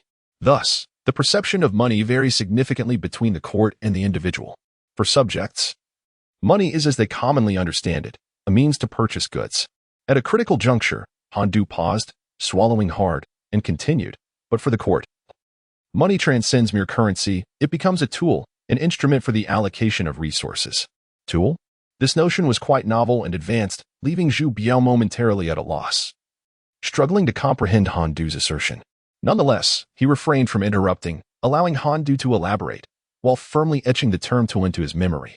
Allow me to present an example. Your highness, and the clarity will follow. Han Du cleared his throat and proceeded. Consider a household. Do you deem a family possessing 20 taels of silver to be affluent? Or one with 1,000 jin of grain, 20 jin of meat, and 2 pieces of cloth? Zhu Biao pondered. Well, they seem comparably wealthy. 20 taels of silver could procure these goods. Han Du smiled. Your highness speaks of a scenario where the family can purchase items with silver. But what if there is nothing to buy? Zhu Biao's pupils dilated as he began to grasp Han Du's implication. What value does 20 taels of silver hold? In my view, it is far inferior to the other household. Gold and jewels cannot satiate hunger or quench thirst. Indeed, even a mountain of gold is insignificant compared to a bowl of hot rice. Consider, your highness, does the Ming resemble a household? Without sufficient grain, meat, and cloth, even if the Ming clutches mountains of gold, it cannot procure a morsel to eat. Look around at the nations surrounding the Ming. Which of them can provide enough grain, meat, and cloth for the Ming to purchase with silver? The answer is none. The Ming's stature is significant, yet the surrounding nations are diminutive. Therefore, for the court, grain, meat, and cloth represent true wealth, not silver or banknotes. If the Ming aspires to prosperity, it should not pin its hopes on silver or banknotes, but rather focus on enhancing the production of grain, meat, and cloth. Only with an increase in these resources can the nation achieve genuine affluence. Though Han Du's example was somewhat rudimentary, the essence of his argument was sound. Zhu Biao listened as if receiving enlightenment, many previously obscure matters suddenly coming into sharp focus. Hearing your words is more enlightening than a decade of study. I am grateful for your instruction. Zhu Biao rose and solemnly bowed to Han Du, your highness. It is utterly unacceptable. How could Han Du dare to receive such honors from Zhu Biao? He quickly rose from his seat and stepped aside. Once Zhu Biao ceased his insistence, Han Du, with a sycophantic smile, explained that he had merely spoken casually. It sufficed that your highness understood, and there was no need for such grandiosity. To bow upon arrival was indeed quite daunting. Han Du could hardly withstand such a fright. And for the sake of his own well-being, it was best to depart swiftly. Your Highness, do remember to deliver the funds to the Bureau of Treasury. And do not forget the matter of conscripting laborers. I have other affairs to attend to, so I shall take my leave now. Chapter 46. The presentation. Zhu Biao's mind continued to resonate with the weight of Han Du's words, prompting him to reflect deeply. Thus he chose not to retain him. Upon exiting the Eastern Palace, Han Du felt he had, albeit with some reluctance, managed to finalize the plans for road construction. Time is indeed money, and he should commence the project post-haste. However, before rushing into it, Han Du resolved to first visit the Bureau of Currency. Upon arrival at the Bureau of Currency, the clerks greeted Han Du as one would an esteemed guest. Could it be otherwise? Since assuming his position, Han Du had frequently traversed to the paper currency office, often neglecting the bureau for days on end. Attendance had become a mere formality. Today, he came to sketch out the attendance records from a few days prior. A task he often undertook, nothing to be alarmed about. After all, he was the highest authority at the bureau. He alone summoned others for attendance, no one summoned him. Han Du nodded slightly at the clerk as a form of greeting and proceeded directly to his office. He instructed the clerk to prepare ink for him and unfurled the memorial. Unlike many officials who routinely submitted memorials to Emperor Zhu, fearing neglect would be construed as laziness, Han Du found the act of writing tedious and only did so for matters of significance. At times, he even speculated maliciously. Are these civil officials so eager to submit memorials due to their discontent over the abolition of the Central Secretariat by old Zhu, attempting to overwhelm him through incessant writing? However, following his encounter in the Eastern Palace today, Han Du felt compelled to draft a memorial, aiming to enlighten Emperor Zhu on fundamental principles. After all, should his actions one day incite misunderstanding, it could lead to dire consequences. Other misunderstandings might merely bruise feelings, but a miscommunication with Emperor Zhu could threaten one and Appo's very life. Han Du had no desire to gamble with such stakes. After a moment of contemplation, Han Du set pen to paper, his elegant calligraphy flowing forth like a laser print. Crafting line after line on the memorial, he began discussing the reasons behind the enhancement of labor productivity and the natural distribution of production among the various classes of society. Starting from the origins of division of labor, explaining the concept of commodities, as well as the distinction between natural and market prices, and so forth. He wrote from midday until the sun dipped low in the sky, producing thousands of words, leaving him with a sore back and aching limbs. Of course, Han Du did not simply transcribe the knowledge of later generations. He infused it with his own artistic interpretation and substituted various examples, ensuring that none could detect any impropriety. Once the ink had dried, he closed the memorial and handed it to the clerk beside him, who would deliver it to the Grand Secretariat. In the Hall of Heavenly Mandate, the most diligent emperor in history continued his fervent writing. The elderly eunuch, ever hands-on, was meticulously organizing the memorials for the emperor when he stumbled upon one marked with the glaring annotation nonsensical. Upon opening it, he discovered it was Han Du's memorial. After a moment's hesitation, the eunuch decided to present the memorial to Zhu Yuanzhang without alteration. Your Majesty, here is a memorial from Han Du. Han Du? Old Zhu glanced sideways, intrigued. With a chuckle, the emperor remarked on the unexpected cleverness of his son, noting that it was quite unlike his father's rigid demeanor. How did the old stickler Han Du end up with such a son? He mused aloud to the Grand Eunuch, speculating with a hint of malice that Han Du might not even be Han Du's biological offspring. The Grand Eunuch remained silent, disinterested in discussing the paternity of others, especially since he could not father any children himself. If it were not for the emperor's words, he would have lost his temper long ago. Alas, now he could only tread carefully. Old Zhu did not expect the Grand Eunuch to genuinely engage in discourse, as his earlier remarks were merely playful jabs at Han Du. Bring it forth, he commanded. The Grand Eunuch hastily presented the memorial with both hands. Upon seeing the label nonsense affixed to the document, the emperor's brow furrowed. He wondered if Han Du had deliberately penned a verbose and meaningless memorial to irk him after their earlier encounter. How dare he provoke me? A smile spread across old Zhu and Appo's face, though the glint of his teeth reflected a menacing light. Should the document be filled with flowery and trivial phrases, he would make an example of Han Du with that thought. Old Zhu opened the memorial. The Grand Eunuch, standing nearby, felt an inexplicable chill sweep over him, prompting him to discreetly step back a few paces. The emperor's expression darkened further as he grappled with the convoluted opening sentence. Despite his dissatisfaction with Han Du, Driven by an industrious spirit akin to that of a diligent ox, he persevered in reading each word meticulously. Had one been able to observe old Zhu's face, they would have noted the progression from a sardonic smile to grave contemplation, and eventually a deep reflection that caused his reading pace to slow, as if he feared missing or misinterpreting a single word. The Grand Eunuch, witnessing the emperor's transformation, pondered why the emperor handled other officials' memorials with such ease. Yet each time he encountered Han Du's submissions, his demeanor shifted dramatically. "Summon the crown prince," old Zhu ordered. What on earth did Han Du discuss with him today to warrant such a memorial? "At your command. Is the crown prince not yet here? Hurry him along." "Yes, I shall do so immediately." Though the Grand Eunuch acquiesced, the further he walked toward the palace entrance, the more perplexed he became. He was well aware of the distance between the Eastern Palace and the Fengtian Hall. In the past, the emperor had never been so insistent in summoning the crown prince. What could Han Du possibly have written to provoke such urgency from the emperor, who was unwilling to wait even a moment longer? As one who served closely beside Zhu Yuanzhang, the Grand Eunuch yearned for stability above all else, as it ensured his own safety. A memorial like Han Du's, capable of inciting such volatile emotions in the emperor, was precisely what he loathed. Serving the emperor was akin to walking alongside a tiger. One misstep could lead to dire consequences. The crown prince, portly and out of breath, finally arrived and immediately took a large gulp from his teacup. "Father, what urgent matter has arisen? Has the Mongol invasion begun? Allow me to inquire. What did Han Du seek from you today?" Without hesitation, old Zhu posed the question directly. "Not regarding the Mongol threat? Then what of Han Du? What has transpired with him?" "No, it is not that. We are aware of his endeavors in road construction. My inquiry pertains to a different matter. Did you discuss anything else besides that?" "Indeed, there were other matters." Han Du expressed thoughts that Zhu Biao still finds somewhat perplexing. There were indeed discussions. "Really?" Old Zhu's eyes brightened, and with a gesture, he dismissed everyone, eagerly urging, "What did you discuss? Pray, share it with me." The words of Han Du were rather cryptic. Perhaps relaying them to father could aid in further understanding. Thus, Zhu Biao recounted Han Du's insights regarding the differing implications of wealth for individuals and the state, articulating each point in full. "Is this all, father? What prompts your inquiry?" Zhu Biao and Appo's curiosity piqued. "What prompts it?" Old Zhu sighed, casting the memorial onto the imperial desk. "See for yourself." Rising, Zhu Biao grasped the memorial with both hands, standing beside old Zhu as he began to read. Upon encountering the annotation of nonsense, Zhu Biao furrowed his brow.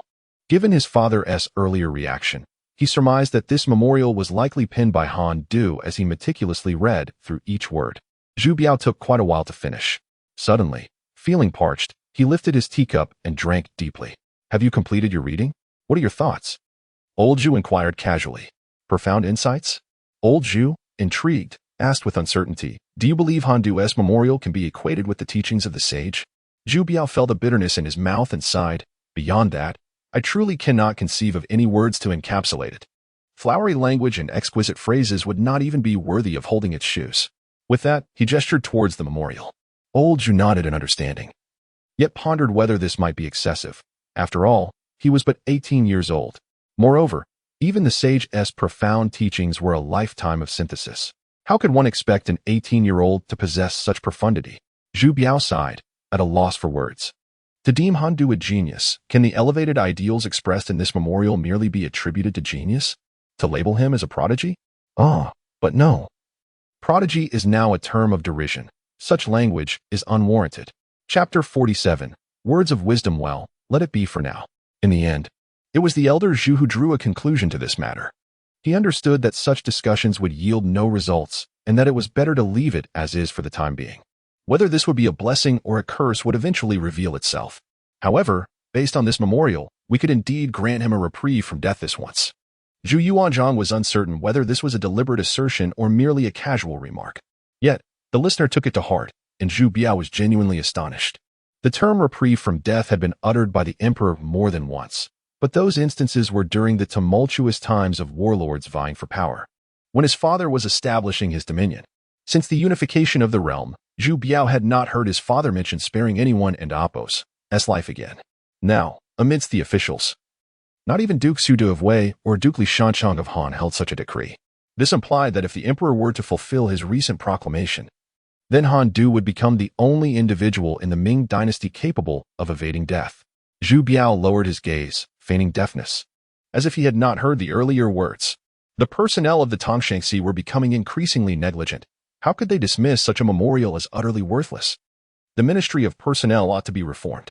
Since Han Du's petition resonated with the Emperor's sentiments, the Tangshanxi's nonsensical critiques became a grievous error. Yet, Zhu Biao did not wish for his father to penalize the Tangshanxi for this, saying, "Father, knowledge is a realm where even a slight elevation can reach the heavens. One cannot solely blame the officials of the Tangshanxi for their laxity. If I had not experienced Han Du's profound insights regarding banknotes and finances, I too would struggle to comprehend this memorial." Zhu Yuanzhang nodded in agreement. Indeed, those unacquainted with Han Du's brilliant rhetoric would find the memorial perplexing, rendered incomprehensible by its convoluted language. Given this understanding, the elder Zhu chose not to pursue the matter further. He knew what Zhu Biao was contemplating. The elder Zhu was fully aware and did not expect his ruse to fool his son. He merely aimed to achieve his objectives. With a wave of his hand, he dismissed Zhu Biao. Han Du hastened through the streets of the outer city, eager to return home. How curious it was. Is humanity truly a creature that derives pleasure from self-deprecation, preferring to be restrained while retreating? Early in the morning, Han Du arrived at the banknote bureau, bustling about in search of Old Huang. "Sir, are you looking for me?" Old Huang, his face aglow, approached Han Du. He had been eating well, sleeping soundly, and had even glimpsed the Emperor's true visage, enough to boast about for a lifetime. His vigor had returned, as if he had been rejuvenated by 20 years. "Did you not mention that the slow transportation of coal from the mines was hindering extraction? I am planning to construct a cement road between the coal mines and the capital. The court has already granted approval and funds have been allocated." "Is this truly the case, my lord?" Old Huang inquired, astonished. Though he had never seen a cement road, he had heard Han Du speak of it in detail. Spacious and level, impervious to the ravages of rain, he could hardly fathom what such a road would resemble once completed. Moreover, this road was specifically constructed for the transportation of coal, and he had personally engaged in its construction. The mere thought of it sent a thrill through Huang Lao, making him tremble with excitement, eager to commence work immediately. Indeed, there were two tasks at hand. Huang Lao straightened his posture, his chest lifted, and he spoke with robust conviction. "Please, my lord, give your orders." The first task was to assemble craftsmen and excavate 20 additional kilns. Half would be used for lime production and the other half for cement. He must ensure that once construction began, there would be a sufficient supply of cement. By the way, what of the artisans dispatched by the court? Have they arrived? Good, Huang Lao continued. This should guarantee the cement supply. Reflecting on his previous life, where he had studied for many years without ever becoming a mere group leader, he was astonished to find himself now responsible for the sustenance and well-being of over 200 individuals. Truly, the whims of fate were unpredictable. The second task was to ensure, in the shortest time possible, that all craftsmen could proficiently mix cement to produce concrete. "I have great use for it then." Huang Lao's expression darkened at this. "What is the matter? Is there an issue?" Han Du furrowed his brow. Huang Lao hesitated, explaining, "My lord, the Bureau of Paper Currency currently lacks cement." "How can that be?" Han Du queried. "What of the cement produced previously?" "My lord, the prior batches have inexplicably hardened to the consistency of stone. I have attempted to use them, but they are no longer viable. Furthermore, you did not issue a decree for continued production, so it was halted." "Damn it," Han Du lamented, almost striking his forehead in frustration. With so many matters at hand, he had forgotten that cement exposed to air would spoil. Coupled with the persistent drizzle of Jiangnan, he had neglected to instruct them to safeguard against moisture, leading to rapid deterioration of the cement. "It is my oversight," Han Du said, rubbing his temples. "Let us proceed immediately with the production of cement, including those newly constructed kilns. Production should commence as soon as they are completed. Moreover, cement is highly susceptible to water. Upon contact, it begins to solidify. Even when stored indoors, it will absorb moisture from the air, gradually becoming ineffective, albeit at a slower pace." "Moisture in the air?" Huang Lao listened to Han Du as if he were deciphering an ancient text. "Oh, you need not worry about that. Just know that cement must be sealed tightly for long-term storage," Han Du advised, feeling a sense of foreboding as he realized he had overlooked the storage containers. While the production of cement was straightforward, its storage posed a significant challenge, primarily due to the need for moisture protection. If all else failed, it would have to be produced and used immediately. Although the bags used to store cement in later times seemed simple, appearing almost like mere paper, No one in the current Ming Dynasty possesses the craftsmanship to produce such bags. Wooden barrels? Han Du suggested tentatively, gazing at Huang Lao. They could be sealed with lids and covered with oiled paper. That should suffice. My lord, using wooden barrels may not be feasible. Huang Lao countered with a shake of his head. The cost of a single wooden barrel is considerable, while a few may be manageable if we require many. It would incur significant expenses. Do you possess such wealth? The mere mention of expenses made Han Du and Apos head throb. He blamed the miserly old Zhu. Had you provided him with a sum of 10,000 coins, he would have boldly opted for wooden barrels to contain the cement. What alternative do you propose? Han Du clearly lacked the funds for any wasteful endeavors. Every single coin must be judiciously spent on essentials, not just on the blade, but on the edge of the blade itself. My lord, what if we consider this? The elderly man gestured animatedly, akin to gnarled branches. Attempting to convey his idea to Han Du, I have seen individuals craft baskets from bamboo. They split a bamboo stalk in two, then flatten it under a grinding stone and roast it over a fire.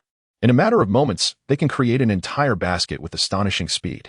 Moreover, bamboo is incredibly inexpensive. The method was indeed simple and swift, ideal for Han Du and Apos, as considerable demands. However, concerns lingered. But will the cement not leak from a bamboo basket? Han Du cast a doubtful glance at Huang Lao. Cement is as fine as dust. Just consider the gaps between the bamboo slats. By the time the basket reaches its destination, the cement would likely have leaked out. The elderly man pondered this too. My lord, is it not true that the Bureau of Paper Currency still possesses a substantial amount of unused banknotes? If we were to line the bamboo baskets with a layer of banknotes, would that not render them somewhat usable? Is that so? Han Du mused for a moment. It seemed a viable solution. Nevertheless, this would require the cement to be prepared and used immediately. Such craftsmen as Huang Lao, while lacking in theoretical knowledge, possess a wealth of practical experience. In an instant, he devised a somewhat feasible plan. The critical factor remained cost, which reigned supreme. Han Du had no surplus funds to squander. It is settled then. Arrange for the craftsman to undertake this task. Direct any necessary payments to Xiongshi. Just then, Xiongshi arrived, prompting Han Du to summon him. Xiongshi, come here quickly. Upon reaching Han Du, Xiongshi clasped his hands respectfully. What is it, my lord? Han Du recounted Huang Lao and Apos' proposal and instructed him to collaborate closely with the old man. Xiongshi nodded in agreement. By the way, Xiongshi, has the money from the Eastern Palace been delivered yet? Not yet. Chapter 48. The laborers. Where is the official document from the court regarding the conscription of laborers? I have just returned from the Bureau of Precious Notes, and at the time of my departure, I had not yet received it. How is it that the court operates with such an efficiency? Nevertheless, it is only the first day, and it seems inappropriate to press further. I shall take note of this. Xiongshi nodded in acknowledgement. Han Du lowered his head in contemplation for a moment before suddenly inquiring, where has that scoundrel Heisey gone? At such a critical moment. Why is he nowhere to be found? My lord, have you forgotten? You assigned Heisey to the Ministry of Works to instruct the craftsmen in the production of cement. Huang Lao tentatively explained. Shall we send someone to urge him? Huang Lao suggested, though he held reservations regarding Han Du's statement. Could one truly expect a mere glance to suffice? Perhaps for someone of your stature, my lord, it is feasible, given that you are the one who devised the cement. However, for the average person, the process is far from simple. There are numerous critical aspects to consider, and a single oversight may lead to failure in production. After all, Huang Lao himself had devoted considerable effort to grasping the intricacies of cement production, a feat achieved only because he had been involved in various attempts from beginning to end. Nonetheless, Han Du believed that the personnel at the Ministry of Works were quite capable, deeming it unnecessary to tarnish their reputation over such trivial matters. He waved his hand and sighed. Let us postpone the discussion. His absence does not greatly impact our progress. It is better for us to commence our tasks first. With matters arranged, Huang Lao and Xiongshi went about their respective duties. Huang Lao set out to gather the craftsmen for the excavation of kilns. With over 100 men working simultaneously across 20 sites, creating an atmosphere of bustling activity. Xiongshi, however, had more arduous tasks ahead, requiring another trip to the Bureau of Precious Notes to check on the arrival of funds from the Eastern Palace, as well as a visit to the Office of Political Affairs to inquire whether the conscription order for laborers had been issued. As the two departed, Han Du found himself enjoying a moment of leisure. He lifted the teapot from the table and leisurely poured himself a cup of tea. savoring the tranquility while observing the industrious scene outside, pure bliss. Such is the advantage of leadership. One need only speak, while the laborious tasks fall to subordinates. My lord, here is the court's official document, which states that laborers will be conscripted in 5 days, Xiongshi reported. Initially lounging in his chair, Han Du sprang to his feet upon hearing Xiongshi and Appo's words. Why must it be 5 days? Is tomorrow not feasible? Xiongshi quickly clarified, my lord. You may not be aware, but the conscription of laborers is no trivial matter. The court's decree necessitates allowing the county office some time. Consider this. When the county receives the court's order, it cannot immediately gather so many individuals, as they are dispersed throughout the county. The court and Appo's notification requires time for the county to inform the grain supervisors and village heads, which also takes time. These supervisors and heads must then go door to door to ascertain who has completed their corvée labor this year and who still needs to fulfill it. Even 5 days is the quickest possible scenario, particularly for counties in close proximity to the capital. If it were a remote location, the requisition of laborers would necessitate an edict from the court issued 1 or 2 months in advance. Upon hearing Xiongshi and Appo's explanation, Han Du finally grasped the situation. Indeed, this was not an age of instantaneous information. A command from the central authority could not be swiftly relayed to the grassroots. In the current era, disseminating a decree requires a messenger on horseback, with the most urgent military communications reaching only 800 li in a single day. Beyond that distance, one must wait until the following day or even longer. Shaking the document in his hand, Han Du sighed in resignation, conceding to the 5-day timeline. He then returned the order to Xiongshi. While the requisitioning of laborers would take 5 days, work on cement production could not afford to pause. Once the kiln was completed the following day, they would commence the firing process. After 5 days, with 20 kilns operating day and night at the Paper Currency Bureau, the resulting cement filled several rooms to the brim. Elder Huang had cleared out several spaces originally designated for storing paper-making materials to accommodate the cement instead. Before dawn, Han Du and Xiongshi mounted their horses and departed the city, followed closely by 50 meticulously selected craftsmen chosen by Elder Huang. As they made their way to the labor-gathering point, by the time Han Du arrived, it was already late morning and the sun had risen. From a distance, he could see a vast throng of people, various tools in hand, forming a long line along the road. The crowd numbered in the thousands. A seemingly endless sea of humanity, with the current gathering reaching 20,000. Despite the cacophony of voices and movement, Han Du quickly spotted a familiar face. Ah, Lord Zhou. How do you fare? He greeted warmly, approaching with a smile. Standing alongside him were several officials, and waiting at the roadside was County Magistrate Zhou, the very man who had sold Han Du the coal mine. Magistrate Zhou was already in a foul mood.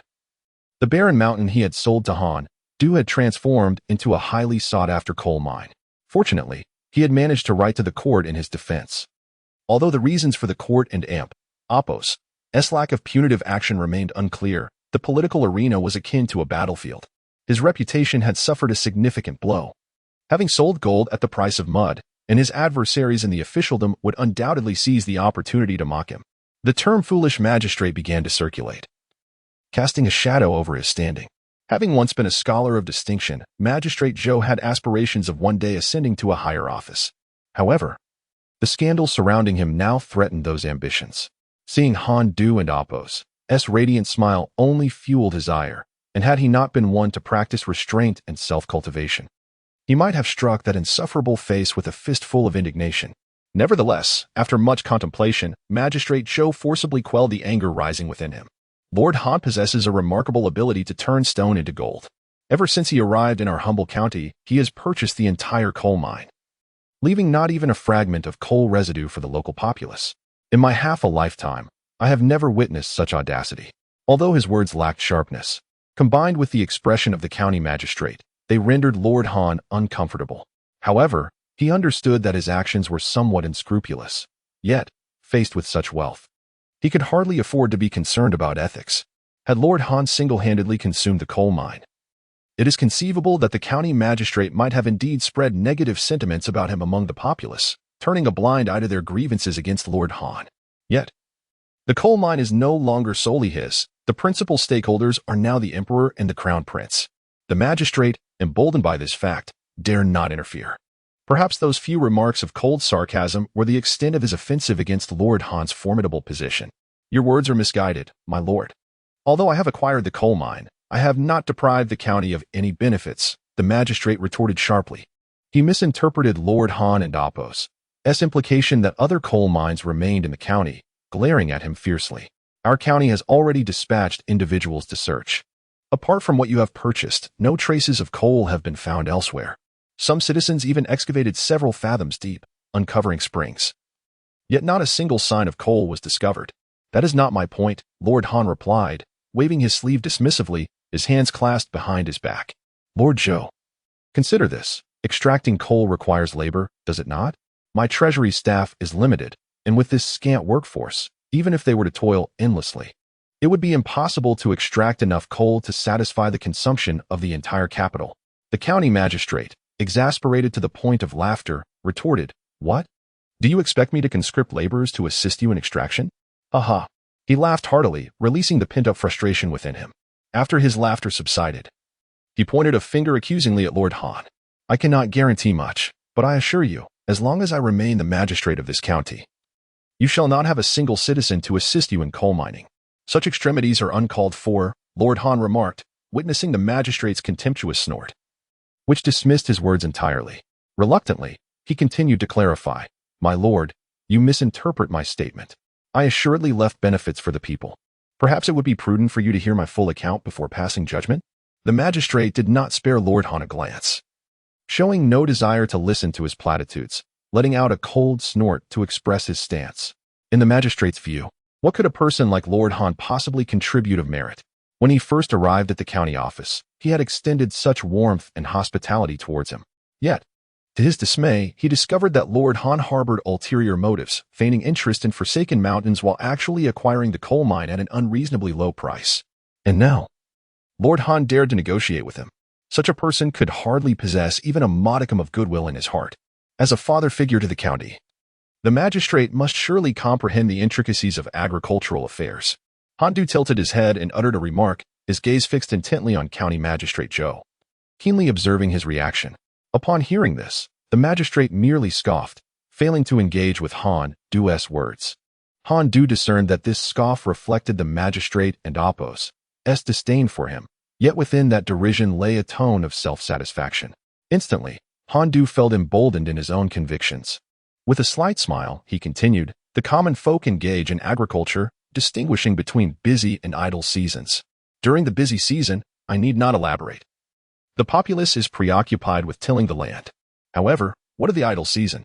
After fulfilling their core of East labor for the court, the people find themselves with nothing to occupy their time. Han Du exaggerated his tone, spreading his hands wide. County Magistrate Zhou frowned and asked in a low voice, What exactly do you wish to convey? What I propose is this. I can employ the idle populace by offering monetary compensation to extract coal from the mines. In doing so, we would not hinder agricultural pursuits or corvée duties, while simultaneously providing the people with an additional source of income. Even if it merely allows them to purchase a few measures of rice, that is indeed a benefit for them. Han Du effectively mirrored the model of migrant laborers from later times. Are you suggesting that you will pay to hire the common folk? The magistrate and Apo's tone began to soften.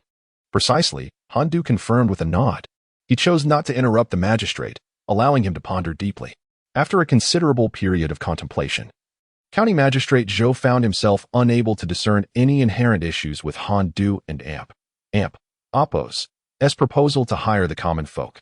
Yet, having previously suffered a setback at Han Du and Apo's hands, when Han Du had purchased desolate mountains which Zhou had assumed posed no problems, only to nearly face dire consequences, he became increasingly wary.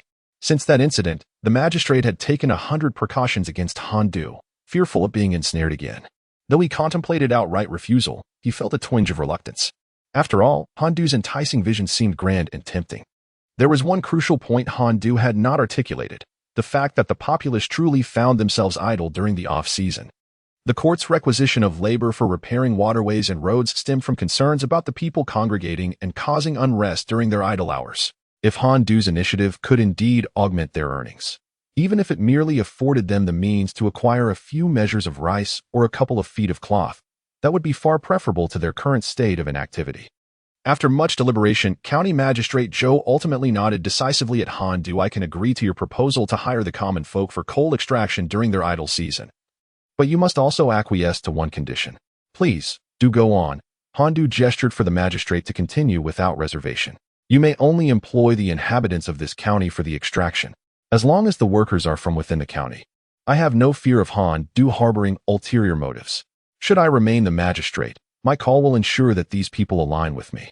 And should I no longer hold this position, then what happens within the county will bear no relation to me.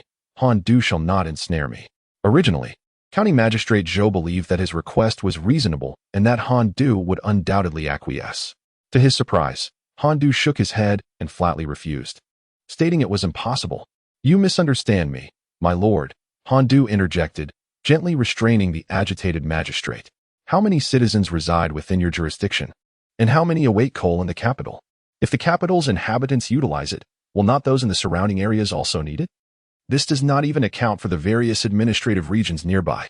My lord, the daily coal extraction will yield an immense quantity, given the limited populace in your county. Even if every man, woman, and child were to be mobilized, it would still fall short. If such a day were to come, what would become of the agriculture? Agriculture is of paramount importance. If it is delayed, surely you will face repercussions from the court. Having been bitten by a snake once, he feared the rope for 10 years. He sensed there was a deeper meaning in Han Du's words. Allow me to ponder this further, he mused. Ultimately, County Magistrate Zhou deemed the matter too significant to resolve alone and decided to seek counsel. No matter, Han Du replied nonchalantly. I merely made a suggestion. Inform me of your decision when you have deliberated. For now, let us focus on repairing the road, which is of utmost importance. Indeed. They agreed to prioritize the road construction. Although County Magistrate Zhou did not directly accede to Han Du's request, his demeanor had softened considerably compared to their initial encounter. Subsequently, Han Du convened with several other magistrates, taking the lead in the arrangements while the others assisted. He assigned the 50 craftsmen he had brought along, each leading a team, to instruct the laborers in mixing and overseeing the quality of the road. Additionally, the 15,000 laborers were tasked with excavating sand and stones at the pre-selected sites and transporting the materials to the construction area for stockpiling.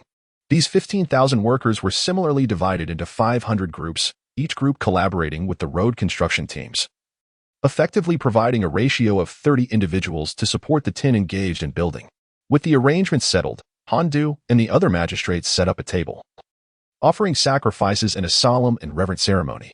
Following this, with a decisive flourish of his arm, Han Du commanded the grand undertaking of road construction to commence.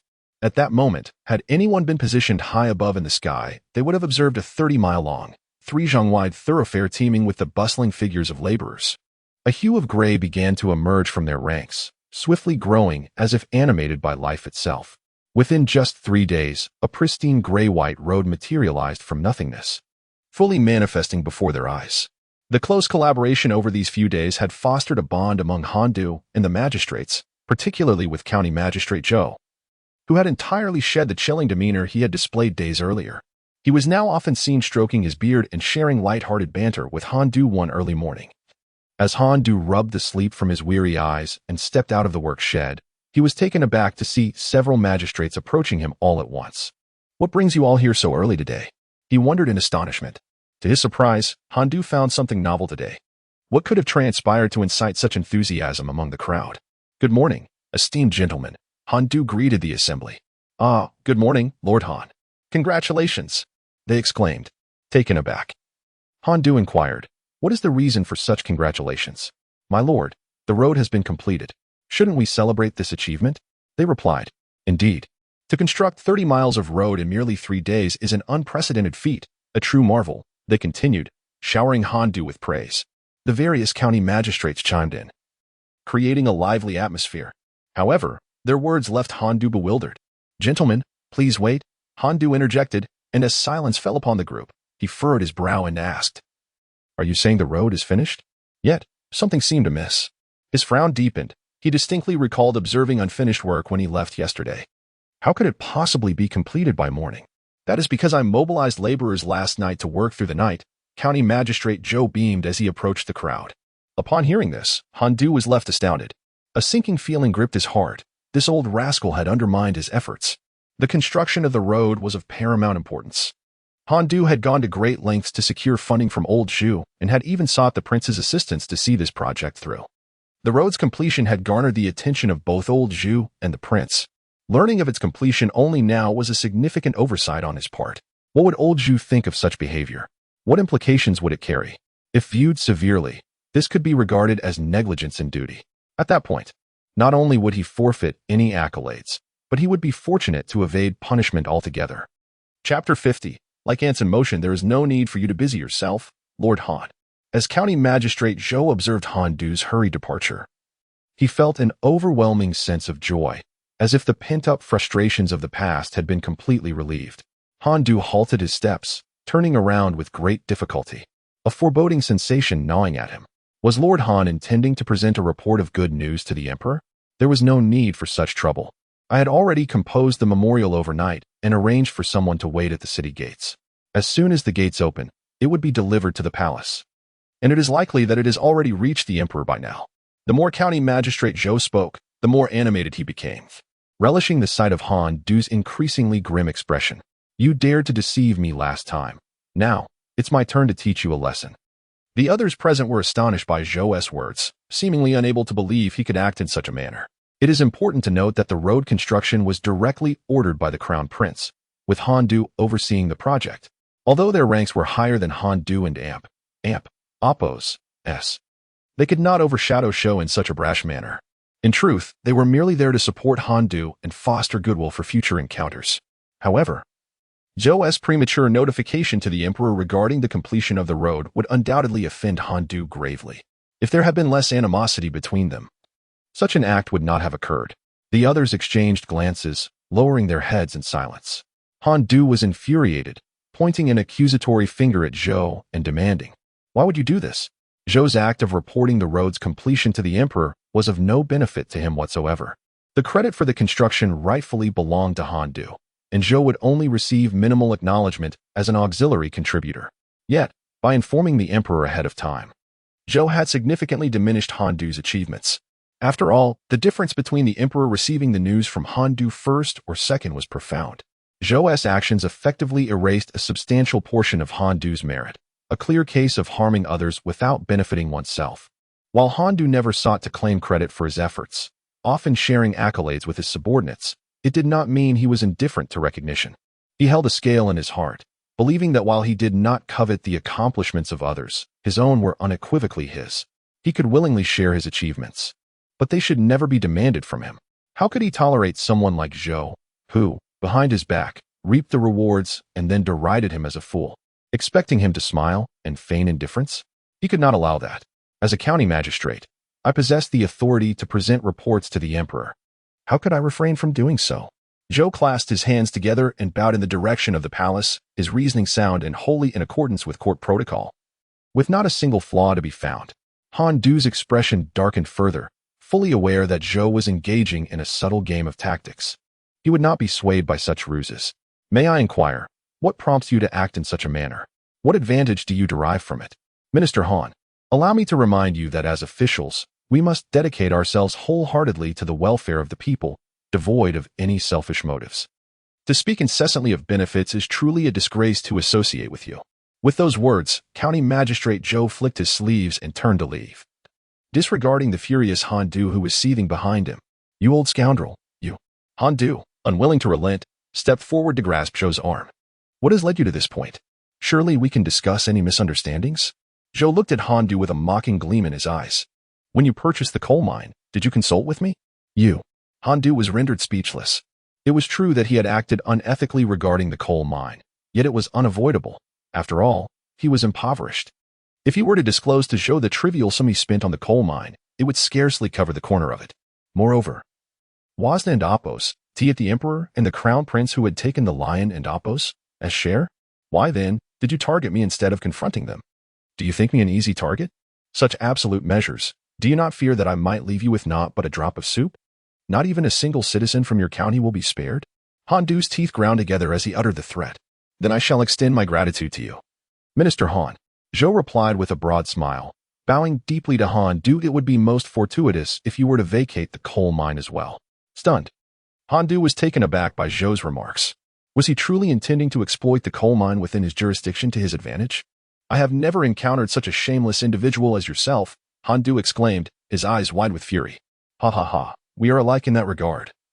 Zhou reveled in Han Du's ire, finding immense satisfaction in the return of his grievances. In the Hall of Heavenly Purity, with no court session scheduled, old Zhu took his place upon the dragon throne and commenced reviewing the memorials. Court sessions were traditionally held at intervals during the Tang and Song dynasties. They occurred every 5 days, 10 days, or even monthly. In old Zhu's case, the schedule was more peculiar, divided into sessions of 3, 6, or 9 days.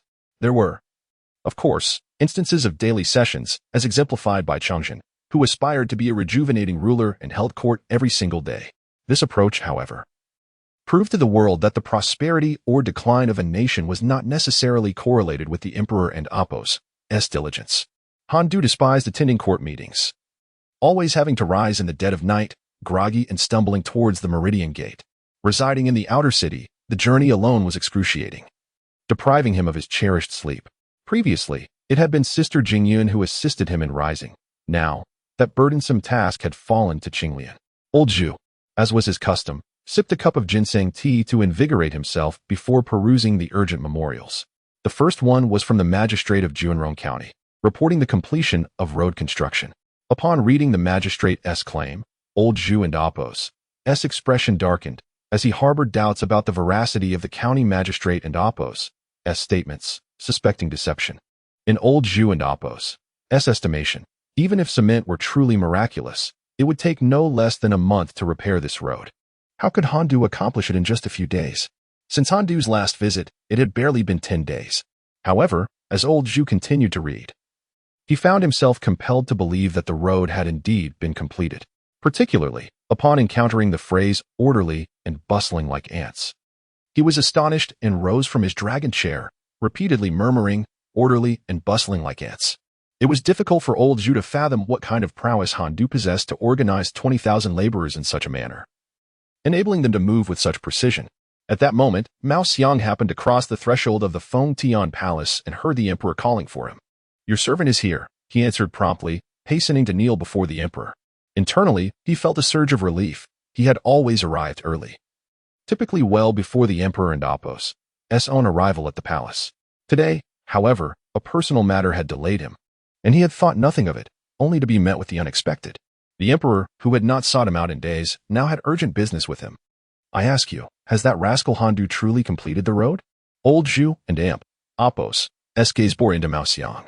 Upon hearing the emperor and Apos' inquiry, Mao Xiang exhaled a sigh of relief. On his way to the palace that day, he had received unequivocal confirmation from his subordinates.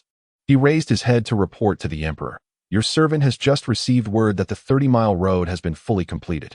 Upon receiving this clear information, old Zhu was momentarily dazed, muttering to himself, "How could it be? In less than 10 days, he has indeed constructed 30 miles of road. Completing 30 miles in merely 3 days? If 10 days seemed preposterous to old Zhu, then 3 days appeared utterly fantastical.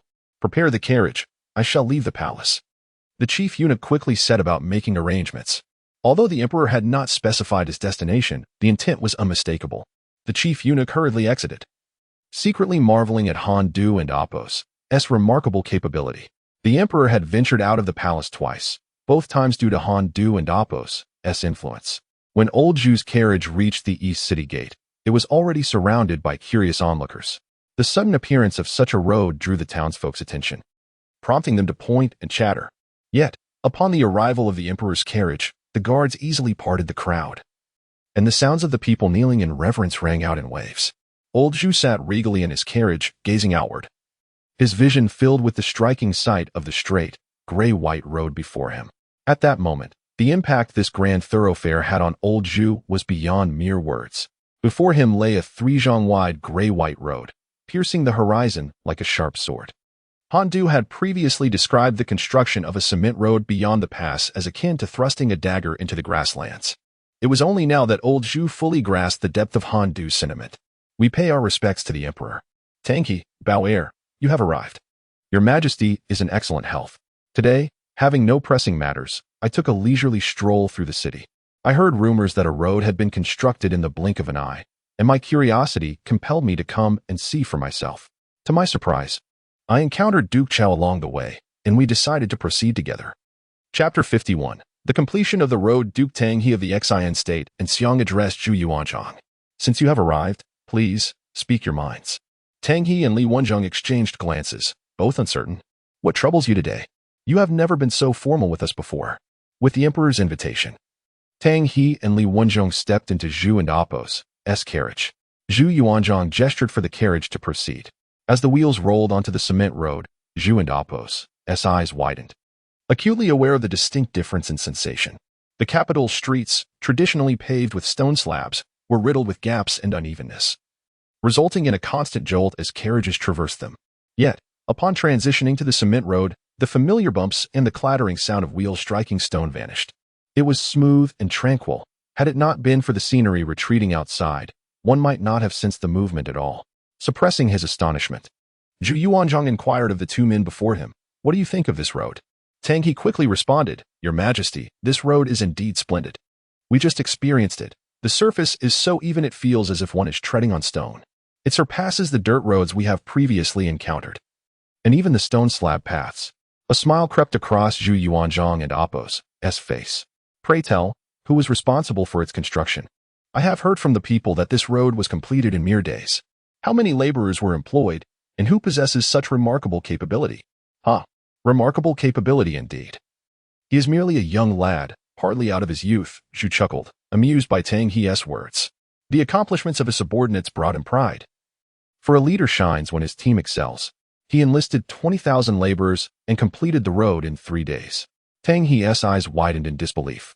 Is that truly possible? Constructing a road is no simple task. Yet, seeing Zhu's approving nod, he felt compelled to accept the truth of it. While he might have doubted another and Appo's words, he had always trusted Zhu Yuanzhang implicitly. 3 days to build 30 miles of road was astonishing. Tang He pondered aloud. If 20,000 laborers can build 30 miles in 3 days, could not 200,000 laborers construct 300 miles in the same span? And what if we summoned 1,000,000 laborers? Would we not achieve 1,500 miles in 3 days? His gaze fixed intently upon the Emperor. Zhu Yuanzhang paused, taken aback by Tang He's calculations. Indeed, according to your reasoning, it appears so. The Emperor's expression shifted. The notion of constructing 1,500 miles in 3 days was unfathomable. As for summoning 1,000,000 laborers, was it truly impossible? Had not the Ming Dynasty summoned hundreds of thousands during its numerous northern campaigns against the Mongols? Even the conscription of hundreds of thousands of laborers is a common occurrence. Although mustering 1,000,000 workers presents challenges, with sufficient effort, it is not beyond the realm of possibility. However, can one truly construct 1,500 miles of road in just 3 days? And then effortlessly plunge this formidable blade into the heart of the grasslands? Zhu Yuanzhang shook his head, dispelling this unrealistic notion from his mind, and sighed. It is not so simple. Building such a road necessitates a substance known as cement. Without it, no matter how many laborers are conscripted, not a single mile could be completed. Cement requires intricate craftsmanship for its production, and the quantity used for the current road is substantial. Although the road was completed in 3 days, that young man spent 8 days creating the cement. Cement? Tang He, perplexed, glanced at Li Wenzheng, only to find him equally bewildered. What exactly is cement? Why have we never heard of it before?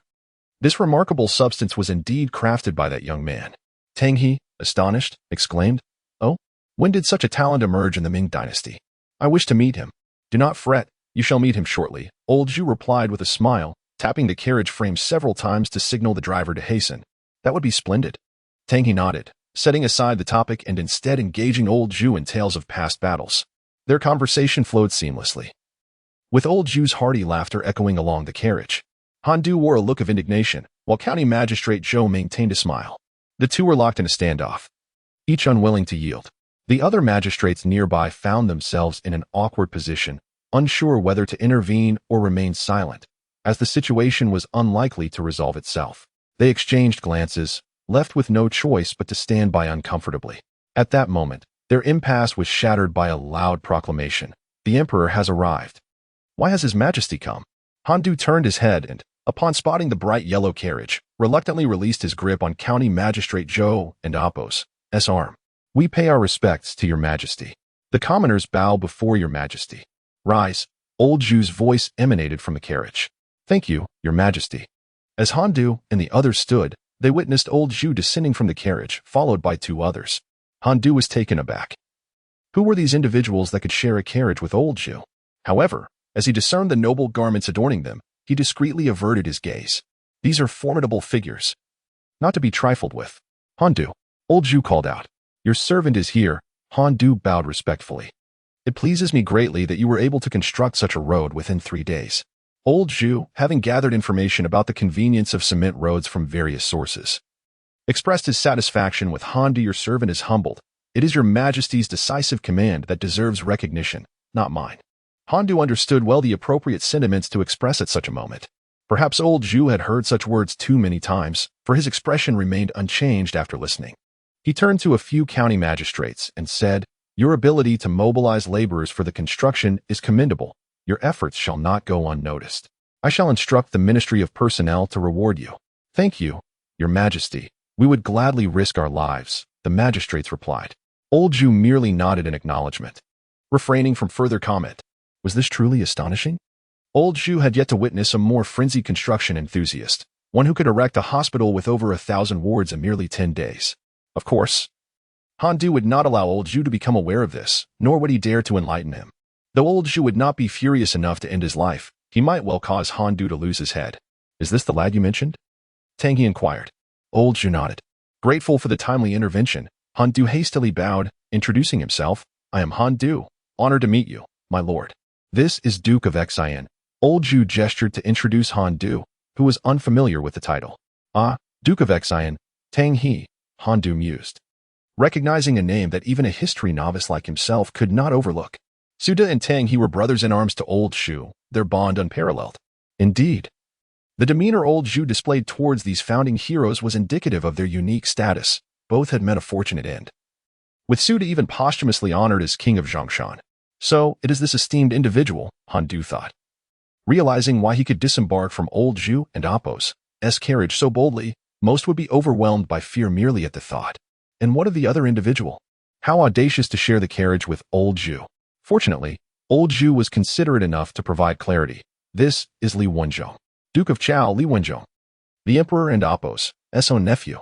Han Du suddenly comprehended, hastily bowing. I am Han Du, honored to meet Duke of Xian and Duke of Chao. Haha, no need for such formality. Tang He chuckled, waving dismissively at Han Du. Li Yuanzhang also nodded at Han Du with a smile. You, young man, are quite impressive. To have completed such a road in just 3 days. I hear you've developed a substance called cement. Pray, enlighten us about it, Tang He inquired directly, clapping Han Du on the shoulder. Old Zhu stood by with a smile, appreciating Tang He's forthright nature. He valued such candor immensely. Even as an emperor, Tang He remained straightforward, never beating around the bush. Though Tang He's slap on Han Du's shoulder was casual, the strength of a martial general is considerable. Han Du felt as if his shoulder had been seared by a branding iron, an explosion of sharp pain erupting across his skin.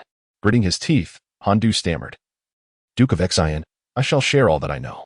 TSK, Tang He shook his head, observing Han Du's grimace. You are still young, yet your constitution seems fragile. In my youth, I faced enemies head-on the battlefield without a flicker of concern. At this rate, how will you fare? What does it mean to have a fragile constitution? Han Du was consumed by an overwhelming sense of frustration. Surely, nothing infuriates a man more than being told that his physical condition is lacking. If it were anyone else uttering such words, Han Du would undoubtedly confront them with fervor. Yet, those words came from Tang He, leaving him with no choice but to bury his discontent deep within. After organizing his thoughts, Han Du finally explained to Tang He, surely, the Duke of Xian knows about lime, correct? Upon seeing Tang He nod in affirmation, Han Du continued, in fact, this cement is quite similar to lime. Both are substances used to solidify sand and gravel. Chapter 52. 3 days the old man from Lime had witnessed numerous instances of its use. Yet he had never encountered anyone capable of repairing such an extensive road in merely 3 days using lime. Pray tell us more about your cement, he urged. Indeed. Han Du pondered momentarily before continuing. The initial inspiration for my cement originated from lime. I dare not claim prior knowledge of cement and Appo's existence. Rather, I sought a plausible rationale. Observing that lime possesses a degree of adhesive quality when used in conjunction with sand to bind stones. I contemplated whether it might be feasible to create a substance with adhesive properties exponentially surpassing that of lime. Furthermore, if it could effectively bind stones, might it also have the capacity to amalgamate sand into a solid form? After all, the distinction between sand and stone is minimal. Sand can merely be regarded as finely crushed stone. Tang He, listening intently to Han Du's words, found them increasingly persuasive, their simplicity rendering them even more cogent. Yet, he pondered why no one had entertained such thoughts in the centuries since the advent of lime. Subsequently, Han Du collaborated with craftsmen, embarking on various experiments, and fortuitously, he succeeded in fabricating this remarkable substance. Owing to its resemblance to mud and its ability to solidify upon contact with water, he aptly named it cement. Han Du, momentarily taken aback, nodded in acknowledgement. This must have been a fragment of concrete that had inadvertently fallen during road construction, left unnoticed until it eventually solidified over time. Tang He, exerting force, attempted to squeeze it, but to no avail. He then applied both hands to pry it apart. With a resounding crack, he managed to break off a piece, inspecting the fracture closely before discarding the concrete chunk onto the ground. He wiped his hands clean and marveled at its remarkable hardness, exclaiming, "Your Majesty, this cement is indeed a remarkable material." Tang He gazed at the road beneath him, acutely aware of its significance for military maneuvers. Having spent years in the sands of war, old Zhu smiled and nodded in agreement. At that moment, Han Du's attention was drawn to a commotion emanating from afar. Looking up, he beheld a dense throng of individuals clad in crimson official robes, each surpassing him in rank. Such a disturbance naturally captivated the attention of all present, including old Zhu. Han Du also noted that the previously jovial expression on old Zhu and Apos' face had shifted to one of somberness. It is often said that a woman and Apos' wrath can change more swiftly than the turning of a page, yet when compared to an emperor and Apos' temperament, such volatility seems trivial. An emperor like old Zhu, with his brooding demeanor, could turn against you before you even realized it. Han Du recoiled slightly, fearful of attracting old Zhu's attention at that moment, perplexed as to why these court officials had gathered in unison. "We beg your pardon for our tardiness, Your Majesty." The ministers collectively bowed.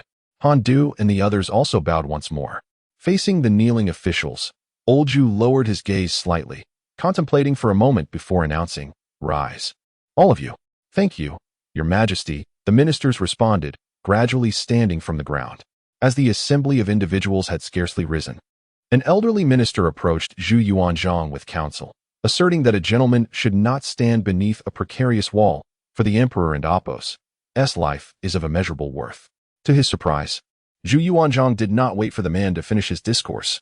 He merely cast a cold glance in the minister's direction and waved his hand dismissively. The emperor ascended his chariot with purpose, signaling for Tang He and Li Wenzhong to follow suit. Zhu Yuanzhang exhibited no interest in the minister and Apos' words. Once settled in his seat, the chariot turned around, making its way back to the capital. The ministers exchanged glances, resigned to trailing behind the emperor as he departed. The officials who had hastily arrived moments earlier, their words left unspoken, now hurriedly followed Zhu Yuanzhang once more. Han Du, observing their retreat, pondered aloud in confusion. "What is happening, my lord?" he continued. "I noticed that all the secretaries from the 6 ministries have arrived. Perhaps a significant matter has transpired." Xiong Shi, perceiving Han Du's bewilderment, leaned in to offer a brief explanation. Surprised, Han Du regarded Xiong Shi, taken aback by his knowledge of the 6 ministry secretaries. "How is it that you are still merely an 8th-rank official?" he inquired. Truth be told, aside from Shui, the Minister of Revenue, Han Du was unfamiliar with the other secretaries, including his own superior, the Minister of Household Affairs. Although he had spotted old Shui at the forefront of the gathering, Han Du had dismissed them as mere court officials, never contemplating that all 6 ministry secretaries had convened. It seemed indeed, as Xiong Shi suggested, a significant event must have occurred within the court. Otherwise, the secretaries would not have sought out Zhu Yuanzhang collectively. "Alas, I hope it is not the northern Yuan invading or some chaotic upheaval," Han Du lamented, for he had little patience for turmoil, preferring the tranquility of a peaceful era. Xiong Shi, having been lightly teased by Han Du, felt a flush of embarrassment. "My lord, you jest. I may know them, but they do not recognize me," he replied modestly. "Ah, just a jest," Han Du chuckled, offering words of comfort.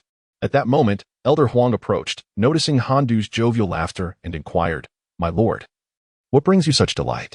"Ah, nothing significant. Is it not worthy of joy that the road has been repaired?" Han Du cleverly deflected, redirecting the conversation. Caught off guard by Han Du's retort, Elder Huang could only agree, indeed, that is certainly a cause for celebration. Yes, Han Du nodded, advising Elder Huang previously. You mentioned the inconvenience of coal transportation. Now, I have paved the road for you. You must keep the matter of coal mining at the forefront of your mind. To Elder Huang, the manner in which Han Du had repaired the road rendered the additional 3 miles a trivial task. After all, what he desired was not the grand thoroughfare of 3 zhang in width. Rather, a modest path of 5 or 6 feet would suffice, allowing 2 individuals to walk side by side. Thus, the speed of coal mining would undoubtedly see a significant increase.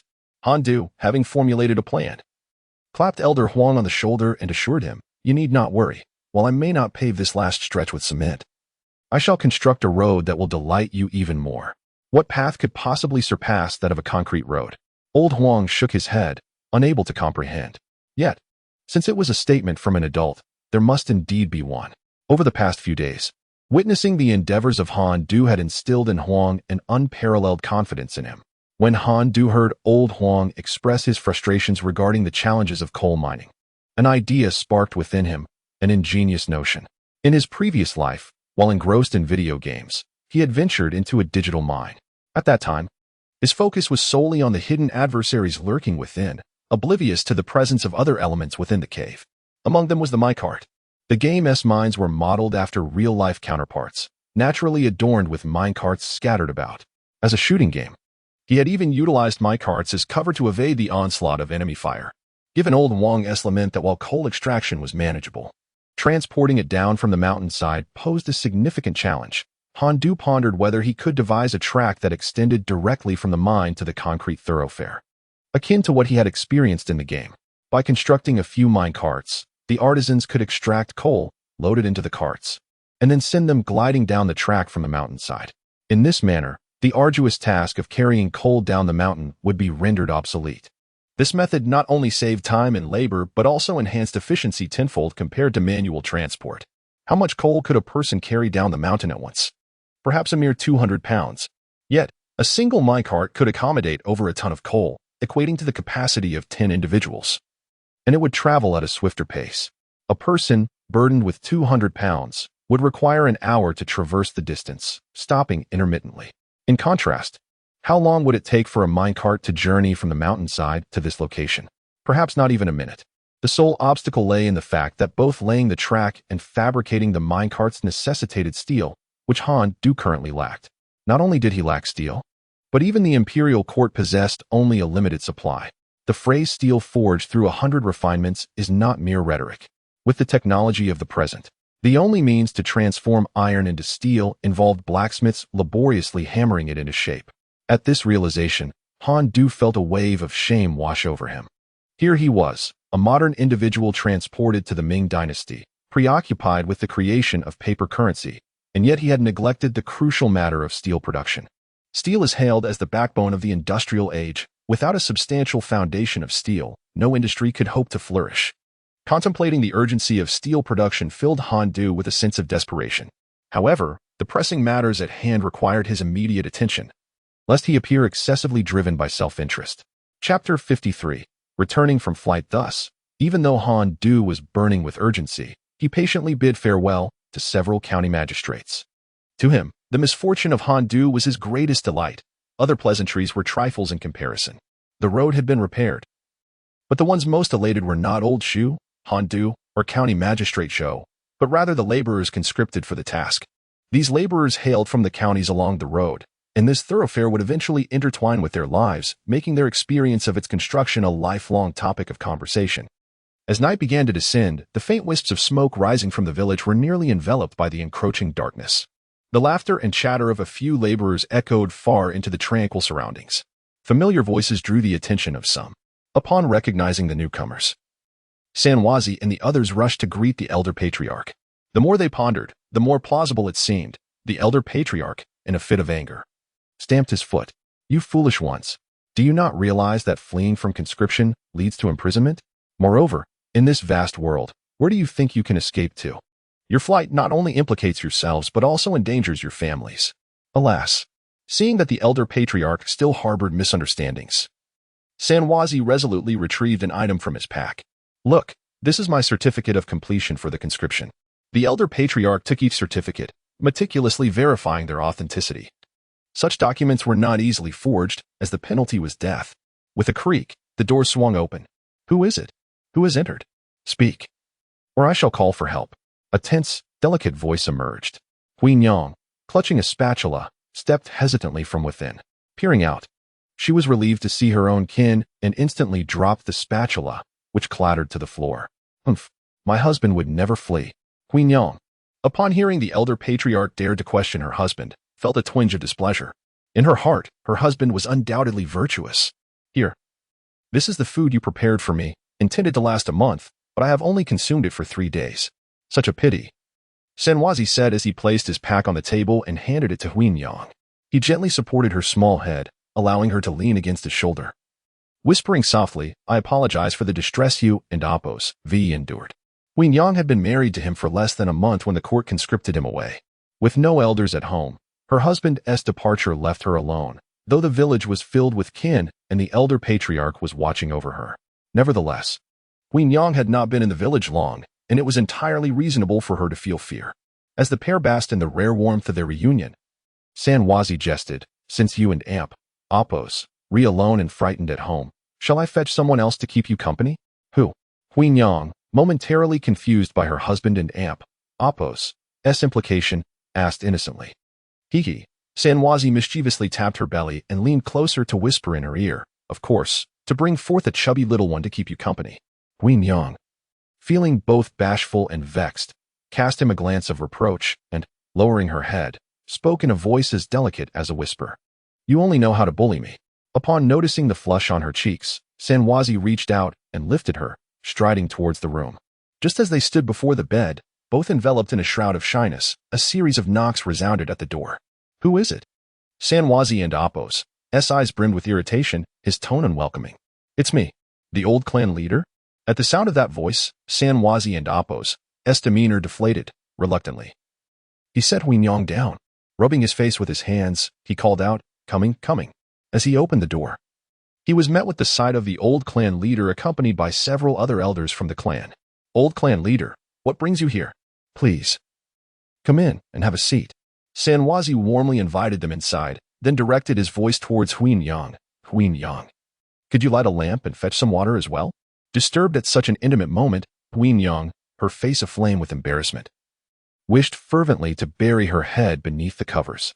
Hearing her name called from outside, she forced herself to appear composed, rising to fetch the oil lamp. The dim light of the lamp concealed her flushed face, and the elders, noticing her hurried retreat, found her behavior somewhat peculiar. However, the pressing matters at hand compelled the old clan leader to focus on Sanwazi, leaving little room for further contemplation. Have you come to see me for a particular reason? Sanwazi inquired, pouring a bowl of water for each elder before setting down the kettle. The issue of evading corvée labor was serious. Not only would the perpetrator's family suffer consequences, but the entire village would bear the brunt of it as well. This is what is known as collective punishment. Very well, I shall speak with them properly. Not only will it alleviate their concerns, but my own experience during this corvée has been quite extraordinary, and I have long wished to share it, Sanwazi mused to himself. After taking a sip of water, he began to recount his experience with the corvée labor to the old clan leader and the others. Upon our arrival at the county office, we were informed that this labor was to repair the road from Zhurong County to the capital. Before Sanwazi could continue, an elder interjected, that road stretches a full 30 li. Did you complete it in just a few days? Surely the government must have conscripted many laborers? Incorrect. The government did not conscript many laborers at all. From my discussions with the craftsmen guiding us, I learned that a total of 20,000 men were mobilized. Sanwazi clarified. The elders, including the old clan leader, regarded him with skepticism. They had all personally endured corvée labor and had even participated in road construction themselves. Chapter 54. The absence of a return. At this juncture, the construction of roads was no trivial endeavor. Merely the act of excavation posed a significant challenge, for large machinery was non-existent at that time. To unearth the soil and transport it required an immense expenditure of labor. Moreover, the road construction necessitated leveling and binding stones to wooden poles, with several individuals laboriously lifting and hammering them into place. A 30-mile stretch of road, requiring 20,000 laborers, could scarcely be completed in less than 2 months, let alone within mere days. Hiding behind the door, Hu Yang listened intently to the elder's words, and tears of anguish streamed down her cheeks. She undoubtedly trusted her husband's words, clenching her small fists as if to rally him or perhaps to strike the old man on the head. Sanwazi, however, remained unfazed, grinning at the elderly men and Apos' expressions. "Uncle, allow us to finish our tale." The elder glanced at the clan leader, noting his impassive demeanor, and lowered his head to continue listening. Initially, he had shared the same sentiment as Sanwazi, believing that the labor could not be completed in less than 2 months. He was fretting over what would happen when their provisions ran out when unexpectedly, Sanwazi shook his head with a chuckle. "Wait a moment," the clan leader said, his expression grave as he regarded Sanwazi. "Just now, you mentioned that skilled craftsmen are instructing you on the task?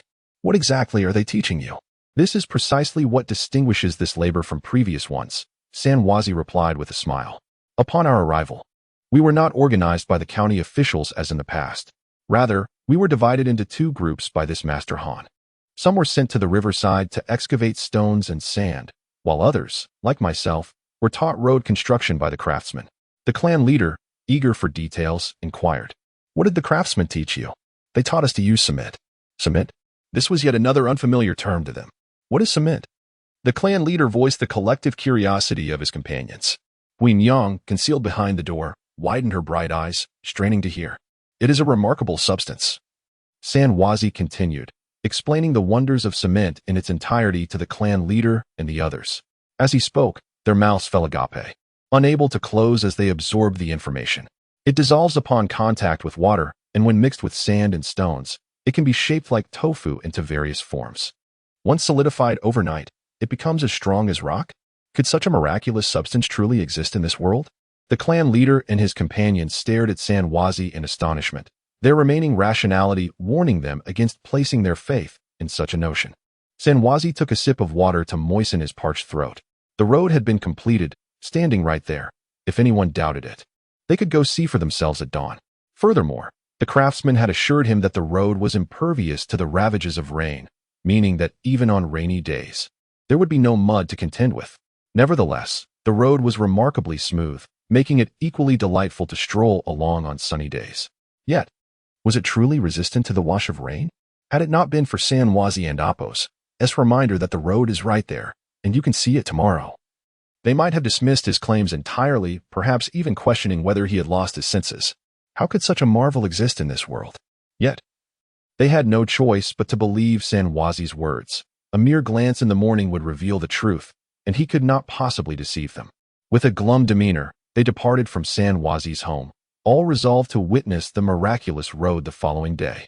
Upon hearing their departure, Hu Yang approached Sanwazi, who stood by the door. "Master," she murmured, nestling her delicate head against his chest. Sanwazi wrapped his arm around her petite form. "Tomorrow, I wish to see that road as well," Hu Yang implored, gazing up at him with yearning eyes. Sanwazi's brow furrowed momentarily, but the concern quickly vanished. "Very well. We shall go together tomorrow, so you can behold the marvel we created with our own hands. Even if it is wondrous, it is still the cement you speak of." Hu Yang playfully swatted at him. Upon reflection, Sanwazi realized there was truth in her words. Yet, was there something he had overlooked? Yes, the cement. Having learned to use it from the craftsman, was he not acquiring a valuable skill? His heart raced with excitement. In these times, acquiring a trade was no simple feat, especially one as extraordinary as working with cement. However, it seemed that this skill was only useful with the presence of cement, and without it, it amounted to nothing. Cement was surely something only the court possessed. He had no chance of obtaining it. "Master," a soft voice interrupted his thoughts, and Sanwazi felt a small hand drawing aimless patterns on his chest.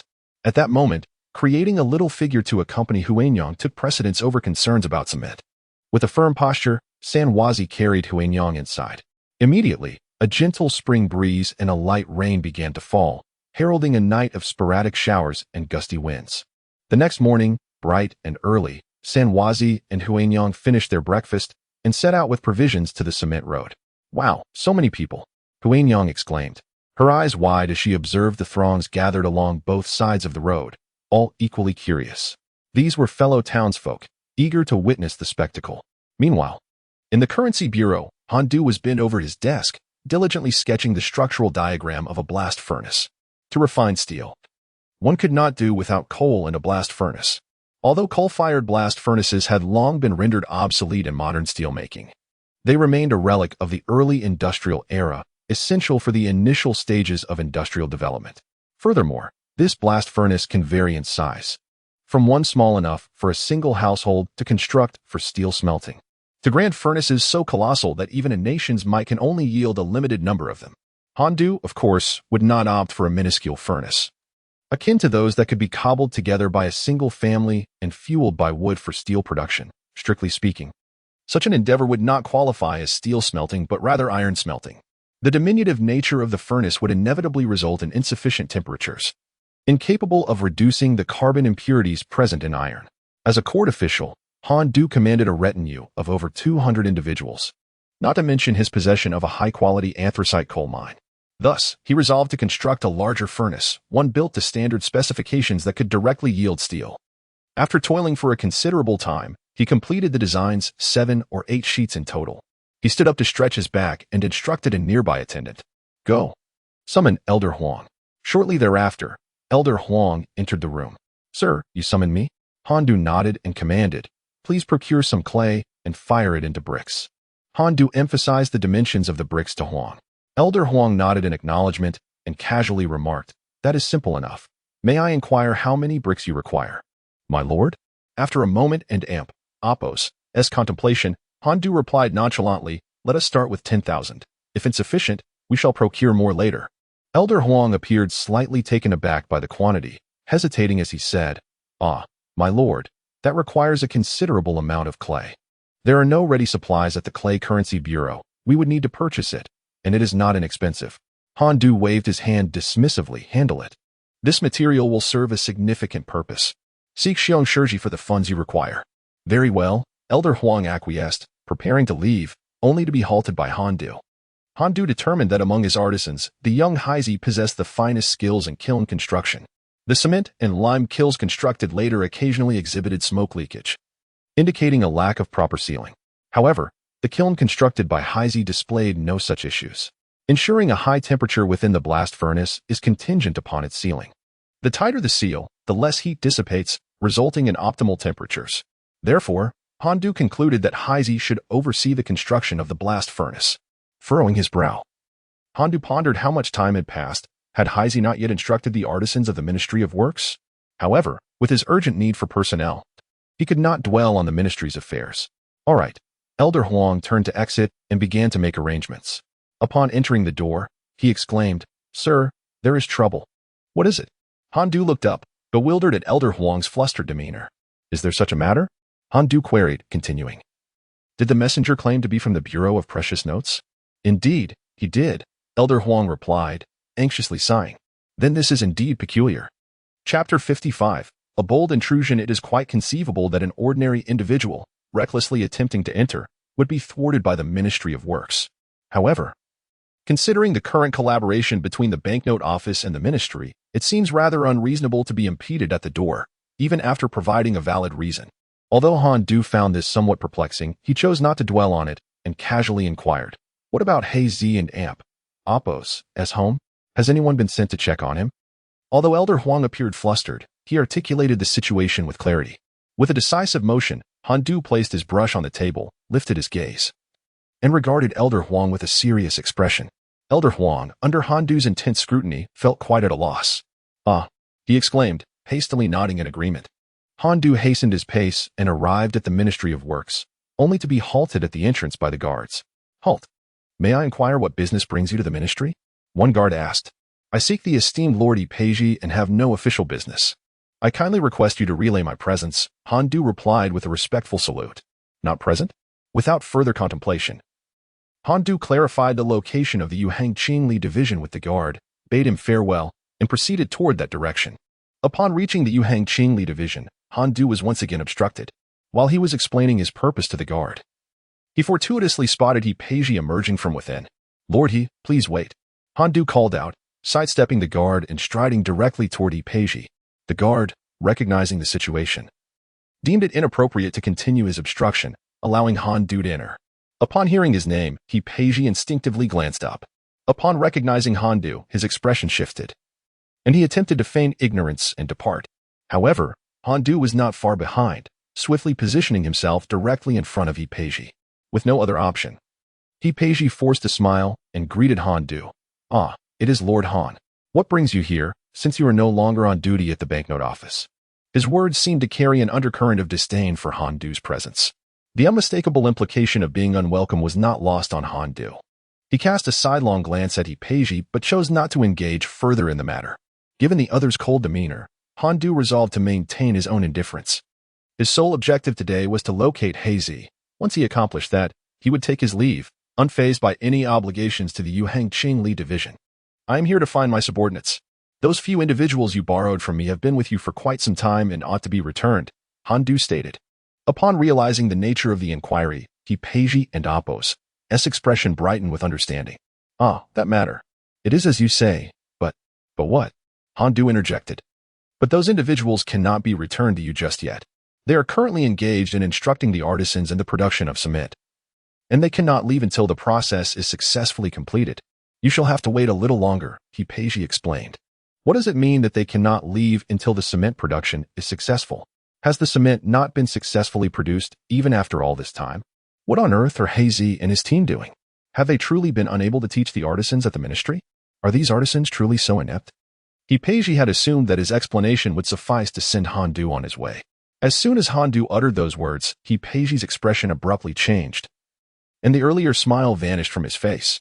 With a flick of his sleeve, Peiji turned to leave. Indifferent to Handu's countenance darkened, and he stepped forward to block Peiji and Apos' path once more. "Are you attempting to suppress me due to rank?" he sneered, his eyes brimming with disdain. Handu had lost all patience and no longer felt the need for civility. Although the emperor had issued a decree for him to send someone to the Ministry of Works to teach the production of cement, he had never stated that he would relinquish his subordinates to the ministry, since he had already sent someone to the Ministry of Works for several days. He believed he had fulfilled the emperor's command. "If you cannot learn, that is your own folly and has nothing to do with me. Now return my people to me, and all will be well. Otherwise, you shall not receive any leniency from me." Peiji's eyes widened in fury as he barked. "You seem to have forgotten where you are. This is the Yuanzhang division, not the banknote supervision office, and I will not tolerate your insolence here. Guards, throw him out." Upon hearing Peiji's command, the guards swiftly encircled Handu. Taken aback by Peiji's abrupt hostility, Handu acted quickly, seizing Peiji and Apos' wrist and twisting it, bringing his arm behind his back. A cry of pain escaped Peiji and Apos' lips as he hunched over, resembling a boiled shrimp. At that moment, Handu leisurely gripped Peiji's middle finger tightly. As the guards advanced, Handu shouted, "Stand back." Simultaneously, he twisted Peiji's finger slightly. Peiji let out another cry, urgently commanding, "Step back, step back. All of you, retreat. Do you hear me?" Seeing this, the guards hesitated, no longer daring to approach. Observing that Peiji was momentarily safe, they retreated. Handu smiled in satisfaction, loosening his grip, which silenced Peiji's cries. Once he regained his breath, Peiji, still hunched over, shouted at Handu, "You scoundrel! Release me at once. Do you understand the crime of publicly holding a court official hostage?" At this point, Handu was unconcerned with any accusations. He retorted sharply, "Do not forget, I am also a court official. Whether it is a crime or not is not for you to decide. It is the emperor's judgment that matters." Officials of the Ming Dynasty were known for their boldness. It was not uncommon for them to brawl within government offices, even in the presence of the emperor, and there have been instances where such confrontations resulted in fatalities. Yet, those involved typically faced no consequences. However, this was during the latter part of the Ming Dynasty, and with the old Zhu still on the throne. No one dared to act so brazenly before him. "Now, take me to the person," Handu declared, disregarding Peiji's threats as he raised a finger, adding, "Or would you prefer to endure more suffering?" Another cry of distress escaped Peiji, who quickly relented. All right, this way, the person is over here." With his head held high and his grip on Peiji's finger akin to that of a child carrying a chick, Handu strode confidently in the direction indicated by Peiji. Handu departed with Peiji, leaving a few guards standing in place, bewildered. Fortunately, they soon regained their composure and hurried inside to inform the other officials. Following Peiji's instructions, Handu arrived at the entrance of a room, Without a hint of hesitation, he kicked the door open, and the sight within nearly shattered his composure. He beheld He and two others bound to pillars, their garments torn and stained with blood, clearly having endured brutal lashings. Sir. The occupants of the room, upon witnessing the door burst open, turned their attention towards Han Du, and upon spotting the hunched figure of He beside him, gasped in alarm and rushed forward. Stand back. Han Du and Apos. S fierce glare made him unconsciously tighten his grip. He cried out in pain, quickly admonishing the others. Withdraw. All of you, step back at once. He appeared to be in the most dire condition. Upon seeing Han Du enter, he managed a faint smile, seemingly too exhausted to utter a single word, as if speaking would require immense exertion. The other two, however, were far more spirited, and upon Han Du and Apos' arrival, they immediately shouted, Sir, please save He. Save us. Filled with rage, Han Du leaned closer to He and gritted his teeth, demanding, Is this the reason you forbade me from taking anyone away? It's a misunderstanding. He's expression shifted dramatically as he exclaimed, Han Du, you've misunderstood. They have failed to teach the craftsmen how to make cement properly. I assumed they were hoarding the technique, which is why I imposed a minor punishment. It was never as you perceived. Sir, we are wronged. One of the craftsmen interjected upon hearing He and Apos' words, urgently appealing to Han Du. Your Honor, please see clearly. It's not that we are withholding knowledge. Rather, they do not follow our instructions. The lime was not sufficiently processed, and the ash was not ground finely enough. When they attempted to make cement with such materials and failed, they blamed us, claiming we were concealing the true techniques. Then, we were tied up and beaten. We are innocent. Infuriated, Han Du whispered in He and Apos' ear, Is this true, Hedarin? Han Du, we serve in the same court. Why must we allow a few craftsmen to mar our relationship? He's tone softened as he attempted to persuade Han Du. If you could simply overlook today's events, I would not hold your actions against you. He began to negotiate terms with Han Du, and all present fell silent, absorbing the unfolding drama. Chapter 56, confronting He, even the craftsmen who had just vehemently cried out in protest fell silent. A shadow of despondency crossed He and Apos' eyes. Over the years, court officials increasingly disregarded artisans, treating them as mere tools. Even within the Ministry of Works, it was common for artisans to be beaten or scolded. They labored for the court, increasingly resembling beasts of burden. Although Han Du occasionally showed them kindness, providing meals and salaries, they regarded him merely as an eighth-rank official, incapable of offending those of far greater stature. Release them. Han Du, weary of idle chatter with He, demanded directly. He, spitting with fury, retorted, Han Du, you must think this through. Do not bring ruin upon yourself. Bring ruin upon myself? Han Du smiled faintly. You overestimate your own significance. He commanded again, Release them. With a forceful grip, He let out a series of anguished cries. Hurry, give the order. Release them. Though reluctant, the others had no choice but to comply with He's command. They approached and untied He and the others, setting them free. As He was lowered from the post, he struggled briefly on the ground before choosing to sit down, his face alight with a broad smile. His eyes fixed intently on Han Du as if trying to see through him. The other two quickly rushed over to assist He to his feet. Are you seriously injured? Han Du inquired anxiously. He beamed brightly, but suddenly winced as if he had pulled a wound, grimacing in pain. It's merely superficial wounds. I shall survive. Han Du, I have returned your people. Will you now release me? Observing the hostile gazes directed at him, Han Du smirked. Why the urgency, Master He? It would be courteous for you to escort us out. With that, he grasped He and led him toward the exit. He, compelled to follow, found himself helpless alongside Han Du, while the officials of the Ministry of Works could only watch in disbelief as Han Du and his companions departed. Upon reaching the entrance, Han Du encountered a group of officials standing guard, blocking the doorway resolutely. Who are you to act so audaciously within the Bureau of Viewing? The leading official reprimanded. Release Master He at once. He, hunched in his posture, strained to lift his gaze to the speaker and cried out, Sir, save me. Sir, rescue me. Han Du, you are exceedingly bold. Release Master He immediately. Another official shouted. Han Du and Apos' smile remained undiminished. Oh, it seems some recognize my humble self. Yet, beneath that smile lay a hint of darkness. He was acutely aware that he did not know any of these individuals, so why would they know him? Han Du did not consider himself a focal figure capable of drawing attention. If they recognized him, it implied they held a particular interest in him. Recalling the previous warning from Minister Shui, Han Du observed the sharp glint of intent in the eyes of those before him. The man wished to say more, but was halted by a wave of the hand from the leader, who then spoke in a grave tone. This is utterly outrageous. Guards, seize them at once. I must present my case before the emperor. The surrounding guards moved to apprehend Han Du and his companions. Halt, Han Du commanded, a chilling smile gracing his lips as he regarded the leading official. What a coincidence. I was just about to accompany Lord He to seek an audience with His Majesty. Why not join us? The atmosphere instantly turned icy.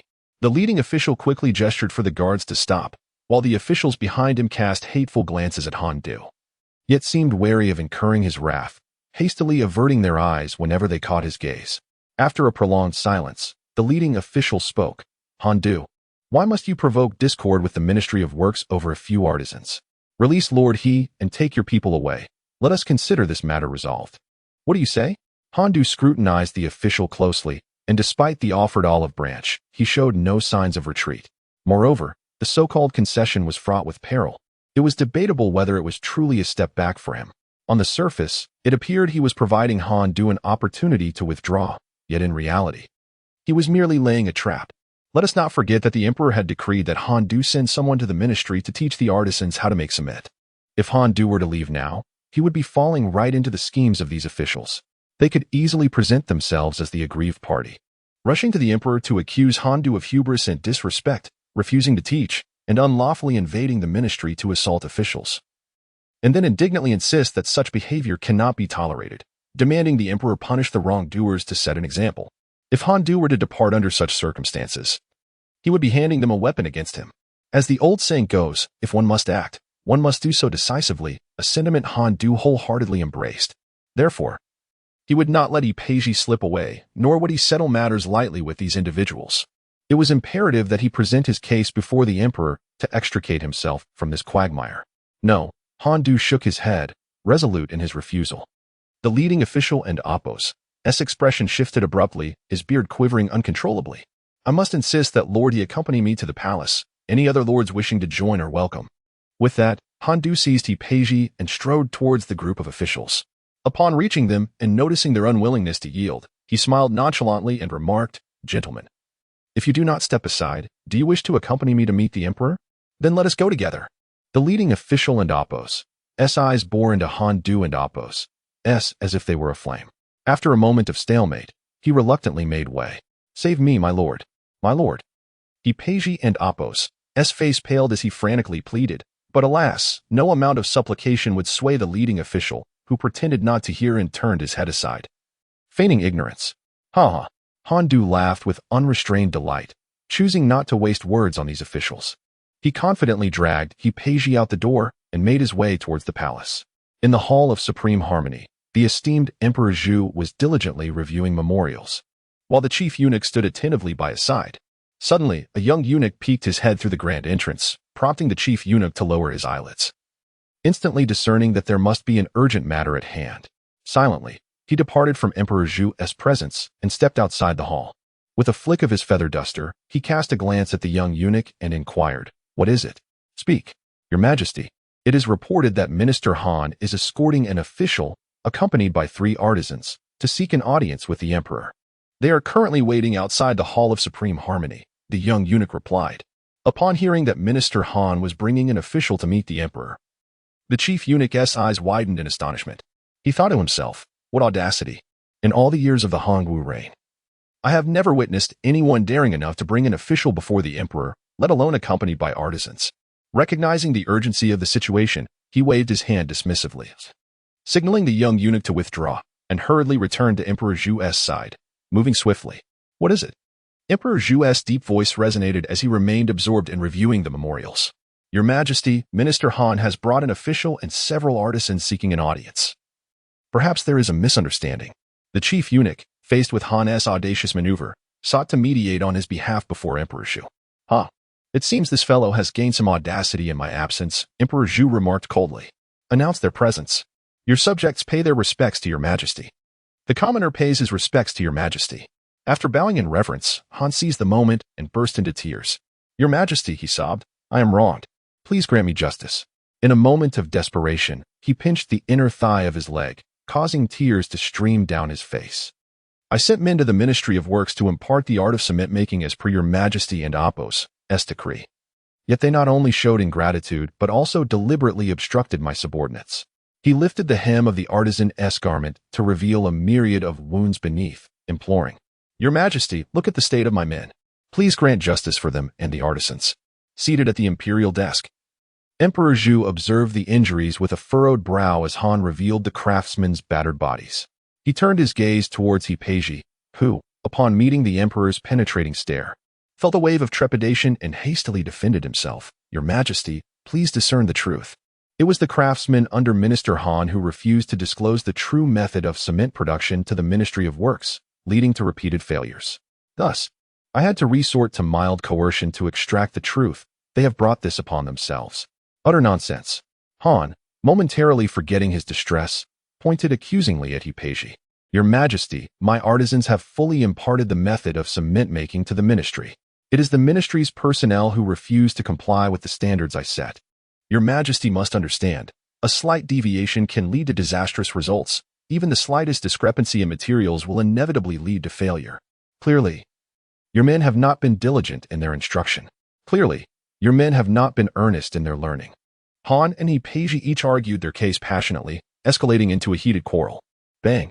Old Zhu forcefully slammed the memorial onto the imperial desk. Han Du and the others immediately fell silent, awaiting old Zhu and Apos' command. "Why the silence? Why have you stopped your bickering?" Old Zhu glared at the two. After a brief moment, they remained mute. "Han Du," old Zhu shouted in fury. Chapter 57, Complaints. "Your audacity knows no bounds. Daring to bring people to the hall of heavenly purity to cause a disturbance," old Zhu remarked with an unyielding tone. "I do not presume, your Majesty. I merely contend with reason and beseech your judgment," Han Du replied, lowering his head. Old Zhu scoffed. "You claim to be timid yet dare to bring a crowd to disturb the hall? If you truly possessed courage, would you not consider dismantling this grand hall? Your servant is filled with trepidation." Han Du discerned the weight of old Zhu's tone and fell to his knees in supplication. Old Zhu cast a glance at Han Du, dismissing him to redirect his attention to He-Pei. With an impassive expression, he inquired, "I ask you, have the artisans of the Ministry of Works mastered the art of cement making?" "Nonsense." Han Du glared fiercely at He-Pei and retorted, "It is the officials of your ministry who act recklessly, failing to adhere to my standards. If you dispute this, let us demonstrate our methods before the emperor and ascertain where the fault lies." Faced with Han Du and Apos' provocation, He-Pei could only respond with silence. Han Du's unwavering confidence in his artisan's methodology made He-Pei wonder if indeed the fault lay with them. It was true that Han Du and Apos' craftsmen had repeatedly emphasized the required quality of materials, yet no official had heeded their counsel. This is hardly surprising. What regard should be given to mere craftsmen? They surely lack the authority to dictate terms to officials of their standing. The officials represent the scholarly elite among the populace and are the pinnacle of social hierarchy, not to be swayed by those of lower status. The usability of materials is determined by their own judgment. After all, they are merely materials, and as long as they function, why adhere to any specific standards? Could it truly be an issue with the materials? If so, that would be most unfortunate, He-Pei thought. Suddenly gripped by fear that the emperor might indeed side with Han Du and compel a demonstration, should Han Du succeed in replicating the method while the ministry faltered, it would be a crushing blow to the entire department. He-Pei, your servant is here, He-Pei replied, his heart racing. I have tasked you to arrange for craftsmen to learn the art of cement making. How long has it been? Old Zhu's voice resonated with depth. Your servant acknowledges his transgressions. He-Pei said, drenched in cold sweat, trembling as he knelt. Old Zhu lowered his gaze, casting a sidelong glance at He-Pei. I shall grant you 3 more days. Whether you send Han Du's craftsmen to the Bureau of Justice or dispatch your own artisans to the Banknote Bureau to learn. You have 3 days. 3 days to ensure the ministry has mastered the art of cement making. Otherwise, what would happen otherwise? Old Zhu left unsaid, but it was evident that there would be grave consequences. After witnessing Han Du's construction of cement roads, Old Zhu had recognized the vital importance of cement. Thus, it was imperative for the Ministry of Works to master its production. 3 days to master the art of cement making posed a formidable challenge for He-Pei, especially considering the earlier instruction from the 3 craftsmen had yielded no results. Given the current strife with Han Du, Securing his full support seemed utterly unattainable. Mastering the art of cement making in 3 days was beyond He Peiji's confidence. You two dare to create a disturbance within the court. Thus, you shall face punishment as a lesson for others. Each of you shall forfeit half a year's salary. You may leave now, old Zhu proclaimed, announcing the consequences for the two individuals. He Peiji did not dare to voice any dissent, merely uttering, "Thank you, Your Majesty," before rising to exit the hall. However, Han Du was filled with resentment. What does it mean to forfeit half a year's salary? Your Majesty, this is akin to a case of equal punishment. It is as if we are each to receive 50 strikes. He reflected that for someone like He Peiji, a half-year salary forfeiture was inconsequential. After all, he had served in office for many years, and a minor reduction in pay would hardly affect him. Yet for Han Du, the situation was starkly different. He had only been in office for just over a month, and had not yet received a single coin of salary. To be penalized for half a year meant that not only would he receive no remuneration for his hard work over the past month, but for the following months, he would toil in vain. He had a family to support, and his sister was still hoping for meat. Han Du felt a profound sense of injustice. Acutely aware that old Zhu was retaliating for the 1,000 guan he had extorted from him. As Han Du exited, he spotted He Peiji waiting for him outside the hall. In stark contrast to Han Du's troubled expression, He Peiji greeted him with a broad smile. Although the emperor has punished me, he has also punished you. Han Du, are you not deeply disappointed? Han Du regarded He Peiji with cold disdain. Ah, indeed. While the forfeiture of half a year's salary is painful for me, it is not insurmountable, He Peiji said with feigned cheerfulness. I have heard that your family situation is rather dire. This half year will be quite challenging for you, won't it? He Peiji was well aware of Han Du and Apos' predicament, having once been the deputy minister of revenue, a position just below that of the minister. Han Du's imprisonment had sent ripples through the entire capital's officialdom. Seeing Han Du's troubled countenance brought He Peiji a sense of satisfaction. Han Du shot He Peiji a cold glance and replied in a low voice, "You still have the heart to gloat? Huh. You should instead ponder how to save your own neck in 3 days." He Peiji and Apos' expression shifted drastically upon hearing this. Indeed, true joy often derives from the suffering of others. He Peiji spoke solemnly. What? Han Du, do you intend to abandon your responsibilities? Do not forget. The emperor has decreed that you are to teach the method of making cement. Han Du chuckled derisively, extending a finger to wave before He Peiji's eyes. No. The emperor tasked you with finding a solution. He never instructed me to teach you. This matter is of no concern to me. With that, Han Du departed with a smile, paying no mind to He Peiji's futile attempts to call him back. He Peiji's expression darkened as he pointed at Han Du, shouting several times, but Han Du did not pause. Reluctantly, He Peiji hurried towards the Department of Civil Affairs, hoping to successfully produce the cement before the craftsmen forgot how Han Du had instructed them in its creation. Unfortunately, despite his efforts, things did not unfold as he had hoped. The officials had never intended for the craftsmen to earnestly learn the method of cement production. Rather, they sought to ensnare Han Du, intending to teach him a lesson. They aimed to create a stir, hoping to instill fear in Han Du so that he would no longer dare to disregard the authority of the court and act recklessly. However, to their surprise, Han Du was unfazed by their tactics and boldly confronted the emperor. Now, He Peiji was left to ponder how one could expect a half-trained craftsman to successfully produce cement. Such a feat seemed implausible. He Peiji had spent an entire day and night at the Yuhang division, his eyes bloodshot from exhaustion. Yet he still had not received any news of a successful cement production from the craftsmen. In a fit of frustration, He Peiji had no choice but to summon all the officials of the Yuhang division to gather and brainstorm solutions. Unfortunately, none of them could propose a viable plan. One senior official sighed deeply, acknowledging that since the cement was produced by the Bureau of Paper Currency, the only way to achieve success was to seek their guidance. Upon hearing this, the assembly exchanged glances, and even He Peiji wore a troubled smile as he remarked, "My lord, given the current animosity between us and Han Du, it is unlikely he would teach us the method even if I were to kneel before him in supplication." The others nodded in agreement, recognizing that Han Du was not one to be trifled with. Otherwise, he would not have escalated the matter to the emperor, placing the Ministry of Works in such an awkward and passive position. "Let us not be overly pessimistic," said the leading official, lifting his teacup and taking a sip. "What insights do you have, my lord?" He chuckled lightly. "You have all heard of the road that Han Du is constructing outside the East Gate, have you not?" The assembly nodded in unison. This road, the finest and most remarkable, had become the talk of the town in recent days, captivating the citizens of the capital. Even those disinterested could not help but hear various accounts about it. Observing their reactions, the leading official continued. The emperor visited the site on the very day the road was completed, and with his keen insight, he undoubtedly understands the significance of cement. It is inconceivable that the emperor would permit Han Du to monopolize the production of cement. This is precisely why the emperor is willing to spend money to acquire the method from him, setting aside the issue of monopolistic dominance. Even if Han Du were to supply cement alone, how much could he realistically provide with his limited workforce?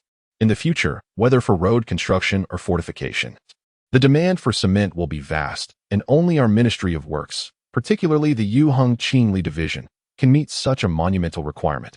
Are you suggesting that even if we do not approach Han Du, the emperor will still order him to impart the method to us? Someone asked, their voice tinged with surprise. The leading official nodded, then suddenly shifted his tone. However, if we pursue this course, not only will the reputation of the Ministry of Works be tarnished, but He Rin's very head may also be in jeopardy. At this, the assembly fell into a stunned silence. Chapter 58. The artisan, what shall we do? He Peiji trembled slightly, his voice hoarse as he inquired. There is no other recourse. Let us seek the Minister of Revenue together. Only he may have the power to mediate this situation, the leading official sighed. The others exchanged glances, and in unison, they acquiesced. The minister speaks wisely. Let us go together. Han Du was observing the physician as he tended to Haizi's wounds. Haizi's injuries were severe, his body marred with intersecting whip marks. Thus, Han Du had summoned a specialist doctor to attend to his injuries. My lord, I assure you, I am truly fine. There is no need for such a formal summoning of a physician, Haizi insisted, raising his arm to gesture towards Han Du, hoping to bolster his argument. Perhaps the movement exacerbated his wounds, causing him to grit his teeth in discomfort. Do not move about. Focus on your healing, Han Du replied, glancing at him with mild reproach. Rest assured, once you recover, I shall have ample tasks for you. For now, lie still and allow the doctor to treat you properly. Very well, Haizi conceded, resigned to reclining on the bed. In his mind, he genuinely believed he was unharmed. There was no need for a doctor. What a waste of resources. Their family had long engaged in the craft of artisanship. They were not so fragile. It was common that even minor injuries were overlooked. And as long as bones remained intact, few would seek medical attention. Even those who might suffer a fracture would often employ rudimentary methods for self-treatment rather than consult a physician. Seeing that Haizi was not in grave danger, Han Du reassured him, rest well, I shall take my leave for now. As Han Du departed from Haizi's side, he had not ventured far when he noticed Xiangshi hurrying towards him.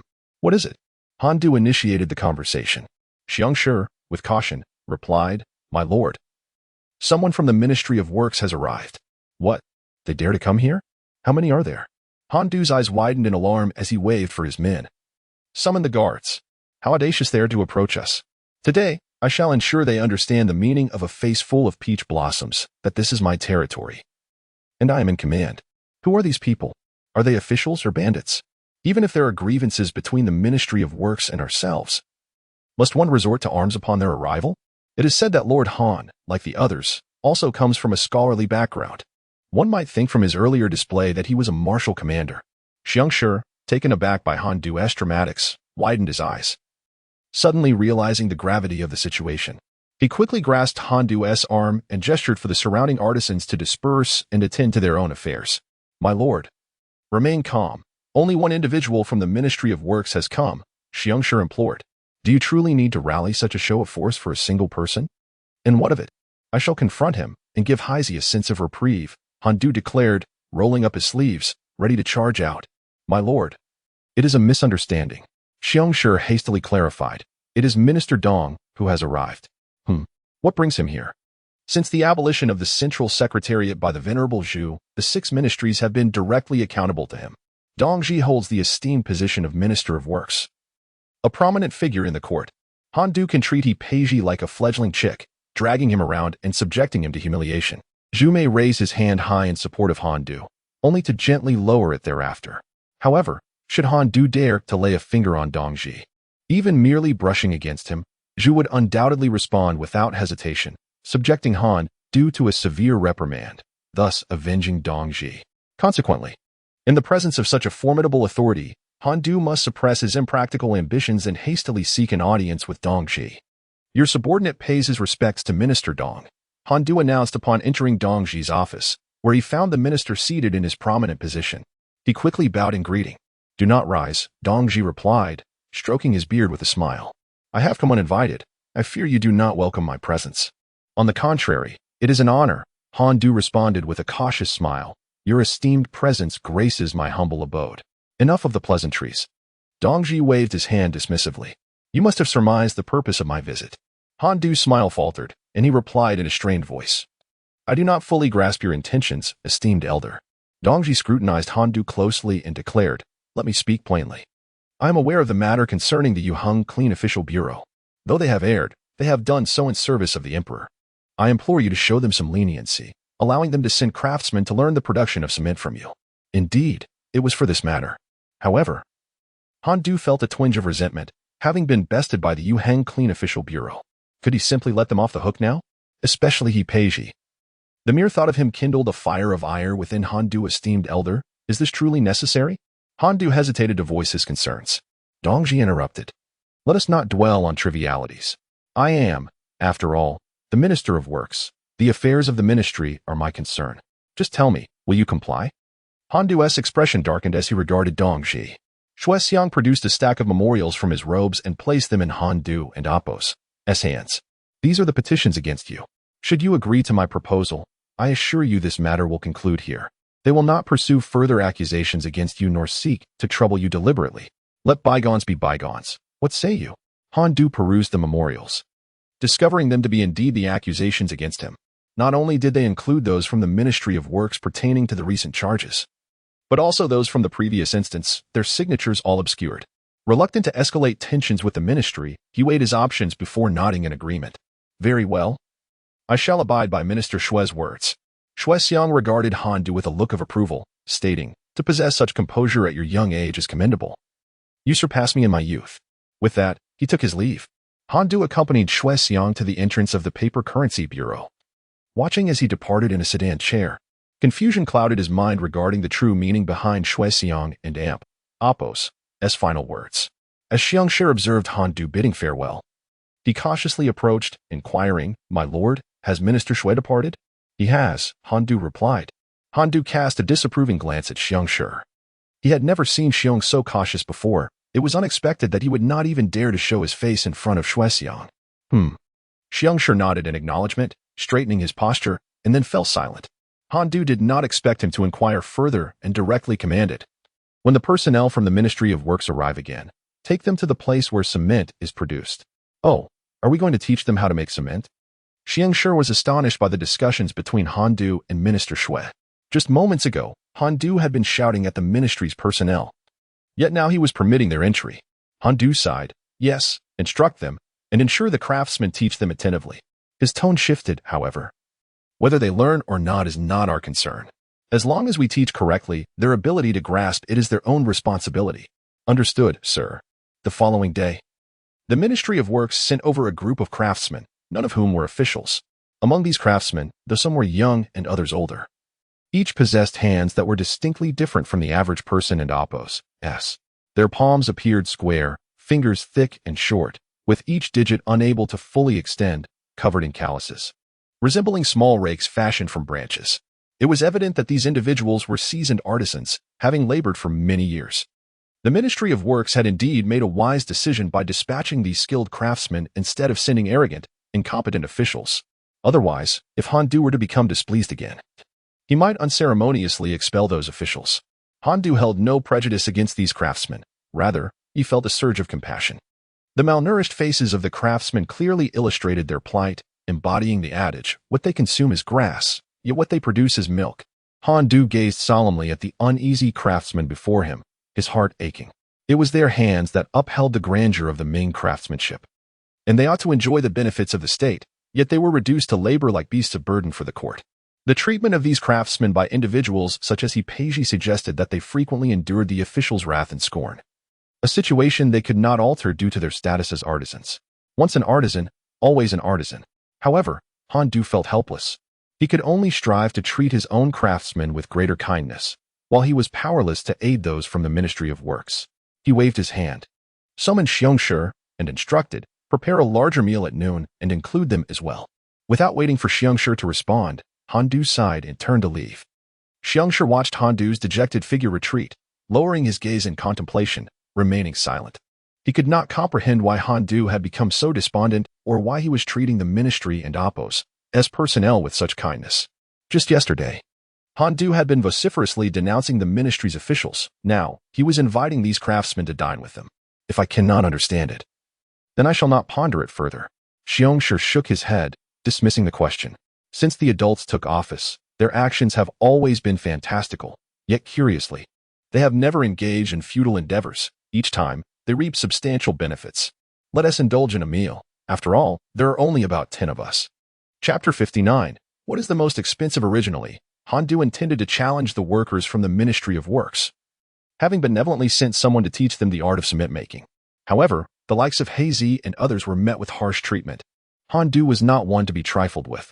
He would not endure such indignities silently. Initially, he planned to have his craftsmen impart a few lessons and leave it at that. If they learned, well and good. If not, they would have only themselves to blame. Yet, upon witnessing the destitution of these craftsmen, clad in rags and gaunt from hunger, Han Du and Oppos' anger evaporated in an instant. Revenge was futile. They were merely unfortunate souls. Without the need for Han Du's command, Elder Huang led the craftsmen from the Ministry of Works to the cement kiln. He explained the raw materials required for cement and the standards they must meet, allowing them to observe firsthand the process from mixing the ingredients to the firing stage. As noon approached, the craftsmen from the Bureau of Paper Currency set aside their tasks and made their way to the dining hall. One of the elder craftsmen, with a hearty smile, approached Elder Huang and bowed, addressing him as esteemed elder. Please, do not call me that, Elder Huang replied, taken aback. He quickly stepped aside and grasped the elder craftsman's arm, saying, we are of similar age, just call me Old Huang, if you please. That is not proper, the elder craftsman said, feeling a bit awkward at the suggestion. Yet, sensing the need to maintain decorum, he clasped his fists and replied, then I shall take the liberty of calling you brother. Brother, we have brought our own provisions, but we are lacking in tea. Might you be so kind as to procure some for us? If tea is unavailable, clean water will suffice. Thank you for your trouble. What water do you require? Elder Huang responded, astonished at the request. It was understandable. The elder craftsman had endured a lifetime of humiliation as a laborer, facing far too many indignities. Yet, no matter how accustomed one might become to such treatment, one could never truly accept it. Suddenly, as the elder craftsman prepared to depart, he felt a firm grip on his arm. He turned, puzzled, to look at Elder Huang, who reiterated, what water do you need? Lord Han has arranged meals for you. What provisions do you speak of? Come and dine with us. What did you say? Lord Han has prepared food for us? The elder craftsman could hardly believe his ears, fearing he had misheard. Was it not customary for the court to require craftsmen to fend for themselves regarding meals? He had never heard of any provision for their sustenance. Indeed, it is Lord Han, Elder Huang replied, puffing out his chest with pride. Since Lord Han arrived at the Bureau of Paper Currency, he has changed the rules, providing a complimentary meal for all craftsmen at noon. After whispering close to the old craftsman's ear, he chuckled, I fear you may find it amusing, but ever since Lord Han instituted this rule, I have taken but one meal a day. I refrain from breakfast and dinner, and this alone has saved quite a bit of grain for my household. Truly, it costs nothing, does it? The old craftsman remained somewhat incredulous. Of course. Would I deceive you? Huang Lao asserted with unwavering conviction, grasping the old craftsman and Oppos' hand and urging him toward the dining hall. There is no need for further conversation. You shall see for yourself. Hasten now, he added, for I must inform you, I am not the only one who comes here hungry. Do you see that group? They are all eager for a hearty meal, and their appetites exceed mine. If we delay, we might find nothing left to eat. With that, he pulled the old craftsman along. The old craftsman lifted his gaze in the direction Huang Lao indicated and indeed saw all the craftsmen making their way toward a common destination. Wait a moment, he said, breaking free from Huang Lao's grasp. Let me greet them first. Huang Lao called after him, hurry up, or there will be nothing left for us. Master craftsman, what do you think? One of them inquired. Alas, by your demeanor, it seems they are ignoring us. It is no surprise, considering the reports of the officials from the judicial department having beaten their craftsmen to a pulp. It is understandable they would shun us. Noticing the old craftsman's reddened eyes, another lamented, fearing the worst. The old craftsman rubbed his eyes, realizing he could not clarify matters in such a brief moment. If they truly missed out on the meal, it would be a grave loss. Thus, he declared, "Do not ask questions, trust in my word, and follow me quickly. Move along, move along." The old craftsman gestured for everyone to follow. Though the old craftsman held some esteem among them, the crowd, while puzzled, complied with his invitation. Huang Lao led the craftsmen from the Ministry of Works into the dining hall, and upon opening the door, they were taken aback by the sight before them. Long tables and benches, constructed from wooden planks, filled several spacious rooms. On the tables were bamboo steamers piled high with buns, akin to modern dumplings, filled with various ingredients, alongside vegetables, rice, and a modest selection of meat dishes. The craftsmen from the Bureau of Paper Money sat on the benches, eagerly snatching buns from the steamers.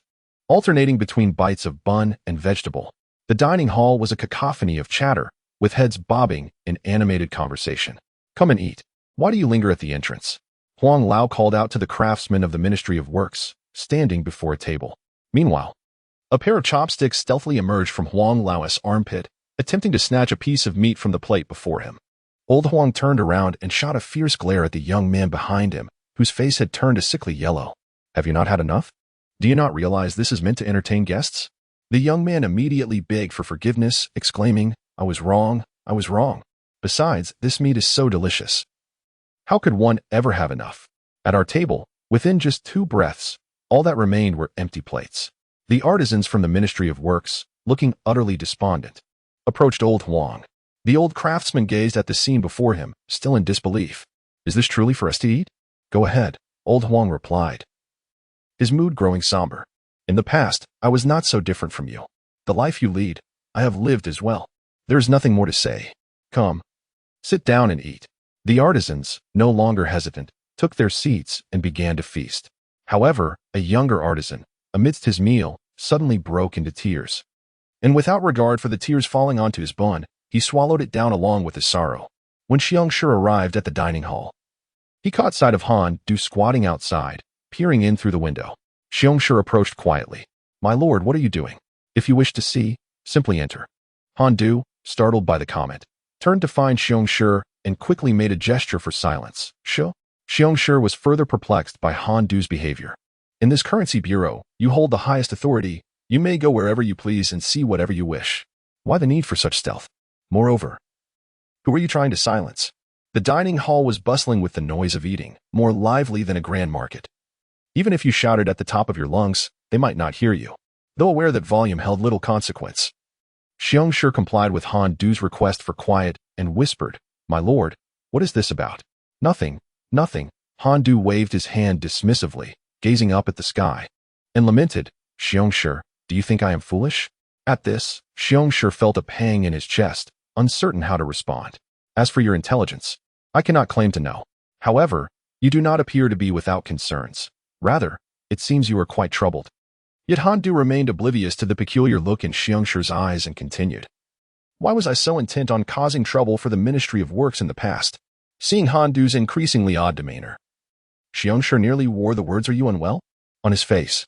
Noticing Xiangshi and Appo's confusion, Han Du placed an arm around his shoulder. This gesture made Xiangshi uncomfortable. Yet he could not decipher Han Du and Appo's state, so he remained silent. "Do you know what is the most precious thing in this world?" Han Du asked earnestly. Chapter 60, Casting a Long Line to Catch Big Fish. What is the most valuable thing? At that moment, Xiangshi found himself at a loss for an answer. He wished to say, "I do not understand," while simultaneously contemplating how to extricate himself from Han Du's arm, feeling an uncomfortable awkwardness from this gesture. The essence of this situation lies in talent. Han Du, with a beaming smile, gestured towards the dining hall. "Ah, it is the artisans," Xiangshi realized. Han Du had previously spoken of their significance, yet now he referred to them as talents, leaving Xiangshi momentarily bewildered. Had Han Du mentioned artisans earlier, perhaps Xiangshi would have grasped it sooner. "Is there any liquor in the paper currency bureau?" Han Du inquired. Nodding, he instructed Xiangshi to summon someone to fetch the wine and deliver it inside. Moreover, discreetly inform Elder Huang to communicate the artisan's treatment in the paper currency bureau to the Ministry of Works. Xiangshi suddenly understood, chuckling, "I see now. My lord wishes to cast a long line to catch big fish?" Alas, Han Du feigned anger. "How could you, a scholar, speak so rudely? This is merely a case of one party willing to buy and the other willing to sell.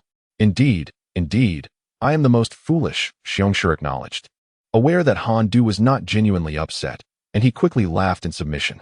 Off you go, Han Du waved his hand, signaling Xiongshi to attend to his duties. As Xiongshi entered the dining hall, he swiftly emerged with several artisans, heading directly to collect the wine. Han Du cast a deep glance at the bustling dining hall, smiling in satisfaction, then strolled away with his hands clasped behind his back, resembling a weasel preparing to pilfer. Ministry of Works.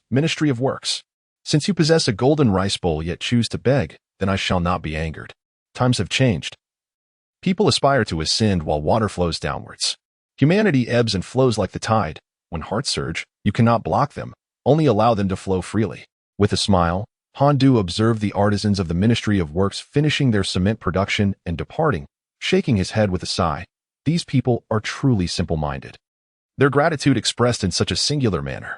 Help oneself to a kiln of cement? Am I in need of a kiln of cement? What I truly lack are people. Feeling as though he was flirting with the blind, Han Du fell into a state of melancholy over the next few days. Just as his spirits were low, wandering aimlessly like a headless fly in the paper currency bureau, Xiongshi, visibly anxious, hurriedly approached him. My lord, the Minister of Revenue has arrived. The Minister of Works. Dong has come. What could he possibly want? Han Du pondered, confused, as the ministry had already mastered the method of cement production. Surely there were no issues remaining.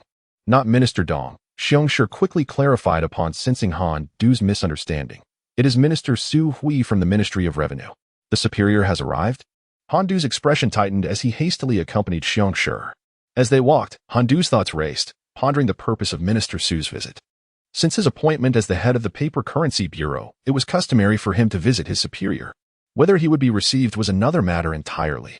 In general circumstances, a minor official like Han Du would not have the privilege of meeting the esteemed minister. However, the act of proactively visiting was a necessary formality. It is indeed true that while a superior may forget those who pay their respects, they will certainly remember those who neglect to do so. At that time, Han Du was merely striving to atone for his past mistakes, with both his father and brother still imprisoned, while he himself bore the weight of guilt and the constant threat of being cast back into the dungeons by the formidable Zhu, with the grim prospect of execution looming over his family. Under such dire conditions, his sole focus was on producing new banknotes, prioritizing his survival above all else, leaving no room for thoughts of visiting the Minister of Revenue. Logically, Han Du found himself in a challenging predicament. Yet this could not serve as an excuse for disregarding his superiors.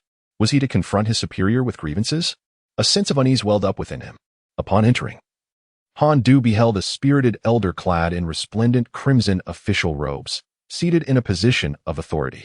His hair was streaked with gray, and his face bore deep lines, as if it had traversed the tumultuous currents of time. I, the humble Han Du, pay my respects to the esteemed minister. I regret my failure to visit proactively and am indebted to your presence here. Please forgive my transgression. Han Du advanced swiftly, bowing deeply, fully aware of his previous discourtesy and thus adopting a posture of utmost humility. It is of no consequence, Su Hui chuckled, gesturing for Han Du to rise. Thank you for your magnanimity, my lord. Han Du could not discern whether Su Hui truly cared about his prior neglect, but given the current circumstances, he had no choice but to proceed with caution. Noticing the tension etched on Han Du's face, Su Hui offered reassurance. There is no need for concern. I have always preferred tranquility and grown weary of those who intrude upon my peace. Your absence has, in fact, afforded me some respite. Ultimately, it was I who failed in courtesy, Han Du humbly reiterated, lowering his gaze in apology. Seeing Su Hui dismiss the matter with a wave of his hand, Han Du seized the opportunity to inquire, might I ask what brings you here today, my lord? Su Hui's smile remained undiminished as he regarded Han Du, his silence stretching into an uncomfortable pause. Just as Han Du began to lose patience and tentatively spoke, my lord? Merely taking a stroll. Su Hui replied with a casual air. Yet, how could one casually wander to such a remote location? The distance from the Ministry of Revenue to this place spanned nearly 10 miles, and such leisurely wandering was hardly practical. What a serendipitous coincidence it was that he happened upon this place. Though it is said that there are no coincidences in literature, this occurrence felt excessively fortuitous, leading Han Du to deduce that the minister had indeed come specifically to see him. Yet the reason for this visit remained unspoken, shrouded in intrigue. As the minister prepared to depart shortly after his arrival, Han Du naturally sought to retain him, but Su Hui halted him with a wave. surveying the banknote bureau with keen interest. Indeed, there is a vibrant energy here, though it is a pity that in the future it may be difficult to witness this again. How could that be? As long as you wish, my lord, you may visit at any time, Han Du replied, perplexed by the minister's peculiar remarks, speaking with utmost deference. At any time? Su Hui shook his head, choosing silence as he departed in the sedan chair.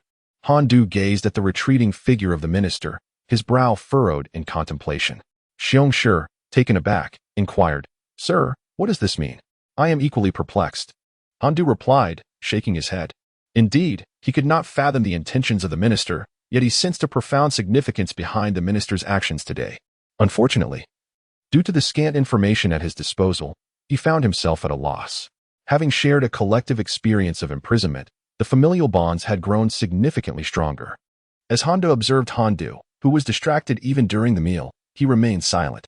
Once everyone had finished dining and the kitchen maid cleared away the dishes, Han Du raised his teacup to beckon Han Du, saying, Stay a moment, my boy, I have matters to discuss with you.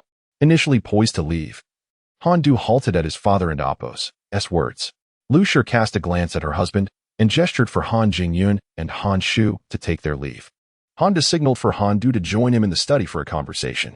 Upon entering the study and taking a seat beside his father, Han Du asked with curiosity, Father, what is it that you wish to discuss? Taking a sip of tea, Han Du chuckled softly, shaking his head. I have no pressing matters, but you do. I noticed your distracted demeanor during dinner. Is something troubling you? Realizing this was the crux of the matter, Han Du lowered his gaze, pondering that perhaps sharing his confusion with his father could illuminate the issue. After all, his father had once served as the Deputy Minister of Revenue and had navigated the intricacies of officialdom for many years. He might possess insights that escaped Han Du and Appo's understanding. Thus, Han Du recounted the events of the day concerning Minister Su's visit to the Currency Bureau, expressing, Father, I cannot shake the feeling that Minister Su spoke with ulterior motives, yet I cannot decipher his meaning. He awaited his father's elucidation in silence. Han Du chuckled again. Taking a sip of tea before responding deliberately, there is certainly an underlying implication, but are you truly unaware of the reasons behind it? His gaze held a glimmer of expectation as it rested upon Han Du. What should I know?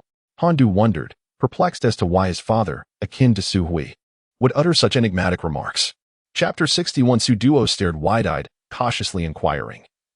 Could it be that Minister Su's displeasure stems from my failure to visit him promptly after assuming office? A faint glimmer of disappointment flickered in Han Du's eyes as he probed further. Do you truly not recognize where you erred? Allow me to remind you of a recent incident. Reflect carefully on what transpired just days ago. What was your misstep? Was it due to my actions against He Peiji? Yet the Emperor has already punished me for that, imposing a fine for half a year. Furthermore, even if the Ministry of Works were unrelenting, it should be Minister Dong who approaches me, so why would it be Minister Su? Han Du slammed his teacup onto the table, unwilling to leave Han Du in suspense. Observing his demeanor, it was evident that even an entire night of guessing would yield no answers.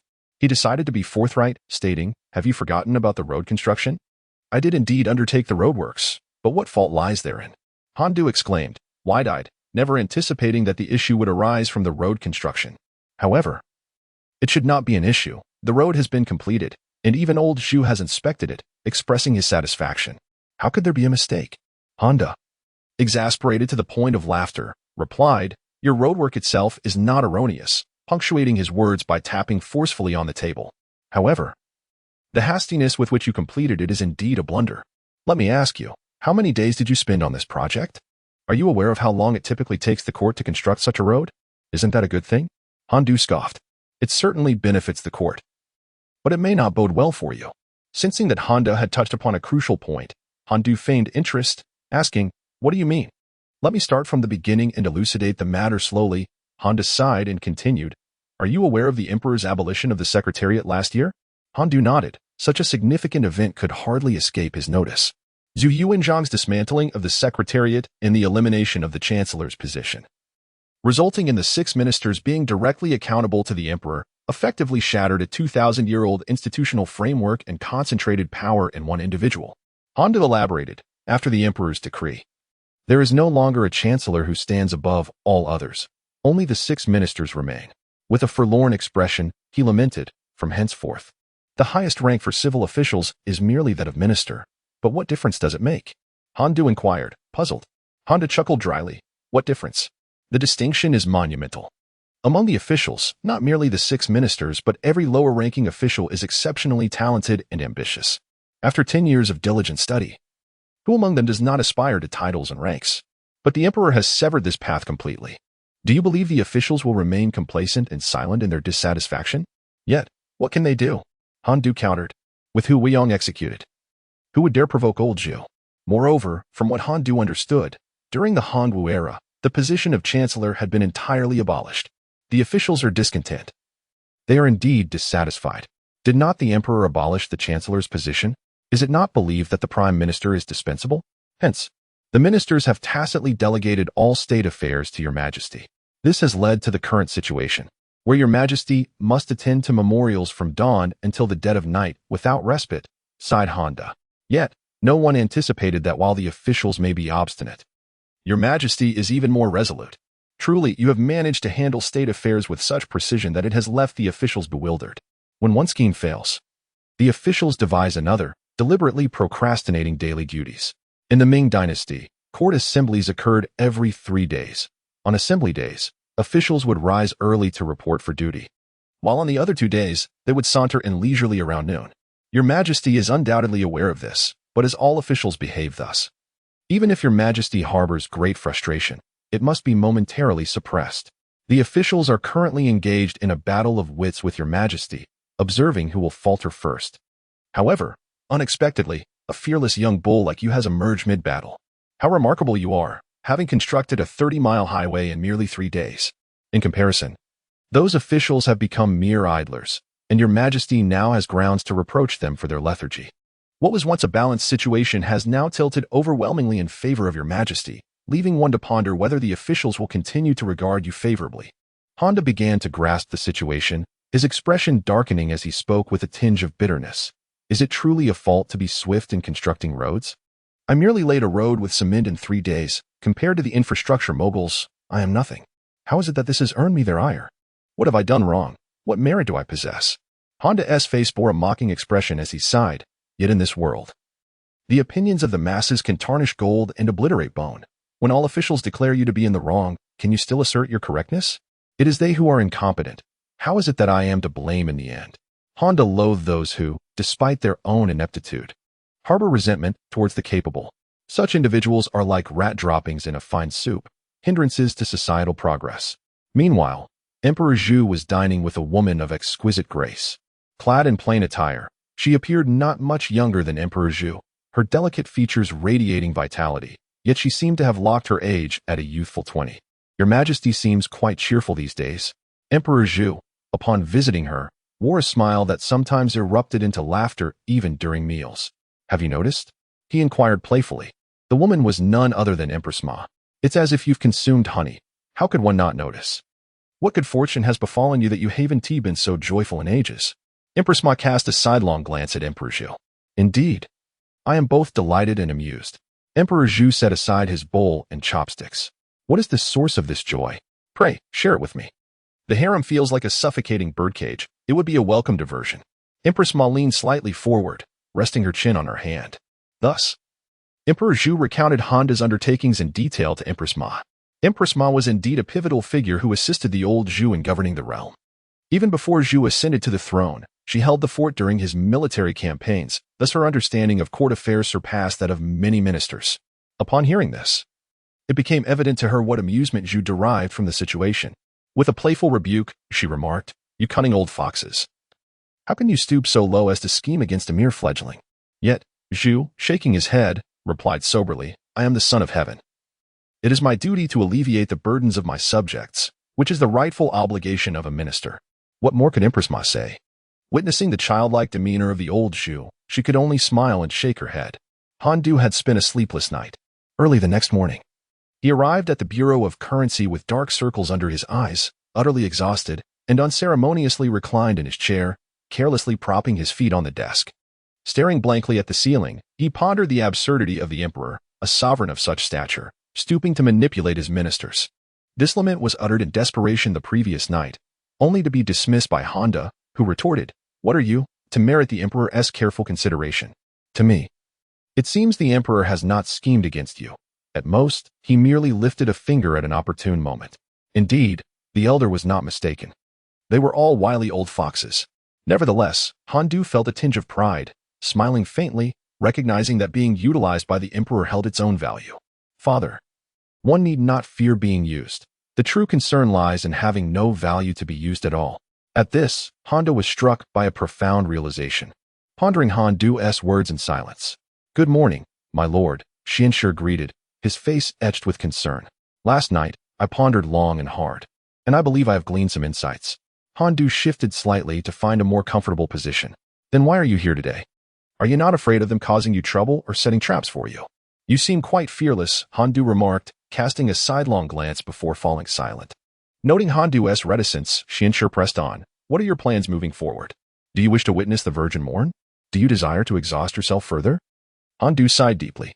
Xianshi was left bewildered. What do you mean, my lord? Han Du had a penchant for uttering cryptic phrases that left others in confusion.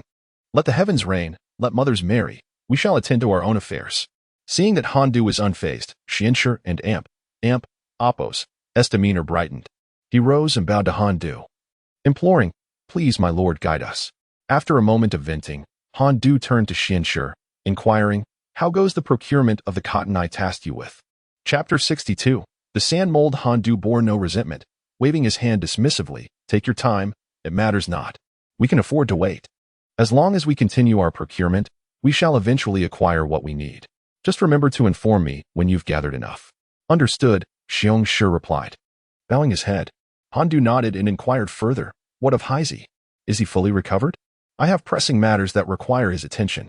Not completely healed yet, but he is well on his way to recovery. If he is not tasked with strenuous labor, he should manage without issue. Upon hearing this, Han Du immediately rose from his chair, exclaiming, then what are we waiting for? To the banknote bureau. Xianshi hastily followed behind. Heisei knocked on Han Du and Appo's door. Come in. Heisei pushed the door open and approached Han Du. My lord, you summoned me? Have a seat. Han Du gestured for him to sit. Heisei complied and settled into the chair, his loose garments revealing bandaged wounds beneath. After a moment's contemplation, Han Du addressed him. Heisei, the task I am about to assign you is of utmost importance. You must promise me that, without my express permission, you shall not disclose it to anyone. Although the Hongwu era was not devoid of iron, historical records indicate an annual production of 18 million pounds. One must be discerning. This pertains to iron, not steel. The true production of steel in the Ming Dynasty commenced only in its mid to later stages, when a method known as the Su steel smelting technique was developed. This involved a process of iron oxidation that separated the slag from the iron, yielding a purer tool steel. However, during the Hongwu period, steel was still produced through laborious hammering. Han Du lacked the luxury of time for such laborious methods. Moreover, the quantity he required could not be achieved merely with a hammer. A single meter of steel rail weighs approximately 100 pounds. After calculations, he determined that approximately 2,000 meters of iron rail would be necessary, translating to 4,000 meters of steel. The weight of 4,000 meters of steel rail amounts to about 400,000 pounds, or 200 tons. In modern times, acquiring 200 tons of steel is as simple as placing a call with sufficient funds. Yet in this era, the consumption of 400,000 pounds of steel represented a veritable nightmare. Thus, Han Du's only recourse was to employ a blast furnace for steel production. However, this method was perilously significant. Its leakage could yield catastrophic consequences. Hence, Han Du felt compelled to issue a stern warning to Heisei. My lord, rest assured. I shall not breathe a word to anyone, Heisei vowed, standing to affirm his promise. Han Du nodded and retrieved a long box from the bookshelf behind him. Opening it, he extracted the meticulously drawn blueprints and laid them upon the desk. These are the structural diagrams of the items I need you to fabricate. Study them closely. And should anything be unclear, do not hesitate to ask me directly. Heisei nodded and began to scrutinize the blueprints with great care. The two engaged in a continuous exchange of questions and answers, laboring throughout the day. Once Han Du was certain that Heisei had comprehended the material thoroughly, he gathered the blueprints. Next, Han Du instructed Huang Lao to arrange for personnel to assist Heisei in the construction of the blast furnace with utmost dedication. The construction of the blast furnace proved to be far more arduous than Han Du had envisioned. Throughout the building process, he encountered a myriad of challenges. Fortunately, Han Du spared no expense in mobilizing the entire team of craftsmen from the Bureau of Currency, pooling their collective ingenuity, and ultimately succeeded in erecting a rudimentary blast furnace. Shielding his eyes with his hand, Han Du gazed up at the towering furnace, reflecting on the difficulty of the endeavor. He had initially anticipated its completion within a few days, yet it took over 10 days to finalize. "Sir, can this enormous vessel truly refine iron?" Huang Lao, a blacksmith by trade, was well-versed in the art of iron smelting and forging. However, he had never encountered anything resembling the peculiar structure before him. Furthermore, whether it was the imperial or civilian ironworks, none employed methods akin to those of Han Du. His tone naturally carried a hint of skepticism. It was indeed peculiar that old Zhu permitted private iron smelting, a practice previously forbidden in former dynasties. The profits from iron production were historically significant, as the adage goes. The profits of salt and iron are sufficient to sustain a nation. Yet, under old Zhu and Apos' reign, he generously allocated the substantial profits from iron smelting to the populace, euphemistically labeling it as a means to enrich the people. To Han Du, this was sheer recklessness. If old Zhu had established enduring sources of revenue for the royal family during his reign, perhaps under Chongzhen, the Ming dynasty might have avoided its downfall. Had it not been for Chongzhen's dire financial straits, which left him unable to even pay his soldiers, and his inability to borrow money from the nobility, it was conceivable that the Ming could have experienced a resurgence. Whether for the crown or the individual, wealth held paramount importance. Without money, all endeavors would come to naught. With the mindset of if the monk can touch it, why cannot I? Han Du was determined not to overlook the lucrative opportunity of iron smelting. Moreover, he had little regard for mere profits from iron and aspired to directly engage in the more advanced industry of steel production. In due time, all would be revealed. Han Du smiled, choosing not to divulge his plans to Huang Lao, keeping them shrouded in mystery for the moment. With the blast furnace completed, the next task was to create the casting molds. Huang Lao and the other blacksmiths were certainly familiar with this process. However, when it came to their suggestion of using clay molds for casting, Han Du declined. "Why do you not agree with clay mold casting, my lord? It is currently the best casting method available, one that only we, the imperial blacksmiths, can execute. Common craftsmen lack this skill," Huang Lao inquired, puzzled by Han Du's decision. "Clay molds are indeed commendable, but they do not meet my standards," Han Du replied, shaking his head. Perhaps due to Han Du's remarkable abilities that he had consistently demonstrated before Huang Lao, where others faced insurmountable challenges, Han Du would effortlessly resolve them. Thus, Huang Lao, opting not to speculate further, directly asked, "Do you have a viable solution, my lord?" "Let us utilize sand casting," Han Du determined. Sand casting is a fundamental process in modern industrial casting, due to the affordability and accessibility of the materials used for molding, as well as the simplicity of mold production. It is adaptable for single-piece, batch, and mass production, thus has been employed for an extended period. Huang Lao nodded in agreement. Subsequently, Han Du meticulously explained the method of sand casting to Huang Lao, detailing the precise proportions of sand, clay, and water, along with the process of execution.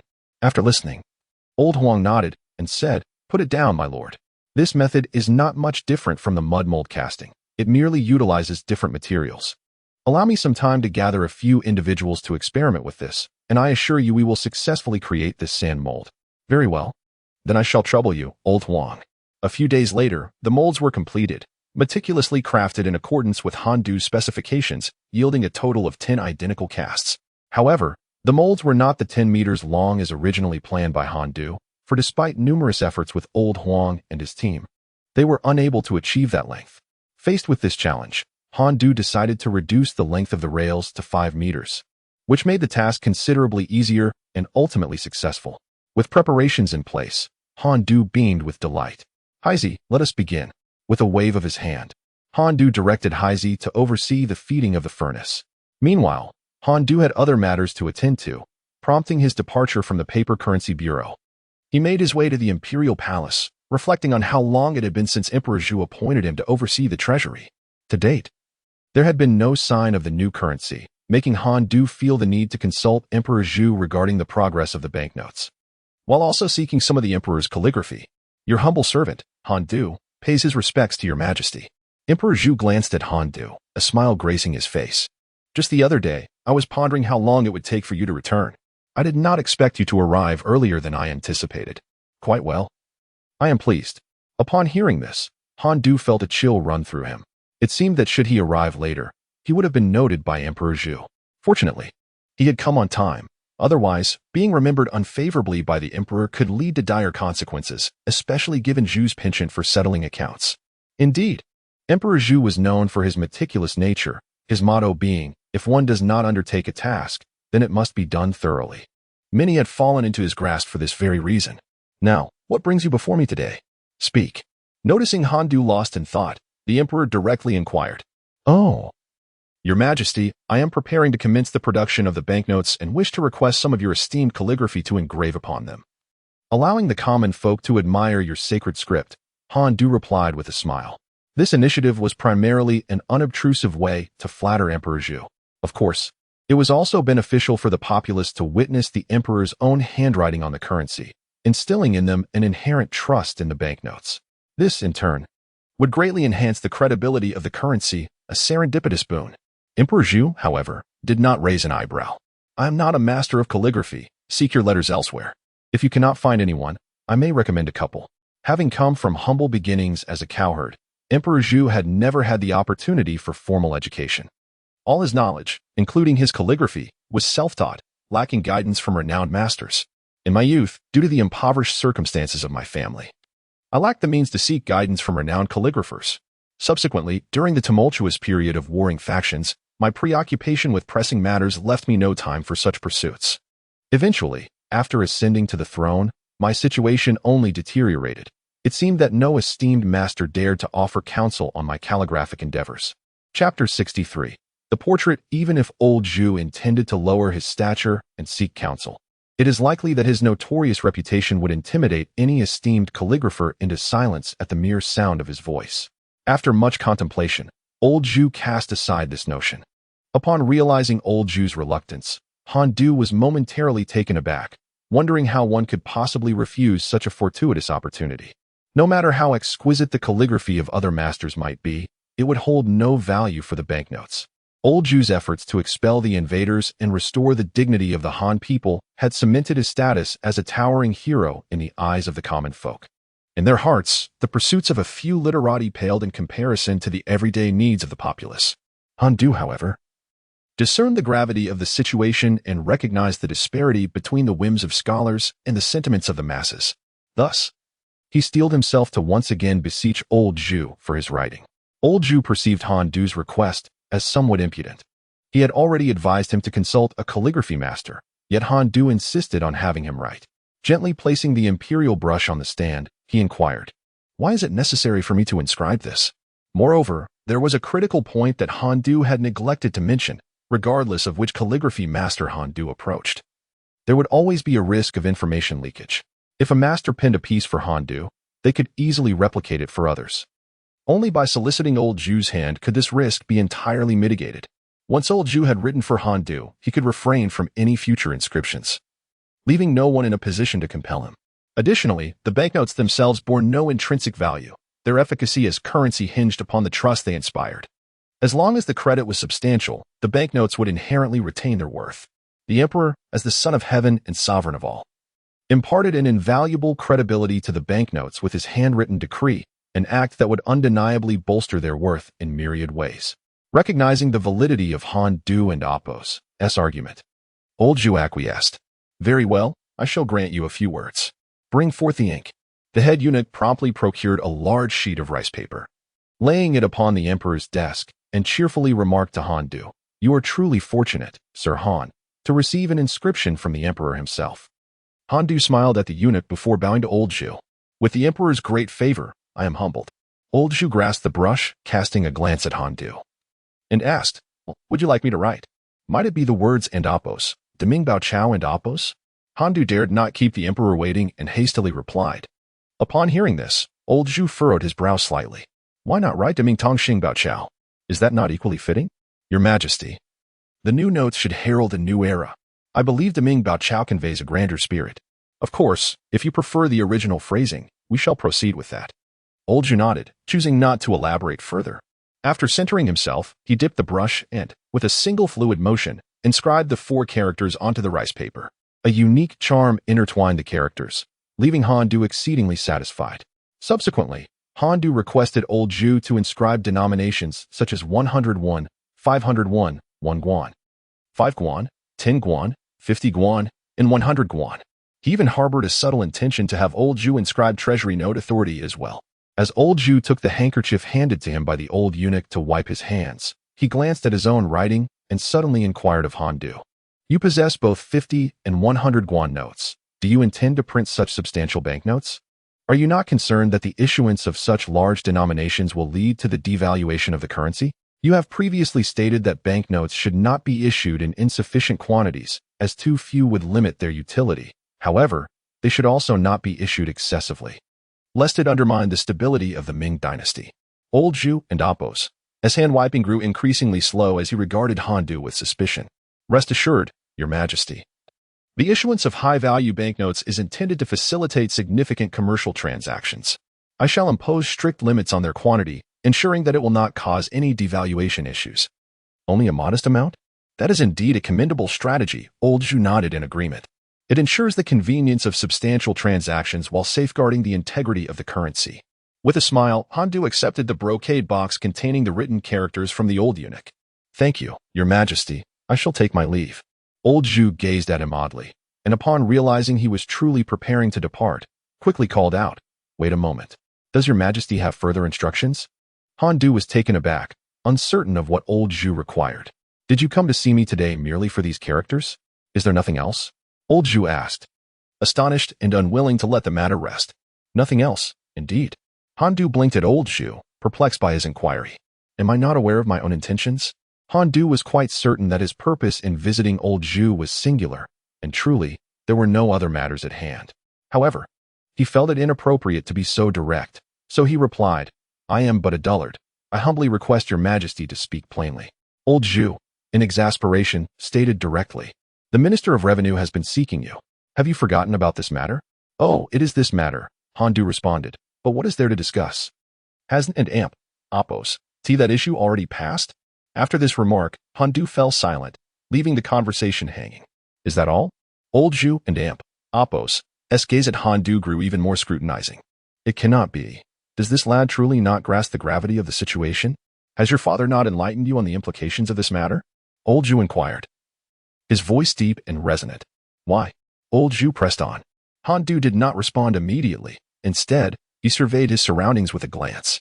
Old Zhu quickly grasped Han Du's intention and gestured for those present to withdraw. Very well, now you may speak freely.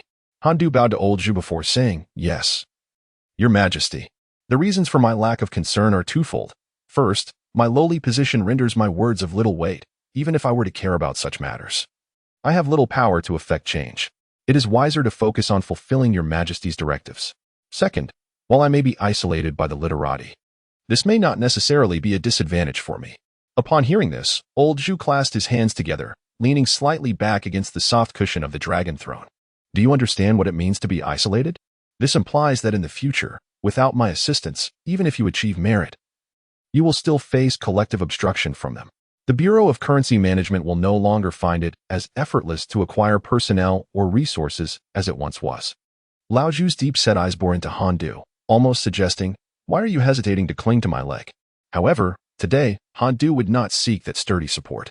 Why? Because, from the very beginning, Han Du harbored a tinge of trepidation towards Lao Zhu. The Emperor's depth of character is formidable and fearsome, and he is known for his unpredictable temperament. Historically, Lao Zhu showed no hesitation even when he eliminated his own brothers. What right does Han Du possess to believe he would be an exception? Thus, when faced with the olive branch extended by Lao Zhu, Han Du refrained from grasping it. He understood the importance of diligent work and had no intention of pursuing accolades or titles.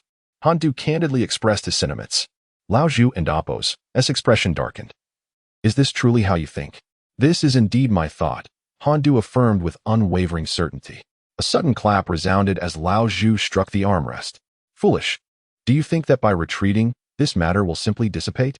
With every step back you take, others will advance further, retreat a foot, and they will gain a yard. It is akin to adding fuel to a fire, a ceaseless cycle until you are left with no ground to retreat. Contemplating this, Lao Zhu felt a wave of frustration and gestured for Han Du to depart. Observing Han Du lingering, hesitating to speak, Lao Zhu inquired, If you do not leave, what do you wish to accomplish? Han Du, Suddenly recalling a thought, shyly replied, "Your Majesty, I have something to discuss." "What is it?" "Speak freely. I wish to print certain designs on the currency, and I wonder if it would be permissible to include your portrait." Chapter 64, Regret Old Zhu. Amused by his own irritation, chose silence and merely gestured towards the door with a dismissive wave of his hand. Han Du, comprehending the unspoken message, understood that he was being sent away. Clutching the brocade box, he promptly exited the grand hall. As he departed from the Feng Tian Hall, a sense of discontent lingered within Han. Due to the inability to have old Zhu's portrait printed on the banknotes felt like a profound loss. The currency he was accustomed to was of a future era, while the current banknotes of the Ming Dynasty appeared to him as mere scraps of paper. The thought of old Zhu's image not gracing the currency struck Han Du as a poignant regret. Yet, he could not fathom why old Zhu reacted so vehemently to the matter, denying him any opportunity for explanation before casting him out. What should he do now? As Han Du ambled towards the palace exit, he found himself at a loss. Suddenly, inspiration struck him. While he may not persuade old Zhu, there was someone he would seek the crown prince. Resolute in his decision, Han Du diverted his path towards the eastern palace. Perhaps it was due to the limited number of memorials Zhu Biao had to handle that day, for upon his arrival, he found the crown prince resting in the garden. After announcing his presence and waiting briefly, Han Du was soon led by an eunuch to the garden. Minister Han Du pays his respects to His Highness the Crown Prince. Zhu Biao, with one hand grasping a teapot to pour tea, gestured for Han Du to sit. "Thank you, Your Highness," Han Du replied, following the invitation and accepting the tea offered. After taking a sip, Zhu Biao spoke first. "Do not blame my father for that matter. Rest assured, I am here. They cannot undermine your contributions." Realizing Zhu Biao referred to the earlier incident, Han Du replied nonchalantly, "What merit or recognition is of concern to me? I have not given it much thought. Even if they conspire against me, what does it matter? I do not harbor pride in helping them, in my eyes. None of the current officials are worthy." At Han Du's words, Zhu Biao's tea-drinking motion abruptly halted, his gaze sweeping over Han Du as if to say, "Is this not arrogance?" The implication was clear. He was dismissing the worth of all heroes in the world. For some unknown reason, Han Du felt a sense of ease in Zhu Biao's presence, unlike the tension that gripped him whenever he encountered old Zhu. "Does your Highness doubt my sincerity?" Han Du inquired, noticing Zhu Biao's peculiar expression. In a light-hearted tone, Zhu Biao responded, "There is an ancient saying, in governance, one should benefit the people. The esteemed officials are not merely schemers, they toil for the welfare of the realm." Han Du rubbed his temple, sensing a disparity in understanding between himself and Zhu Biao. Had it been his former self, he would have dismissed the need for explanation.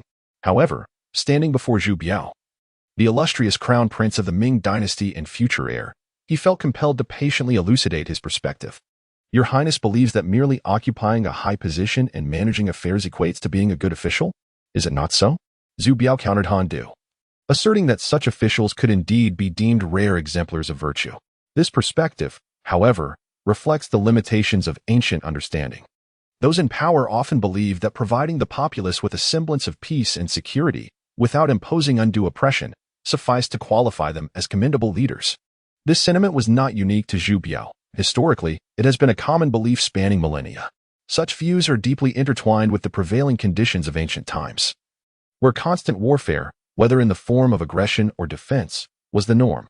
Even in the early years of the Ming Dynasty, just 14 years after its establishment, Zhu Yuanzhang had already launched several northern campaigns. War imposed tremendous burdens on the common folk, many of whom found themselves displaced and destitute. Thus, in such tumultuous times, the populace deemed it a blessing merely to live in relative tranquility, devoid of further ambitions. Encountering an official who refrained from disturbing their lives was enough for them to regard him as a good leader, expressing their gratitude with tokens of appreciation. This led to the troubling notion that mere presence in the halls of power, devoid of meaningful action, was sufficient to earn the title of good official. Throughout history, officials have predominantly prioritized their own interests, rarely considering the welfare of the people. Even the sage who famously proclaimed the need to worry about the state before seeking personal joy, despite his earnest reforms, ultimately acted in pursuit of courtly benefits. His lofty ideals were little more than ethereal aspirations, lacking concrete objectives. The same can be said for the dynasties that treated the realm as their personal domain, consistently prioritizing their own gain over the needs of the populace. It was not until the establishment of the new dynasty that Taizong's resolute declaration regarding the resolution of basic needs transformed the lofty ideals of predecessors into tangible, achievable goals. Yet, Your Highness, do the people require enlightenment? Han Du asked with a light laugh. Is there any doubt? The people undoubtedly need enlightenment. Zhu Biao was about to retort when Han Du interjected, to be incompetent yet take credit after a moment and Appo's reflection. Zhu Biao, observing Han Du and Appo's unwavering expression, could only manage a wry smile. You are rather blunt. While it is permissible to express such sentiments in my presence, you must ensure they do not escape beyond these walls, for I fear I would struggle to protect you otherwise. Han Du chuckled. Rest assured, Your Highness. I have no intention of digging my own grave. I shall not divulge a word of what I have said. And should you claim these sentiments as your own upon leaving, I shall remain silent. Silence is indeed preferable, Zhu Biao replied, laughing heartily, though his demeanor soon turned somber. Your words resonate deeply. Envisioning a world where every citizen is well-fed and warmly clothed paints a picture of an idyllic era. Yet, alas, achieving such a reality seems implausible. Throughout history, even during the prosperous reign of Xinguan, there remained individuals struggling with hunger, making it impossible to attain the ideal you propose.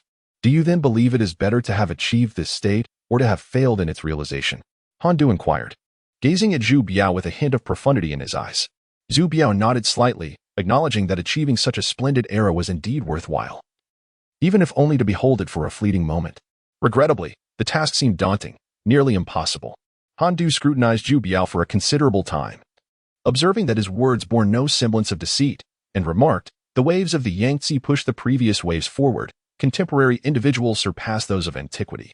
The ancients accomplished feats that remain unfulfilled, yet it is not beyond your grace to achieve what they could not. As the crown prince of the Ming Dynasty, one must aspire to encompass the world and dominate the vastness beyond. In the tumultuous times of the spring and autumn and warring states periods, many believed that fragmentation would persist indefinitely. Yet, Emperor Qin, fueled by the legacy of 6 generations, unified the realm, accomplishing what had eluded his predecessors. Moreover, success is not solely measured by one and Appo's personal achievements. Even if you do not attain it, as long as you strive toward this goal, within 6 generations, it will naturally come to fruition. Although Zhu Biao had served the state for many years, he had never possessed such clarity of purpose as he did in that moment. Born amidst chaos and division, he was cherished by the elder Zhu from the moment of his birth. The elder Zhu not only engaged esteemed scholars for his enlightenment, but also personally imparted the arts of warfare and strategy as he matured. Zhu Biao was truly a paragon of both literary and martial prowess, coupled with a natural benevolence that made him acutely aware of the people and Appo's suffering, earning him the respect of the court. In the inaugural year following the establishment of the Ming Dynasty, Zhu Biao was proclaimed crown prince, and in the subsequent year, the elder Zhu took him under his wing to teach the principles of governance, even allowing him to stand beside him during court assemblies to learn. Now, he was entrusted to oversee the state, signifying that the elder Zhu had bestowed upon Zhu Biao the very best. Although Zhu Biao graciously accepted all that his father offered, a persistent question lingered in his heart. While he had received everything from his father, was it truly what he desired? The clarity was in mirroring his father and Appo's governance. Yet the essence lay not merely in imitation but in discerning his own path. In simpler terms, Zhu Biao lacked his own convictions and aspirations. However, at this moment, a goal had emerged, to ensure that the common people were well-fed and warmly clothed. Even if he could not achieve it entirely, it sufficed to strive earnestly toward the same. Han Du's words awakened Zhu Biao, illuminating his spirit like a divine revelation, igniting within him a newfound independence. From this moment forth, I, Zhu Biao, crown prince of the Ming Dynasty, am singular and unparalleled. I am myself, no longer a mere shadow of another, not even of my father.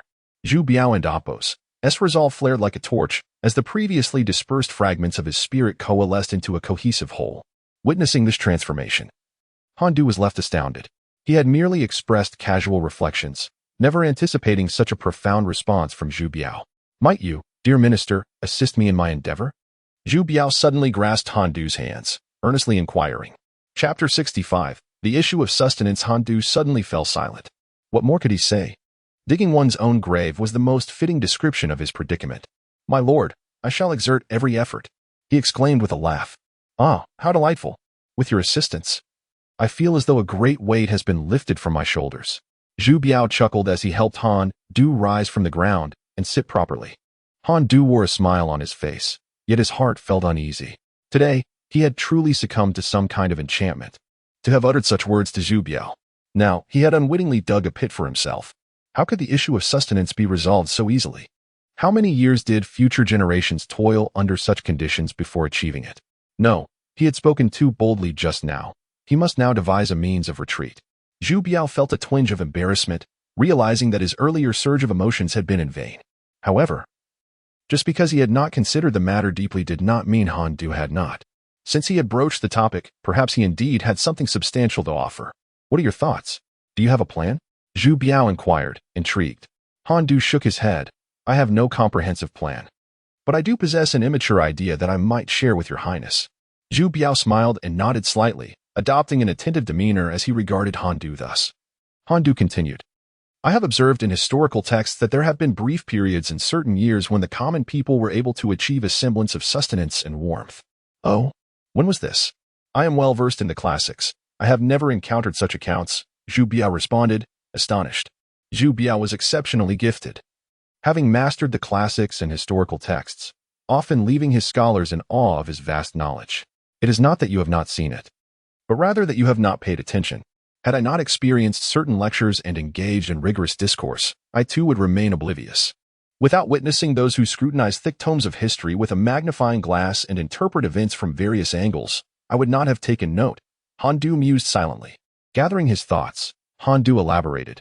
In fact, during the initial decades of each dynasty's establishment, the lives of the common people were often at their most favorable. While it may not have reached the pinnacle of abundance, it was certainly close.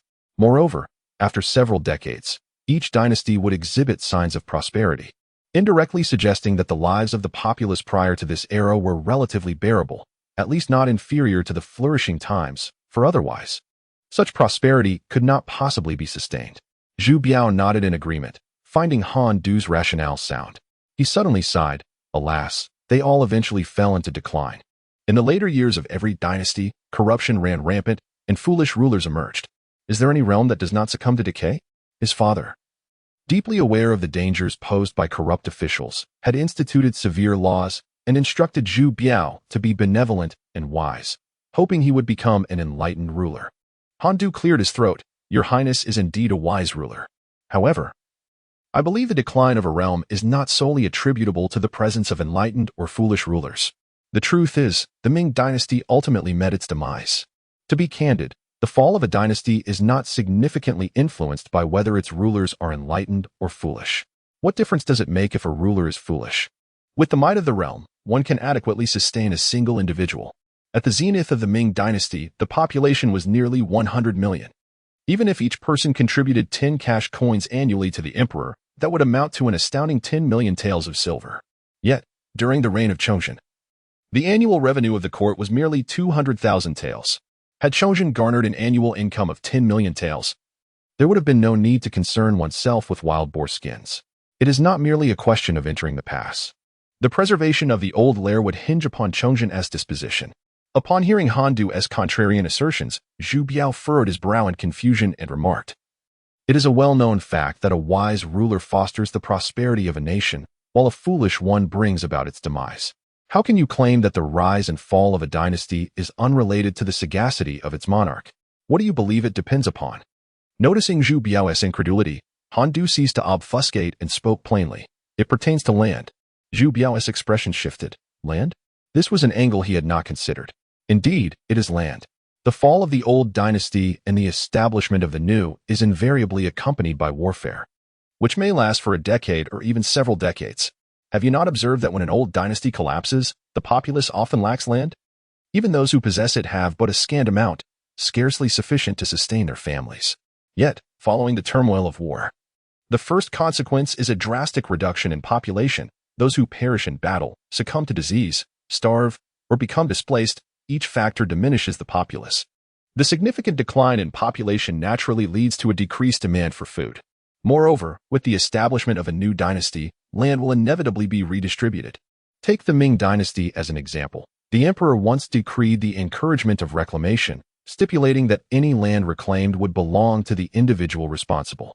A single household could cultivate 30 to 40 acres, averaging 7 to 8 acres per person. With diligent effort, such land could sufficiently sustain them. However, why is it that by the end of every dynasty, the common people find themselves landless? With no roof overhead and no land to stand upon, why is this so? Zhu Biao queried urgently, sensing that Han Du was unveiling a matter of profound significance, one that had eluded comprehension for centuries, a curse that had persisted since the Han Dynasty, wherein the fortunes of dynasties rarely surpassed 2 or 3 centuries. There are 2 reasons. One is land consolidation. Initially, the common people possessed land, yet they belonged to humble households, ill-equipped to withstand natural disasters or human calamities. Although they understood the value of their land and the loss it entailed upon sale, various circumstances, such as severe illness, often compelled them to part with their holdings. Throughout history, the powerful and affluent have relentlessly sought to acquire land. Why is this the case? Zhu Biao, perspiring, listened intently, eager to grasp the explanation. He realized that the current state of the Ming dynasty mirrored Han Du's observations. Indeed, the nobility was incessantly acquiring land, and even Han Du himself had purchased several barren mountains. Previously, Zhu Biao had remained oblivious to this, considering it a perennial truth, devoid of any peculiarities. However, today Han Du elucidated that land consolidation was a contributing factor to the decline of dynasties, and he could no longer afford to dismiss this insight lightly. Han Du replied without hesitation, it is because land yields exorbitant profits. As El Boué wisely stated, trade offers a 3-fold profit, while land offers a 10-fold return. May I ask, Your Highness, how can those esteemed nobles resist such enticing gains? Without the skin, where will the hair attach? Zhu Biao exclaimed in anger. Are they truly unaware of the harm this poses to the realm? They indulge in all that the court provides, yet engage in actions detrimental to it? Observing Zhu Biao's fury, Han Du recognized the depth of his indignation. In the hearts of those high-ranking officials, which is not concerned first with family before the state, their focus lies solely on their own familial interests, leaving little regard for the nation's welfare. As Zhu Biao's anger began to subside slightly, Han Du continued, Your Highness, they indeed do not comprehend the consequences. Even if they were aware, they would act the same. The allure of profit is too great for them to ignore. Moreover, humans are inherently optimistic, often believing themselves to be the fortunate ones. It is akin to a rain of arrows falling from the sky. They know full well that such a deluge would spell doom for all, yet when faced with the reality, they still convince themselves they will emerge unscathed.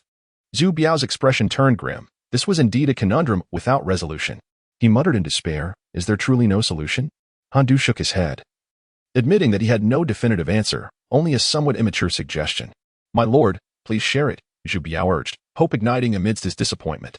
Any suggestion, however small, was better than facing this quandary without direction. Such dilemmas had persisted through the ages, yet no one had ever contemplated them deeply.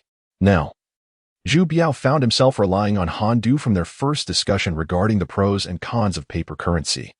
Zhu Biao had recognized Han Du's unique ability to think beyond conventional boundaries. If anyone among his acquaintances could unravel this issue, Han Du would be the first to come to mind. Han Du raised a finger, stating, First, impose severe laws to prohibit land consolidation. However, this must be enacted by the emperor, for as the founding sovereign, His Majesty holds the necessary authority to enforce such measures. While Your Highness could endeavor to do so, the impact would likely not match that of His Majesty's efforts. Zhu Biao nodded in agreement. This was indeed a feasible approach. He did not take offense at Han Du and Apos' assertion that his efforts would pale in comparison to those of his father, as he himself harbored the same belief. His father, rising from humble beginnings to establish the realm through countless battles, was unparalleled in history. Chapter 66. Lordly and Amp. Apos' madness. Yet, the effectiveness of this method remains uncertain, and its magnitude is questionable.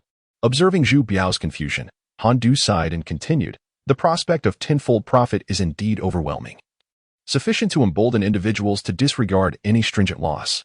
Moreover, for nobles and ministers capable of such actions, the law bears little weight compared to the common folk, for they possess myriad ways to circumvent legal constraints. For instance, even if the law limits their land ownership, they will devise various means to accumulate more, be it through dispersing land among relatives or outright seizing the peasants' land, which merely retains a nominal ownership by the commoners.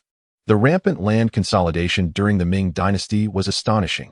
In the latter days, Prince Fu alone possessed 70% of the fiefs, a figure surpassing the combined holdings of millions. This illustrates how the rapid pace of land consolidation contributed significantly to the downfall of the Ming dynasty within a mere 200 years. Zhu Biao was profoundly shaken. Neither the esteemed scholars who guided him nor his father had ever broached the subject of land consolidation. While he valued land, he had never contemplated the dire consequences that such consolidation could inflict upon the Ming. Since the establishment of his reign, Emperor Zhu had not been stingy with rewards for his loyal subjects, distributing vast tracts of land. Zhu Biao pondered whether his father would have been so liberal with land grants had he been aware of the grave repercussions of land consolidation. Possessing a resilient spirit, Zhu Biao remained composed even when confronted with the weighty issue of land consolidation, prompting him to inquire further of Han Du. "Is there more?" "Indeed, there is," Han Du replied, savoring a sip of tea, its fragrant aroma refreshing. The benevolence of Zhu Biao echoed throughout history, allowing Han Du to speak more freely in his presence. Matters that could not be uttered before the elder Zhu could be shared with Zhu Biao, should he express a desire to hear them. Even if such discussions bore no immediate fruit, they were akin to seeds planted in the fertile soil of Zhu Biao's mind, destined to take root and flourish. Land consolidation is not a singular issue, it is a multifaceted societal dilemma. Thus, His Highness the Crown Prince must prepare himself. For this is not a matter that can be resolved in haste, but rather one that requires a gradual and thoughtful approach. As Han Du neared a critical point in his explanation, he felt compelled to caution Zhu Biao against rushing to confront the elder Zhu. If the elder were to learn of this, given his temperament, it would likely incite a tempest of bloodshed, a scenario Han Du wished to avert. Han Du believed that human life is precious, especially considering the already limited population of the Ming. Even in the case of corrupt officials, he felt that if fewer lives could be taken, it should be so, as long as they could contribute value. It was not impossible to grant them a reprieve from execution. "Understood, you may speak," Zhu Biao nodded. "I believe the tax exemption privileges for scholars should be curtailed. Even if not entirely abolished, their tax exemptions must be strictly limited. They cannot continue indefinitely as they do now." Zhu Biao, perplexed, inquired, "Why is that?" The emperor's decision to exempt scholars and literati from taxes stems from a deep appreciation for talent, allowing those who devote their time to study and intellectual pursuits to secure a livelihood. Is this not commendable? Upon hearing Han Du's assertion that one day the entire realm would be populated by scholars, Zhu Biao felt a surge of delight. As a product of orthodox Confucian education, he held a favorable view towards the proliferation of educated individuals. However, he was simultaneously engulfed by profound apprehension regarding Han Du's posed question. Would the court truly possess the capacity to extend privileges to scholars at that time? It seemed likely that not only would there be no land available for tax exemptions, but even the provision of salaries, as suggested, would be unsustainable. Zhu Biao sighed. "Your Highness speaks the truth," Han Du nodded in agreement. Even the distribution of salaries would be merely a temporary measure. Once the number of scholars increases, such disbursements must cease. Otherwise, they would become a heavy burden on the court. Should the court be overburdened, the only recourse to achieve fiscal balance would be to raise taxes. However, Your Highness must not forget that most of the land in the realm is held by nobles and ministers, who are exempt from taxation. Consequently, it is the common people, who already possess dwindling land, who would bear the brunt of increased taxes. With diminishing land and rising tax burdens, do you grasp the dire consequences that would ensue? What consequences? Han Du need not elaborate. The establishment of the Ming Dynasty itself was rooted in the people's suffering under excessive burdens during the preceding Yuan Dynasty, which led to widespread rebellion. In just a few short years, the vast Yuan Empire faded into history. Your insights are indeed astute. Han Du raised his teacup in a toast to Zhu Biao. "What is your suggestion?" Zhu Biao inquired, seeking Han Du's counsel. Han Du pursed his lips and proposed. "Abolish the tax exemption for everyone, whether noble or scholar, and collect taxes uniformly, or impose taxes based on landholdings, regardless of ownership, taxing according to the amount of land possessed. Even such measures would only delay the inevitable, failing to eradicate the problem entirely." Zhu Biao listened, shaking his head in resignation. "It is a difficult challenge," he murmured, though he refrained from detailing the myriad obstacles. The task of taxing the nobles alone would prove formidable. It is well known that the emperor had promised numerous benefits to those who fought valiantly for him. Those who risk their lives for the emperor do so in hopes of titles and legacies for their descendants. This path is fraught with challenges. Setting aside that notion for the moment, Zhu Biao turned to Han Du and asked, Did you not mention 2 ideas? What is the other? With a smile, Han Du raised his teacup and said, Your Highness, observe this cup of tea. How can one drink from it without ever finishing? Zhu Biao chuckled at the remark and, pouring more tea from the nearby kettle, replied, This is simple. One can refill after drinking. Thank you, Your Highness. Han Du expressed his gratitude as he took a sip, then continued, Your Highness is correct. The land in this realm resembles the tea before us. Since various factions desire to partake, and indeed wish to indulge abundantly, the court wishes for this cup of tea to be inexhaustible. Thus, they might as well replenish it endlessly. Your Highness, it is essential to recognize that the world extends beyond the realm of the Ming Dynasty. Numerous territories surround us. Are you suggesting we wage war to seize land? Zhu Biao furrowed his brow. Deeply influenced by Confucian ideals, he was inherently reluctant to advocate for war. In his view, warfare would undoubtedly exacerbate the burdens upon the common folk. However, as the saying goes, it is better for others to weep than for oneself to mourn. Han Du remarked with a hint of indifference. He carefully observed Zhu Biao's expression, noting the continued furrowing of his brow as he contemplated deeply without raising his gaze. Han Du then cleared his throat and added, It does not necessarily have to be through war. Oh, are there alternative methods? Zhu Biao finally lifted his eyes to Han Du. Han Du continued, Cough. As long as the surrounding vassal states can provide grain to the Ming, it would suffice. With sufficient grain, the court can alleviate the tax burdens on the populace and even provide sustenance for those struggling to survive. Thus, the issue would be resolved. Zhu Biao cast a skeptical glance at Han Du. Grain is a vital resource, and securing it from those vassal states would not be an easy task. Moreover, transporting grain over vast distances is cumbersome, let alone requiring them to transport it thousands of miles. Such a feat seems impossible. Indeed, land transport poses significant challenges. Yet maritime transport offers a different scenario. We do not require all the vassal states to supply grain. We can selectively choose those that are abundant in grain and can rely on maritime routes. Furthermore, do these vassal states not owe tribute to the Ming? We could demand they offer grain in place of tribute. Zhu Biao regarded Han Du with a discerning eye, stating, Tribute must be reciprocated in multiples. Would this not equate to the court expending several times the cost? How does this differ from purchasing directly in the market? The distinction is substantial. Han Du's excitement surged as he eagerly explained to Zhu Biao. The grain within the Ming is finite, no matter how much the court spends in the marketplace. It does not increase the overall supply.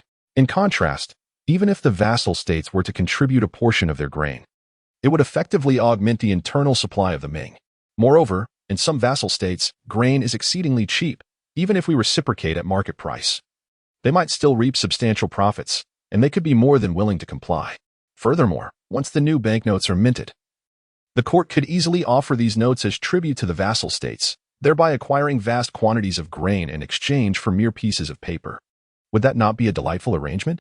Han Du articulated a notion he had long contemplated, one that was entirely feasible. Chapter 67. The Jade Pendant. As long as Han Du's banknotes are crafted with greater finesse than copper coins. After all, when it comes to the convenience of trade and transportation, banknotes far surpass copper currency. Trading banknotes for grain? A glimmer of gold sparkled in Zhu Biao's eyes. Banknotes possess such significant utility? Han Du nodded and replied with a smile. Indeed, banknotes serve this very purpose. As long as I create them exquisitely enough for the vassal states to acknowledge, all will be well. Very well. Devote yourself to the creation of banknotes, striving for perfection. Should you require any assistance, do not hesitate to inform me. I shall certainly accommodate your needs. Zhu Biao assured Han Du with fervor. He then removed a jade pendant from his waist and tossed it to Han Du, saying, This is my token. Keep it. When you visit the East Palace in the future, you may enter directly without announcement. Thank you, Your Highness. Han Du picked up the jade pendant, admiring its exquisite craftsmanship and the aura of antiquity it exuded. Although Han Du was not well versed in jade, he reasoned that it must be of exceptional quality to have been worn by Zhu Biao. He promptly accepted the pendant, noting Zhu Biao and Appo's excited demeanor, fearing he might regard this method as a lifeline. Yes, yes, yes, Zhu Biao nodded repeatedly, realizing that a single approach would not suffice. A multifaceted strategy was indeed the best course of action. Observing Zhu Biao's determination, Han Du felt reassured. Suddenly, Zhu Biao recalled that during their lengthy conversation, Han Du had yet to disclose the purpose of his visit. He inquired, By the way, what brings you here today? It is this Han Du proceeded to recount the setback he had encountered with old Zhu. After listening, Zhu Biao chuckled lightly and replied, "Ah, you needn't dwell on this matter. My father will not consent." "Why not?" Han Du asked, perplexed. "Is there some taboo surrounding this?" "To my mind, printing old Zhu's likeness on the banknotes could only yield benefits." Noticing Han Du's confusion, Zhu Biao adjusted his robe and patiently explained. "It is not merely that the common people should behold my father's true visage. Even local officials outside the capital seldom have the opportunity to see it. My father's true likeness has only been granted to a select few ministers. The other circulated images are not authentic representations of him. Thus, you must abandon this notion." "Why is that?" Han Du was even more baffled. "Is there a specific reason behind this?" Zhu Biao nodded affirmatively and stood, gazing into the distance. "My father, a commoner who rose to power through countless battles, is acutely aware of the harm that corrupt officials inflict upon the populace and harbors a deep-seated hatred for them. Consequently, he often travels incognito outside the capital to conduct inspections. Upon discovering corrupt officials, he administers swift punishment. To prevent his movements from being compromised, he has forbidden the dissemination of his likeness." Thus enlightened, Han Du understood and chuckled softly. Zhu Biao, lowering his gaze, sensed that Han Du seemed somewhat perturbed and asked, "What troubles you? Do you find this hard to accept?" "Ah." Han Du came to a realization, letting out a sigh, acknowledging his own casualness, as his inner thoughts were clearly reflected on his face. After a moment's pause, he explained, "I merely believe that your Majesty's actions may be an instance of overqualification. If your Majesty wishes to investigate and punish corrupt officials, it would be more appropriate to delegate this task to the censorate rather than take matters into your own hands. There are countless people in the realm, and after all, your Majesty is but one individual. Even if you were to travel incognito, how much could you truly observe? And of what use would those observations be in terms of actual accountability? It would be but a drop in the bucket. Relying on your Majesty's undercover visits to combat corruption would only allow the corrupt to rejoice. A rigorous investigation into corruption must be entrusted to the censorate. Moreover, your Majesty is burdened with myriad state affairs. Venturing out of the palace is a rarity. The notion of undercover visits seems implausible." Upon hearing Han Du's words, Zhu Biao contemplated and found the truth in them. If the eradication of corruption depended solely on his father's incognito visits, the realm would likely be overrun with corrupt officials by now. Hesitating for a moment, Zhu Biao inquired of Han Du, "Is the portrait of my father of great significance to you?" "It is not for me, but rather for the banknotes," Han Du replied. Proceeding to elaborate on his plans to Zhu Biao, detailing the purpose of the portrait of old Shu, the concept of watermarks, and the anti-counterfeiting function of these watermarks. Zhu Biao listened in astonishment, never having imagined that something as simple as a banknote could encompass so much. "If you can truly achieve what you describe, the watermark, I shall do my utmost," Han Du humbly responded, though his demeanor radiated confidence. "Thank you, Your Highness," Han Du said, rising to bow deeply to Zhu Biao. Only sitting down again once Zhu Biao's figure was no longer in sight. The world often spoke of the Crown Prince's benevolence, but today Han Du truly experienced it. Leaders like Zhu Biao, who stand up for their subordinates, are indeed rare. Conversely, there are many who seize the accomplishments of their subordinates and shift the blame onto them. Han Du smacked his lips, picking up a delicacy from the table and taking a bite. The culinary skills of the Eastern Palace's chefs are truly superior to those outside. Just as Han Du was savoring a delightful morsel accompanied by tea, a voice called out as it approached. "Big brother Crown Prince, where are you?" "Your Highness, slow down." Who are you? Where is my big brother Crown Prince?" Han Du was utterly captivated by the brilliance of the person before him, barely able to register her words, murmuring, "Wife, is that you?" The figure before him bore an uncanny resemblance to his former wife, differing only in attire, one clad in modern clothing, the other in the garb of the Ming Dynasty. "Eh? What is a wife? Can it be eaten?" A stern voice interrupted. "How dare you? Who are you to speak so disrespectfully to Her Highness the Princess?" Upon realizing she was indeed a princess, the daughter of old Shu, Han Du wondered which daughter it was. "I am Han Du, here to pay my respects to Her Highness. I was momentarily distracted. As you bear a striking resemblance to a friend of mine, I beg for your forgiveness." Han Du stood and bowed solemnly. "There and Oppos, no need for formalities. No need for formalities." The princess appeared exceptionally magnanimous, casually waving her hand to absolve Han Du of his transgressions. Yet, the maid beside her seemed relentless in her disdain towards Han Du. However, upon witnessing the princess and Oppos, lack of reproach, she refrained from voicing her grievances, merely standing aside and gritting her teeth at Han Du. "Ah, by the way, you mentioned that I resemble one of your friends. Is that true? What sort of friend?" The princess, evidently not accustomed to mingling with outsiders, exhibited an air of curiosity about everything. "Indeed, she is a friend of mine." Han Du was on the verge of mentioning his late wife when the maid swiftly interrupted. "Your Highness, are you not here to see the Crown Prince?" "Ah, yes. I shall go seek my elder brother, the Crown Prince, at once." The princess nodded eagerly. Suddenly, she turned to Han Du and said, "I shall listen to your story next time." A pang of disappointment struck Han Du's heart, yet he maintained a smile, nodding in response. The maid, alarmed by the princess's casual conversation with a low-ranking official, hastily urged her to move along. The princess was already betrothed by the emperor. It was improper for her to converse so freely with a stranger. If word got out, the princess might escape unscathed, but the maid feared for her own safety. As they hurried inside, Han Du, almost instinctively, remarked, "If you are searching for the Crown Prince, there is no need to rush." Both women halted in their tracks. Turning to face Han Du, he leisurely resumed his seat, pouring himself a cup of tea, explaining, "I too have come to see the Crown Prince. He was summoned by the emperor and has asked me to wait here." "Really?" the princess inquired suspiciously. "Indeed, it is absolutely true," Han Du replied with a smile. The maid and Apos' heart raced at the princess and Apos' words. What did he mean by waiting here? Surely, it was inappropriate for a solitary man and a woman to be in such close quarters. Thus, the maid quickly grasped the princess's hand, saying, "Your Highness, since the Crown Prince has gone to see the emperor, it would be prudent for you to seek him there. If you wait here, and the Crown Prince is detained by the emperor, you may miss your chance to see him." As she spoke, the maid cast a wary glance at Han Du, clearly on guard. You make a valid point," the princess conceded, nodding. "Very well, let us hasten to my father and find my elder brother, the Crown Prince." With that, she was joyfully led away by the beaming maid, retracing their steps. Chapter 68. A familiar stranger. Han Du's earlier remarks were undoubtedly made with a specific intention, aiming to persuade the princess to remain here, allowing him to observe her more closely. This princess bore an uncanny resemblance to his former wife, not only in appearance but also in her endearing moments of folly. "Ah, ever since marrying you, I and Apos ve begun to regret not having applied myself in school," she lamented. "Why is that?" he inquired. Had I devoted myself to my studies, I would surely be a master's degree holder by now and might not have found you appealing.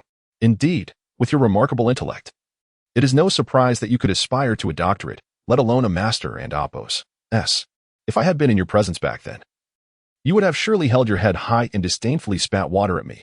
Well, perhaps not to that extent.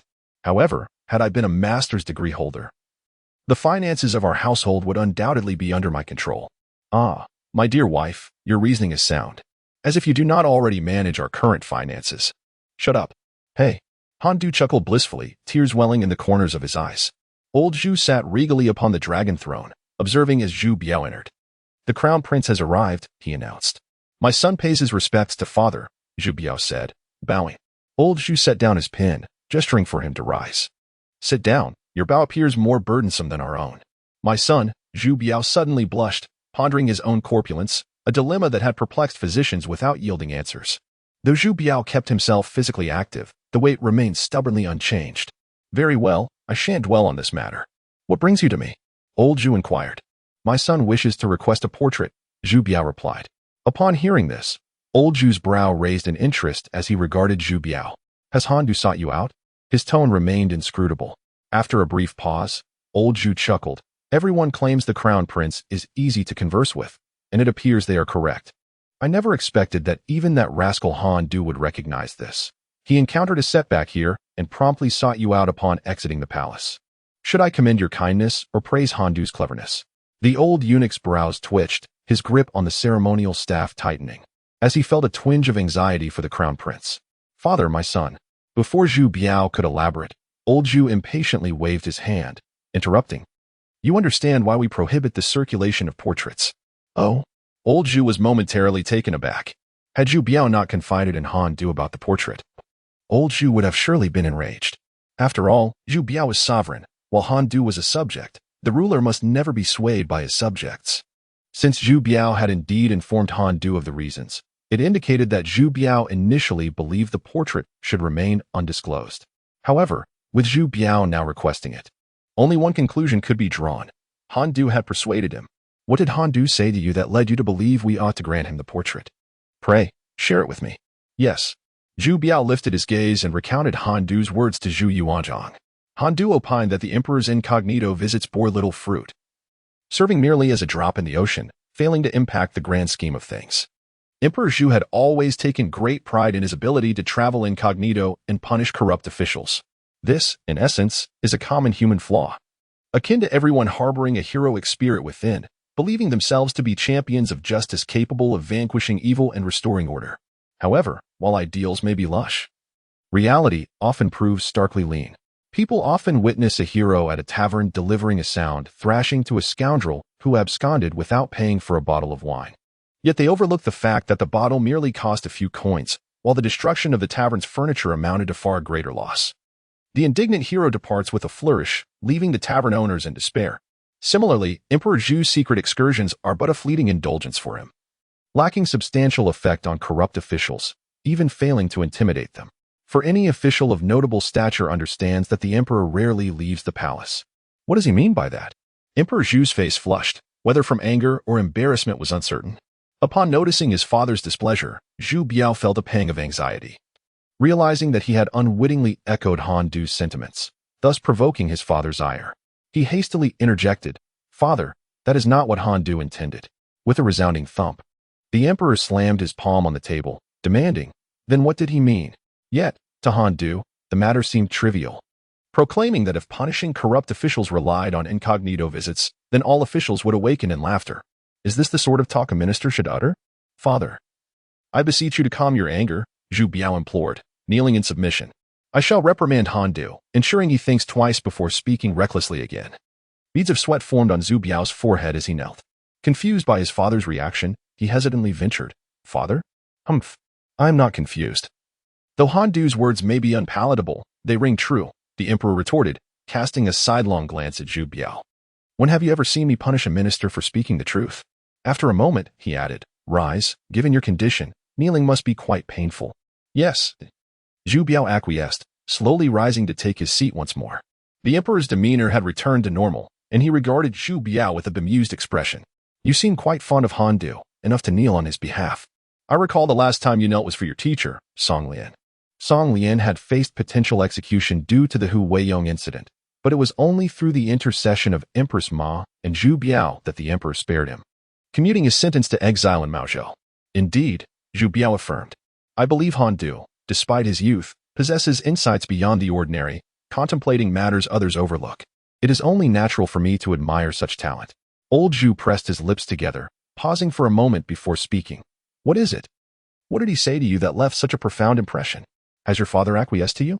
Zhu Biao looked up, a look of delight gracing his face as he gazed at his father. "He has consented," old Zhu sighed.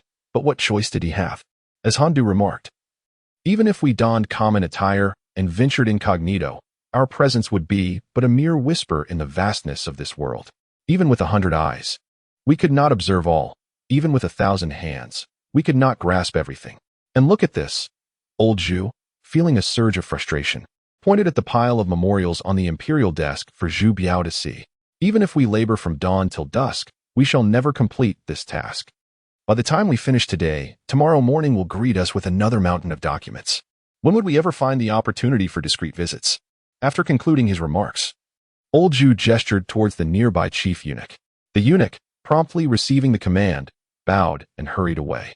"Thank you, Father," Zhu Biao said, cradling the brocade box as he expressed his gratitude. "What need have we for thanks between us?" Old Zhu snorted softly. "Now tell me, what did you discuss that compels you to assist him so fervently?"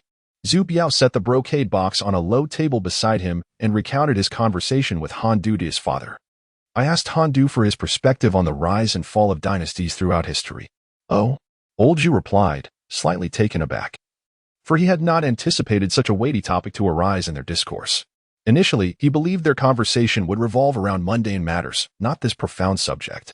The rise and fall of dynasties is indeed a weighty theme, especially for the royal family, as every dynasty aspires for permanence. Yet, history teaches us that such aspirations are often futile. Since the Han Dynasty, not a single dynasty has endured for 4 centuries, let alone achieving eternal stability. Zhu Yuanzhang, having established the Ming Dynasty, naturally yearned for its longevity through the ages. However, he recognized the impossibility of such a dream, to endure for merely 300 years. Akin to the flourishing Tang Dynasty, would be commendable. To surpass 4 centuries like the robust Han Dynasty would be a stroke of extraordinary fortune. The topic of dynastic rise and fall piqued Zhu Yuanzhang and Apos' interest. He felt an urgent desire to comprehend Han Du's perspective on this matter. The enormity and breadth of this subject have inspired countless heroes throughout history to cultivate their own opinions. In general consensus, it is believed that dynasties decline due to the folly of their rulers and rampant corruption, while prosperity stems from wise leadership and moral governance. Zhu Yuanzhang himself held this belief, which prompted him to instill in Zhu Biao the virtues of benevolence, wisdom, diligence, and decisiveness, hoping his son would become a sagacious ruler. In terms of governance, he strictly punished corruption, employing severe penalties against corrupt officials, including brutal tortures such as skinning, dismemberment, and other forms of capital punishment, which significantly deterred many officials and curtailed their misdeeds. Zhu Yuanzhang's curiosity was piqued by the anticipation that Han Du's response might be unexpectedly insightful, a notion further confirmed by the expression on Zhu Biao's face. Chapter 69. Land Consolidation. Indeed, Zhu Biao's words did not disappoint Zhu Yuanzhang. The young prince believed that the decline of a dynasty stemmed from the incompetence of its rulers and rampant corruption. However, Han Du held a different perspective. He contended that the weakness of a dynasty was not necessarily linked to the emperor's folly, but rather to issues concerning land. The connection to land? This was an angle Zhu Yuanzhang had not contemplated. What relationship could there possibly be between the rise and fall of a dynasty and land? Han Du's thoughts were always unconventional, often leading to insights overlooked by the commonplace mind. Throughout history, dynasties have continuously risen and fallen, yet the land remains constant, neither increasing nor decreasing. What correlation could there be between the cyclical fate of dynasties and the land? Zhu Yuanzhang found himself perplexed. Consequently, Zhu Biao elaborated on Han Du's observations regarding the fluctuations in population and land, alongside the dire consequences of land consolidation. After listening to Zhu Biao, Zhu Yuanzhang sat in silence upon the dragon throne, rendered speechless. He had never scrutinized the rise and fall of dynasties from this perspective, and Han Du's assertions provided him with an entirely new lens through which to view the matter. At first glance, Han Du's arguments appeared somewhat perplexing, yet upon deeper reflection, the truth became apparent. Why do dynasties collapse? Zhu Yuanzhang was acutely aware, having just witnessed the fall of one. Naturally, it was due to the people's rebellion. But why do the people revolt? It is simply because they cannot satiate their hunger and struggle to survive. Why, then, during the early days of a dynasty, could the populace live in peace and prosperity, yet by its decline, they found themselves in dire straits? According to Han Du, the answer lay in the increase of population and the consolidation of land, resulting in a sharp reduction in per capita land ownership. With less land, food becomes scarce, and when food is insufficient, the people inevitably cannot sustain themselves. It is as straightforward as that, yet not so simple at all. Father, the consequences of land consolidation are dire. Aren't they? Zhu Biao ventured cautiously. To his surprise, Zhu Yuanzhang interrupted him with a wave of his hand. Observing his father's demeanor, Zhu Biao refrained from further comment and simply acquiesced. He then took his leave from the Feng Tian Hall with the painting in hand. After Zhu Biao departed, the old emperor remained seated on the dragon throne, motionless. The old eunuch waited for a considerable time until he could no longer endure the silence. Seizing the moment while serving ginseng tea, he tentatively inquired, "Your Majesty?" Upon receiving the emperor's gaze, he quickly added, "It is time for tea." "Oh," Zhu Yuanzhang replied, accepting the ginseng tea, and suddenly chuckled, shaking his head with a sigh. "That rascal Han Du is always giving me trouble." The old eunuch, noticing the emperor's smile, seized the opportunity to jest. "Yet it seems to me that your Majesty holds a fondness for him. You even pardoned his father's transgressions. Had it been anyone else, they would have already faced punishment. Do I truly favor him?" Zhu Yuanzhang laughed while shaking his head, sipping the ginseng tea. "It would be preferable if he caused me less trouble." The old eunuch, attending to his duties, wore a smile that mirrored the emperor's own. Meanwhile, Han Du lingered in the garden of the Eastern Palace. Ever since the departure of the princess, even a simple snack lost its allure for him. "The half cup of tea in my hand remains untouched, and the delicacies on the table have not seen a single bite." My gaze is drawn to Zhu Biao, who is waving at me. What is the matter with you? I called your name several times, yet you did not respond. Who has whisked away your spirit?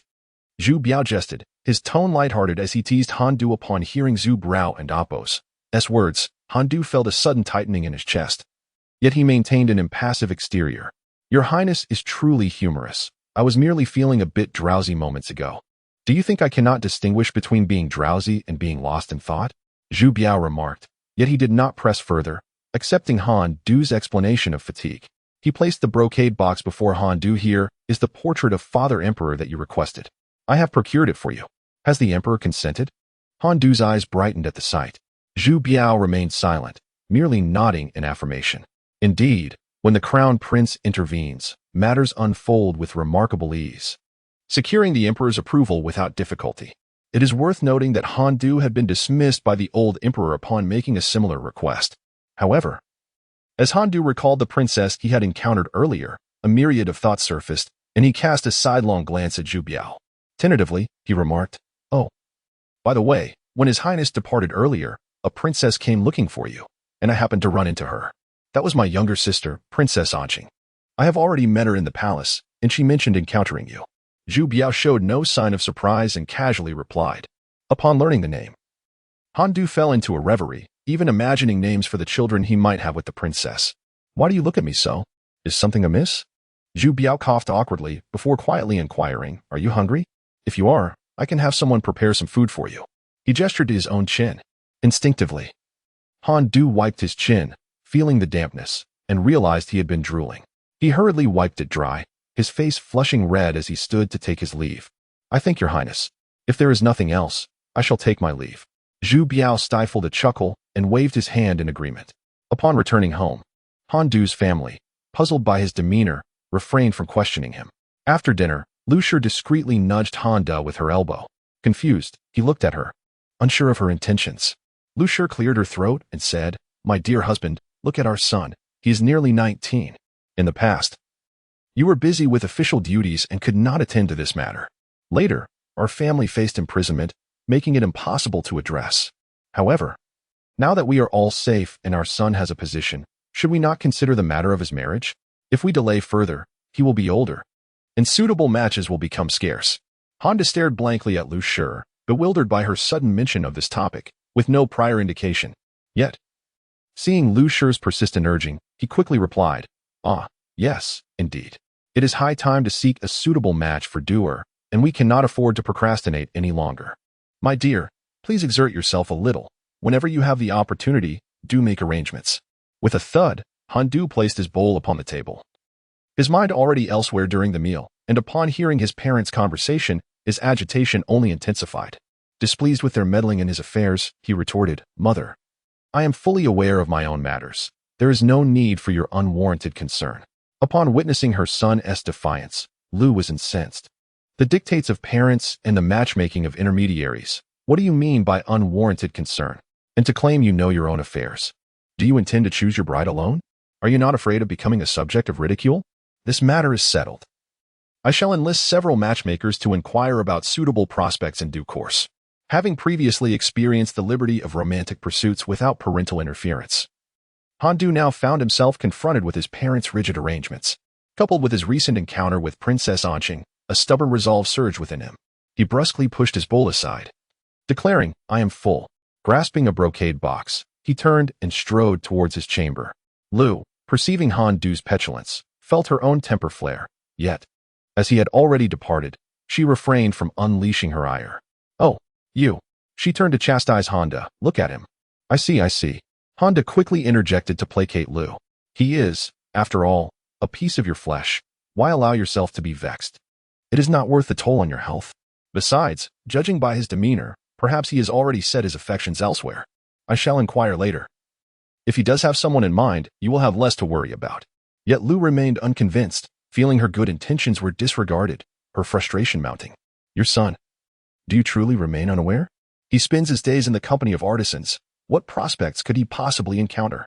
Other officials merely fulfill their duties day by day, while my son foolishly roams about, ultimately reaping no rewards. He has not yet received even a penny of his salary, and already he has been penalized for half a year. Alas, it seems I must eventually part with some of my dowry to sustain the household. If we rely on Han Du's earnings to support the family, we shall be left to endure the harsh winds of poverty for months. Suddenly, a jolt of realization struck Lu, her son mingling daily with craftsmen. Could it be that he has taken a liking to a daughter from such a family? Contemplating this notion, her composure unraveled, and she abruptly grasped Honda and Appo's arm, nearly causing him to stumble. My dear, do you suppose Du and Appo's has developed feelings for a craftsman and Appo's daughter? Surely not. Honda replied, bewildered, unable to fathom how Lu connected their son with a family of artisans. Do you not know your own child? He is exceptionally bright and proud. Had it not been for my misfortunes, he would have emerged as a scholar and entered officialdom. It is likely he would not even consider a position without having first achieved academic distinction. How could he possibly be interested in a craftsman's daughter? You are overthinking this. Upon hearing Honda's reasoning, Lu found some merit in his words and began to reflect, questioning whether she had perhaps been overly anxious. Han Du had never exhibited any particular inclination towards the families of craftsmen before. Even now, his association with them was merely a function of his duties. Chapter 70. Is the engagement gone? Moreover, even if one were to spend every day in the company of craftsmen, they would still be a bunch of middle-aged men. Women are not permitted within the government offices, and their sons would not be able to witness such affairs. Lu gradually found her thoughts increasingly valid. Yet, if women were always guided by reason, the world would have long achieved harmony. Lu understood this well, but she still felt the need to prepare for any eventuality. Very well, I shall inquire after I finish my meal, she declared. Honda agreed while reaching for the dishes, only to be halted by Lu, who swiftly removed his bowl and placed it aside. Observing Honda and Appo's lingering hesitation, Lu's delicate hand descended upon him like raindrops. With a resigned sigh, Honda rose to seek out Han Du. It was hardly surprising that his mother was anxious. In her eyes, he was no longer a child, and delaying marriage would only invite ridicule. Originally, Han Du had been bound by an engagement, but due to his father's misfortunes, the entire family faced punishment, prompting the well-matched family to swiftly sever ties with the Han family. Though the Han family had since recovered, the other family remained reluctant to re-establish any connection. With the engagement still lingering, it had naturally faded into obscurity.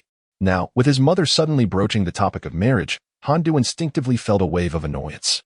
His thoughts drifting to the Princess Anqing he had encountered that day, remarkably reminiscent of Han Du's late wife. Suddenly, a knock echoed through the room. Honda opened the door, and upon seeing his father enter, Han Du quickly inquired, "Father, are you not still dining? What brings you here?" Feeling somewhat sullen, he made no move to greet his father. Unperturbed, Honda took a seat beside Han Du. What meal could one possibly enjoy in such company? Look at you. Utterly indifferent to my presence, he remarked, observing Han Du's lack of engagement in their conversation. After a few probing glances, he suddenly asked, "So, do you truly have someone special in your heart? Which family's daughter is it?" "Huh." Han Du, taken aback, quickly denied, "No, there is no one of the sort." While he had no romantic interest, he did indeed harbor a wife in his heart. That family, the Emperoress? Aren't you afraid? However, the Princess Anqing was indeed the Emperor's daughter. Even if he were to confide in his father, there would be little he could do. And it was perhaps better to keep it to himself to spare his father any unnecessary worry. Honda scrutinized Han Du with a meaningful gaze and sighed. "You are no longer a child. You are a man with your own convictions. As for your affairs, I do not wish to intrude. You ought to comprehend them yourself." "No," Han Du firmly shook his head. "I truly do not. If I did, I would certainly tell you, father." Upon hearing this, Honda chuckled lightly and nonchalantly replied, "Very well, I shall inform your mother then." He rose to leave, but suddenly noticed a brocade box on the table. As he reached for it, he opened the box and took out its contents. Startled by Han Du's words, Honda nearly dropped the portrait in his trembling hands, wide-eyed as he asked, "Bestowed by the Emperor? What portrait?" Glimpsing the faint visage of the late Emperor Zhu, Honda's hand shook even more violently. How could the Emperor bestow upon you the true likeness? Although Zhu Yuanzhang had previously bestowed his portrait to certain individuals, these recipients were invariably the esteemed ministers who had rendered significant service during the establishment of the Ming Dynasty, trusted confidants of the Emperor. For instance, the Duke of Wei, Suda, was once honored with a portrait by the old Zhou. Even loyal followers like Lu Ji, who devoted their lives to Zhu Yuanzhang, were not granted such an honor. Despite his considerable contributions, it was evident that the Emperor's trust in him was insufficient. Haha. My son's marriage is not a matter of urgency. It cannot be rushed. We must find a match that is socially compatible, indeed, one that is well-matched, Han mused. He contemplated the situation deeply, realizing that his family had only Han Du serving in government, and even he held a mere 8th-rank position, barely qualifying as part of an ordinary official household. If Han Du were to seek a marriage proposal, it would have to be with a family of similar standing. Initially, Han Du was content with this arrangement, but upon seeing the emperor's portrait, his perspective shifted dramatically. The prospect of his son being favored by the emperor suggested that a future of great success was not far off. To propose a marriage within the confines of an ordinary official family seemed to him a disservice to his son. Do not worry about your mother. I will speak with her. As for the marriage arrangements, you may handle them as you see fit. There is no need for haste. Upon observing his father's excitement, Han Du realized there had been a misunderstanding and sighed, explaining, "Father, you have misconstrued the situation. It is not as you perceive." He then clarified the purpose of the portrait to his father. "It is quite simple. It is not as complicated as you think."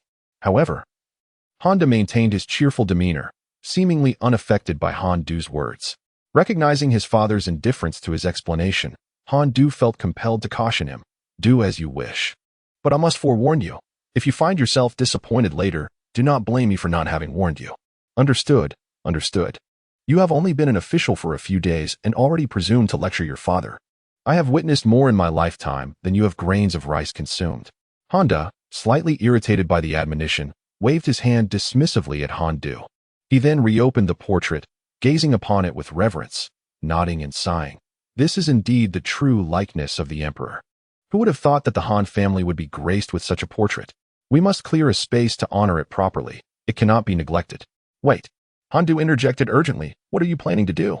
"Naturally, I intend to enshrine the portrait," Han Du replied, clutching the ornate box.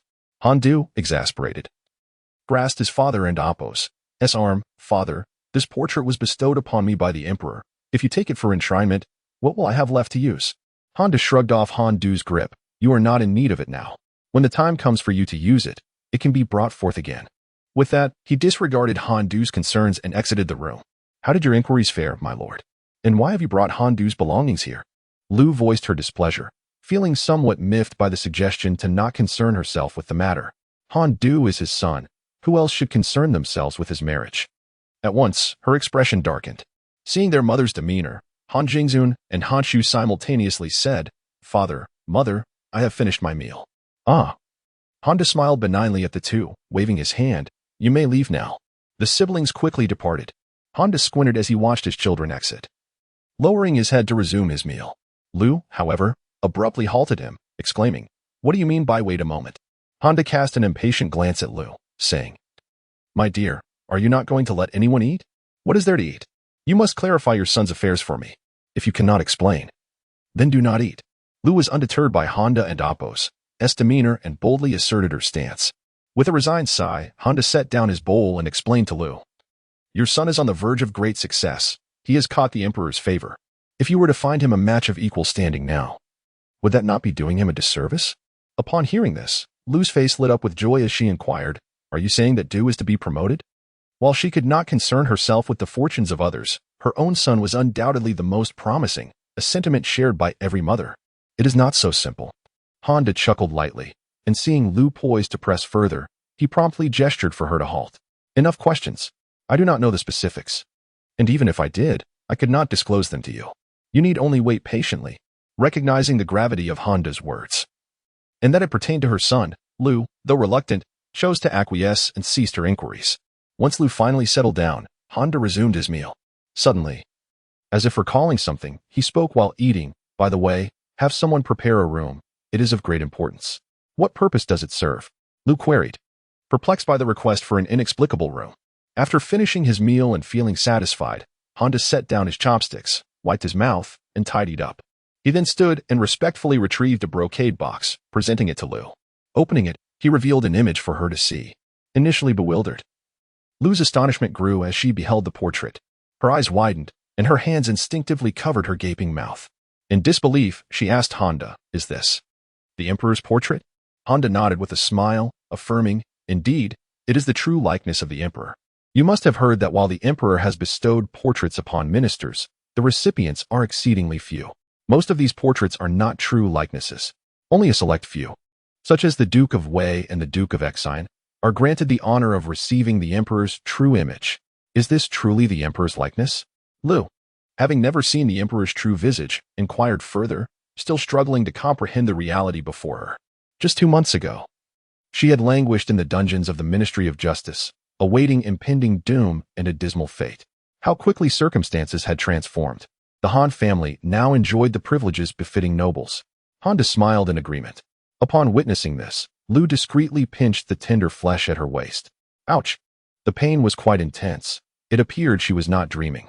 The lady should promptly find someone to tidy up a room for the purpose of venerating the emperor's portrait, lest they incur his displeasure. Although doer might be ignorant of the protocols, perhaps the emperor would not mind, yet we must not be negligent. Oh, yes, yes. Lu nodded vigorously like a chick pecking at grains. She hurriedly turned to her maid, instructing the steward, old Mu, to take care of it. Today, Princess Anqing seemed to harbor some concern, even appearing somewhat listless while feeding the fish by the pavilion. A maid, tilting her head, observed her closely.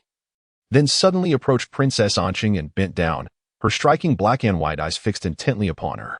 With curiosity, she asked, why are you looking at me? Is there something on your mind? The amiable Princess Anqing rarely adopted an imperious demeanor, even in the presence of her maids.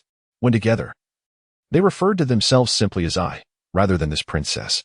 With a mischievous glint in her eye, straightened up slowly and smiled, saying, I have nothing.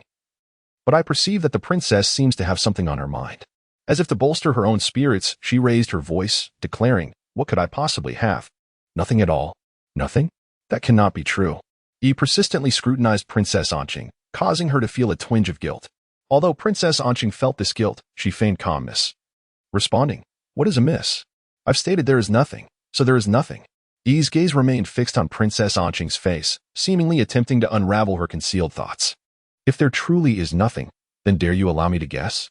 Princess Anqing found herself cornered by Yi, yet she maintained a facade of bravado, replying, guess what? There is nothing to guess. If you wish to guess, then go ahead.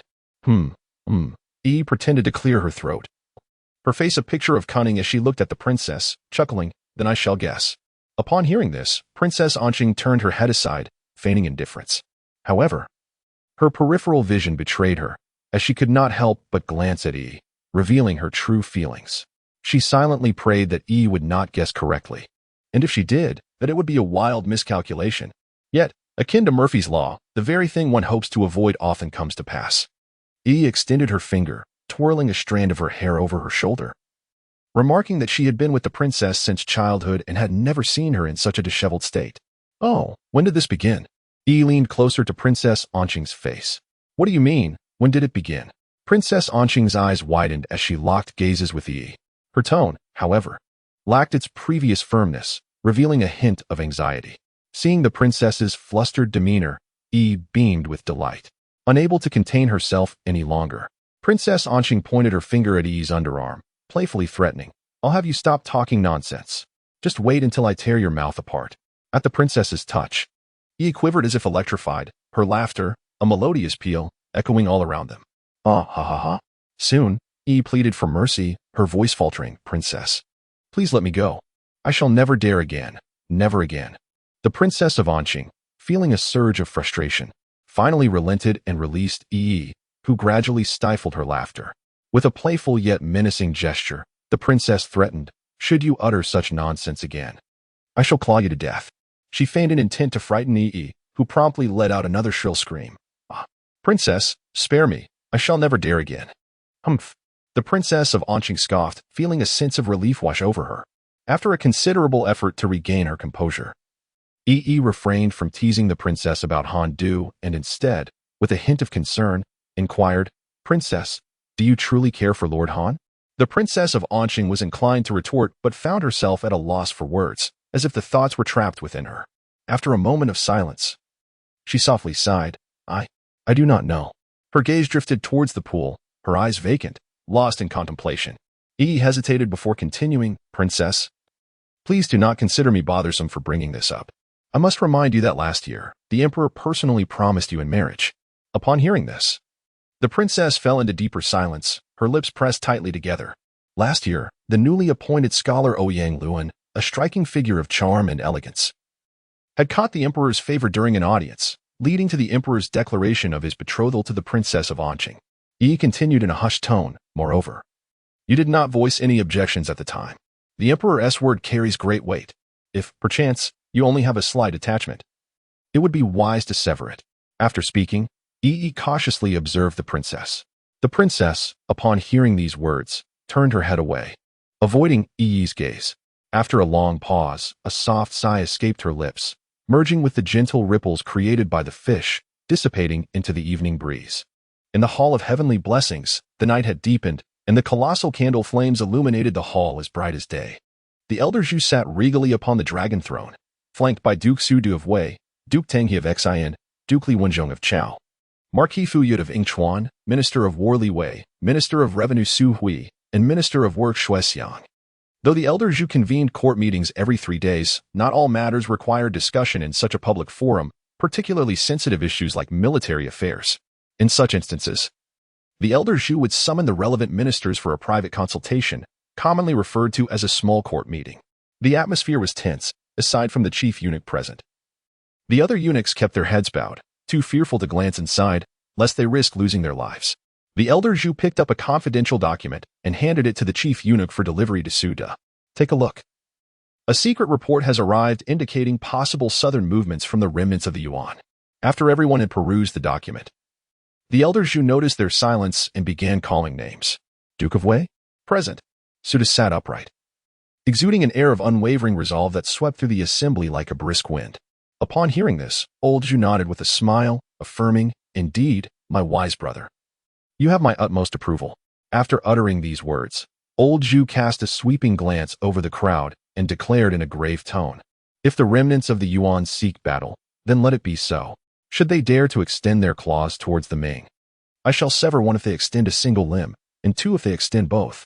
Not only will I ensure they do not dare to glance southwards, but I shall also march northward one day to annihilate the remnants of the Yuan entirely.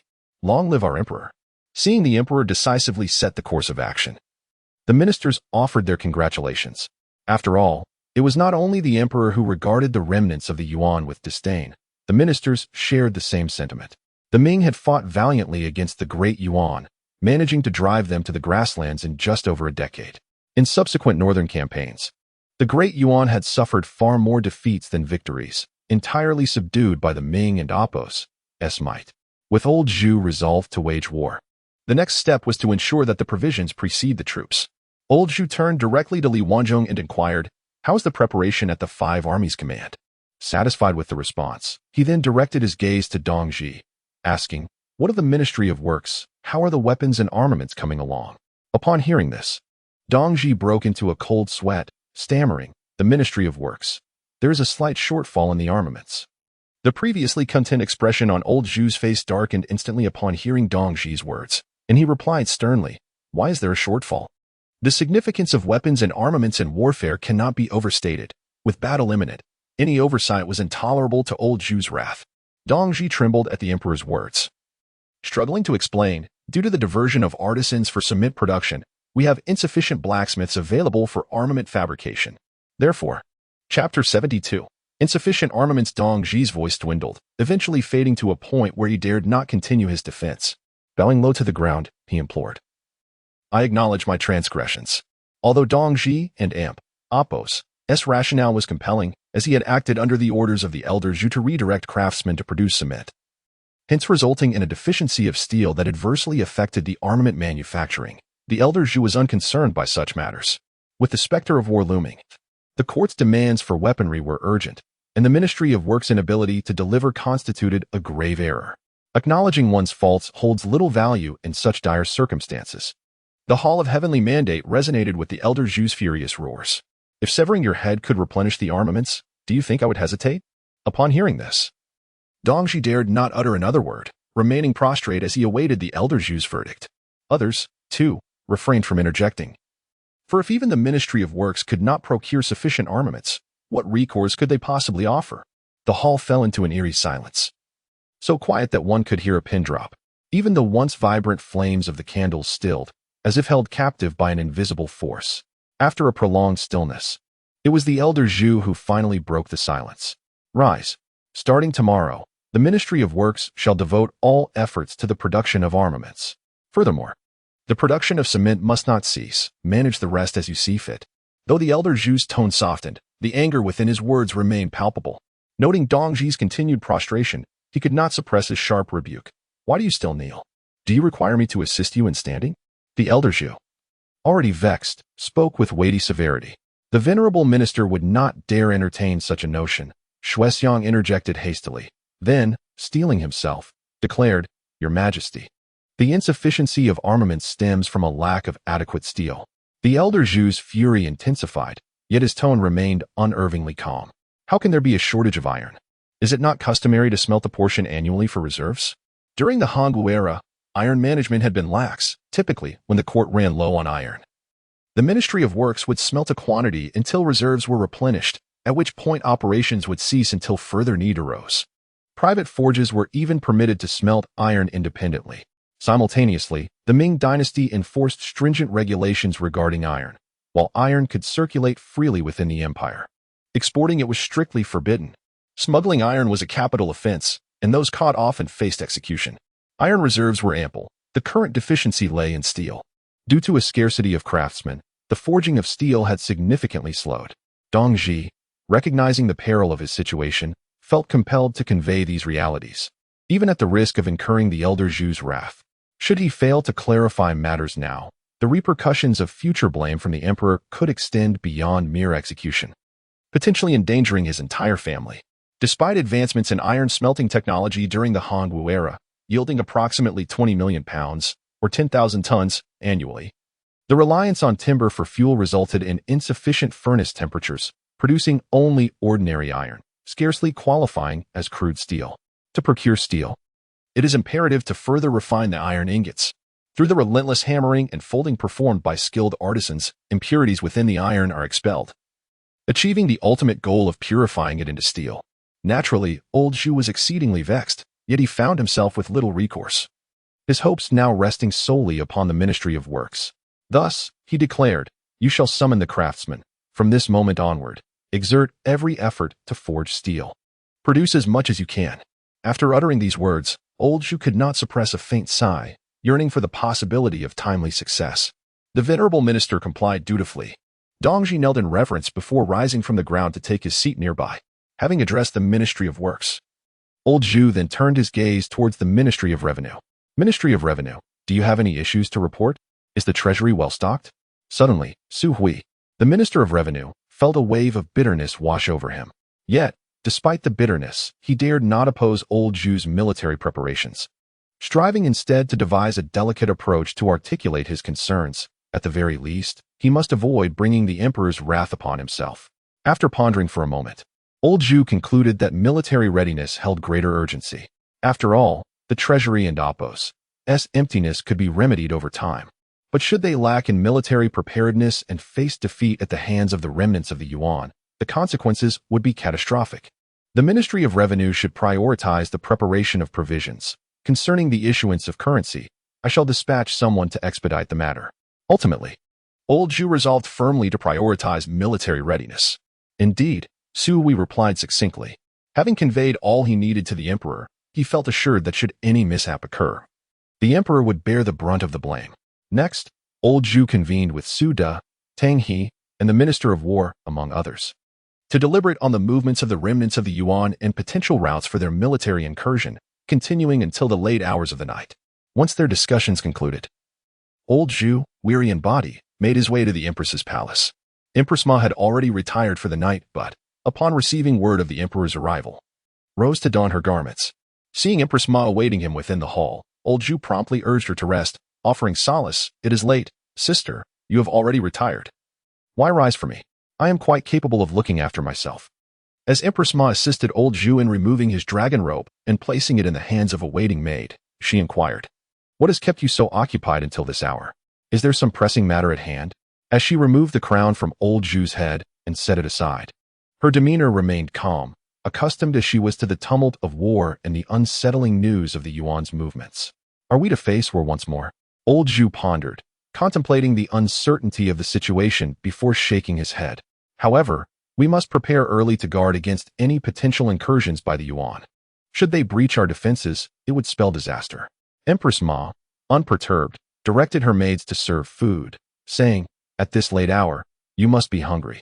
Partake of some sustenance." The Yuan have faced defeat more often than victory in their encounters with our Ming Dynasty. Perhaps this time, like before, they merely wish to cause a disturbance at the borders. Surely, they lack the audacity to invade. In matters of war, where life and death hang in the balance, one must proceed with utmost caution. Old Zhu shook his head and sighed softly, continuing, "Even if the remnants of the Yuan seek to move southward, I sincerely hope they delay their actions." The Empress Ma sensed a note of unease in old Zhu's tone, and her heart tightened with concern. "What troubles you? Is there some issue within the court?"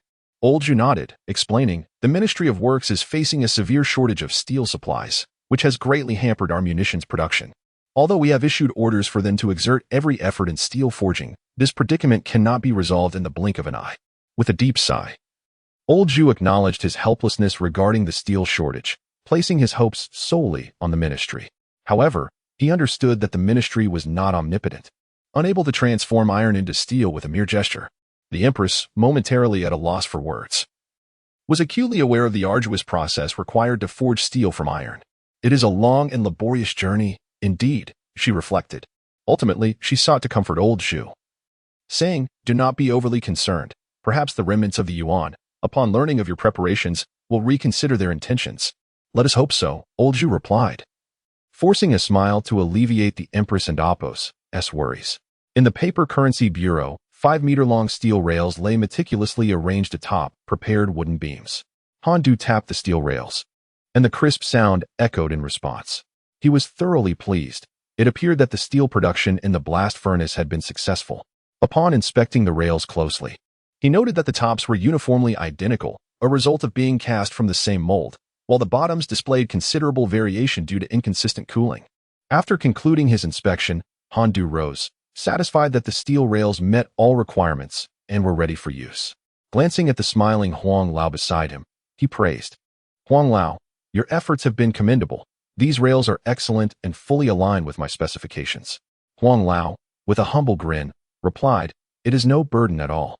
Since they are suitable, I am relieved." He continued, "Yet, it is truly remarkable, my lord. Your method of steel production has opened my eyes. Having spent a lifetime as a blacksmith, I never imagined that steelmaking could become so effortless." As an experienced blacksmith who had wielded a hammer for decades, Huang Lao had always taken pride in his forging skills, but he never envisioned a time when steel production would become so streamlined. The molten steel flowed from the furnace like water, poured into prepared molds, resulting in a variety of steel components once cooled. After the first steel rail cooled, Huang Lao meticulously examined it, astonished by the quality, which surpassed that of his hammer-forged creations. He expressed his bewilderment, pondering aloud, at times, "I wonder if my hammer will soon be rendered obsolete." Han Du placed a comforting hand on Huang Lao's shoulder, reassuring him, "It is not as dire as you imagine. Your craftsmanship remains invaluable." Chapter 73. Steelmaking in the blast furnace. It is indeed possible to cast items like steel rails into shape independently. However, many steel products cannot be directly cast in such a manner and ultimately require the meticulous craftsmanship of skilled artisans. Thus, Huang Lao's feelings of inadequacy were merely unfounded anxieties. For in truth, the burgeoning availability of steel only served to underscore the increasing importance of artisans like himself. How exaggerated could this be? Huang Lao suspected that Han Du was merely offering him empty consolation. As for the furnace, Huang Lao was uncertain of its precise name. For now, he would simply refer to it as the furnace. He had witnessed with his own eyes how this furnace could produce thousands of pounds of steel in a single batch, and that was without even filling it to capacity. Initially, he had intended to test it with only half the materials, but to his astonishment, the furnace successfully yielded molten steel on the very first attempt. Even if the furnace could produce 10,000 pounds of steel in one go, Huang Lao estimated that if it operated ceaselessly throughout the day, it could refine steel 3 to 4 times, resulting in a minimum daily output of 30,000 pounds. Should each batch be filled to the brim, it could potentially yield as much as 80,000 pounds of steel in a single day. Huang Lao was unaware of the exact steel requirements of the court throughout the year. However, he recalled a time when the court forged 100,000 long knives, which required less than 80,000 pounds of steel. Due to the scarcity of steel, the court employed the technique of steel wrapping. The blade of each long knife was made of steel, while the rest was composed entirely of iron. The output of Han Du's furnace in a single day could fulfill the court's need for forging 100,000 long knives. Had he not witnessed it firsthand, Huang Lao would have found it difficult to believe such a marvel existed in this world. Han Du, undistracted by Huang Lao's musings, was solely concerned about when the steel rails would be completed. Clapping his hands together, he inquired, with this casting method, "How long will it take to produce a total of 800 steel rails?" At this moment, there was no illumination, and the dangers of nighttime casting increased significantly. These artisans were invaluable to Han Du. He would feel great sorrow if any were to be injured. Shaking his head, he declined Huang Lao's suggestion. "We cannot work at night. It is far too perilous. The temperature of molten steel is exceedingly high, and contact with flesh would result in instant incineration. 6 days it shall be. Ensuring the safety of the artisans is paramount." Huang Lao felt deeply moved and nodded in agreement. His gaze towards Han Du filled with gratitude. He had never encountered an official who showed such concern for the well-being of artisans. Previous officials had not only neglected to care about the potential injuries of craftsmen, but would often disregard them entirely, even if their orders led to harm. Artisans typically had to endure their misfortunes in silence. There was no one like Han Du, who was unwilling to let artisans face even the slightest danger. Han Du, unfazed by the redness in Huang Lao's eyes, continued to issue instructions. "Since the steel rails are to be cast, we must also commence clearing the roads at the coal mine and prepare the foundation. These steel rails can be transported over to begin construction." Han Du's eyes sparkled with excitement, as if he had witnessed the construction of a railway, with mine carts racing down from the mountains, each cart representing a fortune. Being impoverished, he eagerly awaited the influx of wealth. "Very well," Huang Lao nodded in agreement. "I shall arrange it immediately. However, but what?" Han Du casually inquired. Not paying much attention, Huang Lao explained, "It is like this, my lord. The craftsmen at the coal mine are already few, as they are occupied with coal extraction. If we are to construct this railway, would it not require them to halt their coal mining operations?" Huang Lao found the peculiar name Han Du had given to the project somewhat awkward to articulate. The extraction of coal cannot cease. What would the smelters use? Han Du thought to himself. Yet Huang Lao's reasoning was sound. The workforce at the coal mine was limited, and he could not send additional laborers. If they were to construct the railway, coal extraction would undoubtedly be severely impacted. What to do? Suddenly, a thought struck Han Du, and his eyes lit up. The coal extraction cannot stop, and I have no surplus manpower to send. However, I do have a solution. Would this be feasible? Please, my lord, go on, Huang Lao urged. Han Du continued, "Consider this. Just a few days ago, we requisitioned numerous laborers for road construction. The foundation for the railway is quite similar to that of a road. After their previous experience, they should be familiar with the process. Let us simply hire some laborers to assist us in the construction. With only a few skilled craftsmen to oversee, we can successfully establish the railway foundation." Upon hearing Han Du's suggestion, Huang Lao's eyes brightened in agreement. "This is indeed a splendid idea, my lord. Those laborers have only constructed once. A second time should pose no issue, especially with craftsmen supervising to ensure everything is flawless." However, Huang Lao soon considered the financial aspect and asked Han Du, "But how much should we budget for hiring the laborers?" Han Du was uncertain, having never hired laborers before. He inquired, "What is the typical daily wage for a laborer?" Huang Lao explained that wages varied by region. In the capital, hiring a laborer for a day typically costs around 30 coins, or perhaps slightly more. In other areas, it is generally cheaper. In towns, it might be around 20 coins or a bit more, while in rural areas, it can be as low as a dozen coins. After pondering this, Han Du decisively stated, "Let us offer 40 coins per day, along with a complimentary meal at noon. Since the railway is not extensive, the expenses will not be exorbitant." "Agreed," Huang Lao replied, accepting Han Du's arrangement without objection. In the Hall of Heavenly Blessings, old Zhu was engrossed in reviewing memorials. Yet an undercurrent of anxiety plagued his mind. The unrest in the remnants of the Yuan dynasty had him perpetually worried. At this critical juncture, when remnants of the enemy might descend at any moment, the Ministry of Works faced unforeseen issues in armament production, which left the anxious Emperor Zhu in a state of unease. He could do nothing but fervently hope that the ministry would forge sufficient steel and produce ample weaponry before the impending threat materialized. Mao Chang entered the hall, burdened by heavy thoughts, and leaned closer to Emperor Zhu to whisper a secret before quietly stepping back to await further commands. Upon hearing the news, The emperor's eyes widened in disbelief, and he turned to Mao Chong, demanding, "What did you say? Is this true? You scoundrel!" In a fit of anger, Emperor Zhu flung his imperial brush onto the table, leaving a vivid scarlet mark on a memorial document. The more he pondered, the angrier he became. The lack of steel had rendered him incapable of preparing for the enemy's movements, leading to restless nights. Meanwhile, that scoundrel Han Du had managed to procure tens of thousands of pounds of superior steel from the banknote bureau, crafting it into bizarre shapes whose purpose remained unclear. Yet, to Emperor Zhu, regardless of Han Du's intentions, the steel's potential for weaponry took precedence over any other use.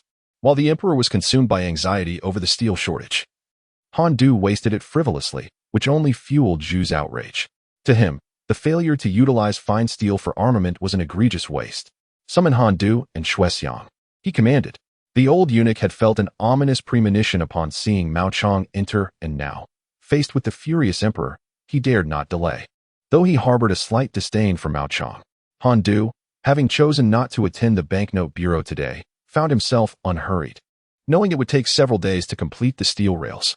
With Huang Lao supervising, he felt at ease. Thus, he indulged in a leisurely morning, waking naturally from slumber. Stretching his arms and feeling rejuvenated, Han Du reflected on how his enthusiasm for duty had waned since learning how officials squander their time. Had he known this sooner, he might have joined their ranks and avoided the current marginalization he faced. After all, for someone like Han Du, who envisioned an idyllic life as one of waking naturally and counting money until his hands ached, it was all too easy to succumb to complacency. With no court meeting scheduled, he planned to saunter to the Bureau of Banknotes at his own pace. However, as soon as he stepped through the doors, a young eunuch called out to him from a distance. Recognizing the attendant sent by the old eunuch previously, Han Du halted. As the eunuch approached, he casually inquired, "What brings you here, my good man?" "Lord Han, the emperor summons you. Please accompany me to the palace immediately." A jolt of apprehension gripped Han Du's heart. Why had the emperor suddenly called for him? He quickly replied, "I obey your command." Having spoken, he proceeded to follow the young eunuch. The eunuch hurriedly led Han Du towards the palace, abruptly pausing for a moment. Han Du maintained his pace, drawing closer to the eunuch. As he approached, he caught a faint whisper from the eunuch's lips. "The ancestor has stated that the situation is unclear, and the emperor is quite displeased."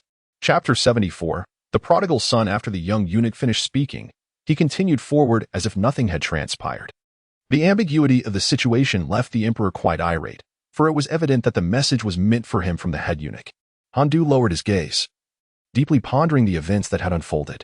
What could have occurred that even the ever-loyal head eunuch to old Zhu was unaware of? Moreover, this matter must pertain to him.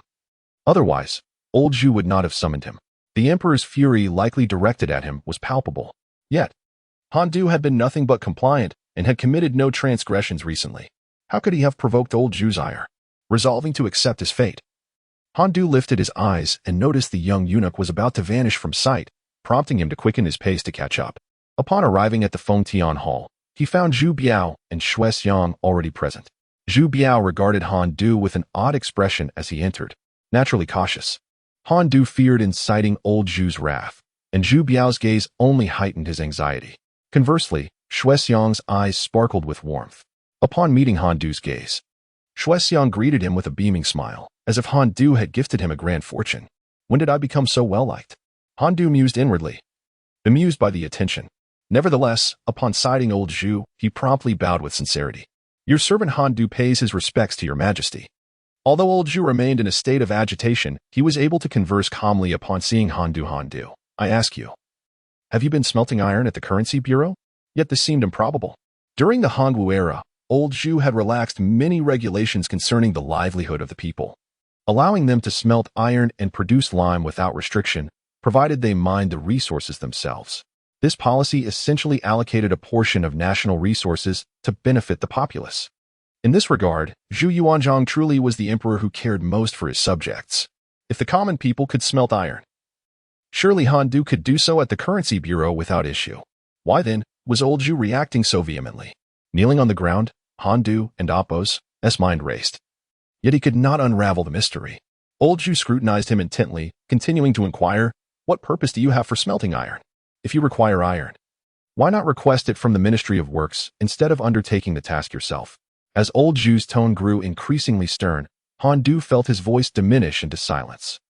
Observing Han Du's reticence, old Zhu pressed further. You claim you are smelting iron for road construction? How much iron do you need? Han Du's response became somewhat vague. Not a great deal, he murmured. Suddenly, old Zhu chuckled. I have heard that your currency bureau has produced several tens of thousands of pounds of steel. If it is not a significant amount, what do you intend to do with such a quantity? Moreover, if you possess the ability to smelt steel, why have you not reported it to the court? The government is in dire need of steel, to the point where we cannot even manufacture weapons. Surely you are aware of this? With that, old Zhu abruptly rose, unleashing a torrent of furious rebuke upon Han Du. Han Du innocently gazed at old Zhu, exclaiming, Your Majesty, I truly have no knowledge of this. How could I possibly be aware of the court steel shortage? No one has informed me. Han Du felt a profound sense of grievance. Upon hearing Han Du's words, old Zhu's tone faltered momentarily. The unusual movements of the remnants and the court's preparations for armaments were known to but a few. Logically, it was indeed expected that Han Du would be unaware. It was the knowledge itself that seemed out of place. However, in his fury, old Zhu was beyond reasoning. You, old Zhu, in a fit of rage, pointed an accusatory finger at Han Du, commanding, immediately allocate all the steel from the Banknote Bureau to the Ministry of Works for the production of military equipment. Please, Your Majesty. Han Du, upon realizing old Zhu's intentions regarding the steel, felt as though his wealth was evaporating, and an acute pain gripped his heart, prompting him to wail. Your Majesty, the steel in question is scarcely sufficient for my own use. There is no surplus to transfer to the ministry. Old Zhu, unperturbed by Han Du's lamentations, was resolute in his decision, indifferent to Han Du and Apos, as consent or dissent. Observing the fierce glare in old Zhu and Apos' eyes, Han Du dared not utter another word. Trembling as he extended 4 fingers. 40,000 pounds? You wasteful fool. Old Zhu, seething with anger, trembled as he pointed at Han Du suddenly. He glanced down at the imperial desk and seized an inkstone, preparing to hurl it at Han Du. Father, please don't. Zhu Biao, quick-witted, intervened just in time. Old Zhu hesitated, setting down the inkstone and grabbing a stack of memorials, ruthlessly intending to strike Han Du without regard for their unreviewed status. You wasteful fool. I could strike you dead. Han Du knelt upon the ground, unable to evade the blows. Indeed, he did not dare to dodge as the memorials rained down upon him. Fortunately, they were merely papers and not the inkstone. Though painful, they did not mar his visage. Had Zhu Biao not intervened, he might have emerged with a face full of bruises. Rise. Thank you, Your Majesty. Han Du hastily got to his feet, neglecting to rub his sore face, and stood to the side. Bring the carriage. I shall visit the Banknote Bureau. Upon hearing old Zhu's intent to inspect the bureau, Han Du's heart sank in alarm. If old Zhu were to proceed, the secrets he had just concealed would be laid bare. Yet, he found himself powerless to intervene, resigning himself to fate. Thus, old Zhu, accompanied by Zhu Biao and Xuexiang, later summoned Tang He and Zhu Yuanzhang, embarking towards the Banknote Bureau in a grand procession. Although Han Du was exceedingly reluctant to go, he felt utterly powerless beneath old Zhu's watchful gaze. Upon arriving at the Banknote Bureau, old Zhu waved his hand, dismissing the formalities of those who bowed before him. Where is the steel that has been refined? Old Zhu directly inquired of Huang Lao. Han Du, wishing to step forward to elucidate the matter to old Zhu, was halted by a wave of old Zhu and Apos' hand. From this moment forth, without my permission, do not speak. My inquiries are directed at him. Han Du, feeling awkward, smiled obsequiously as he retreated. Huang Lao, perplexed yet recognizing the emperor's inquiry, pointed without further contemplation towards a pile nearby. Following Huang Lao's gesture, Lao Zhu stepped forward, his astonishment growing as he approached the steel tracks. Each rail lay meticulously arranged on the ground, gleaming like a row of metallic steps, creating a striking visual impact. Lao Zhu bent down, his fingers brushing against the cold surface of the rail. Zhu Yuanzhang, hailing from a martial background, picked up a stone the size of an egg from the ground and struck it against the rail, producing a crisp sound. Han Du, witnessing the Duke of Chao and Apos' crude action, felt a pang of concern at the thought of such fine material being treated so roughly. However, he dared not voice his thoughts, choosing instead to divert his gaze elsewhere, feigning ignorance. After discarding the stone, Zhu Yuanzhang unsheathed his waist sword and began to strike the rail vigorously. Upon closer inspection, he could only discern a few faint scratches on the rail's surface, while his prized sword was now marred with numerous nicks. With a gleeful expression, he turned to Lao Zhu, unable to contain his admiration. Your Majesty, this is indeed exceptional steel. even superior to ordinary iron. Behold, my sword, a treasure worth a fortune, pales in comparison to these rails.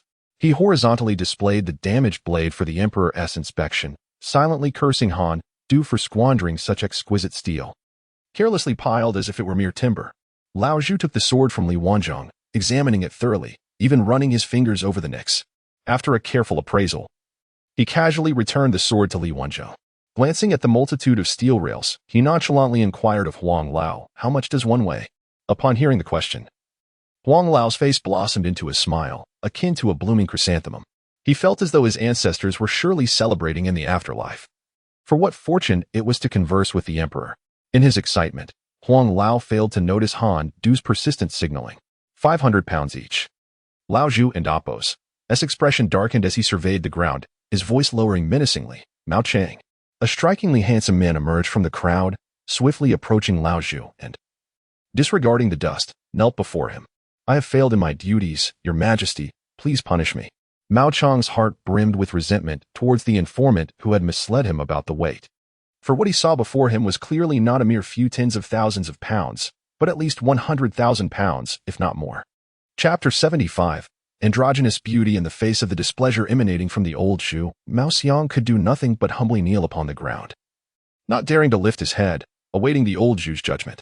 Upon hearing the name Mao Xiang called out by the old Zhu, Han Du felt an involuntary shiver run through him, his entire body prickling with a chill, despite the warmth of the sun. He discreetly glanced at Mao Xiang, noting his slender figure, although he was male. His features were exquisitely sculpted, exuding not a sense of martial prowess, but rather a captivating blend of masculine and feminine beauty. In simpler terms, Mao Xiang embodied androgynous charm. Although historical records scarcely mention him, he is rumored in unofficial accounts to have been the foremost intelligence chief under old Zhu, the legendary first commander of the Jinhui. There are whispers that prior to the establishment of the Jinhui by old Zhu, he operated an independent intelligence network to facilitate the collection of information from various quarters. It seems this rumor may indeed hold some truth. Officials generally harbor a disdain for the Jinhui, and Han Du was no exception. He certainly did not wish for old Zhu to be privy to every detail of his daily consumption. Consequently, Han Du instinctively felt a resistance toward Mao Xiang. It was not a matter of like or dislike, but rather an innate desire to maintain distance. As he continued to observe Mao Xiang, a sudden prickling pain emerged at his brow, and upon lifting his gaze, he met the old Zhu's fierce glare, which radiated a palpable aura of menace. Han Du, feeling a twinge of guilt akin to that of a thief, instinctively recoiled, avoiding old Zhu's piercing gaze. He understood the implications behind that look. It was due to his underreporting of steel production, but he could hardly be blamed for it. He hadn't visited the currency bureau that day, unaware of the significant output achieved by Huang Lao and the others. However, he dared not explain himself to old Zhu in this moment.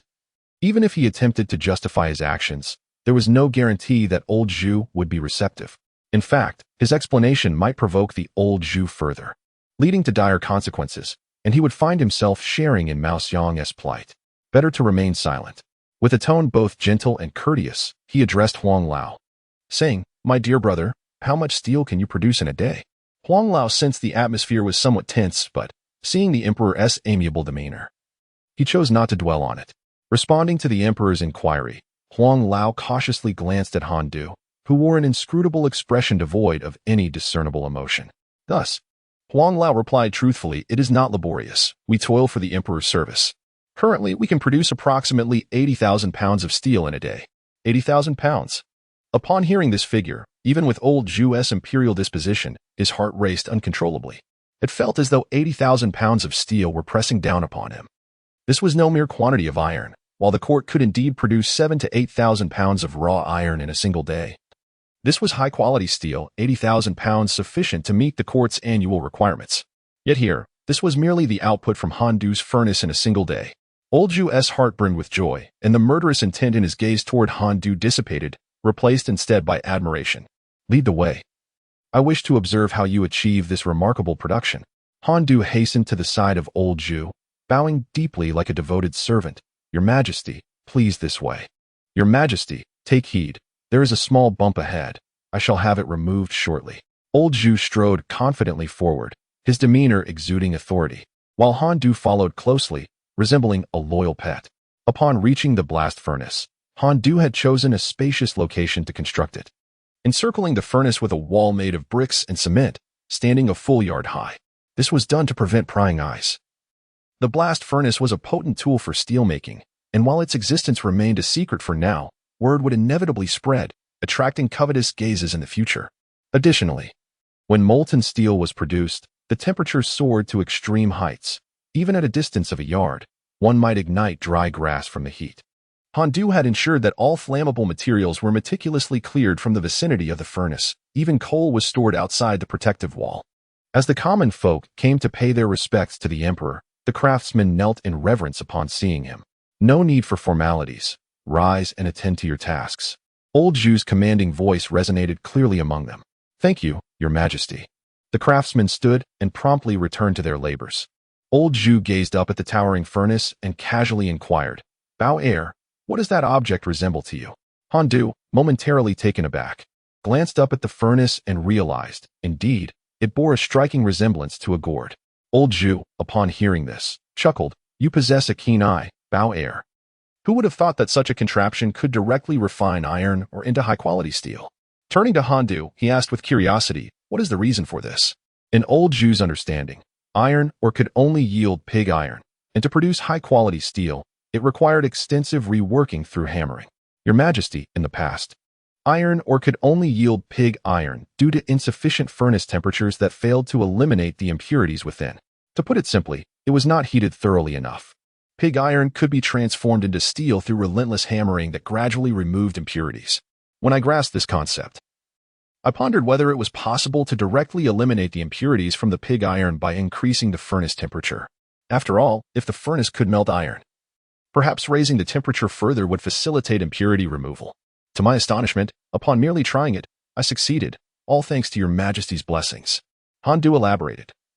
And Old Zhu listened intently, ultimately exclaiming, "Well-reasoned, well-substantiated, and certainly credible." Pointing casually at the furnace, he asked, "But why craft the furnace into such an odd shape?" Han Du had long prepared an explanation and responded methodically. I too struggled to devise a method to elevate the furnace's temperature and initially found myself at a loss. Perhaps due to the blessings of Your Majesty, one day, while observing my family boiling water, I suddenly conceived a solution. I discovered that when covering a pot of water, it boils much faster than when left uncovered. The water boils more swiftly, indicating that the temperature within the pot is significantly higher. At that moment, I pondered whether, if the pot could elevate its internal temperature by being covered, could the smelting furnace similarly enhance its temperature in such a manner? Thus, I conceived a method to completely confine the heat within the furnace, and to my astonishment, it truly succeeded. Han Du's explanation greatly satisfied the old Emperor Zhu. The sequence of events was clear, with tangible evidence to follow. Particularly noteworthy was that Han Du did not resort to mysticism or speak of divine assistance. Rather, he utilized existing knowledge to hypothesize and experiment from the simple to the profound. This ability to draw connections from everyday phenomena, transitioning from the minute to the grand, particularly impressed Emperor Zhu. Upon hearing Han Du and Appo's elucidation, Emperor Zhu nodded and inquired, "Is the iron in this furnace ready to be refined? I wish to witness it firsthand." Unfortunately, Han Du was uncertain and turned to Huang Lao for clarity. The old emperor nodded and casually remarked, "Then I shall wait here." However, Han Du was acutely aware of the dangers present in that location. He quickly urged, "Your Majesty, this area is still relatively safe, but when the molten steel is poured, it will become perilous. It would be wiser for us to step outside, where we can still see everything clearly." Huang Lao echoed this sentiment, saying, "Indeed, Your Majesty. When the molten steel is released, the heat will be overwhelming, and even the common folk try to keep their distance. You must not remain here."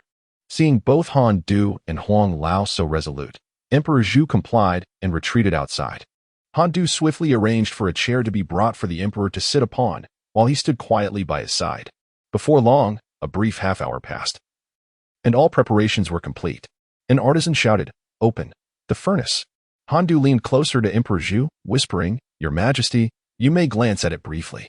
The molten steel is blindingly bright and should not be gazed upon for too long, as it can be harmful to the eyes." The old emperor nodded slightly in acknowledgement. As the heavy furnace doors swung open, a cascade of brilliant red molten steel flowed down the trough. Wherever it touched, plumes of smoke and bursts of flames erupted, creating a dazzling spectacle as if the steel itself were ablaze. Those present heeded Han Du's warning after a mere glance. They felt discomfort in their eyes and dared not look again.